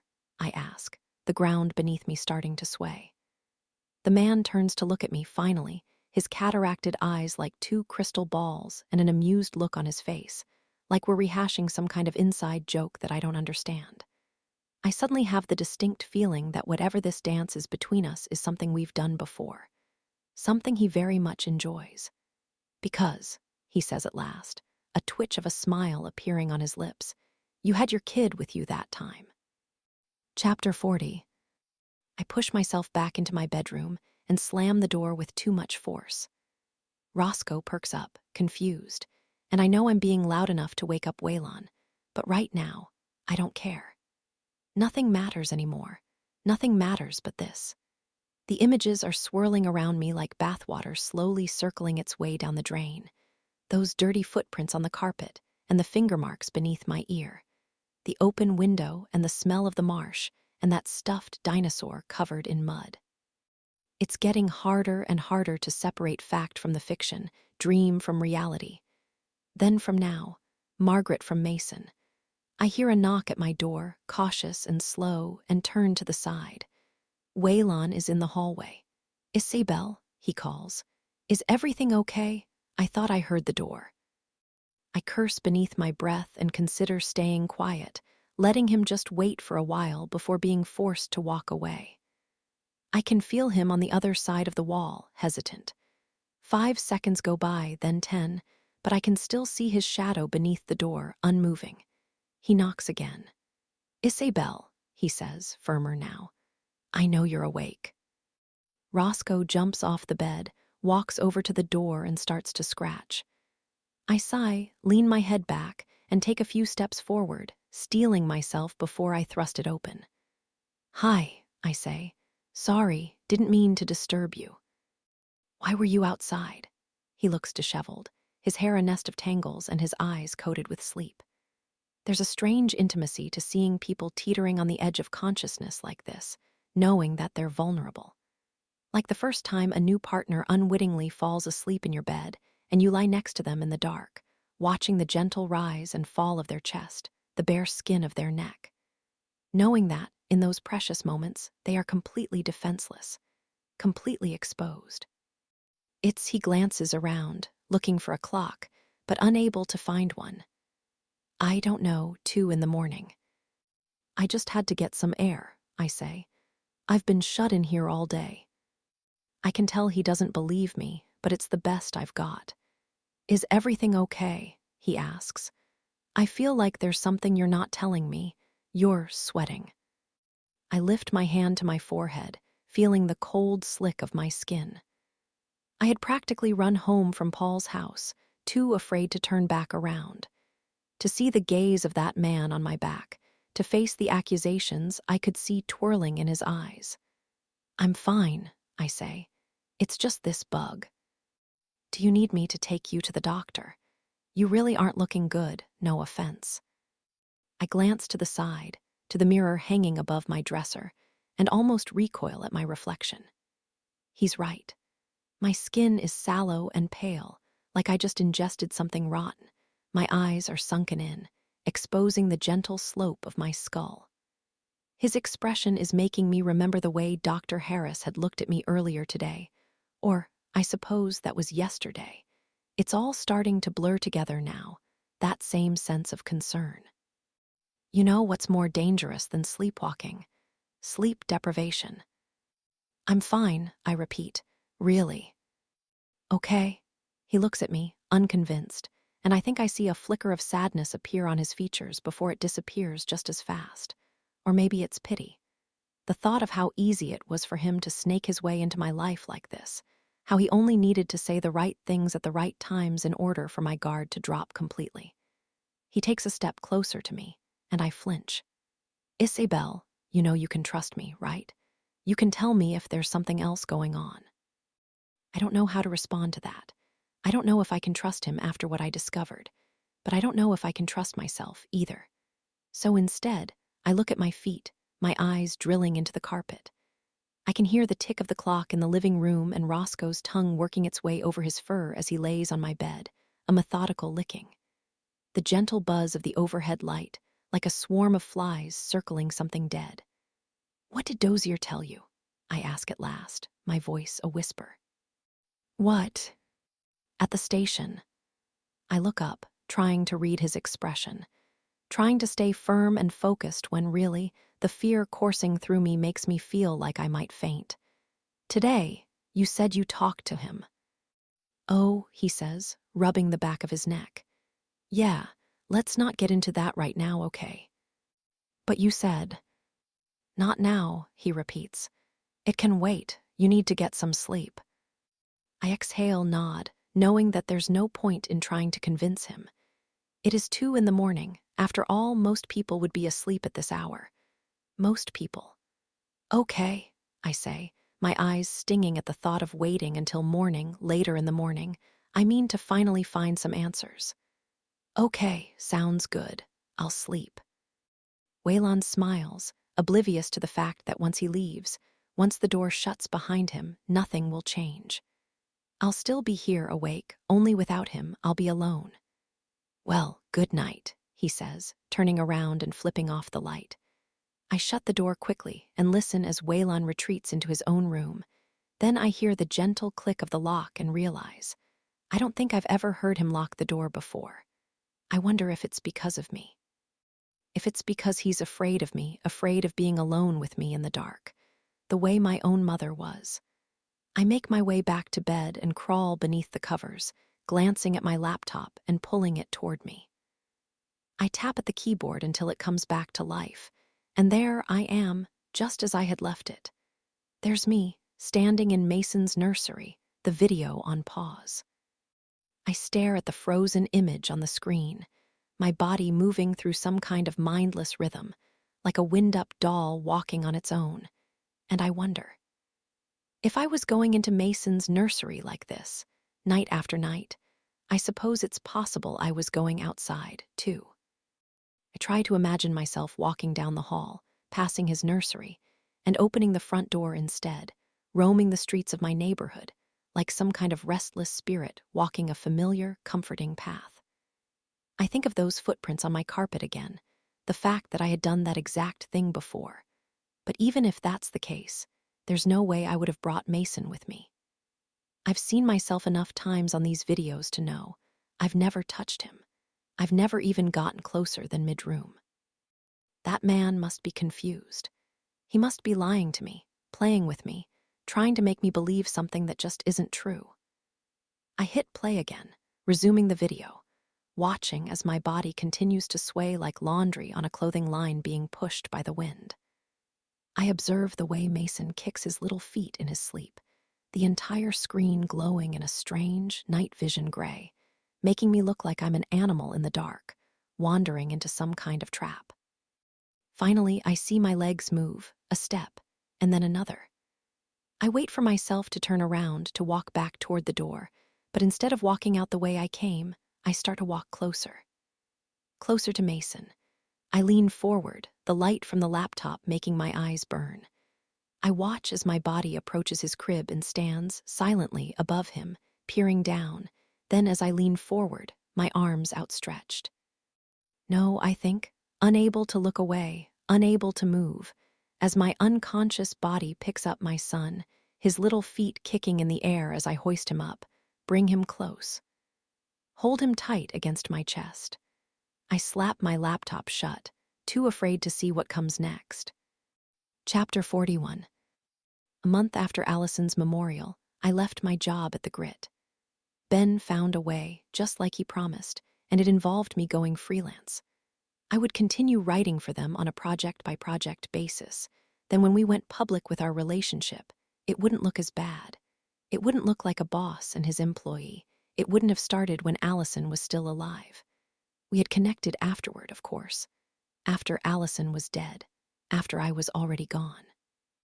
Our wedding was small, intimate. It didn't feel right to Ben to have a grand reception, and I tended to agree. It was his second marriage, after all, less than a year after Allison's death. And besides, I didn't have many people I wanted to invite. To be honest, I didn't have anyone at all. We exchanged vows in Chippewa Square, the cobblestones providing a makeshift aisle, our altar an archway of sweeping trees. I wore white, a simple summer dress, and remember grinning widely every time a random passerby would whistle as they caught a glimpse. After so many months of secrecy, of trying to ignore each other at the office, of being out in public together, but not really together, it felt good for the world to acknowledge us. To acknowledge me. After the ceremony, we went to dinner, just Ben and me. We ate pasta and drank 2 bottles of rosé, laughing and beaming and utterly giddy at the thought of spending the rest of our lives together.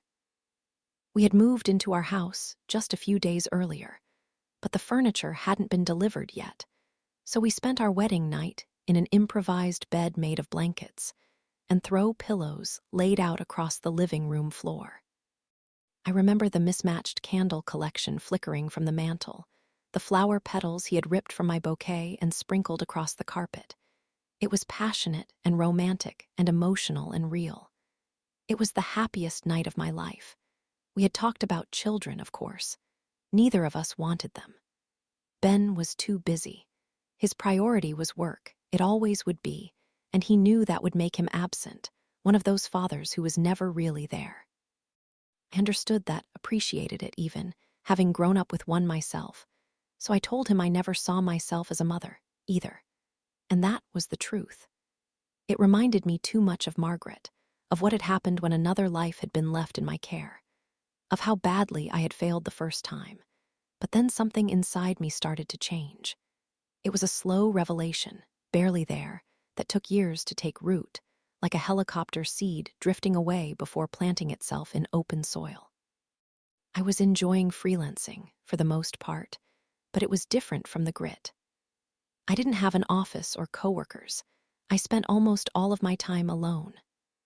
I got to travel a bit, here and there, but mostly I was home, spending the majority of each day glancing at the clock, counting down the hours until Ben would walk back through the door, and I would finally have some company.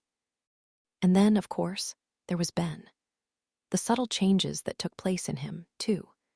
The way he stopped eyeing me as I slinked around the house in my barely there bathrobe, his eyes cast down at his computer instead. The way he seemed to get home later and later, our once fresh marriage suddenly grown stale. Before, he seemed so excited by me, so alive. But now that he had me, I felt myself starting to tarnish in his eyes, like a piece of fine jewelry left alone for too long.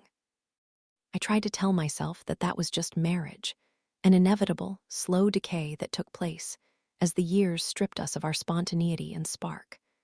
But I didn't want to accept it. I didn't want to accept that, only 4 years in, things had already stalled. I didn't want to accept that after everything we had gone through together, after losing Allison and my job, and all those other little casualties that felt like they were offered up in the hopes of something more, this was it. I remember that morning so vividly, the morning that seed finally sprouted into something wild and alive. It was like an invasive weed I could no longer contain, snaking its way through my brain and taking over everything. I had been thinking about it for a while, really. I had been thinking that maybe a baby wouldn't be so bad. In fact, maybe it would be good. Maybe it would nudge Ben to stay home a little more, to shift his priorities. Maybe it would help bring us back together. And maybe, it would be my chance to take care of someone after I had failed to take care of Margaret. My chance to make up for my past. So one morning, I walked into the bathroom and shut the door behind me, the silent click of the lock making my heartbeat rise to my throat. I can still picture myself standing over that toilet and pushing my birth control pills through their foil casing, one by one, and into the water, like they were some kind of ceremonial sacrifice. The tickle of anticipation in my stomach as I flushed, watching them spin in circles until they disappeared altogether.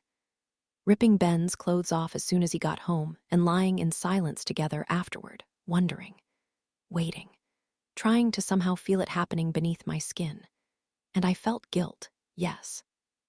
The shame for lying, and even a little twinge of embarrassment at having stooped to something so devious and low. But also the thrill of having some semblance of control over my life again. Of making a decision for myself for once. To be honest, I didn't really think it would happen, or at least, not that fast. But it was only a matter of months until it hit me. A wave of nausea so intense that my arm shot out to the side and grasped the kitchen counter with a grip so tight it was startling. I remember closing my eyes, pursing my lips, forcing the vomit to glide back down my throat before running into the bathroom and collapsing onto the floor. I remember reaching slowly for a test, the stillful box wedged and ripping, where I had hid it in a dusty corner like a mousetrap, ready to snap at my fingers. "Ben," I had yelled, my eyes boring into those 2 pink lines, unsure if they were real. "Ben, can you come in here?" But then I remembered. He wasn't there. Months went by, and things continued to change, only not in the way I had hoped. I watched as my skin pulled and stretched and dimpled like Play-Doh, as my ankles swelled up and my belly button popped. I smiled as old coworkers placed their palms on my stomach, feeling the kicks and commenting on my glowing skin. But all the while, I felt like I was hiding something, a dirty little secret they couldn't possibly understand. Because I could still remember that moment in the bathroom, the initial reaction that flared up so quickly. Like that first bout of nausea, I pushed down just as fast. I remembered what it was like to sit on that tile, test in hand, my eyes drilling into those 2 pink lines as the silence of my house, my life, echoed around me like a scream underwater, somehow both strident and smothered at the exact same time. Before the tears and the excitement and the joy kicked in, I felt something else first. Something I didn't expect. As sudden as a blink, barely there, I felt a stab of regret. Chapter 42. There's coffee in the kitchen. I heard Waylon get up this morning, shuffle down the hall, and put on a pot. I heard the sputter of the water, the screaming steam, the clank of ceramic mugs as he pulled them out of the cabinet and set them on the counter, pouring himself a cup and walking into the living room. The scent trailing behind him before branching off and wafting down the hall, under my door, looking for me. I've been sitting in my bed all night, that image from the laptop branded into my mind. Me, grabbing Mason out of his crib in the dark, holding him tight against my chest as he wriggled and writhed, that little stuffed dinosaur still clutched in his fingers. I've been thinking about that old man's twitchy smile and cloudy eyes as he stared straight into mine, daring me to remember. I creep out of my bedroom slowly, hesitantly, like a drunk emerging from slumber after a boisterous, bleary night. "Morning," Waylon says, tipping his mug at me. "Did you get some sleep?" "Yeah," I lie, avoiding his eyes. "Sorry about last night, disturbing you." "Don't be. Are you feeling better?" I ignore him, grabbing the pot and pouring myself a mug, pushing my palms into the warmth so hard it hurts. Then I walk into the living room and join him on the couch, pulling my legs beneath me like a toddler. "So, can we talk about it now?" Waylon laughs, placing his mug on a coaster as he shakes his head slowly. "Getting right to it, huh? Well, that is why you're here, isn't it? To help me find my son." There's a flutter of something behind his expression, that millisecond of preparation that always presents itself just before someone steels themselves to lie. It's easy to spot, as long as you know where to look. The tension in the jaw, the hardening of the eyes. It disappears just as quickly as it came, but still, it was there. "Of course it is," he says, leaning back and picking up his mug again, fidgeting. "I just thought you'd want a second to wake up first." "I'm just curious, is all. It seems like you've had more luck with Dozier in a week than I have in a year.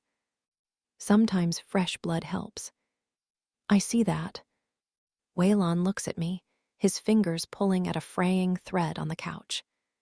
"He told me he'd be open to letting me listen to some interview recordings, maybe use a few for the show," he says at last. "I've read the transcripts anyway."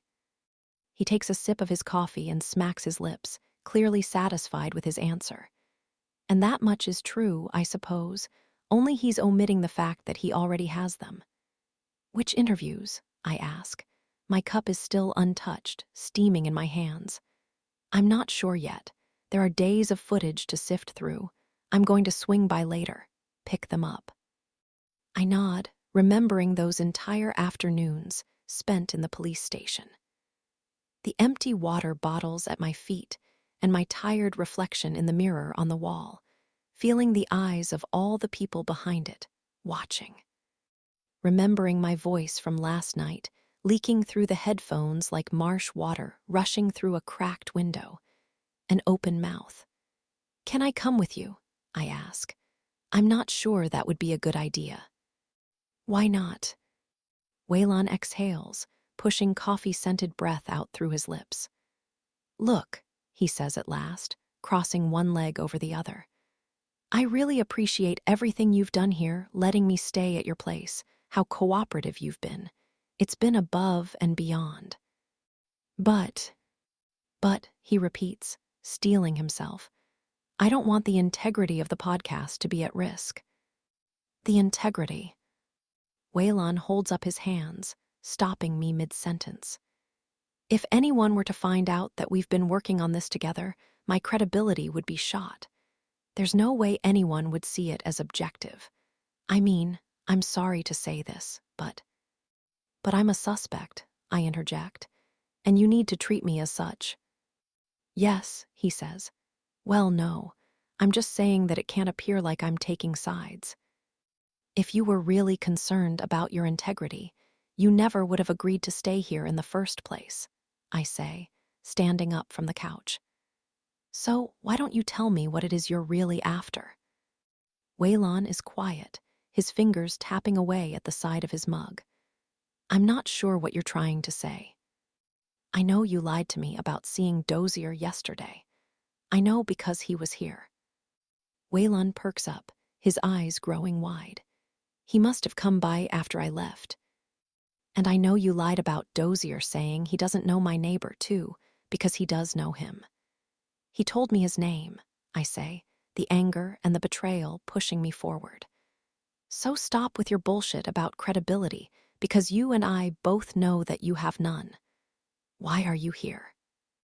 I'm here to help, he says, though it's starting to sound less convincing.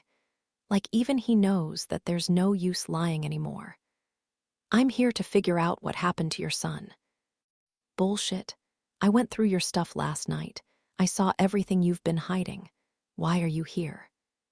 He's quiet, his lips pursed tight as we stare at each other from across the couch in a silent standoff.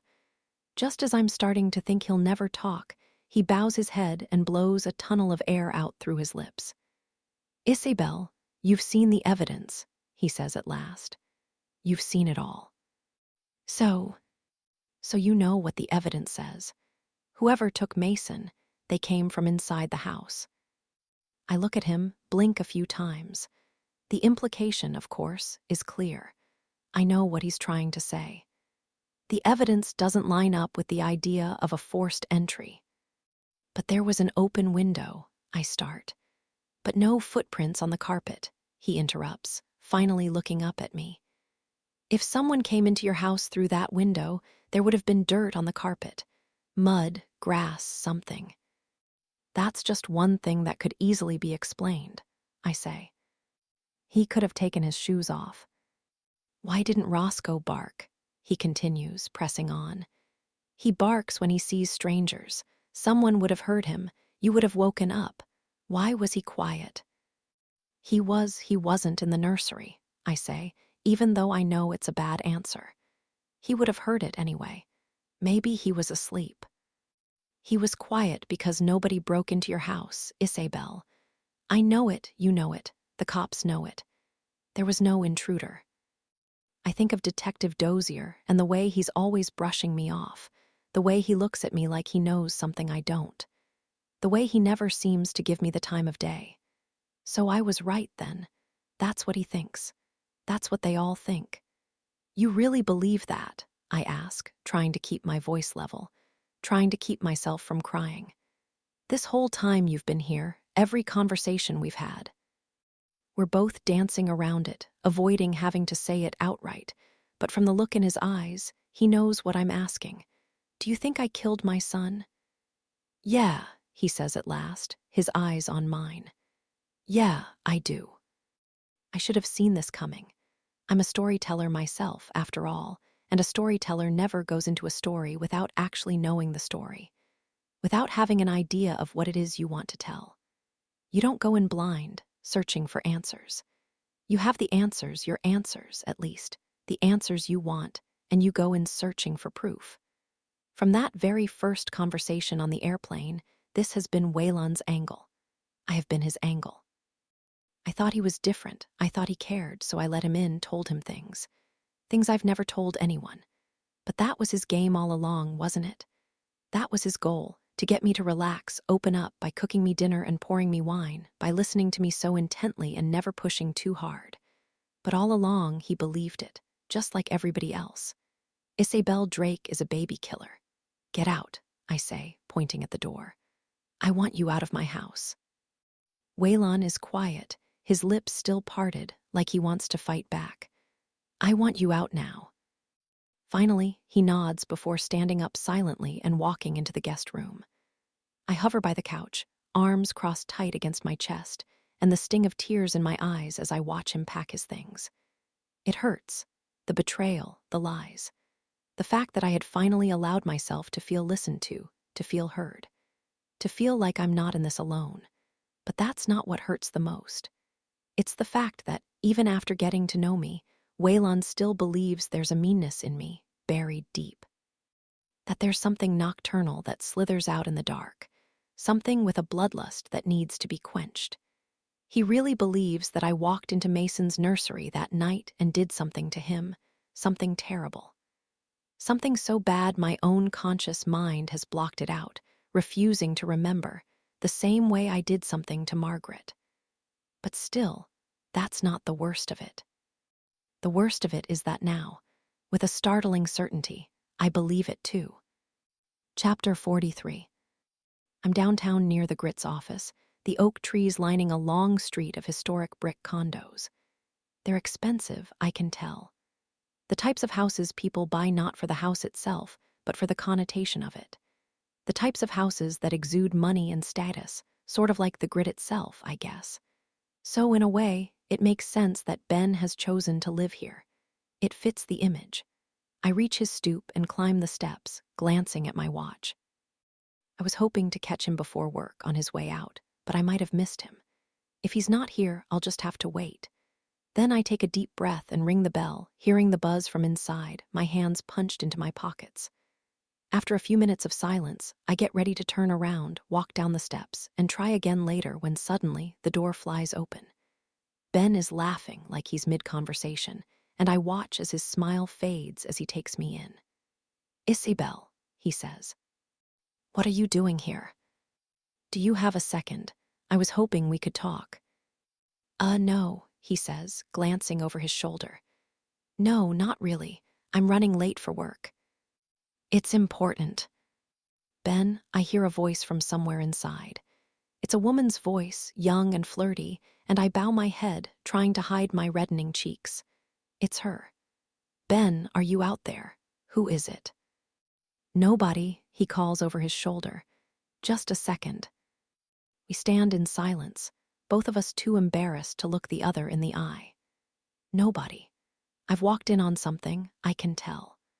A Tuesday morning spent together, and I wonder if this is just a coincidence, if maybe they drank too much last night and stumbled back here together, deciding to crash at his place instead of calling a car, or if she lives here, too.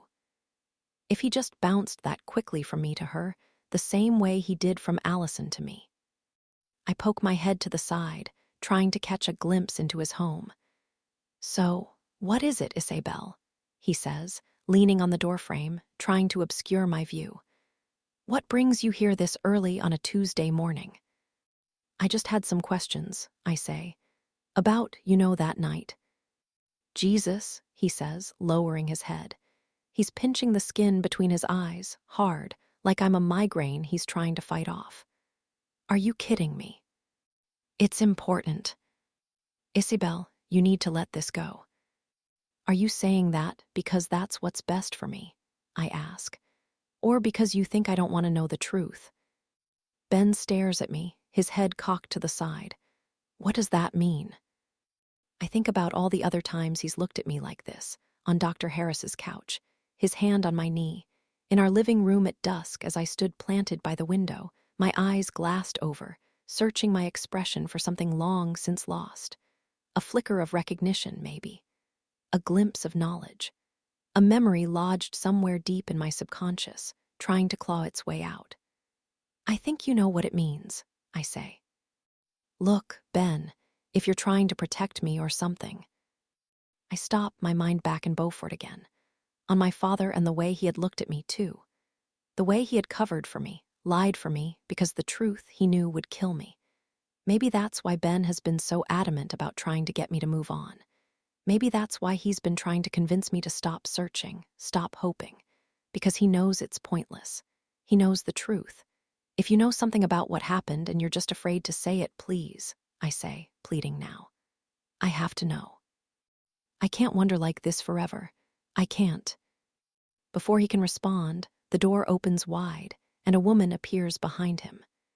She's wearing one of his work shirts, a white button-up, the collar half popped, her dark hair tied into a bun on the top of her head. She's smiling politely, barefaced and beautiful, as she puts her hand on his shoulder and pushes herself into view. "Hi, Isabel," she says. "It's good to see you." I stare at the woman in the doorframe and register Ben's shoulders tighten at her touch. I wonder if he sees it, too. How alike we are. The Cupid's bow of our lips, the angled cheekbones, the same shade of hair. I wonder if he sees it, if he's embarrassed, or if it's entirely subconscious. If he doesn't even realize that I feel like I'm staring straight at us, half a decade ago, when I was the one wrapped in his clothes, making him breakfast, making him laugh. "Isabel, this is Valerie," he says at last. Though I've heard you too, have already been acquainted. Valerie, I repeat, taking in her dark eyes and open smile. At first, I don't know what he's talking about. I don't know what he means by acquainted. But then I notice her dimples, those two identical chasms in her cheeks hugging her lips like a pair of parentheses. From the church. I think back to the cathedral on the night of Mason's vigil, the wanderers and worshippers, and the way I had closed my eyes and drifted away for a while. Opening them back up again and finding everyone gone before walking into the back room. The way the light from inside had spilled out onto the sidewalk like the moon on water, and the bargain coffee brewing in the corner making my eyes feel tight. Those cheap metal chairs arranged in a sad circle on the floor, and the woman who had greeted me. Invited me to stay. I didn't really get the chance to introduce myself before, she says to me now, thrusting her hand out in my direction. Properly, I mean. I look down at it, remembering the man who had interrupted us then, shuffling inside just as her lips had started to part. I can't bring myself to take it. Valerie, hun, will just be a second, Ben says after a prolonged silence. I can tell that she wants to stay.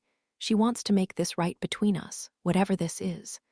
But instead, he gives her a kiss on the head and steps onto the stoop, closing the door behind him and leaving her inside. So, I say at last, crossing my arms after a beat of uncomfortable quiet. The therapist. Isabel, come on, he sighs. Not now. I have to admit, I didn't expect this cliché from you. I continue, a glimpse of anger starting to surge in my chest. I can taste it again, blood, pennies, the metallic tang of rage forcing itself up my throat. But then again, who am I to talk? I did marry my boss. That's enough, he says. I tried to get you to go with me. I tried. I think back to those chairs again, trying to imagine Ben sitting in one of them. The vulnerability of it. It seems so out of place for him, so wrong, and I feel a sudden pang of guilt at the thought of him entering that room for the first time alone. I picture the nervous fidget in his fingers as he tried to find the words, his voice, usually so commanding, starting to crack. The realization lodges itself in my chest like a knife wedging into my rib cage, cold and sharp. I should have been there with him. So we were still together, I say instead, imagining him leaving the house every Monday night and spending it with her, as I stayed seated at the dining room table, my rabid eyes consuming all those pictures on the wall. I had practically forced them together, driving him into the arms of someone who could actually help. We weren't still together, and you know it, he says. We hadn't been together for a long time. Not really. That's news to me, I say. I guess it's kind of like how you and Allison weren't together either. Not really. Ben stares at me, and I can tell that took him by surprise. I've never brought up Allison like this before. I've never insinuated that what he did to her, what we did to her together behind her back, was wrong on so many levels. So, what, did she hold you and let you cry and make you feel better when I could? I ask. Ben is still silent, staring at me, but I can't stop. I want to hurt him, even though it isn't fair. Even though none of this would have happened, none of it, if it weren't for me. You should know that we didn't get together until recently, he says quietly. He's matching my anger with pity, which makes it even worse. That is the truth, not until after I stopped going, after I moved out. How kind of her to wait. I reached out to her, Ben says. Okay, she didn't initiate anything. She didn't do anything wrong. We're both quiet, and I can feel my heart thumping hard against his ring, still dangling against my chest. I have the sudden urge to rip it off and throw it at him, but admitting that I've been holding on to it like this is something I still can't bring myself to do. Would you have moved out if Mason wasn't taken? I ask instead. I need to get it out before I have the chance to reel the words back in. Before I can change my mind and crawl back into the shadows, choosing ignorance over a truth that will surely kill me. Or did you move out because he was taken? Isabel, don't do this to yourself. Did you leave because I did something to him? Something I don't remember. He looks at me, his mouth half open like he wants to respond, but at the same time, he can't. Answer me. Ben sighs, looking down at his shoes. Finally, he shakes his head. I think you should go home, he says at last, turning around and opening the door. I can see Valerie inside, perched on the edge of a bar stool, sympathy in her eyes. Whatever it is you're looking for, you're not going to find it here.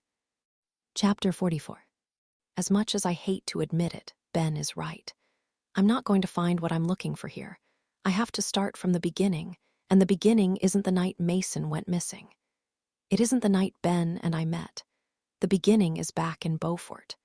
The beginning is the night Margaret died. That is the beginning, the tip of the first domino. The cataclysmic butterfly flap that sent my entire life into motion. I can't ignore it anymore. I can't pretend to believe my father's lies, pushing down all the evidence I had seen for myself. The nightgown, the carpet, the mud. Because I've known for a while now how it looks, where it points. Not only with Margaret, but with Mason too. I've known, I've just refused to see it. I've refused to turn on the light. But the fact of the matter is, I can't live my life in the dark anymore. I can't. It's been too long. I'm in the car now, driving north along the coast. Home is less than an hour away, and still, I rarely go back. Only when it's absolutely necessary. I haven't called, haven't given my parents warning of my arrival, because to be honest, I don't want to commit myself to it. I want to give myself the option of pulling up, seeing that house, my house, looming large behind that wrought iron gate, and simply turning around and driving back to Savannah, because I know the mere sight of it, the memories, might be strong enough to change my mind. I drive across Port Royal Sound, my eyes skipping over the vast ocean, and into downtown, passing so many landmarks, all of them, in some way, a backdrop to my youth. Bay Street, teeming with tourists, where Margaret and I used to go for ice cream on warm Saturday nights. Pigeon Point and that old wooden playground where we would walk each weekend, the two of us holding hands as we crossed the busy street. I remember the slide, particularly. That shiny metal and the way the sun would make it as hot as a stovetop, but we didn't seem to care. We would still rush up that ladder, over and over and over again, and glide down on our backs, our stomachs, our sides. I remember the skipping of our bare skin as our shirts rode up, our bodies squealing all the way down as they stuck to the metal like eggs on a frying pan. That tinny burn and the red welts on our fingertips that would eventually crust and peel. I drive past the cemetery next, an unavoidable landmark, and look the other way. Finally, I get to my street. I slow the car considerably, practically crawling toward the cul-de-sac, like a prisoner making his way to the gallows, stalling for time.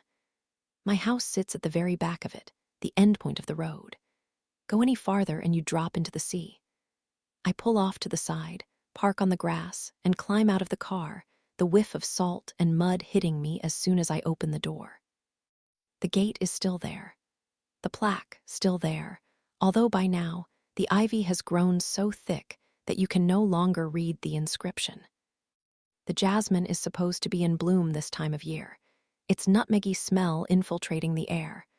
But the tiny white blossoms, usually thin and spindly like starfish bleached from the sun, are brown and crusty instead, their petals flaking off like dried skin. Even the plants can't escape the death of this place. I make my way to the house slowly. To anybody else, it would be such a serene view, but to me, the memories prevail. I see that giant oak tree with limbs like fingers, and the statues that seem to take on lives of their own. The dock that juts into the marsh, its boards now mangled and cracking from salt water and neglect. The massive willow in our front yard, its vast network of roots erupting from the trunk and growing over the grass in all directions before burrowing beneath the driveway like varicose veins, gnarled and throbbing and cracking the pavement. There's a sickness in this property, something wicked that's been pulsing through the house for centuries. Even as a girl, I could feel it. I could feel it traveling through us all. I exhale, reach my hand through the bars, and unhook the latch. Then I walk toward the front door, knowing that they're home. I can smell the fresh lavender of their laundry detergent billowing out through the air vent. I can see their cars parked in the back, even though I know nobody ever drives them. Growing up here, there's just something about this place. A sensation, a feeling that's been ingrained in me, buried deep, like a splinter wedged fast into the skin. I've spent my entire life trying to ignore it, trying not to bother it, and in time, it seemed to just become a part of me. Something wrong inside that stuck so deep, my body just learned to live with it. Grow around it like a tumor. But here now, I can feel it flaring up again, the mere sight of this place hitting it in just the right way. I push my finger into the bell now and hear the noise on the other side, bouncing off the walls, the empty space. I wait, trying not to fidget, knowing that, once they answer, I'll be face to face with my parents for the first time since Mason was taken. Finally, I hear the twist of the lock, the old hinges creaking as the heavy door lurches open. I hear my father's dry throat clearing, a habit he picked up from smoking and has never been able to drop, and say a silent thank you that it's him I'll have to face first. "Hey, Dad." He looks up at me, obviously surprised to see me standing there. I flash him a meek smile, shrug a little, and look down at the ground, studying my shoes. "Mind if I come in?" Chapter 45. Then, it's been 6 months without Margaret, and somehow both everything and nothing has changed. We lowered her into the ground at Beaufort National Cemetery. I remember standing there, dressed in black, the little white headstones aligned in perfectly spaced straight lines. They reminded me of fangs, small and pointy, or of standing inside a giant shark's mouth, lost amidst the endless rows of jagged teeth. All of us nothing more than scraps of flesh snagged against their serrated edges. The pastor had called it an honor for her to be buried there among some of our nation's bravest soldiers. Dad was a veteran, after all, which meant that one day he would join her there, too. I didn't see it as an honor, though. I saw it as a cruel dishonor, because burying her there implied that there was something valiant about her death, something heroic and necessary, when in reality, she died by choking on dirty marsh water, face down in the mud. It was raining, I remember, but nobody had thought to bring an umbrella, so we just stood there, the three of us, water dripping off my mother's ringlet curls as we watched the tiny casket being lowered into a pit of sludge. Her doll was in there, too, tucked beneath her arm. Mom couldn't stand the thought of Margaret being buried alone, but there was something eerie about it to me, imagining those porcelain eyes still open as the casket was being closed, enveloping them both in darkness. The fact that time would go on, Margaret's body would decay and rot and turn into nothing but bones. And there, still wedged into her armpit, would be Ellie, her baby, eyes open, lips grinning, buried alive. After it was over, we drove home in silence, each of us retreating to our own quiet corners of the house. Mom couldn't stop crying. Dad couldn't stop drinking. He retired a few months later, deciding to stay home with Mom and me indefinitely. Maybe Margaret's death forced him to realize how much of her life he had missed. Maybe the publicity of her drowning was too hard to avoid, the questions too hard to answer, so he decided to just shut himself in. Or maybe Mom made him. Maybe she was too afraid to spend any more nights with me alone. In some ways, life has gone on as if nothing even happened, like stubbing your toe and trying to walk through the pain with tears in your eyes. School started up again in August, the way it always has, and I just went through the motions as if everything were fine. As if Margaret's little backpack weren't still suspended next to mine in the mudroom, partially zipped shut with her favorite sweater peeking out. It was like we all wanted it there for her, just in case she clawed her way out of that coffin and came walking back from the graveyard, wet and shivering and covered in mud, looking for something to keep her warm. Her bedroom remains untouched, though Mom insists on leaving the door shut. Dad says it's because she can't stand to see it. Her little bed, her pink walls, her white mesh canopy dangling like a cobweb from the ceiling. Sometimes, I stop in the doorframe and try to imagine what it must have felt like for her to open her eyes and see me standing there, rigid and staring, a silhouette in the dark. How afraid she must have been. In other ways, though, life after Margaret has been unimaginably different.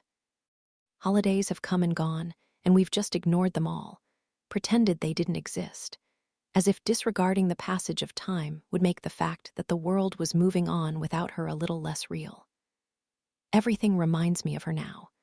The taste of sweet tea, the smell of the marsh, the quietness of the house every morning as I make my way downstairs, the deafening silence amplified even further by the fact that she isn't here to fill it with her footsteps, her laughter, her voice. Mom stopped painting, her third-floor studio slowly morphing into a room for storage. Dad's home constantly, his cheeks, once perfectly smooth, sprouting wiry little hairs that have slowly grown into a fully formed beard peppered with gray. We have visitors on occasion. Chief Montgomery checking in, the neighbors offering casseroles and condolences. The tourists poking their heads through the bars feels even more ominous now, like it isn't the history they want to see, but something darker. A week after Margaret died, a bald man with oval glasses started coming over twice a week, listening to Mom cry. He nods his head and scribbles notes on a legal pad as she talks, or more often, just sits in silence, tears dripping from her chin, leaving her with various bottles of pills that keep multiplying on the countertop. The biggest change, though, seems to be with my sleep, or rather, my lack thereof. I used to be such a deep sleeper. I used to fall asleep in an instant, like the closing of my lids signaled to my brain that it was time to shut off, too. Parts of it, anyway. But now I lie awake, unblinking eyes on the ceiling, watching as my room morphs slowly from dusk to dawn. It's like my brain wants me to remember something. It won't shut down until I remember. And when I do fall asleep, finally, after hours of violent fits and bursts, I have the same dream always. Every single time, I dream of her. I dream of the two of us outside, the glow of the moon making our nightgowns shine as we stand at the edge of the water. I dream of her hand in mine, fingers tight, her neck twisting as she stares at me in the darkness. Her eyes wide, trusting, before she turns back around, faces the marsh. And then she takes a slow step forward, her toes sending a ripple through the water as I stand back and watch her go. Chapter 46. Now, I've grown used to uncomfortable silence in this house. After Margaret, that's all there ever was. Dad offered me a drink when I first walked in. "We have whiskey, wine." His voice trailed off before he could finish. He was embarrassed, I think, when he realized it wasn't yet noon. "Coffee," I said. "Please, thanks." We're in the living room now, the three of us sitting in opposite corners. I'm perched on the edge of the couch, the kind of couch that's purchased for aesthetic alone, the cushions the consistency of cardboard, and the upholstery a clean, crisp white, while my parents are in two armchairs on either side of the fireplace. There's a tray of cookies between us arranged in an ornate circle. My mom brought them out, mostly, I think, to give her hands something to do, an excuse not to touch me. I know they're just going to sit there, growing stale, that she'll brush them all into the trash once I leave, slap the lid shut, like my presence alone somehow rendered them spoiled. "I got your card," I say at last. "And the check, thank you." "Sure," my dad says, smiling. "It's the least we could do." "You didn't have to, though. I mean, I don't need it." He waves his hand as if brushing off a gnat. "How's Ben?" I look at him and notice his set lips and clenched jaw. He's uncomfortable, grasping for conversation, a mad scramble in his mind that I'm sure began the moment he opened the door and saw me standing on the other side of it. He's never liked to talk about problems. Neither of my parents have. Politics and religion were always welcome in our house, but emotions and feelings and all those other sticky subjects were simply buried beneath piles of money and presents until they disappeared altogether. "He's fine," I say at last.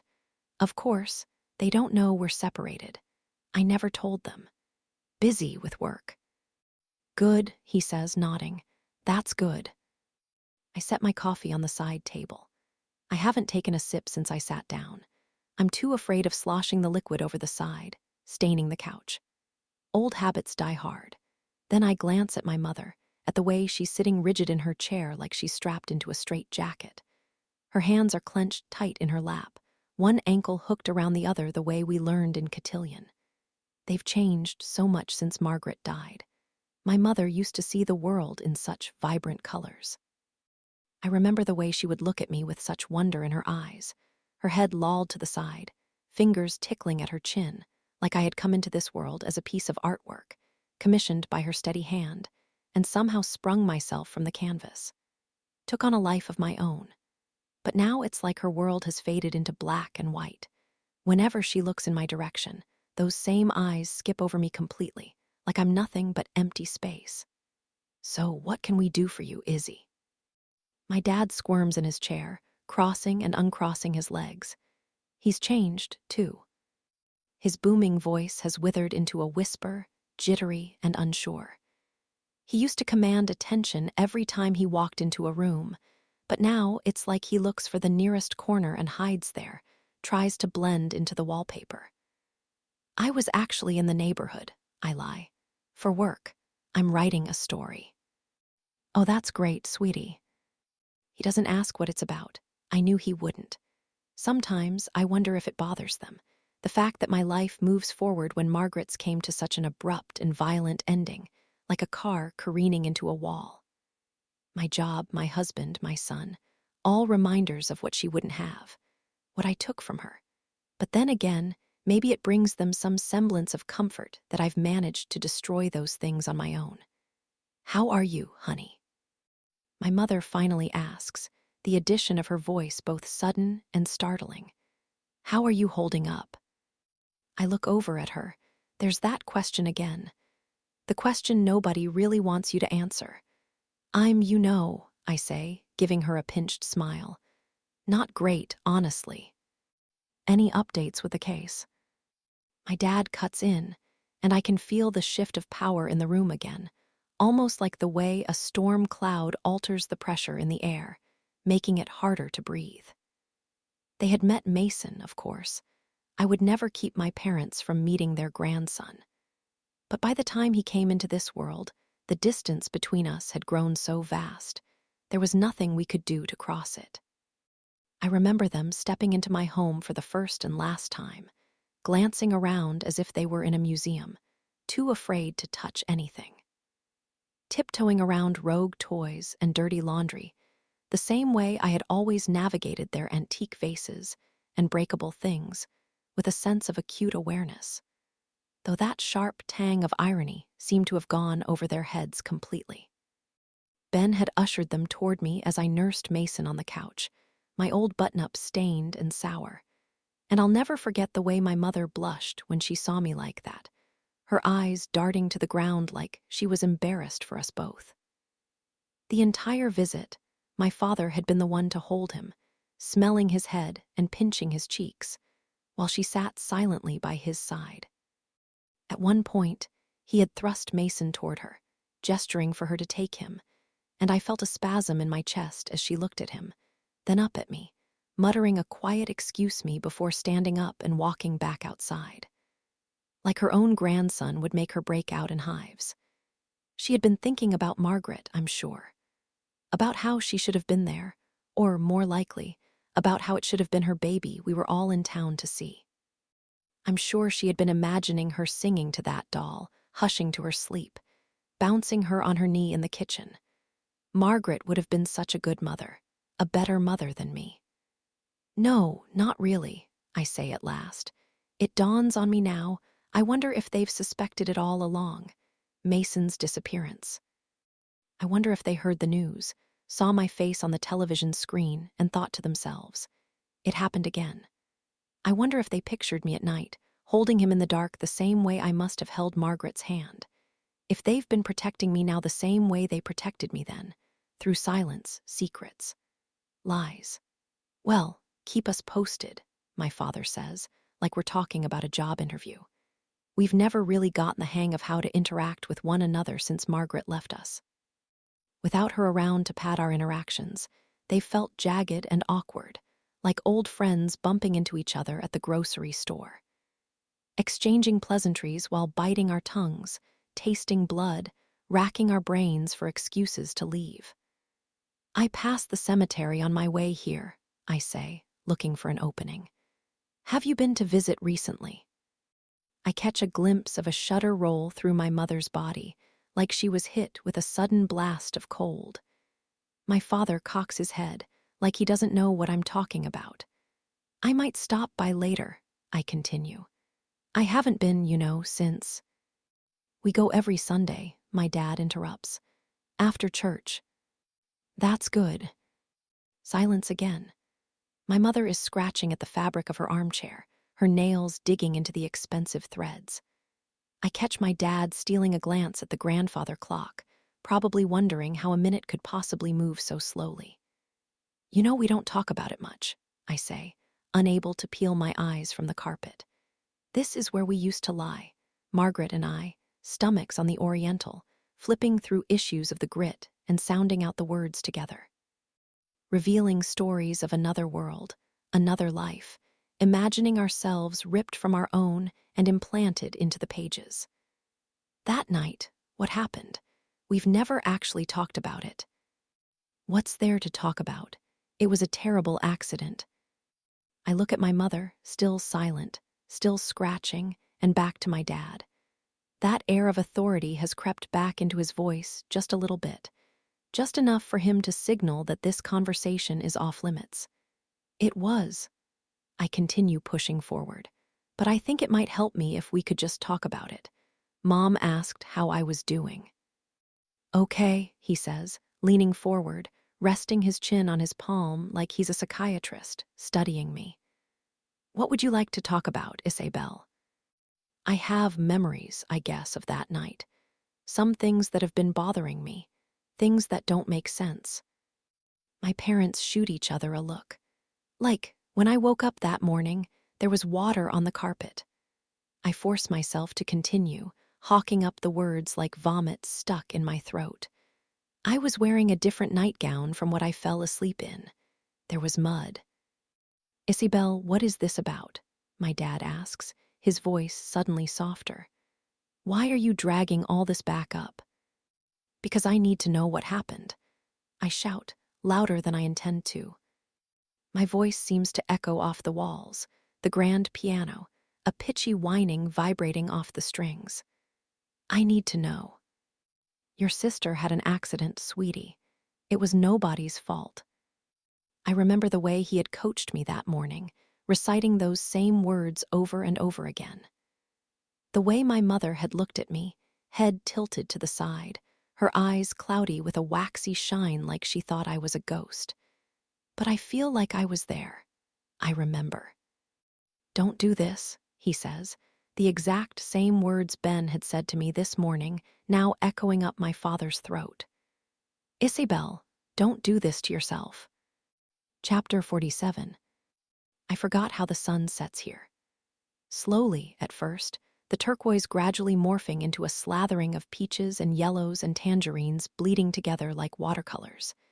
And then, quick as a blink, it's like someone lit a match and set fire to the sky, the blaze traveling across the canvas as if it were drenched in kerosene and left to burn. I'm on the dock now, watching as the sun dips below the horizon. With dusk reflecting off the water, it almost feels like I'm sitting in it, right in the middle. A room on fire with flames above and below me, swallowing me whole. Stay for dinner, Dad had said, changing the subject as quick as a whip crack. I didn't want to, but at the same time I did, so I glanced at my mother, looking for a hint of permission in her gaze. She gave me a twitch of a smile, a small nod, and so I agreed. The kitchen looked different, our old cobalt backsplash replaced with subway tile, simple and white. Some of it had to be renovated after that summer fire, of course, but the rest, I knew, was an attempt to erase the memories, the past. There were tiny pots of herbs set against the windowsill, basil and rosemary and parsley and sage, giving the air a woody smell, like freshly mown grass. I watched as Mom clipped at the leaves with little silver scissors, collecting a heap in her palm. I don't remember her cooking much, but she seemed to know what she was doing. I had been chopping lettuce for dinner, a cleaver in my grip and my eyes somewhere distant, when Mom placed a hand on my shoulder, startling me back to the present. "You know I love you," she said, her voice shaking. It seemed like an attempt at reconciliation, a moment of forgiveness I never felt I deserved. "You know that, right?" I stand up from the dock now, brushing the pollen from my jeans. Despite their attempts at redecorating, at erasing the memories of Margaret, I can still see her everywhere here. In the kitchen table where she used to sit, singing to her doll in that high-pitched voice. In the copper skillets hanging above the stove, the same ones I used to make her omelets in, sliding the eggs onto a plate and placing it in front of her. Watching her eat. In the backyard where we used to sit with those statues, sweet tea in hand, and here on the dock, especially, water lapping against the pilings like a soft, ceaseless nudge. It's getting dark outside, the moon fingernail thin, and I start the long walk back up the dock. I agreed to stay the night after shooting my neighbor a text to check on Roscoe. Maybe it's because I don't want to go home, feel the restored emptiness of my house without Waylon in it, or think about how all those people at the conference had been right all along. How they had somehow seen me more clearly than I've ever been able to see myself. Or maybe it's because, after all these years, it finally feels like the icy wall my parents have erected between us, since Margaret's death is slowly starting to melt. That in coming here, I had extended an olive branch. That I was apologizing, for the very first time, for what I did, and in return, they were apologizing for leaving me so alone. For seeming to forget that I'm their daughter, too. I walk through the backyard, past the statues and the rose bushes and the giant stone birdbath with a dead palmetto bug floating on its back. Then I step through the back door, the house quiet and still. My parents retreated to their bedroom an hour ago, partly, I think, because we ran out of things to say, and I walk into the kitchen again, emptying the bottle of wine we opened earlier into a fresh glass. Then I walk up the stairs, down the hallway, and into my old bedroom. They've redecorated here, too, a new queen in place of the childhood bed I took with me to Savannah. It looks like a proper guest room now, though I know they don't have any guests. I resist the urge to peek into Margaret's room, to see if they've erased that, too, and instead place my wine on the bedside table, stripping off my clothes and changing into the pair of pajamas Mom laid out for me on the mattress. Then I sit on the floor, cradling the wine against my chest, and wonder how I'll spend the next 10 hours alone in the dark. Just like when I was a child, the house seems to come alive at night. I can hear it breathing, the draft in the hallway like a long exhale, the pop of the floorboards a cracking neck. Margaret's voice, "You ever feel like we're not alone?" I creep out of my bedroom and glance at the stairs, the third floor. Where we used to paint, Margaret and I, the French doors swung open and a warm breeze like breath on our necks. I start to climb, remembering the way we used to huddle on the balcony, mugs of hot chocolate cupped in our hands anytime the temperature dropped below 50. Margaret making wishes on shooting stars or pointing hungrily at the water anytime we saw the breach of a fin or the skid of shrimp dimpling the glassy surface. I reach the landing and look around, the giant open room now housing old furniture covered in sheets like banished ghosts. Mom's easel is still in the corner, facing the floor-to-ceiling windows like she was just mid-paint, and I can picture her eyes flicking back and forth between the canvas and the backyard, swirling her brush against the various colors of her palette, its own abstract work of art. That thin slab of wood tells the stories of paintings past. The pink she used to color Margaret's flushed cheeks, the green of my father's armchair, the blue of the rising tide. I walk the perimeter of the room, holding the glass below my chin like a security blanket, trying to make out the shapes in the dark. In the back corner, I come across a pile of paintings perched against the wall. So I sit on the hardwood floor, legs crossed, and start thumbing through them. Some of them are finished, a bowl of fruit on the kitchen counter, the creeping jasmine swallowing the bricks of our front gate, while some she abandoned midway through. The rough outline of a face, lines disjointed, eyes lifeless and blank. I flip through a couple more, smiling at the ones I recognize, when suddenly I stop. There, in the back, is the one I had seen that summer. Me in my white nightgown, standing at the edge of the marsh. Only now I realize what I had seen before wasn't finished. Now that girl is flanked by two other bodies, one with brown hair cascading over her shoulders and the other, so small, with locks the color of caramel candy. The three of them are holding hands, walking into the water together, that springtide moon lighting the way. And that's when it hits me. The girl I had seen in the painting, the girl Margaret had pointed to and assumed to be me, wasn't actually me at all. And she isn't wearing a nightgown. The one in the middle, she's wearing a robe. Isabel. I jump at the voice behind me, knocking my wineglass over with my knee. Then I spin around, the red liquid spilling across the floorboards like blood, and register a body in the dark before me. It's my mother, the glow of the moon illuminating her face, tears streaming down her cheeks like rain on a window. Isabel, honey, let me explain. Chapter 48. I like to think of our memories like a mirror, reflecting images back to us, something familiar, but at the same time backward, distorted, not quite as they are. But it's impossible to look our past straight in the eye, to see things with perfect clarity, so we have to rely on the memories. We have to hope they aren't somehow warped or broken, bending reality to fit the way we wish things were. I was sick, my mother says to me now, stepping forward in the dark. Her arms are outstretched, and I crawl back, afraid to let her get too close, my palm pushing into the shattered glass on the floor. Isabel, honey, I was very, very sick. The memories of my mother have always been dreamlike and hazy.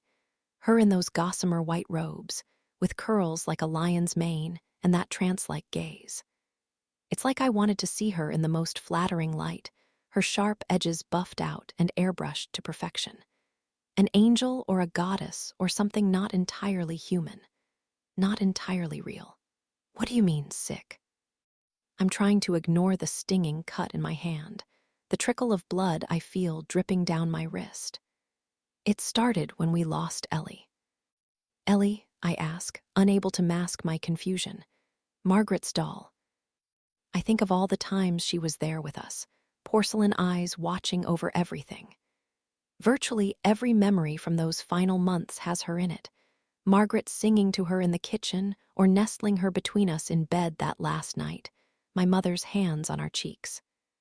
My girls, she had said. My two beautiful girls. And then Margaret, you forgot Ellie. Suddenly, like the cock of a shotgun demanding attention, I feel the pieces starting to slip into place. I think of the strangeness of my mother's laugh every time Margaret mentioned that name, her sad little smiles, and the way she would clear her throat and walk away before she retreated to her bedroom and shut the door behind her, leaving us alone for hours on end.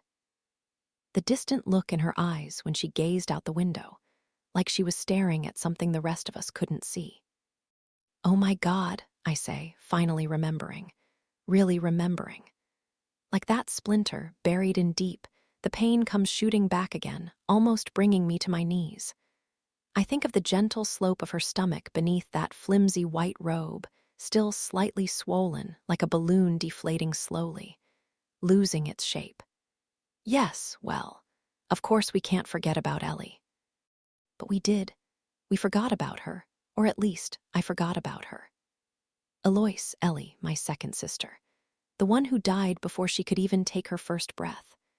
I remember it all now, not fragmented like a dream or a nightmare, but in sudden, startling clarity. My mother's screams as they echoed down the hall, and Margaret coming into my bedroom, her little eyes peeking through my cracked door the way she always did when she was afraid.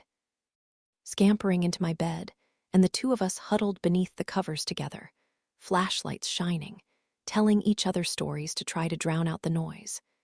And then the deafening silence that followed, almost like the house had stopped breathing, too. I remember working up the courage to creep out of my room, finally, my eyes landing on my father as he paced outside their bedroom, brown bottle in hand. I could see my mother in bed, covered in blood. Sheets staining red as she held something limp and lifeless in her arms, and the sudden sound of her fragile voice traveling down the hall. "Hush, little baby, don't say a word. Mama's gonna buy you a mockingbird." I see her in the kitchen, weeks later, fingers twisting through Margaret's hair as she bounced that doll against her hip. "Have you named her yet?" And then Margaret's answer, followed by the sudden stillness of my mother's hand, like her veins had frozen to ice, her face, sad and pale, like she had seen a ghost. "Ellie," she had said, that proud smile tugging at her lips. "Like Alois." "Alois," I say now, the name suddenly so familiar. I had even seen her nursery once. The door was perpetually closed the way Margaret's was, too, eventually, like it was easier to just walk right past it and pretend she never even existed. But I had seen it. We had seen it, Margaret and I, during one of those long, summer days when we wandered around the house unsupervised.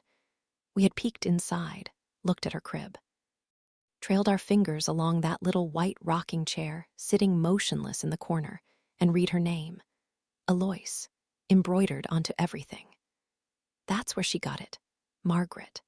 That's where she got the name. I can't even imagine how that must have felt for my mother, Margaret naming her own baby after the one my mother had just lost. Singing that exact same song to her over and over and over again, pushing on a bruise so it could never really heal. It wasn't intentional, I know, but Margaret was always listening, always remembering. Always mirroring what she saw the rest of us do, rocking her own little Ellie in her arms, silent and still. "Were you depressed?" I ask now, tears in my eyes. "Mom, of course you would be." Looking back, I realize now that my mother was here with us, but she wasn't actually with us. Not really. Margaret and I were always on our own, making ourselves breakfast in the morning and wandering around the house at night. Playing near the water and walking to the park alone, hand in hand, crossing busy streets of traffic without a parent in sight. Always in our nightgowns, even long after morning had passed. It seemed so idyllic back then, like some kind of fairy tale. There's no way we could have known what was happening, what was really going on. Like the lost boys of Peter Pan, calling out for mother, our freedom was an illusion. What it really was neglect. "No," my mother says, shaking her head, a sad little squeak erupting from somewhere deep in her throat. "No, it wasn't that. It was something more than that." Losing Ellie was the moment we lost my mother, too. The moment everything changed. Even then I felt it, though I didn't understand. That feeling of death that was always there, always present, swollen and bloated, and hovering over everything like it was just biding its time, waiting to claim one of us next. The strangeness of it, of her, settling over the house, like we had all morphed into those plush fabric dolls, buttons for eyes, moving through the motions like nothing had happened.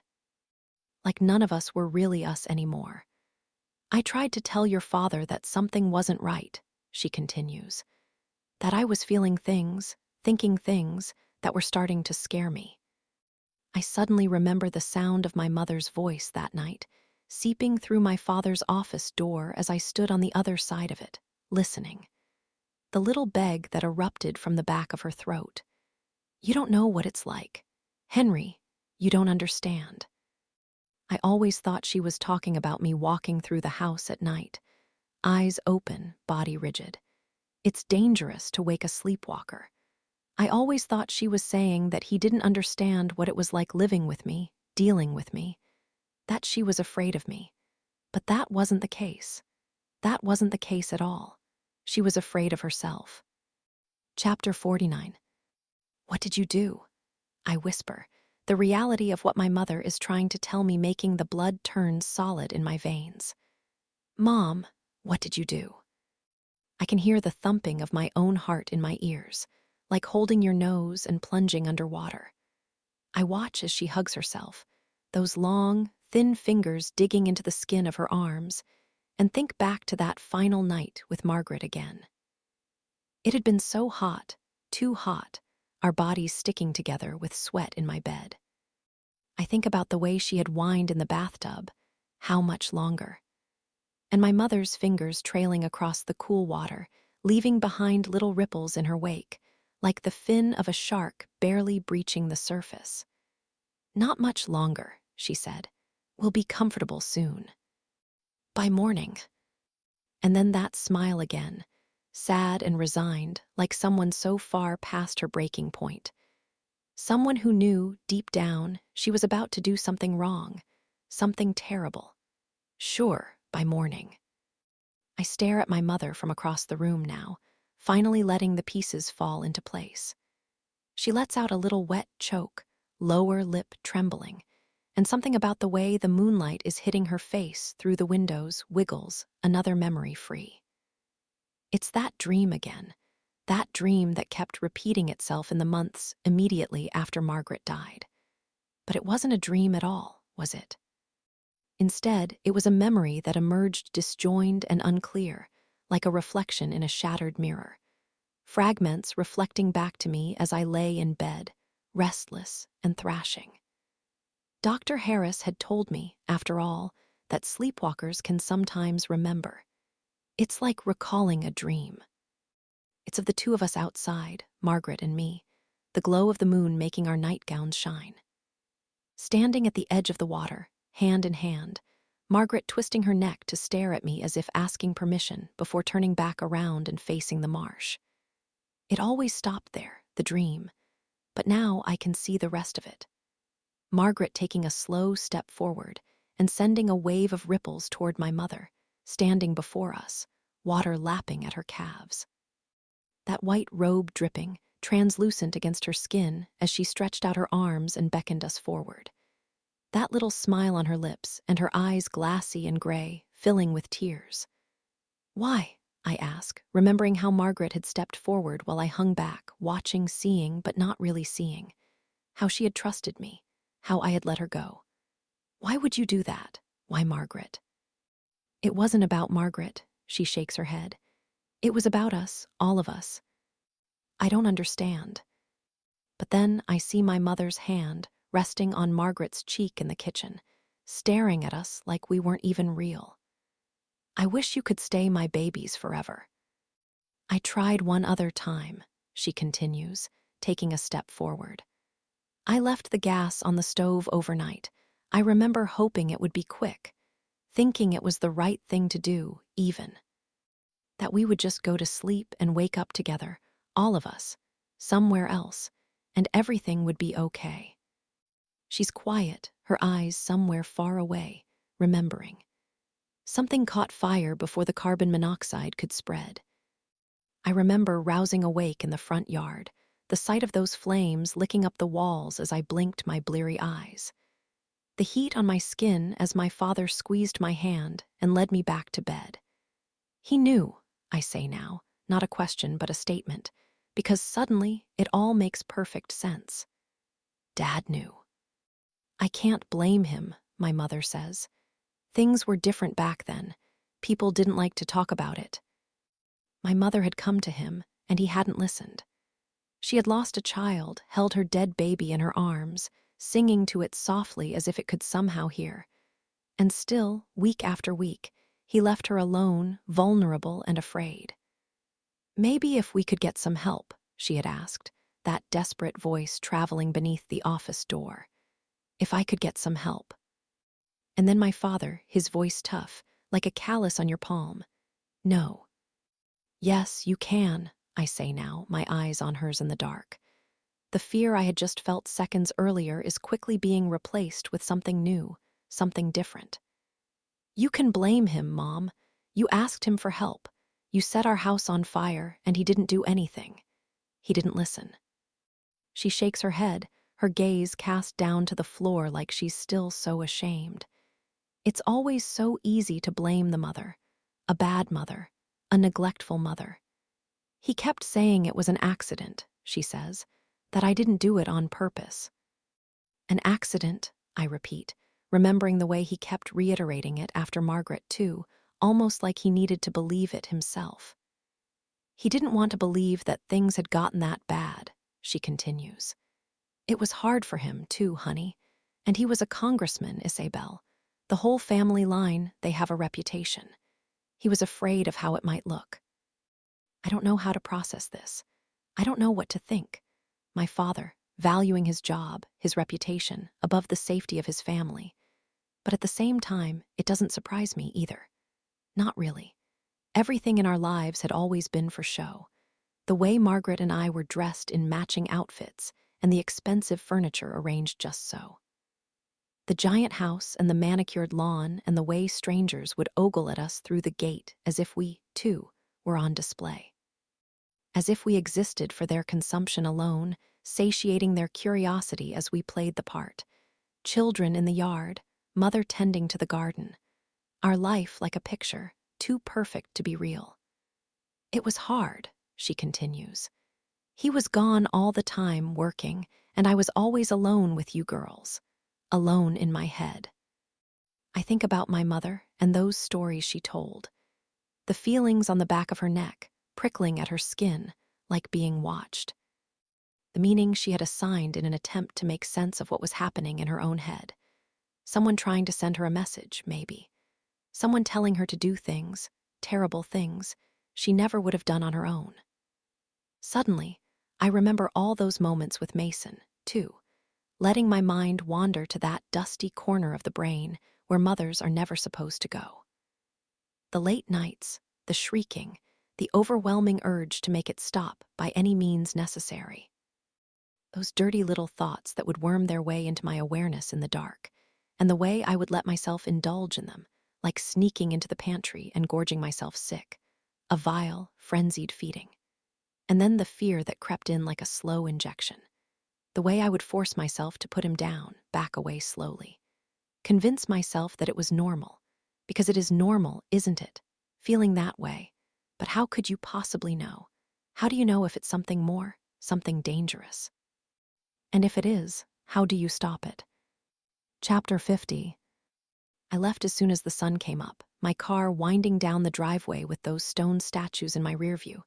The baby, the angel, the woman with the sickness.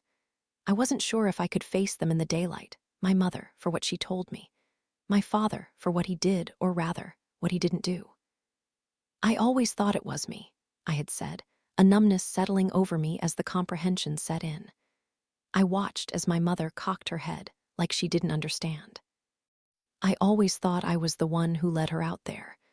That maybe I was asleep, and she followed me. That she tried to wake me, and I did something. Then I realized I never really said it, not outright anyway. I told them I had memories from that night that didn't add up, the water on the carpet, the clean nightgown, the mud on my neck. I told them I wanted to know what happened, what really happened, and they had glanced at each other from across the living room like they were afraid that their mask was slipping, that their secret was about to be revealed. Their secret, not mine. Honey, no, my mother had said, shaking her head, tears streaming. No, you didn't do anything wrong. I had no idea you thought that. How could I not have thought that? I yelled. Margaret was always following me around. I was always waking up in strange places. I've spent my entire life thinking that. I glanced to the side now, at the thick folder resting on my passenger seat. My mother had handed it to me after we descended the steps together in a wordless daze, promising its contents would help explain the rest. I can't bring myself to open it, not yet, so instead, I keep driving, my body on autopilot. I don't even know who's responsible. I don't even know who I should blame. It was my mother's hands that shook Margaret from sleep, taking her in one arm and me in the other, eyes open but empty, as we wandered into the dark. It was her hands that beckoned her into the water, forefingers curling, promising her that it would be okay. That relief was coming, that we would be comfortable soon. Her hands that held her down, fought the thrashing, reached out to me next, once the movement had stopped. That touched my neck, smearing those 3 fingers of mud, like she wanted to feel my heartbeat for the very last time, a gentle pounding that would soon slow to a stop. It was her hands, but it wasn't her. Not really. I know it was. I wonder what it was like for him, my father, snaking his arm across the bed to find nothing but empty space where her body should have been. Bolting upright, blinking in the dark, instinctively knowing that something was wrong. I imagine him throwing on his robe and running into the kitchen, expecting to find her there. Tampering with the stove, maybe, or stalking the halls the way she sometimes did when she couldn't sleep. Checking outside and hoping to see her standing by the marsh again, barefoot, before coming back in and leaving dirty prints on the carpet. Making the floorboards pop as she roamed around, watching us sleep. But when he got out there, he realized what had happened, what he had let happen. He saw the 3 of us beneath the glow of the springtide moon, 2 of us standing, and the third, the smallest, face down in the water, still as a piece of driftwood floating with the current. I turn into Beaufort National Cemetery now, just as the sunrise starts to bleed across the horizon, and pull into the empty lot. The air is dewy, a permanent floral aroma from all the arrangements laid on each grave. I wind my way through the headstones. Even though I haven't been here since the day we buried Margaret, I could never forget where she is. And finally, when I reach her, I kneel down on the turf, feeling the damp seep through the knees of my jeans. I stare at her headstone, an immaculate white marble, her name, birthday, and death day etched into the surface. Margaret Evelyn Rhett. May 4, 1993. July 17, 1999. Next to her, there's another one nearly identical. Eloise Annabelle Rhett. April 27, 1999. April 27, 1999. 2 pitifully short amounts of time. I exhale, lean back on my feet, and squeeze back a tear. Everything makes sense now. Margaret questioning me about the footprints that day on the water, her head tilted to the side. Is it because of what happened? I had started sleepwalking right after we lost Ellie, the trauma of what was going on in our house triggering something inside me that I could never understand. Margaret understood, though. Somehow, she knew. We're not supposed to talk about that. Because we never talked about anything. Even to this day, my parents prefer secrets and silence to uncomfortable conversation. They never even mentioned it to us. They never even explained what happened, never allowed us to understand or grieve. They simply closed the door to her nursery and continued on as if everything were fine, letting my memory wash her away. I think about how my mother couldn't look at me the morning after Margaret died, or any day since that morning, and the man who came to the house and talked to her. Let her cry. The way my father had held out Mason, and the way she had just stood up, walked away, like she didn't feel she deserved it. Last night, as we were making dinner. You know I love you. You know that, right? My mother never hated me. She never blamed me. She hated herself. She killed Margaret, her own daughter, and she had tried to kill me. And because of that, she wouldn't let herself near me. She wouldn't let herself be my mother again. I suppose I should be grateful my father got there in time, that he ran into the water and scooped Margaret into his arms, putting himself between my mother and me before she could do it again. That he had cleaned me, changed my clothes, and led me back to bed the way he had done so many times before when he found me wandering around the house at night. That he had coached me in the morning, told me exactly what to say. That he had quit his job, got my mother the help that she needed, but only behind the fortressed walls of our home. Only in secret, where nobody else could see. It would have been the end of him, after all. Everything he and his father and his grandfather had worked toward would be gone in an instant if the world found out what my mother had done. The Rhett name would no longer be cemented in history as something regal and refined. Instead, it would be synonymous with death, just like the house itself. I think about the way Chief Montgomery had barely even pushed me that morning, like he only needed me to recite a few lines. How he and my father had huddled together after, whispered on the porch steps, crafting the perfect story. Just a tragic accident. A summer drowning. The wrong side of the statistic. Deep down, the chief must have known it wasn't true, but still, he let himself believe it. It was the story he had wanted to be real. The one that was easier to accept. And so my father had nodded, sniffed, and created an alternate reality that was just easier for everyone to swallow. Then he held on tight to his secret, his lie not to protect me, though, but to protect my mother, himself, all of us. Chapter 51. I stay at the cemetery until the legs of my jeans are soaked through with damp. Then I stand up, make my way back to the car, and unlock it, sliding into the driver's seat. I eye the folder again, reaching out and touching the flap. My broken skin is bandaged over from the cut from the wineglass, and I can feel my heartbeat in my palm, thumping hard in my hand. Then I take a deep breath and pull the folder onto my lap, flipping it open and scanning the pages of notes that Doctor had taken as he listened to my mother cry. Her official diagnosis was postpartum psychosis, a very rare, severe yet treatable condition that can occur after the birth of a baby, exacerbated even further by the trauma, grief, and isolation following the death of said baby.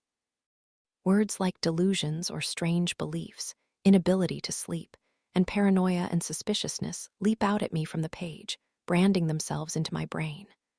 All of it had been there. All of the signs, the symptoms, if only someone had cared enough to look. There's a sense of relief knowing that I was wrong about Margaret, knowing that it wasn't me who led her out there, held her body down in the dark. But still, the uneasiness isn't gone. It's just something new now, something different. Postpartum psychosis is considered a clinical emergency. I continue to read. Symptoms wax and wane, meaning a woman can be lucid enough to hold a conversation, then suffer hallucinations and delusions just hours later. There is a 5% suicide rate and 4% infanticide rate associated with the illness, and the risk of developing postpartum psychosis is higher in women with a history in their family, such as a mother or sister.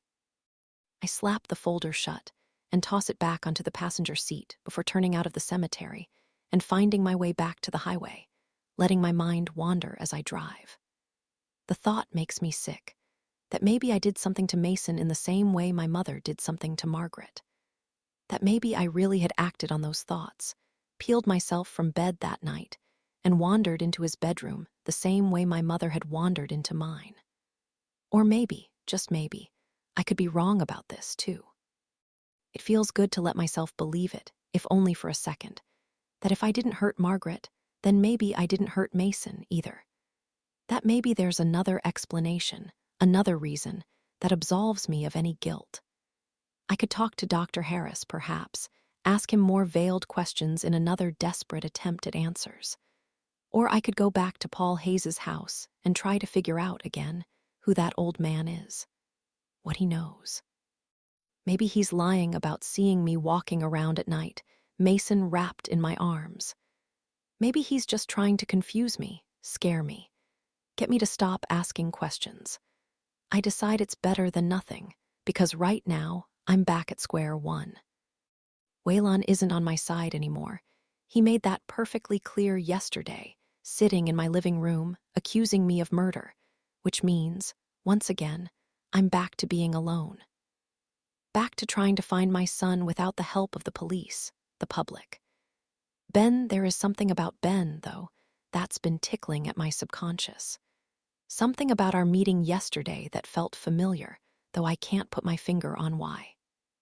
Maybe it was the surreality of staring at Valerie up close, at finding myself so swiftly flipped into the role that Allison once held, no longer the other one, but now the old one. The one he had discarded for something shinier, better, like a malfunctioning toy. The way she had sashayed into the archway, her tanned skin visible behind the translucency of his shirt, like she had just rolled out of bed, his bed, and grabbed it from the floor, plucking it from the spot where he had abandoned it the night before in a fervent frenzy, and shrugged it over her shoulders. The way she had called to him from the kitchen, her sing-songy voice floating through the halls. "Ben, are you out there? Who is it?" And his response, like a swift kick to the stomach, "Nobody." I've been driving on autopilot, these familiar roads of home leading me back to the city, but suddenly, the scenery around me seems to get brighter, sharper. The edges magnified with a startling clarity, like I've ingested some kind of drug. I know what it is. I know what was nagging at me. I know what it was about yesterday that made me feel so uneasy. It was those words. Valerie's words had dislodged another memory from somewhere deep inside me. The guilt, the shame, of being pushed into the bushes at the memorial as Ben peeled himself from me, jogged up the porch steps, and discarded me like his cigarette, still smoldering in the grass. The fear of holding my breath and letting the branches claw at my hair, cut at my cheeks, like a gnarled hand pressed tight against my mouth. Dirty nails digging into my skin, keeping me quiet. The panic that swelled in my chest as I watched that man saunter into the backyard, hands in his pockets. "Ben, are you out there?" Watching his shoulders tense as he spotted my glass, champagne still fizzing, and the smudge of lipstick on the brim as he lifted it up, inspected it, like he had found some kind of clue. I hadn't seen his face. I ran before he had the chance to turn back around, face the house, and find me hiding there, but I heard him. I heard his voice loud and clear. It was a voice I didn't recognize at the time, but now I would recognize it anywhere. It's a voice that has been so prevalent in my life for these last 2 weeks, ever since he introduced himself on that airplane, sat across from me at my dining room table. Rang loudly in those giant headphones clamped tight around my ears. That man was Waylon. I gripped the wheel harder, my foot like lead pushing down on the pedal. Even after all these years, I feel sure of it in a way I haven't felt sure of anything. All this time, Waylon's voice felt familiar. I knew I had heard it before, I knew it, I just couldn't figure out from where. But now I know. He was there at that house. This is what he's been hiding. This is Waylon's secret. This is what he didn't want me to know. He knows Ben. I throw my car into park on the side of the road and dig out my phone. Does Ben know he's here? Did he send him to me for some reason? To extract information, maybe. Another way of keeping tabs. I launch a new browser and type his name into the search engine, my fingers shaking as I pound at the screen. The page fills with articles about the podcast, interviews with true crime forums, mentions of the Guy Rooney case, and his involvement in getting it solved. None of this is helpful, so this time I refine my search. Waylon Spencer and Benjamin Drake. When the results load, I feel the breath exit my lungs. I remember us sitting at dinner together, the tension in my chest as I told him about Ben, our past, about what happened to his wife and how her death was our birth. The clank of my fork as I dropped it, hands shaking, recounting the way she had died. Doesn't any part of you think that her death was very convenient? That very first night in my dining room and the light from outside growing dimmer by the minute. Staring at that wall, tasting blood on my tongue from my torn cuticle. "Why do you do this for a living?" I had asked, not at all prepared for the answer. It was because of his sister's murder. His sister, Allison. Chapter 52. I click on the first article that pops up, Allison's obituary. My eyes flicker over the blocks of text, skimming past the funeral details and the requests for donations in lieu of flowers, and the sugar-coated description of her passing. Vague, innocuous words like unexpectedly and peacefully, and in her sleep, until I hit the very last line. Allison is survived by her husband, Benjamin, her parents, Robert and Rosemary, and her younger brother, Waylon. I navigate back to the results and click on another article, a wedding announcement, and swallow as the headline loads. Benjamin Drake and Allison Spencer. There's a picture of the two of them together, that same one he had proudly displayed in his office, on the hull of a sailboat, her giant, oval-shaped diamond reflecting the glare of the sun above, and it makes my stomach squeeze. I never knew her maiden name. I had never even thought to ask. We never talked about her. She was the one topic that was always off limits, before and after our marriage, like if we just ignored her existence entirely, it would absolve us both of any wrongdoing, any guilt. I had learned that from my parents, I suppose. I can't help but notice how perfect they look together in this picture. Young, vibrant, happy. The way we once were, too. It's not a common name, Waylon, but I have to be sure. I have to be absolutely positive. So I keep scrolling, skimming past quotes from Allison's parents and ceremony details until I reach a family picture at the very bottom, and there it is. There they are, all of them together. Ben, Allison, Waylon, their parents. One big, happy family. I drop my phone in my lap. This confirms it. Waylon and Allison Spencer. They're siblings. Waylon is Allison's brother. He was there, at her memorial, huddled in that room that I refused to step inside. Accepting condolences alongside Ben, his brother-in-law. Walking into the backyard as we embraced, unknowingly stumbling into something incriminating and wrong. What happened to her? I had asked, embarrassed at the aspect of me never once wondering what Waylon's story was. We all have one, I suppose. A story. A series of events that twist our lives along some uncharted path. A sequence of births and deaths, beginnings and endings. Love and loss, joy and pain. That's the question, he had said. The one case I've been working on since I was 23 years old. Except Allison's death wasn't a mystery. It wasn't some cold case that garnered national attention. Her parents weren't at True Crime Con, selling their souls for eyes. It was a dismally drab death, the way most of them actually are. Allison overdosed. They found the pills in her stomach, the empty prescription bottle in her limp, lifeless hand, her name on the label. Ben had found her like that, sprawled across the bathroom floor with saucers for pupils and blue-gray skin. At least, that's what he said. I pick my phone up again and dial Waylon's number, too jittery to care about the way we left things. Maybe I had misunderstood what he was saying. Maybe, after seeing myself on that laptop screen, after talking to that man on the porch, after uncovering the similarities between Margaret's death and Mason's disappearance, and planting myself at the center of them both, maybe I had only heard what I had wanted to hear. Nobody broke into your house, Isabel. I know it, you know it, the cops know it. There was no intruder. Maybe I had already come to my own conclusion at that point, that I was responsible, that I did something wrong, something terrible, something I couldn't remember. But just like with Margaret, maybe I was wrong. Just like with Margaret, maybe I wasn't searching for answers, not really. Maybe I already had my answers, that I was to blame, and I was just searching for proof. Any scrap of proof that confirmed what I already believed, that I was a bad mother. That I failed my son, just like I had failed my sister. Isabel. Waylon answers slowly, curiously, like he's wondering if I really meant to call. Like he thinks I dialed the wrong number, and he's afraid to hear my voice on the other side of the line. I glance at the clock in my car. It's still early, well before rush hour, and realize that I might have woken him up. Waylon, I say, trying to calm the tremor in my throat. What you said to me yesterday. I know, I'm sorry, he interrupts, his voice breathy and hoarse. I picture him lying in a cold motel room, bedhead hair sticking out in all directions as he fumbles for the lamp in the dark. I feel terrible about it. I was too harsh. Do you think I hurt Mason? I cut him off. Do you think I killed my son? What? The sharp intake of air, the change in tone, tells me everything I need to know.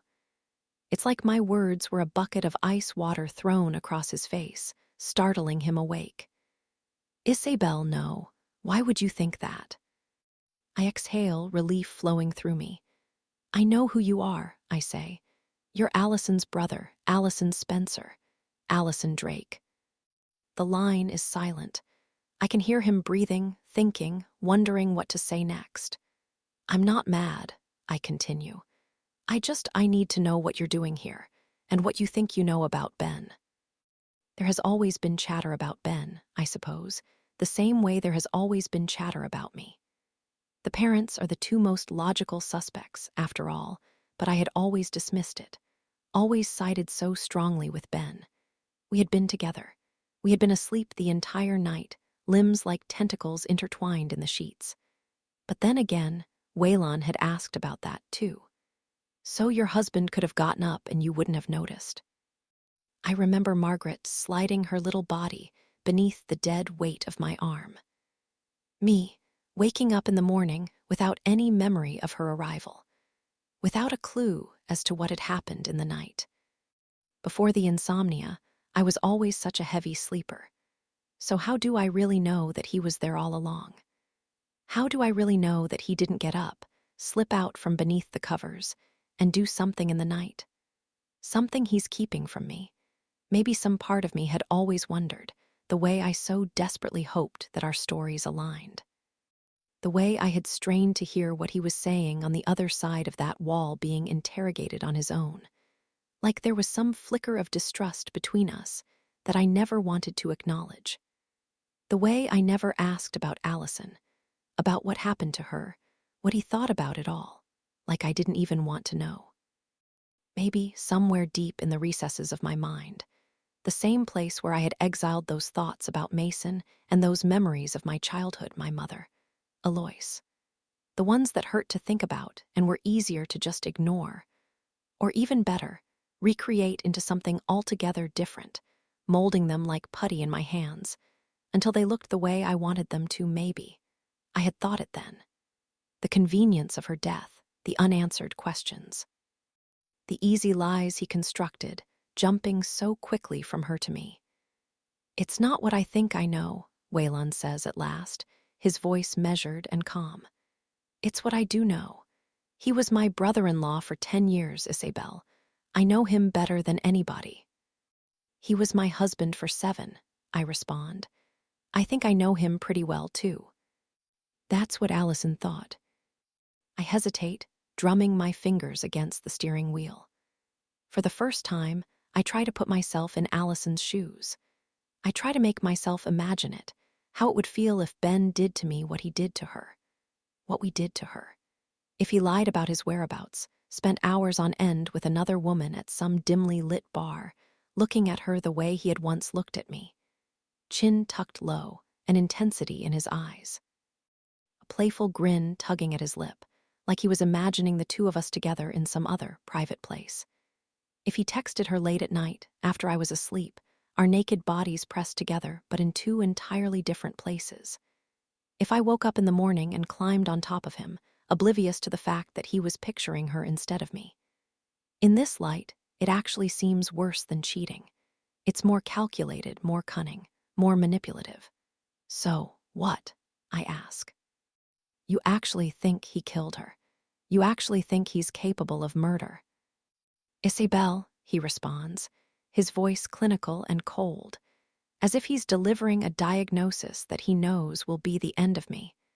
I know he killed her. Chapter 53. Mason was 6 months old when I approached Ben about working again. I never consciously stopped working, really. It just seemed to happen without me even realizing. Ben took the news of my pregnancy well. He was surprised, but excited, the way I said I was, too. But still, he was busy. The work never eased up, his schedule never thinned, so it was my identity that had to shift. A slow, gradual, seemingly inevitable progression, like aging, that I didn't really notice was happening until I woke up one morning, looked in the mirror, and hardly recognized the face staring back. I had tiptoed from writer to freelance writer to working mother to, at last, just mother. And I loved Mason. I loved being his mother. I loved spending my days belly down on the carpet, reading him stories or watching him squirm around on the floor. I loved watching him learn how to flip over, hold up his head. The awe in his eyes as he opened them wider and discovered the world around him. That initial feeling of regret was gone, and I did come to see it as my second chance, reminiscent of Margaret, getting to take care of him the way I once took care of her. It was starting to get easier, motherhood, or at least more manageable. But still, something was missing. I often thought of that passion I had as a child, my fingers dancing over that plaque in our yard, my eyes tearing through magazines, drinking up words as fast as I could. Sometimes, I would dig up old issues of the Grit and flip through the pages, eyeing my byline, rereading my own words like I was dredging up the last drops of something delicious through a straw before I hit the bone-dry bottom. I could almost hear the frantic slurping of me trying to get one last taste of the person I used to be before it dried up forever. I decided, before bringing it up, that I would see what was out there first. Besides, maybe I didn't have it in me anymore. It had been almost a year since I wrote anything, so I scoured through my old contacts, grazed the most recent articles of some of my favorite magazines.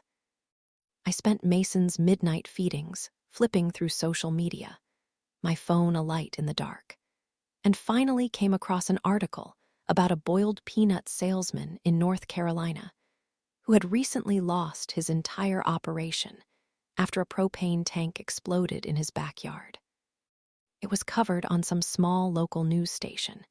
He had lost over $10,000 worth of equipment, and I could just imagine the piece, something bigger, a feature on his family, who had been in the little-known industry for decades, a behind-the-scenes tour of his backyard business that went up in flames.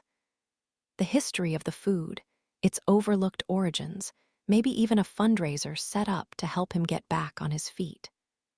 It would be like the stories I wrote for the Grit, the stories I loved, meaningful and muddy and real. I pitched the idea to a regional magazine. They loved it, and they offered me $3,000 plus travel to get it done. "That's more than I've ever made doing freelance," I had said after I explained the idea to Ben.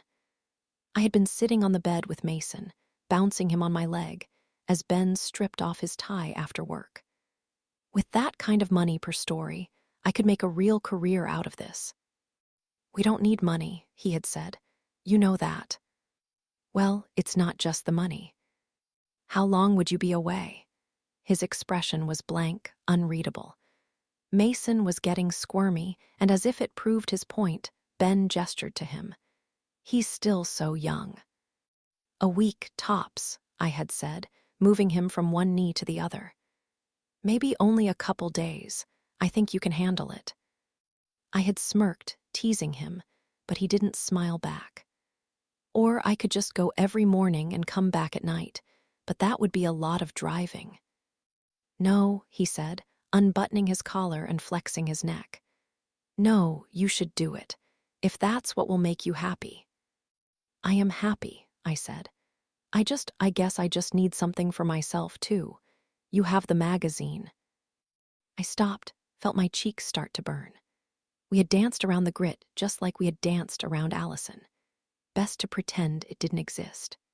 Best to believe that I had left of my own volition, even though sometimes, when I thought about Ben still reporting to that big, beautiful office each morning, walking past my old desk, somebody else's body in my chair and bylines on the wall, sharing coffee with my old coworkers, my friends, I felt an overwhelming twinge of sadness. Like a death I had never fully mourned. "You should do it," he repeated, walking over to me. I smiled, stretched out my neck, and gave him my lips to kiss. But instead of greeting them with his own, he grabbed Mason, took him from me, and turned back around, disappearing into the hall. Like I said, whatever makes you happy. Chapter 54. I pull into a metered spot on River Street and walk the few blocks to the Bean, a hole-in-the-wall coffee spot I know Ben would never visit. It's too grungy for him, the kind of place where you pour your own creamer when it's still in the carton, sweating in the corner, alongside fossilized packets of sweetener and mismatched spoons. Waylon hadn't left town yet.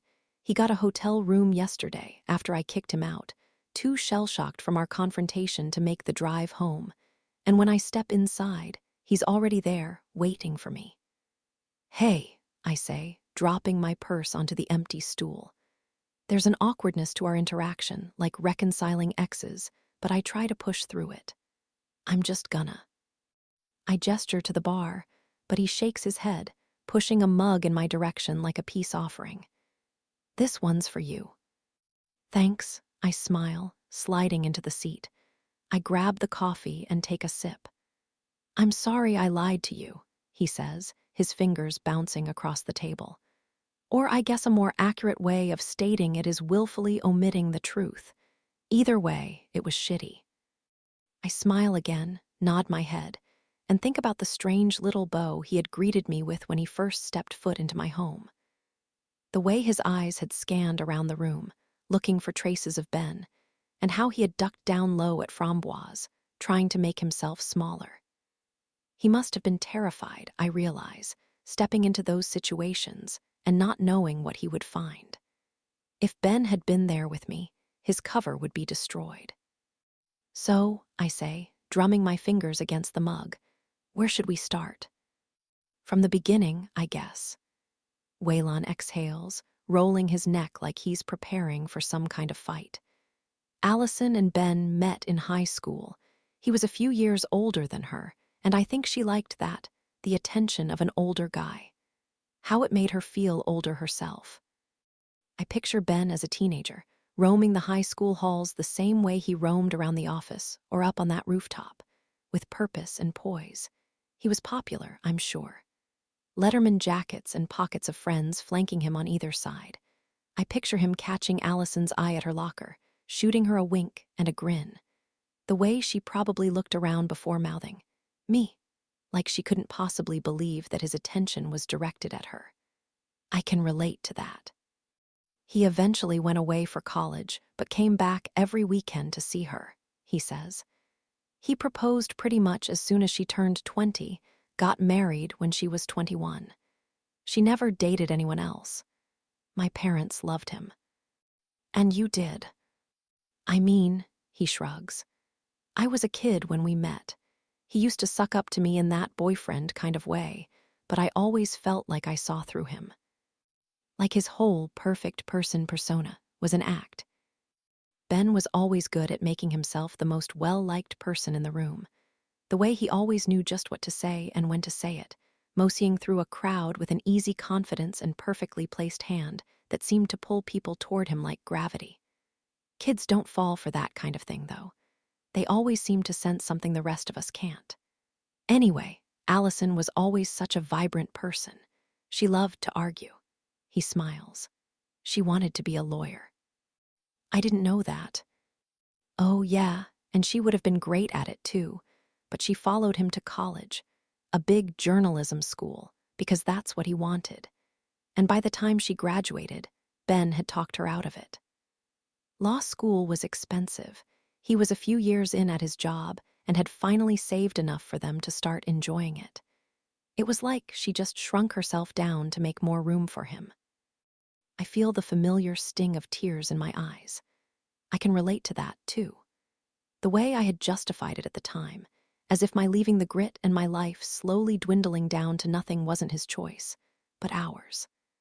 I remember gossiping about Allison that night of the party, Casey's champagne breath in my ear, judging her for being unemployed, staying at home. Her body gliding next to his like an oversized accessory, unaware of the fact that she had a passion worth pursuing. Something she was good at, something she loved, just like me. It just sucked to watch, Waylon continues. But it wasn't like he was all bad. I couldn't point to anything inherently wrong about their relationship. It seemed like he treated her well when I saw them together. He made her laugh. I figured that if he made her happy, I don't know, I should just stay out of it. Relationships are complicated, I say, blowing on my coffee to give myself something to do. Yeah, but that's the thing, he says, shifting in his chair. I was 9 when we met. Allison and I were 7 years apart, so I didn't know what a healthy relationship looked like.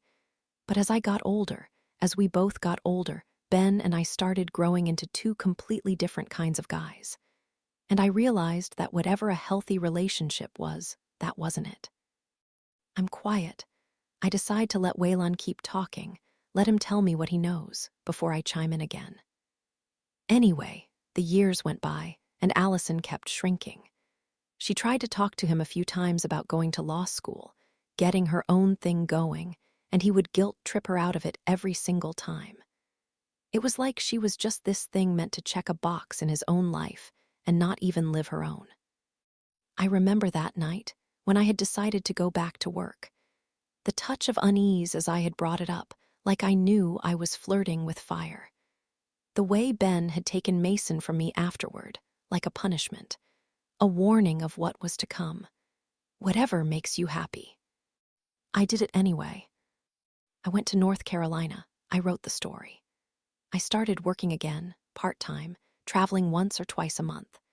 It ignited a spark in me that I knew I needed. I knew I couldn't be a good person, a good mother, without first being good to myself. But now I wonder if it had ignited something in Ben, too. Something dangerous. I had made him a father when he never wanted to be one in the first place, and then I started leaving him alone with Mason for days at a time. It was as if all those small little acts of defiance had lit some kind of fuse, and we had been inching closer and closer toward the explosion without me even realizing.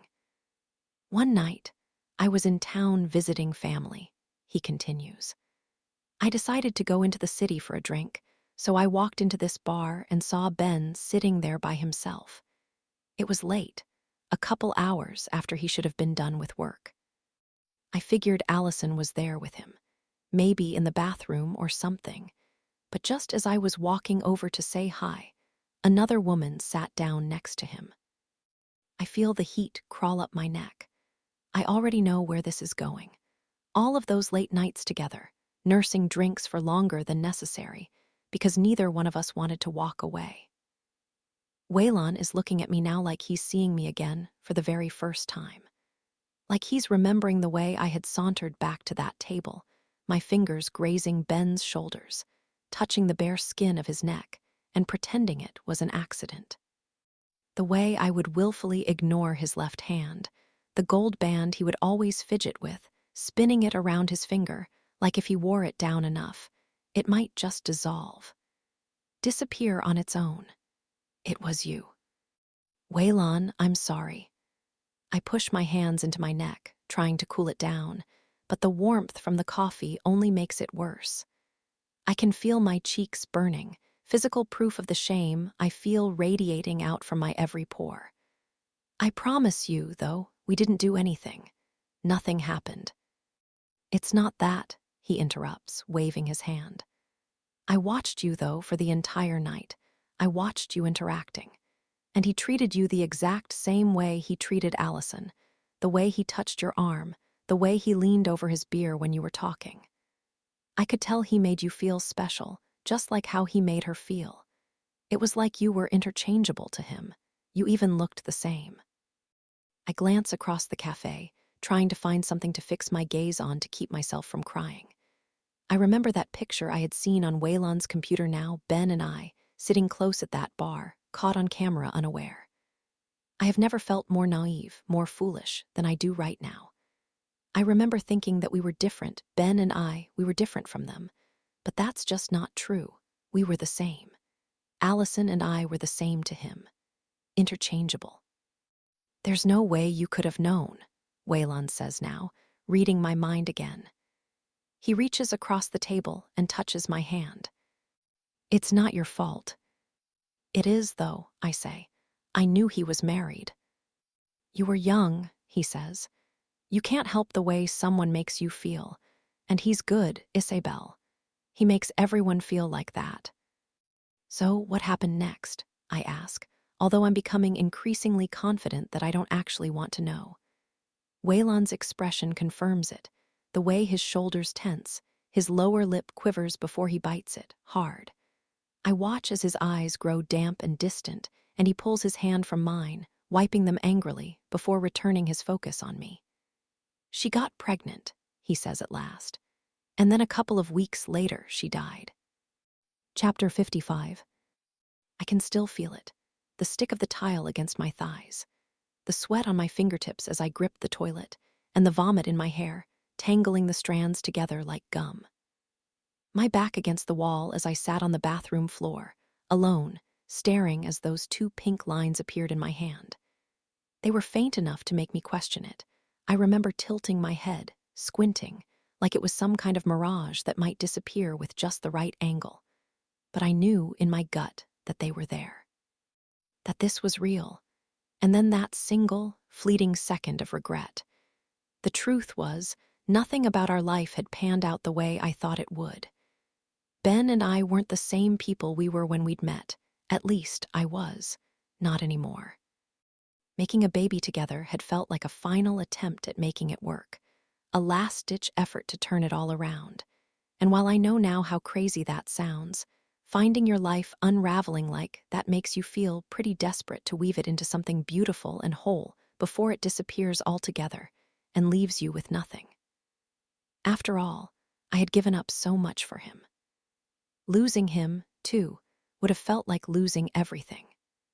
But sitting there on the tile with that test in my hand made it truly sink in, the reality of what I had done.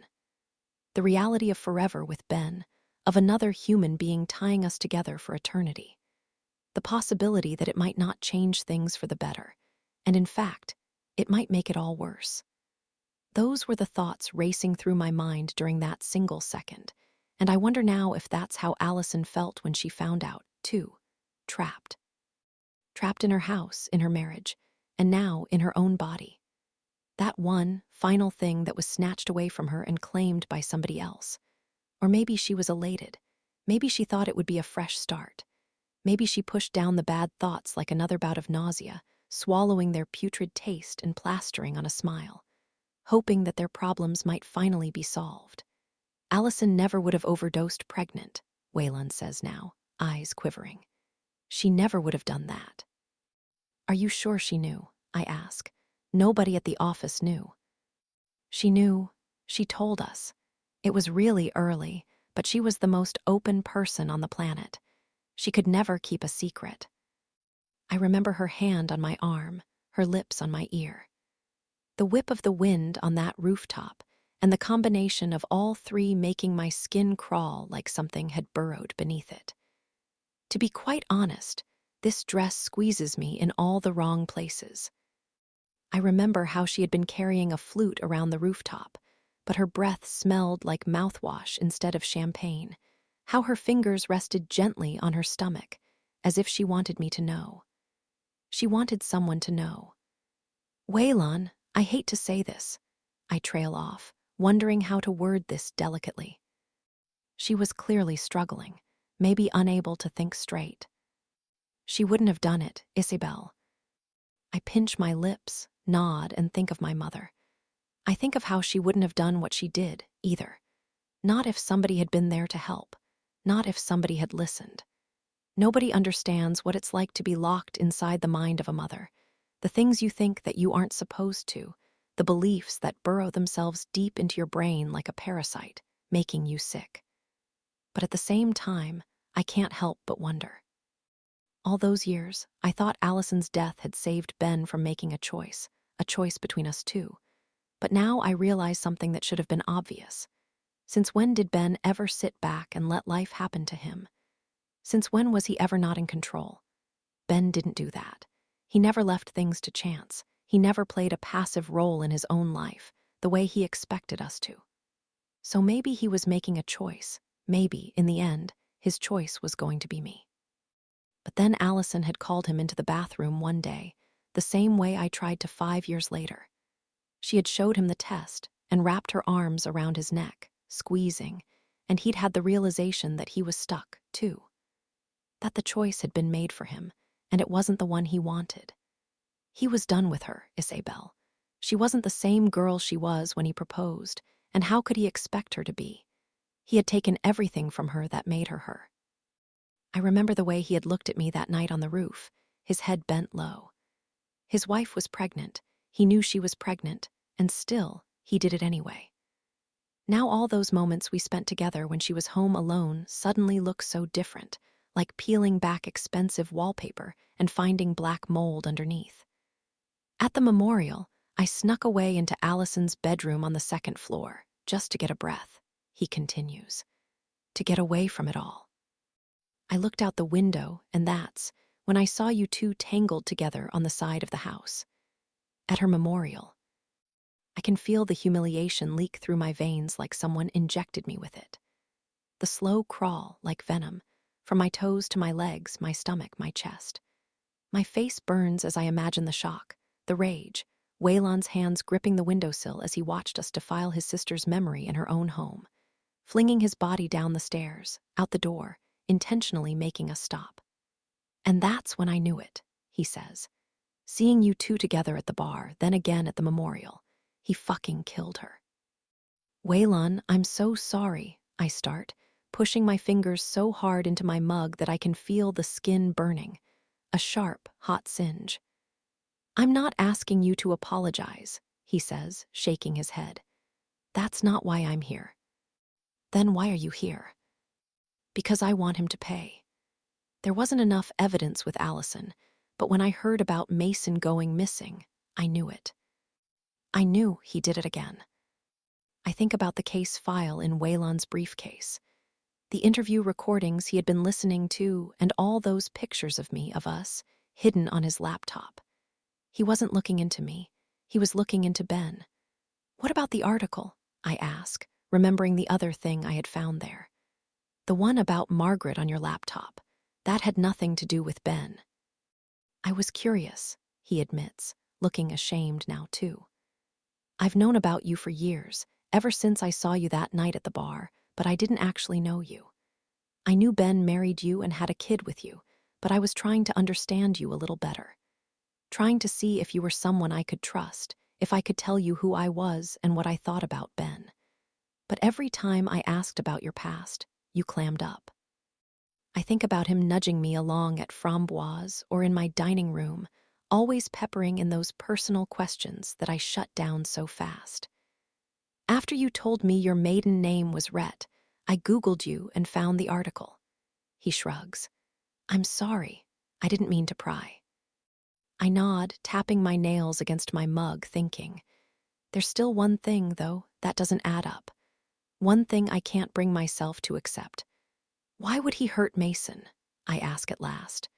Sure, maybe he didn't want to be with me anymore, but why him? Why our son? He didn't do anything wrong. How do you think it would look if Ben had 2 wives commit suicide? Waylon asks, eyebrows raised. Harder to get away with, I think. Besides, do you really think he wanted to be a single dad? I think about the clench in his jaw as he thought about me leaving, working, the burden of parenthood placed solely on his shoulders for only a matter of days. I think about how quickly things had dissolved between us after Mason disappeared, how I had wanted to work on our marriage, on us, but he had decided almost immediately that it was over, almost as if his decision had been made long before that point. No, I say at last. No, he wouldn't want that. Ben never wanted to be a father. He never wanted Mason. I knew that going into it, of course, but lots of people have a change of heart when it comes to parenthood. I know I did, that twinge of regret evaporating completely the moment I looked into those bright green eyes. Ben was a loving father on the surface of it, but still, I had cornered him into a life he never wanted. He wasn't used to not getting his way. Right, Waylon says, leaning back. I just thought that by coming here, by talking to you, getting inside your house, your head, I might be able to figure it out. Finally find enough evidence to put that asshole away and stop him from hurting anyone else. I don't want to believe it, but at the same time, it makes sense. Nobody broke into our house. The evidence just isn't there. But Ben would have known that the battery in the baby monitor was dead. Ben would have been able to walk into the nursery without waking up Roscoe or making Mason cry. Ben would have been able to open the window from the inside, try to stage an intrusion, before walking out the front door without leaving any prints. Ben would have been able to come home after, slide under the covers, and wind his arms around my waist, pushing himself close, pretending that he had been there all along. The realization makes me sick, and that's when I taste it again. Metallic, like blood, thick and sticky and dripping over everything. Burning my throat, painting my tongue, coating everything in red. Chapter 56. I sit in my car, idling, the exhaust billowing out as I slump down in the driver's seat and stare at his blind-drawn windows. I blink a few times, trying to fight off the sudden heaviness of my eyelids, and imagine what he's doing right now, without me, the way I have so many times before. What they're doing. It's still early, about 30 minutes before the office opens, and she's there. I know she is. I saw two silhouettes outlined against his bedroom curtains earlier, pushed together before peeling apart. One long, slender arm grabbing at his waist, like she wasn't quite ready for him to leave. They're probably eating breakfast right now, sipping their French-pressed coffee in silence, his hand on her thigh as he skims the news. The same way he had handled Allison, his touch barely there as he pushed the small of her back around the restaurant, like she was a possession he didn't want to misplace. I glance at the clock now. He should be leaving soon. And as if on cue, the front door swings open. After all this time, I still know his routine by heart. I watch Ben step out, briefcase in hand, as Valerie appears on the porch steps behind him. It's still strange, seeing them together. Watching my husband engage in these easy interactions with another woman, almost as if I'm looking at my own life through a funhouse mirror. One that distorts my features, turning me into somebody else. She's in his slippers and an oversized t-shirt, her hair a perfect mess, and it takes me a second to recover from how effortlessly she seems to fit into his clothes, his life. How easy it is for her to slip into my skin and take my place. Back when I found out about her, there was a certain bitterness in my mouth when I thought about Valerie. It was like sucking on a lemon and feeling that pinch in my jaw, making me wince. But now I realize that makes me a hypocrite. She's kind and compassionate. She's me 8 years ago, and I can't help but wonder what would have happened if someone had warned me then about who Ben was, what he was capable of, before I had gotten too involved. If someone had explained to me the way men like that work, how we're just pawns in their game, their gentle hands steering us in the direction that's most beneficial for them. Using us, sacrificing us, a strategic power play masked as romance. I wonder if it would have made a difference, if I would have listened, or if I would have just shrugged them off and continued on with my life. Probably the latter, but I have to try. I slouch lower as Ben hops down the steps and takes a right, heading toward the office, and stay reclined for another few minutes, making sure he doesn't come back.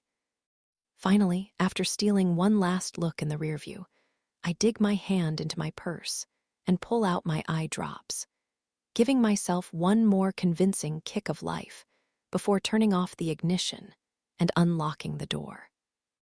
I'm about to step out, my foot hovering over the concrete, but almost immediately, I see Valerie on the porch again, and I slam the door shut. Her earlier outfit has been replaced with a shirt dress and sandals, and I watch as she locks the front door, skips down the steps, and slides herself inside the car parked just a few feet from mine.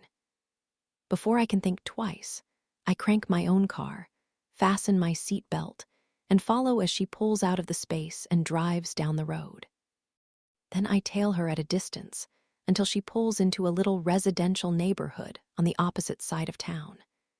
This must be her house, I think, as I watch her ease into a street spot and let herself into a little white cottage.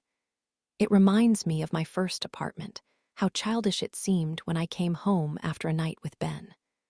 My inexperience amplified after being in the presence of someone older, more successful, more mature. Valerie's home has the appearance of someone who tries. There's a wrought iron rocker on the porch, a few spindly plants in plastic potters, a pollen-caked rug that's bleached from the sun, but also someone who clearly thrifts for furniture or picks up discarded couches on the side of the road, roof-ulstering them to hide the stains. I remember being her age, trying to stitch together a life from scraps. I wonder if she's ever brought Ben here.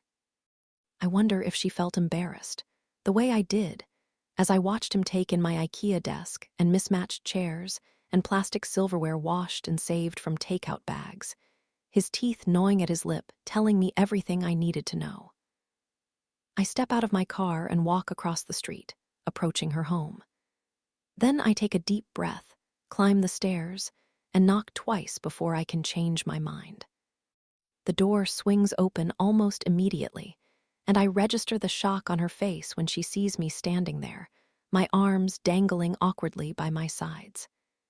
"Isabel," she says, trying to mask the surprise in her voice. "What are you doing here?" "I was wondering if we could talk, just for a couple minutes." "How do you know where I live?" I'm quiet, trying to decide how to answer that. Because I followed you here doesn't sound like the best way to convince her to let me in, so instead, I keep talking. "There are some things you should know," I say. "Things about Ben." I'm sorry," she stutters, clearly trying to shake off the shock. "I'm sorry, but I think you should leave." She starts to close the door, but before she can, I stick my foot over the threshold, wedging it open. "It's important," I say. "I'm worried about you." "You're worried about me?" she asks, her eyes growing wide. "Isabel, no offense, but I think you should be worried about yourself." "Is that what Ben told you?" I ask, leaning forward. "That we weren't happy for a long, long time, that he tried to help me but he could never get through. That he's a good person and deserves to be happy too." I see her expression waver, just for a second, and I know I've hit a nerve. I imagine Ben showing up to therapy, alone, eyes misty as he described me to her the same way he had described Allison to me on the side of that house. My hands on his cheeks, heartstrings pulled so tight they felt like they might snap.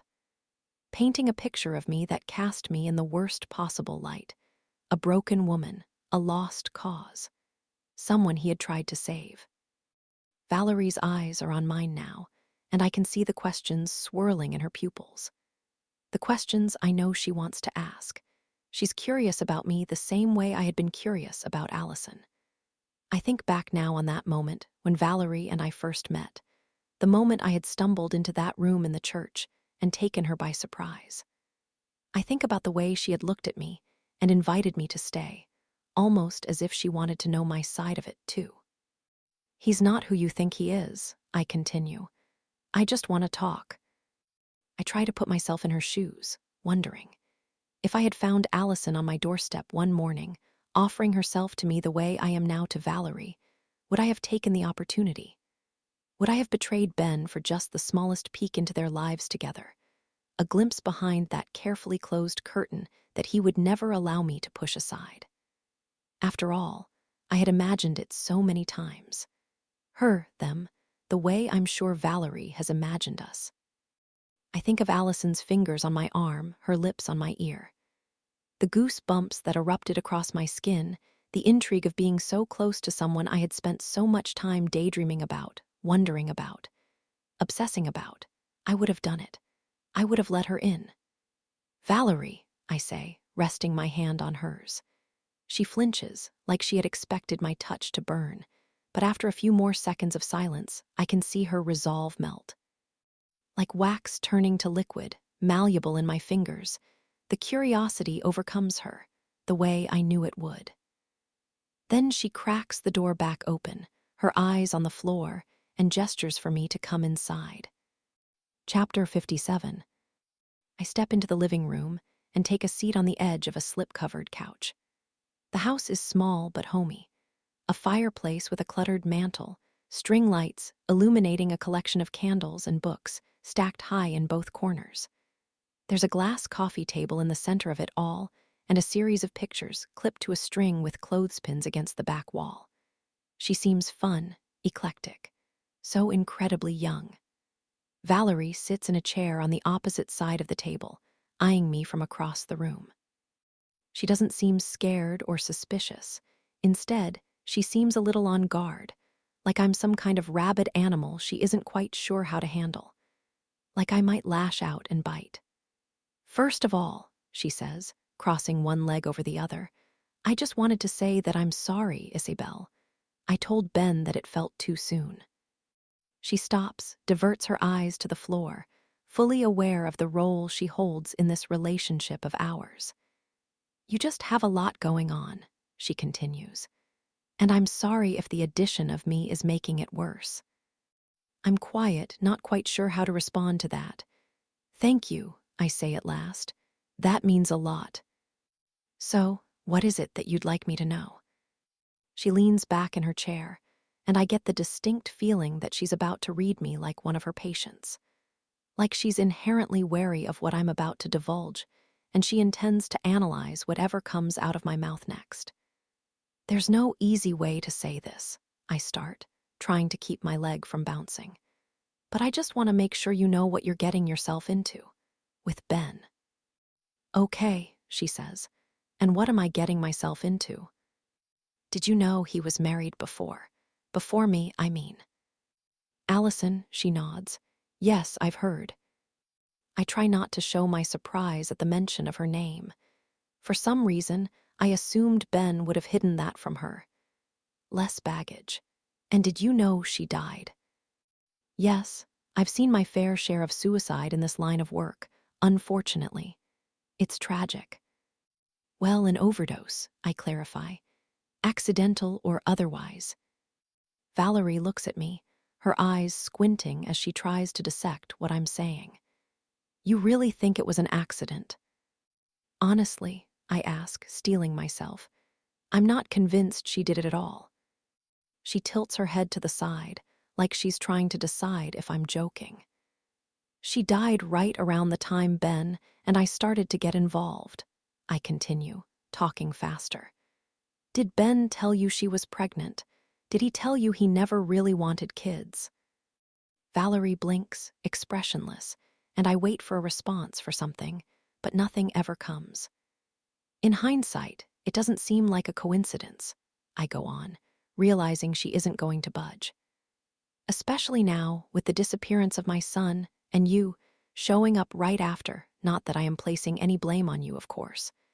But Ben had motivations for both Allison and Mason to be out of his life.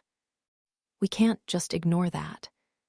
I watch as she lets the information settle over her, absorbing every word. I just wanted you to know everything up front, I finish, so you can make the right decision for yourself. Wow, she finally mutters, shaking her head. That's a lot to take in. I know it's hard to process. Do you understand what you're saying? She asks, cutting me off. Isabel, listen to what you're saying. Listen to how it sounds. I feel a familiar twist in my stomach, that same stabbing pain that flared up every time Ben or my mother or Detective Dozier looked at me the way Valerie is looking at me right now, with suspicion, distrust, fear. I know how it sounds, I say, but Valerie, he's dangerous. No, she says, shaking her head. No, this is dangerous, Isabel. You spinning these insane theories is dangerous. You're going to hurt someone again.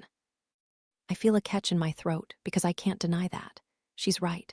I have hurt someone before. I have already lost myself in the quest to find answers, abandoning reason and logic in an effort to find someone to blame.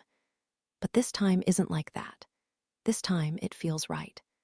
I was just trying to hear you out, give you a chance, but you need professional help, she continues. Real, serious help, Isabel, and I can't do that for you. Given our personal ties, it wouldn't be right. I wish I could, but I can't. Valerie stands up, a silent cue that it's time for me to leave. Ben warned me about this, she says, almost like an afterthought.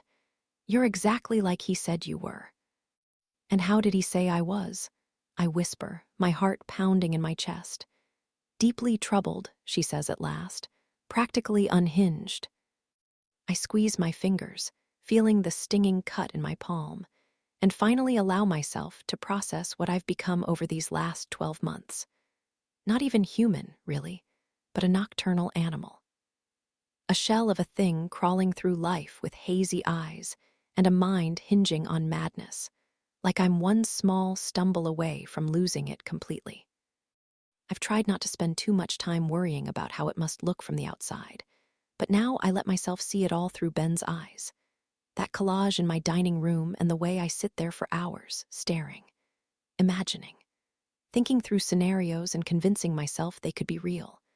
lying awake in the dark or wandering around the neighborhood at night, running around blind looking for someone, anyone, to take away my blame. Look, Isabel, I'm sorry, Valerie says at last, sighing. I really am. But you are looking for answers in places where they just don't exist. I pick at my nails, eyes cast down to the floor. I've heard that so many times. Suddenly, I think of my father creating that story about Margaret's death because it was just easier for everyone to accept. I wonder if that's what Waylon did, too. If he simply created a story he needed to believe, that Allison never would have done it.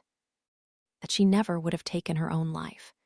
Maybe he's been spending the last 8 years trying to prove it, dedicating his own life to learning about death because the truth of his own sisters is too painful to accept. Maybe he's just looking for someone to be responsible, the way I am, too. Maybe we're both so desperate for answers, we're willing to believe anything. I won't tell Ben you came here, Valerie says. He would be heartbroken if he found out you were thinking about him like this. I nod my head gently, too ashamed to meet her gaze. Then I stand up and take one more glance around the room, ready to apologize and step back outside, when something in the corner catches my eye. It's that wall of pictures. I realize now, standing closer, they're almost entirely of Ben. I walk toward the wall, away from the door, and scan them all hanging there, one by one. I see Valerie and Ben sitting in the grass downtown, Spanish moss draped behind them like a stage curtain being whipped back. There's another of them in the stands of a concert, colorful lights dancing across a stage in the distance, and one more of them lying on the beach, their sunglasses reflecting a phone held high in the sky. Isabel, Valerie says, trying to nudge me along. I can hear her walking closer, sidling up behind me. I don't think it'll help for you to look at those. But I don't turn around. I can't turn around. I'm too focused on Ben and the varying shades of stubble on his cheeks, on Valerie's subtle highlights slowly growing out, a finger of dark roots pinching at her scalp. Visible signs of the passage of time that shouldn't be possible for a relationship this new. You didn't meet at that grief counseling group. It seems so obvious to me now. I hate myself for not seeing it sooner. After all, we had a story, too. Ben and I, but it wasn't real. It was something he had concocted, something he had created to paint himself in the most flattering light. Our relationship had started long before we announced it to the world, and I remember that first night together after the memorial now, the two of us tangled between the sheets of my childhood bed. The sickness that settled in my stomach after he stood up and walked away, like I knew I had just consumed something that was bound to hurt me. You know, we can't tell anybody about this. Not yet.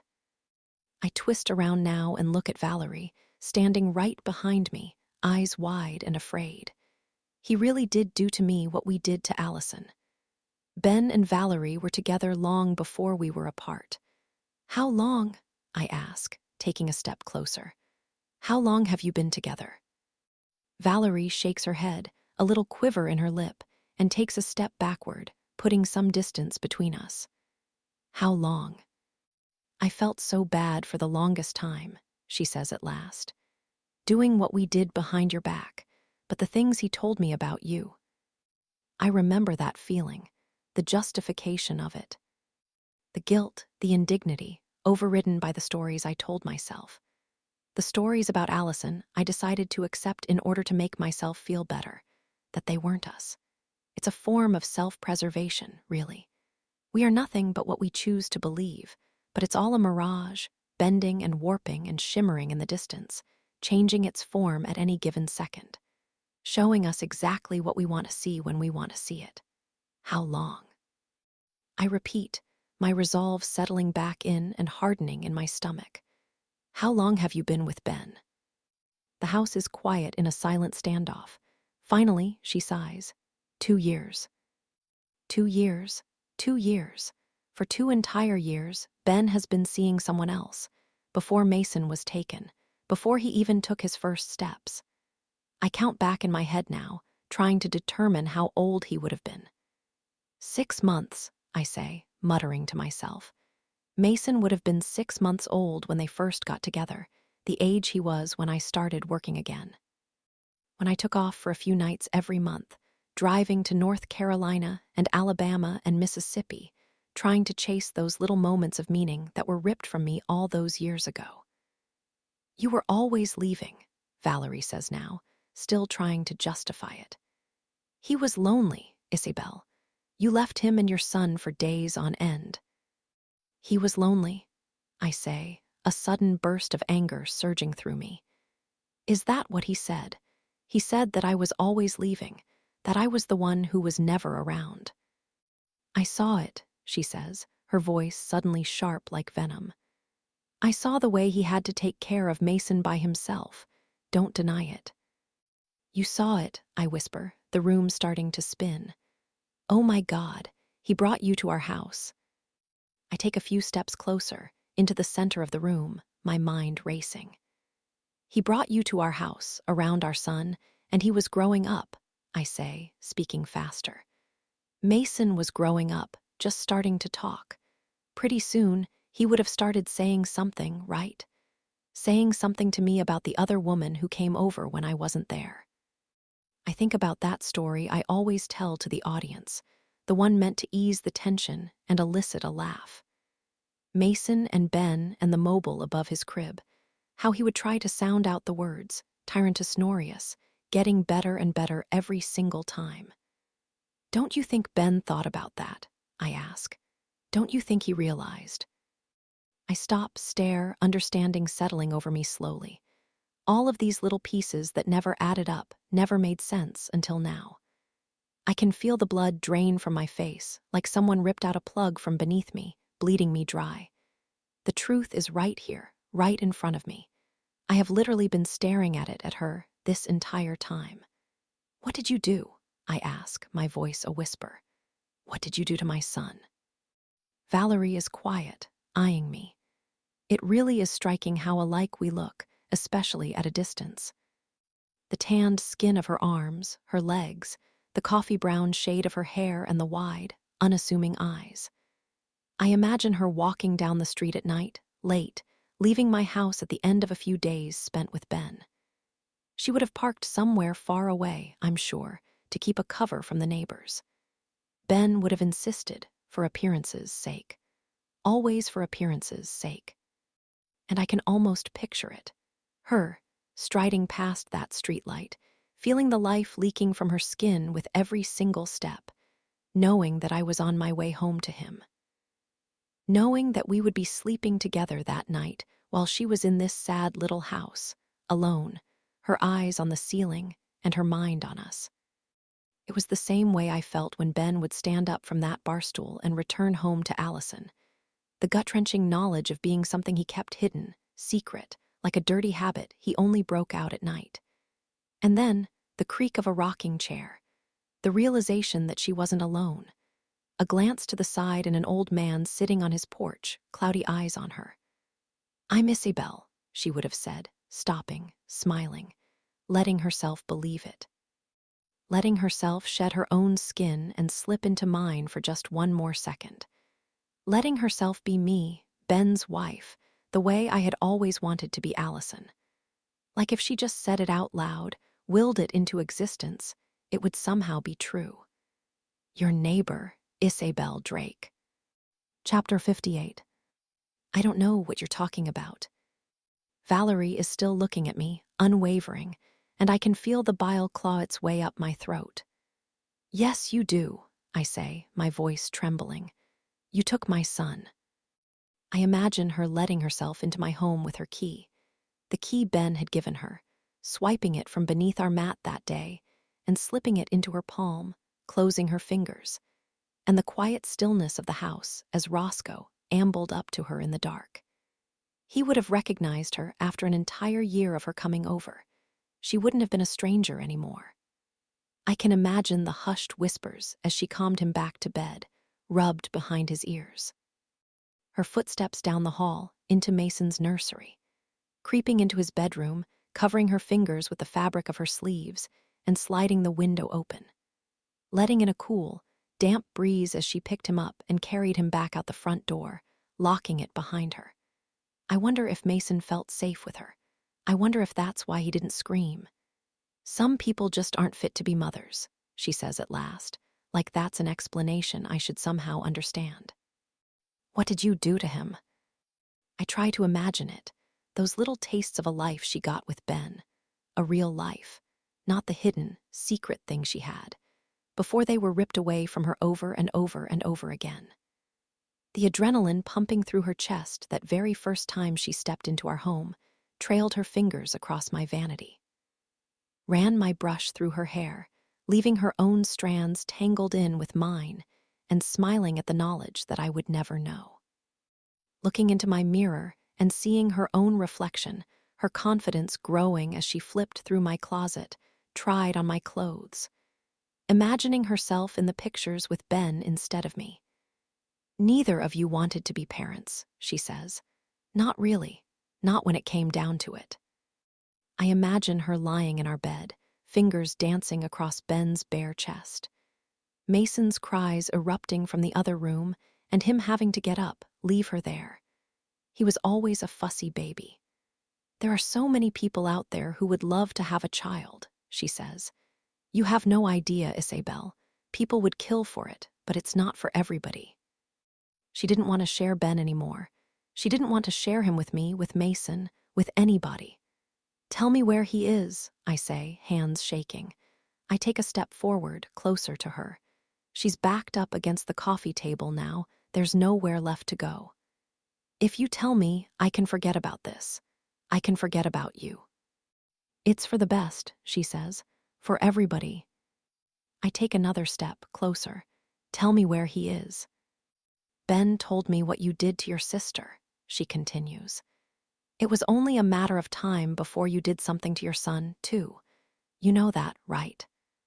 Tell me where he is. I shout, a blinding rage coursing through me. It feels just like that last time, my arms, my hands, tingling with adrenaline, the roiling anger building and building right before I lost control. It's okay, she says, smiling. Isabel, he's in a better place. I hear those words, and I suddenly see it so clearly.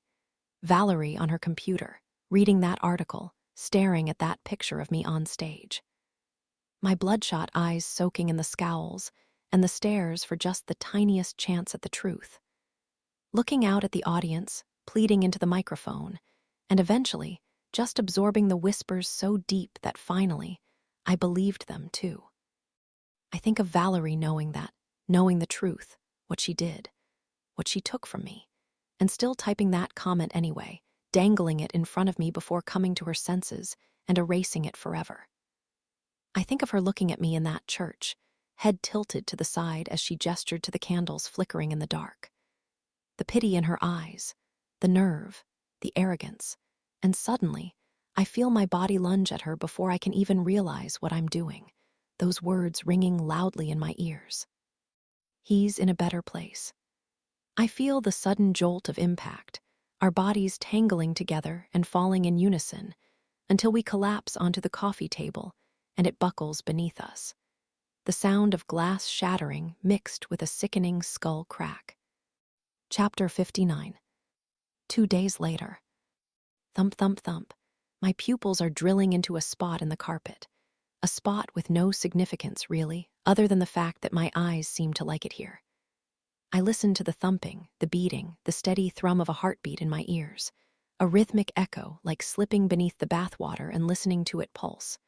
Thump, thump. I look up, blink a few times, the spot dissolving into the carpet again. Isabel, thump, thump, thump. Isabel, I see your car outside. I realize now that someone is at the door, knocking. Roscoe is barking, his tail wagging heatedly against the hardwood floor, and I squeeze my eyes shut, trying to squelch the stinging. Then I stand up from the couch and make my way over. That's enough, I say, patting down his ears. My chest squeezes as I reach for the door, even though I already know who it is. Even though I've been expecting it, expecting him, while I've watched the world go by through my window like a time-lapse video for the last 2 days. Detective Dozier, I say, cracking the door open and registering his familiar frame on my porch, the heavy limbs and hardened eyes. "Good to see you." "Yeah, hi," he says, hooking his thumbs through his belt loops again. "I've been out here for 5 minutes. You didn't hear me knocking." "I was asleep," I lie, plastering a smile on my face. "Sorry. Mind if I come in?" "Sure." I extend my arm out and open the door wider before walking back into the living room and taking a seat on the couch. "What happened there?" I follow his gaze and look down at the gauze on my hand. It's still wrapped tightly around my palm, a little spot of dried blood soaked through the bandage. "Wineglass," I say, holding it up. "Cut it pretty bad." "Huh." He continues to stare, his eyes darting back and forth between my face and my hand. "So, what can I do for you?" I ask, trying to change the subject. "There's been a development," he says at last. "In your case. Wanted to come by and tell you myself." I look up at him, eyes tight, like I just opened them underwater in a bathtub full of chlorine. I've spent the last 48 hours in a strange jumble of numbness and nerves, like my body doesn't quite know how it should respond.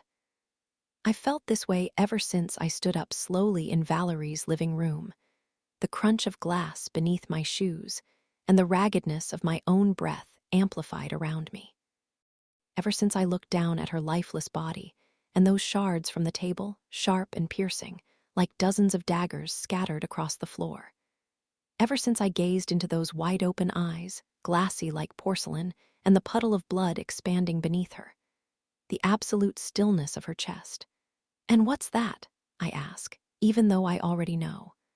"I'm sure you've seen the news," he says, taking a step forward. "About the murder of Valerie Sherman." "Yes," I say, nodding. "It's been all over, of course, the latest craze. A young, attractive woman found dead in her home, in a pool of her own blood. Burglary gone wrong, I heard." "That was the original theory," he says. "Broken coffee table, the house in disarray. But the more we looked at it, the more it seemed off. Staged." I clench my fingers. "Staged. Like someone was trying to fake a break-in," he continues, eyeing me. "Similar to cracking open a window to try to fake a kidnapping." I can feel my heart hammering in my chest, my palms getting slick with sweat. "Why are you telling me this?" "As I'm sure you know by now, Valerie was in a relationship with your husband. Had been for quite a while you two were still married." "Yes," I say, nodding. "Yes, I'm aware." "We found pictures of him in the home," he says. "Other belongings that appear to be his." I'm quiet, letting him continue. Only speak when spoken to, a trick my father taught me. "After her death hit the news, we got a phone call from a client of hers," he says at last. "Valerie was a therapist. She ran a weekly grief counseling group out of the cathedral downtown, had quite a few regulars." I nod. "According to this client, he saw the two of you interacting on the night of Mason's vigil." I remember that man who had shuffled in, breaking up our conversation before it could even start. The apology in his eyes as he hobbled past, taking a seat. Eyeing us quietly from the corner, listening. "Did you know who she was then?" Dozier asks. "Her relationship with your husband?" "No," I say, the first authentic thing I've said all day. "No, I didn't. I had no idea." "So you just happened to confront your husband's mistress, less than 2 weeks, before she was found dead in her home." "I don't know what to tell you," I say. "Coincidence, I guess." His eyes dart down to my hand again, then back at me.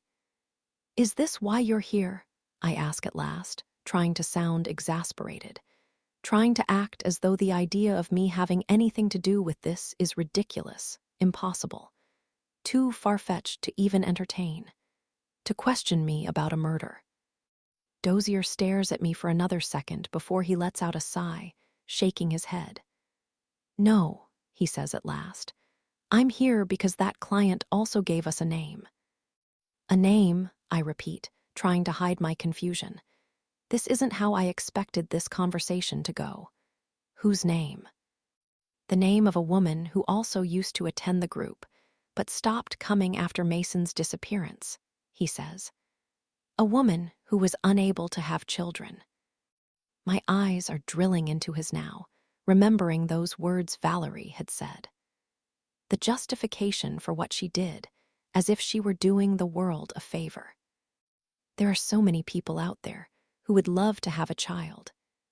He didn't think much of it at first, but after learning about Valerie's death and then hearing about her affair with your husband, he decided to call it in.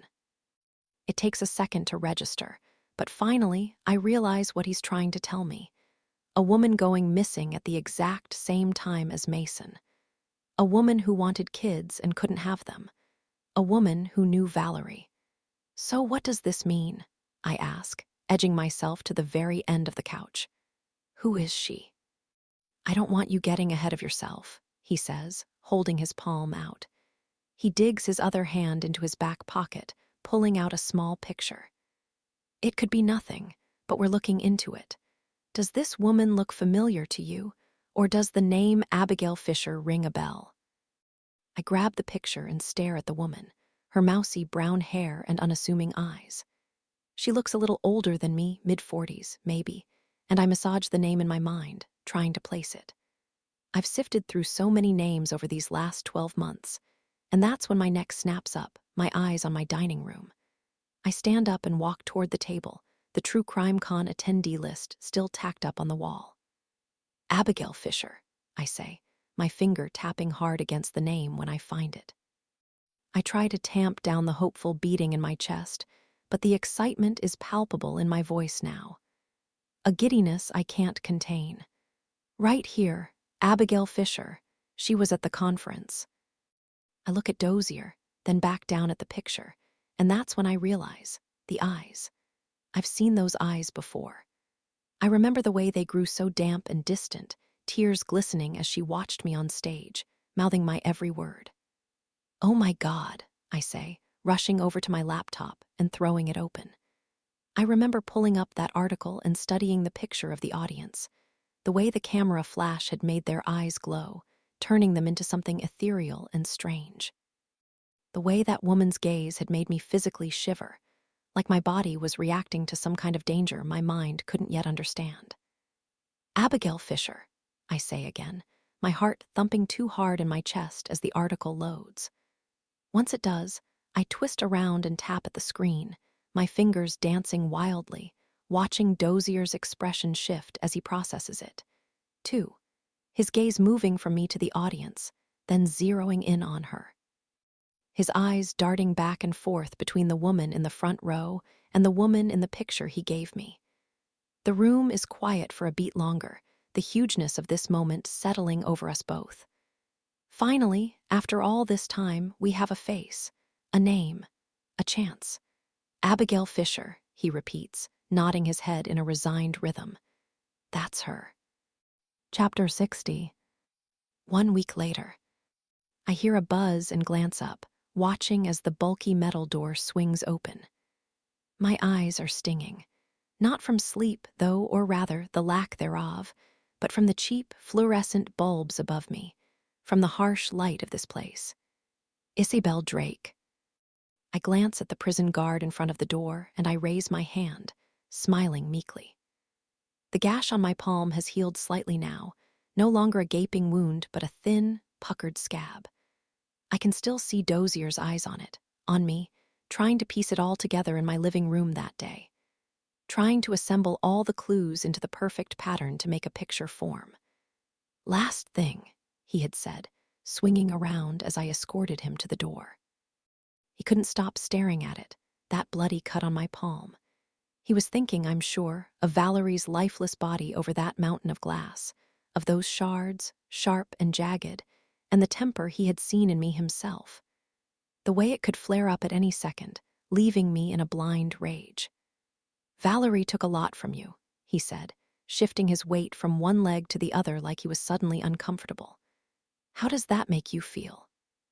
I stared at him blankly, the understatement of the century. She took my son, I said, gesturing to the picture still in his grasp. "How do you think it makes me feel?" "I don't know that yet," he responded, though I could see it in his face, the certainty already setting in. The perfection of it. A woman who wanted a child more than anything and another woman who wanted one gone. He could picture it, I'm sure, the way I was, too. Valerie listening to Abigail cry every Monday night, lamenting the unfairness of it all. Yearning to be a mother, the desperation in her voice, while Valerie thought of Mason and all the lies Ben had told her about me being unfit, unworthy. Imagining how his disappearance would solve just about everything. "It's for the best," she had said. "For everybody." Dozier sighed, and I could hear his tongue clicking around in his mouth, his fingernails scratching against the fabric of his pants. Fidgeting, deciding. "I'll keep you posted," he said at last, and I knew in that moment that my plan was going to work.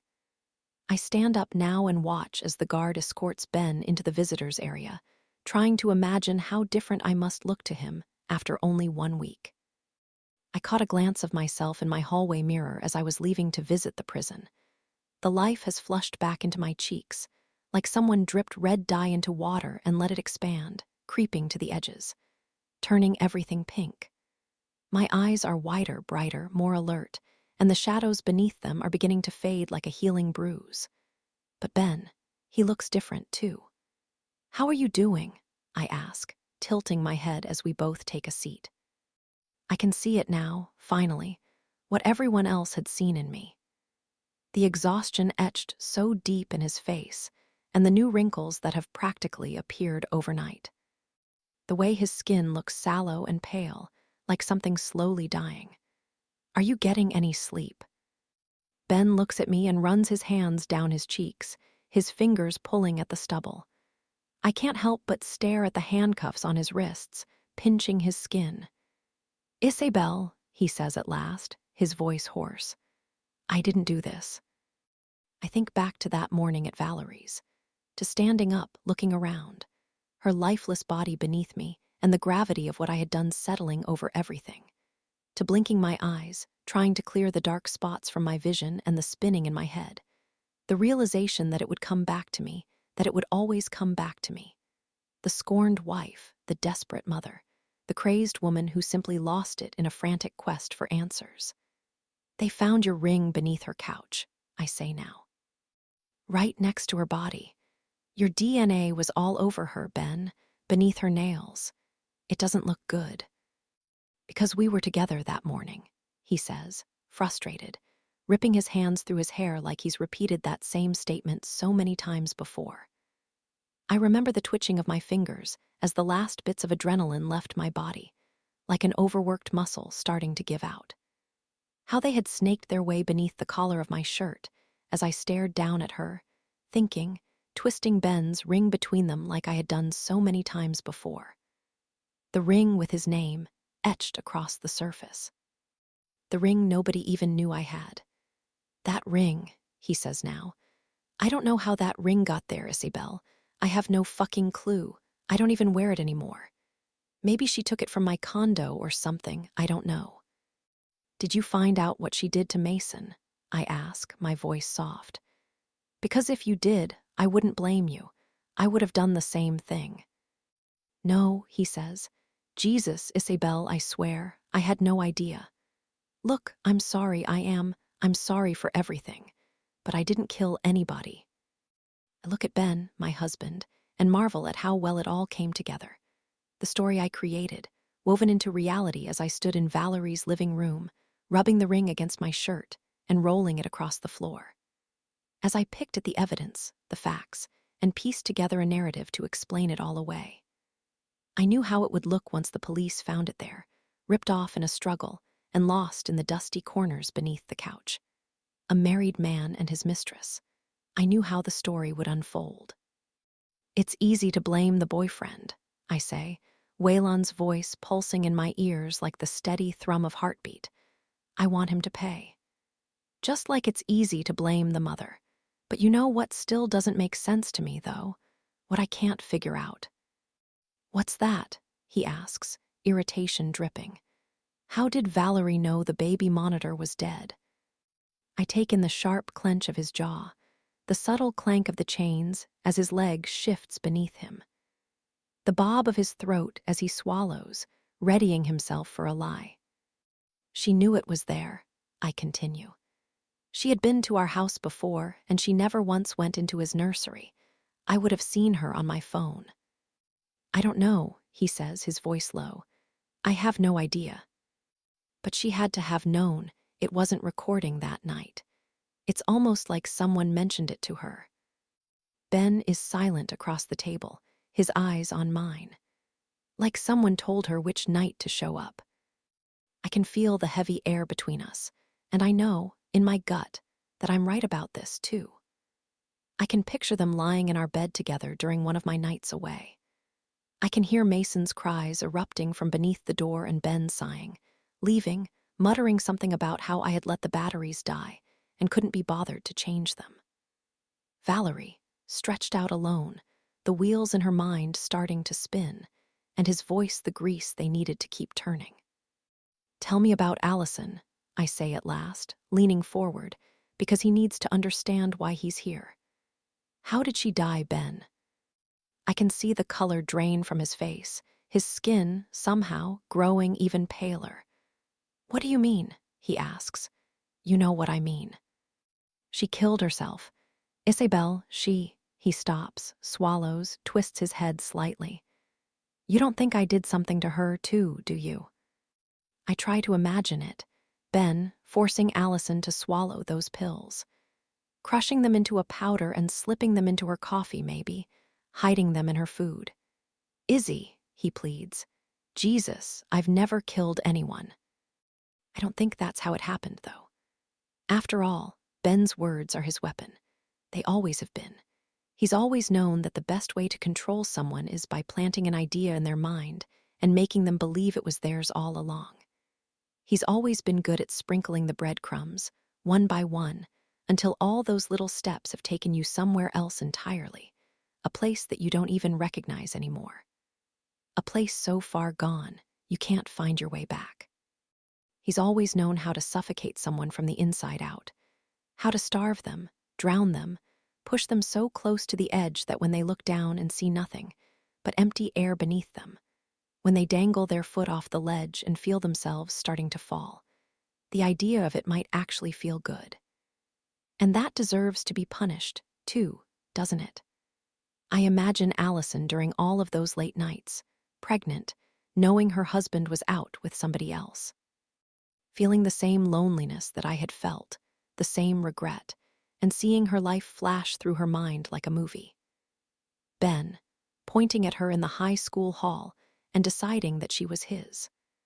Pulling her in and giving her everything she wanted before steering her life onto a different path and leaving her there, stranded and alone, just as another life had started to grow inside her.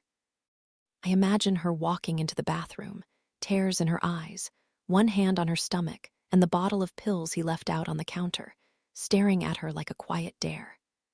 Picking them up and holding them in her hand, knowing that he left them there on purpose. Knowing what he wanted her to do, and slowly starting to think that she might want to do it too. After all, the violence always comes to us in ways we could never expect, quickly, quietly, masked as something else. Ben has always known that you don't have to pull the trigger to get away with murder. Sometimes, all you need to do is load the gun and let it go off on its own. Chapter 61. Epilogue. Tell me a story. I can still hear her voice, Margaret's voice, as she lay on her belly on our living room floor. I can see her legs kicking in the air and those glossy pages splayed out in front of us like a real-life storybook. Stories of other people, other places. Being transported into their skin as I read the words out loud, imagining what it might feel like to be someone else, to live another life. You're good, though, at telling the story. Waylon and I on that airplane, my eyes pinched shut as he stared in my direction. The floor beneath us vibrating as we took off into the air. It's not a story, I had said. It's my life. But aren't all of our lives just stories we tell ourselves? Stories we try to craft so perfectly and cast out into the world. Stories that become so vivid, so real, that eventually we start to believe them too. I had started spinning my own story at the age of 8, a web of lies that became stronger and more intricate as life went on. Those microscopic threads sticky and strong, trapping everything good and devouring it whole. There was something wrong with me. Something dark and toxic traveling through my veins. Something evil that house had injected me with, a deadly venom that turned my eyes to stone. It started as a single sentence muttered to me in the morning. "It scares me when you do that," and had morphed into something bigger, messier. Something that defined my very existence. Those footprints on my carpet, my body acting in ways my mind couldn't control. All-consuming, like marsh fog in the morning, rolling across the yard and swallowing me alive. Sometimes the stories we create are about ourselves. Sometimes other people. But as long as we believe them, as long as we can convince others to believe them, they keep their power. They remain true. I glance up at Waylon now, that green light blinking between us, and feel the weight of the headphones around my ears. We've covered it all, finally. Ben and Allison, and the way the police were never quite convinced of her suicide. How Dozier had always suspected him, but never had the proof he needed to convict. How he had always watched from a distance after that, especially after our son went missing, pushing himself into the trees at the vigil. Interrogating his wife to learn what I knew. Trying to catch him in a misstep, a lie. I think about how Dozier had looked at me last week, his eyes darting down to my bandaged hand. He knew what happened to Valerie deep down. He knew, just like Chief Montgomery knew what happened to Margaret. What really happened. But he didn't want to know that, not really. He didn't want to know the truth, what actually occurred, but instead wanted to hear what was easier to believe. So he had asked me all the right questions, listened to me recite my lines, then shaped a reality in his mind that was better, more convenient, than the one that really existed, holding his own lie tight against his chest before watching it wriggle away, like something slippery in his hands. We talked about Ben and Valerie, and the plan they hatched together, his ring beneath the couch, and how he had used her to find his way back to a childless life before killing her when it was over, and staging it as a burglary to keep his secret safe. Casey agreed to be interviewed too, talking at length about how Ben was quietly controlling. How she had watched me change, slowly, long before Mason vanished, and how he had alienated me from everyone in my life until he was all I had left. After the news of Ben's arrest broke, Paul Hayes visited my house too, asking me to keep a secret of his own. "That man you saw is my father," he said, a nervous tremor in his throat. "He's been living with me now that he's nearing the end, but we both have records, pasts that I'm not proud of." I remembered again what Dozier had said, the drug charges and his time in jail. It was against the terms of Paul's parole to harbor another criminal, even though they're family, so he kept his father stashed in the house, blinds drawn and windows dark, hidden away each day until the sun dipped down and it was safe to come back out. "Dad told me he saw you that night," he said, shaking his head. "All this time I thought it was you, but I couldn't turn you in without turning us in too." I think of him slinking back at the vigil, the hatred in his eyes as he found me sitting on his porch. He thought I was a murderer. He thought I murdered my own child, and his father was the only person on earth who could prove it. He must have been racked with guilt, watching me get away with it every single day, and knowing that he and he alone could bring me to justice. But in the end, he chose family, protecting himself and his father through silence and lies. And then there's my own family, too. My parents, who have since reached back out in an attempt to mend the brokenness between us. My mother, and the quiet guilt she constantly carries, my father, and the shame he feels for failing us so badly. They had already lost 2 daughters, after all. They didn't want to lose a third. It'll take time, I know, getting to know one another again, forgiving them for everything they did and didn't do. But at least it's out in the open now. Margaret and Ellie and the terrible things that happened in that house. The memories that none of us wanted to remember, but now that I do, will be impossible to forget. I remove my headphones and watch as Waylon flips the switch, turning the green light off. It'll be out into the world soon, our story, pulsing through the ears of others, and then it'll be true. It'll be true because they'll believe it to be, bending the facts to fit their feelings, finding fragments of truth in all the wrong places, forcing them together to reveal a picture that was never even there in the first place. "You feel good?" Waylon asks, wrapping the cords around his wrist and nestling them back into the case. "About all of this." I glance outside, the setting sun casting an orange light across the sky. Just 3 weeks ago, the sunset used to signal the start of something, the start of another long, lonely stretch of night. But now it feels like the end of a nightmare that I've finally managed from wake up from. "Yeah," I say, nodding. "Yeah, I do." "Everything you did," he says, "it was worth it." I smile before walking Waylon to the door, opening it wide as we say our goodbyes. Once he's gone, I turn back around and take in the renewed silence of my house. Roscoe on the floor, napping quietly, dusk streaming through the windows as dinner warms on the stove. I peer into my dining room, thinking about all those names and pictures and article clippings that I've since torn down, all the conferences and calls to Dozier. The leads I chased blindly in the dark. That comment that had appeared and vanished again. "He's in a better place." That's how it all ended, that comment. Even after it was deleted, they were still able to trace it, and it brought them not to Valerie's place, but to Abigail Fisher's, a nondescript little rental she had moved into halfway across the country. And that's where they found her, waiting, almost like she was relieved to get caught, sitting in a little nursery set up with toys and dinosaurs and piles of books. All the things a child would need to be happy, healthy, loved. I still think about how it must have been for her, a childless woman just trying to grieve and move on. But she couldn't. She couldn't move on. Instead, she held on to it, refusing to let it go, pushing it around and around until Valerie approached her one night late and told her a story. A story about a boy with an unfit mother, a boy who would be better off with somebody else. In a way, I understand it. I really do. Nothing about grief makes sense. The things it has us do, the lies it leads us to believe. Valerie simply told her what she wanted to hear, and she let herself believe it, that it was for the best, for everybody. So she swallowed her guilt and her fear as she met her that night, late, fingers digging into Mason's little body as he was passed between them in the dark, his stuffed dinosaur slipping from his grip and getting stuck in the mud. Then she strapped him into her car seat and took off fast, disappearing into the night.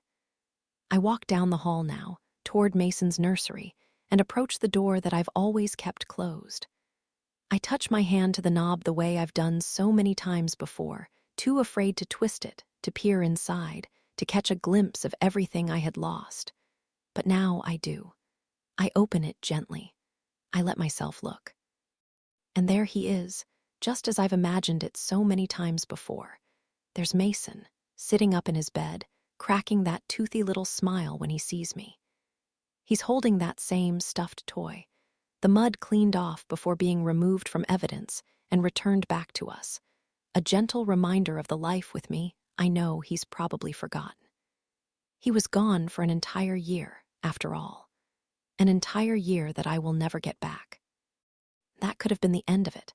Abigail Fisher driving fast down the interstate, moving them both into a new home. A new life. Mason growing up with another mother, his young memory erasing me completely, little glimpses coming to him only as a foggy dream, a distant echo. Something fractured and broken and warped with time. He might have been happy, even, whatever story Abigail told him planting roots and turning true, until she started seeing me in the news each day, begging for him back. Until the doubts had crept in, forcing her to come to my talks and listen to me speak. Until she started seeing me not as the monster Valerie had made me out to be, but as a heartsick mother desperate for her child. So she memorized my speech and cried as I told it, knowing she had made a mistake, but still, trying to convince herself that the story had been true, that she did what was right, that he was in a better place.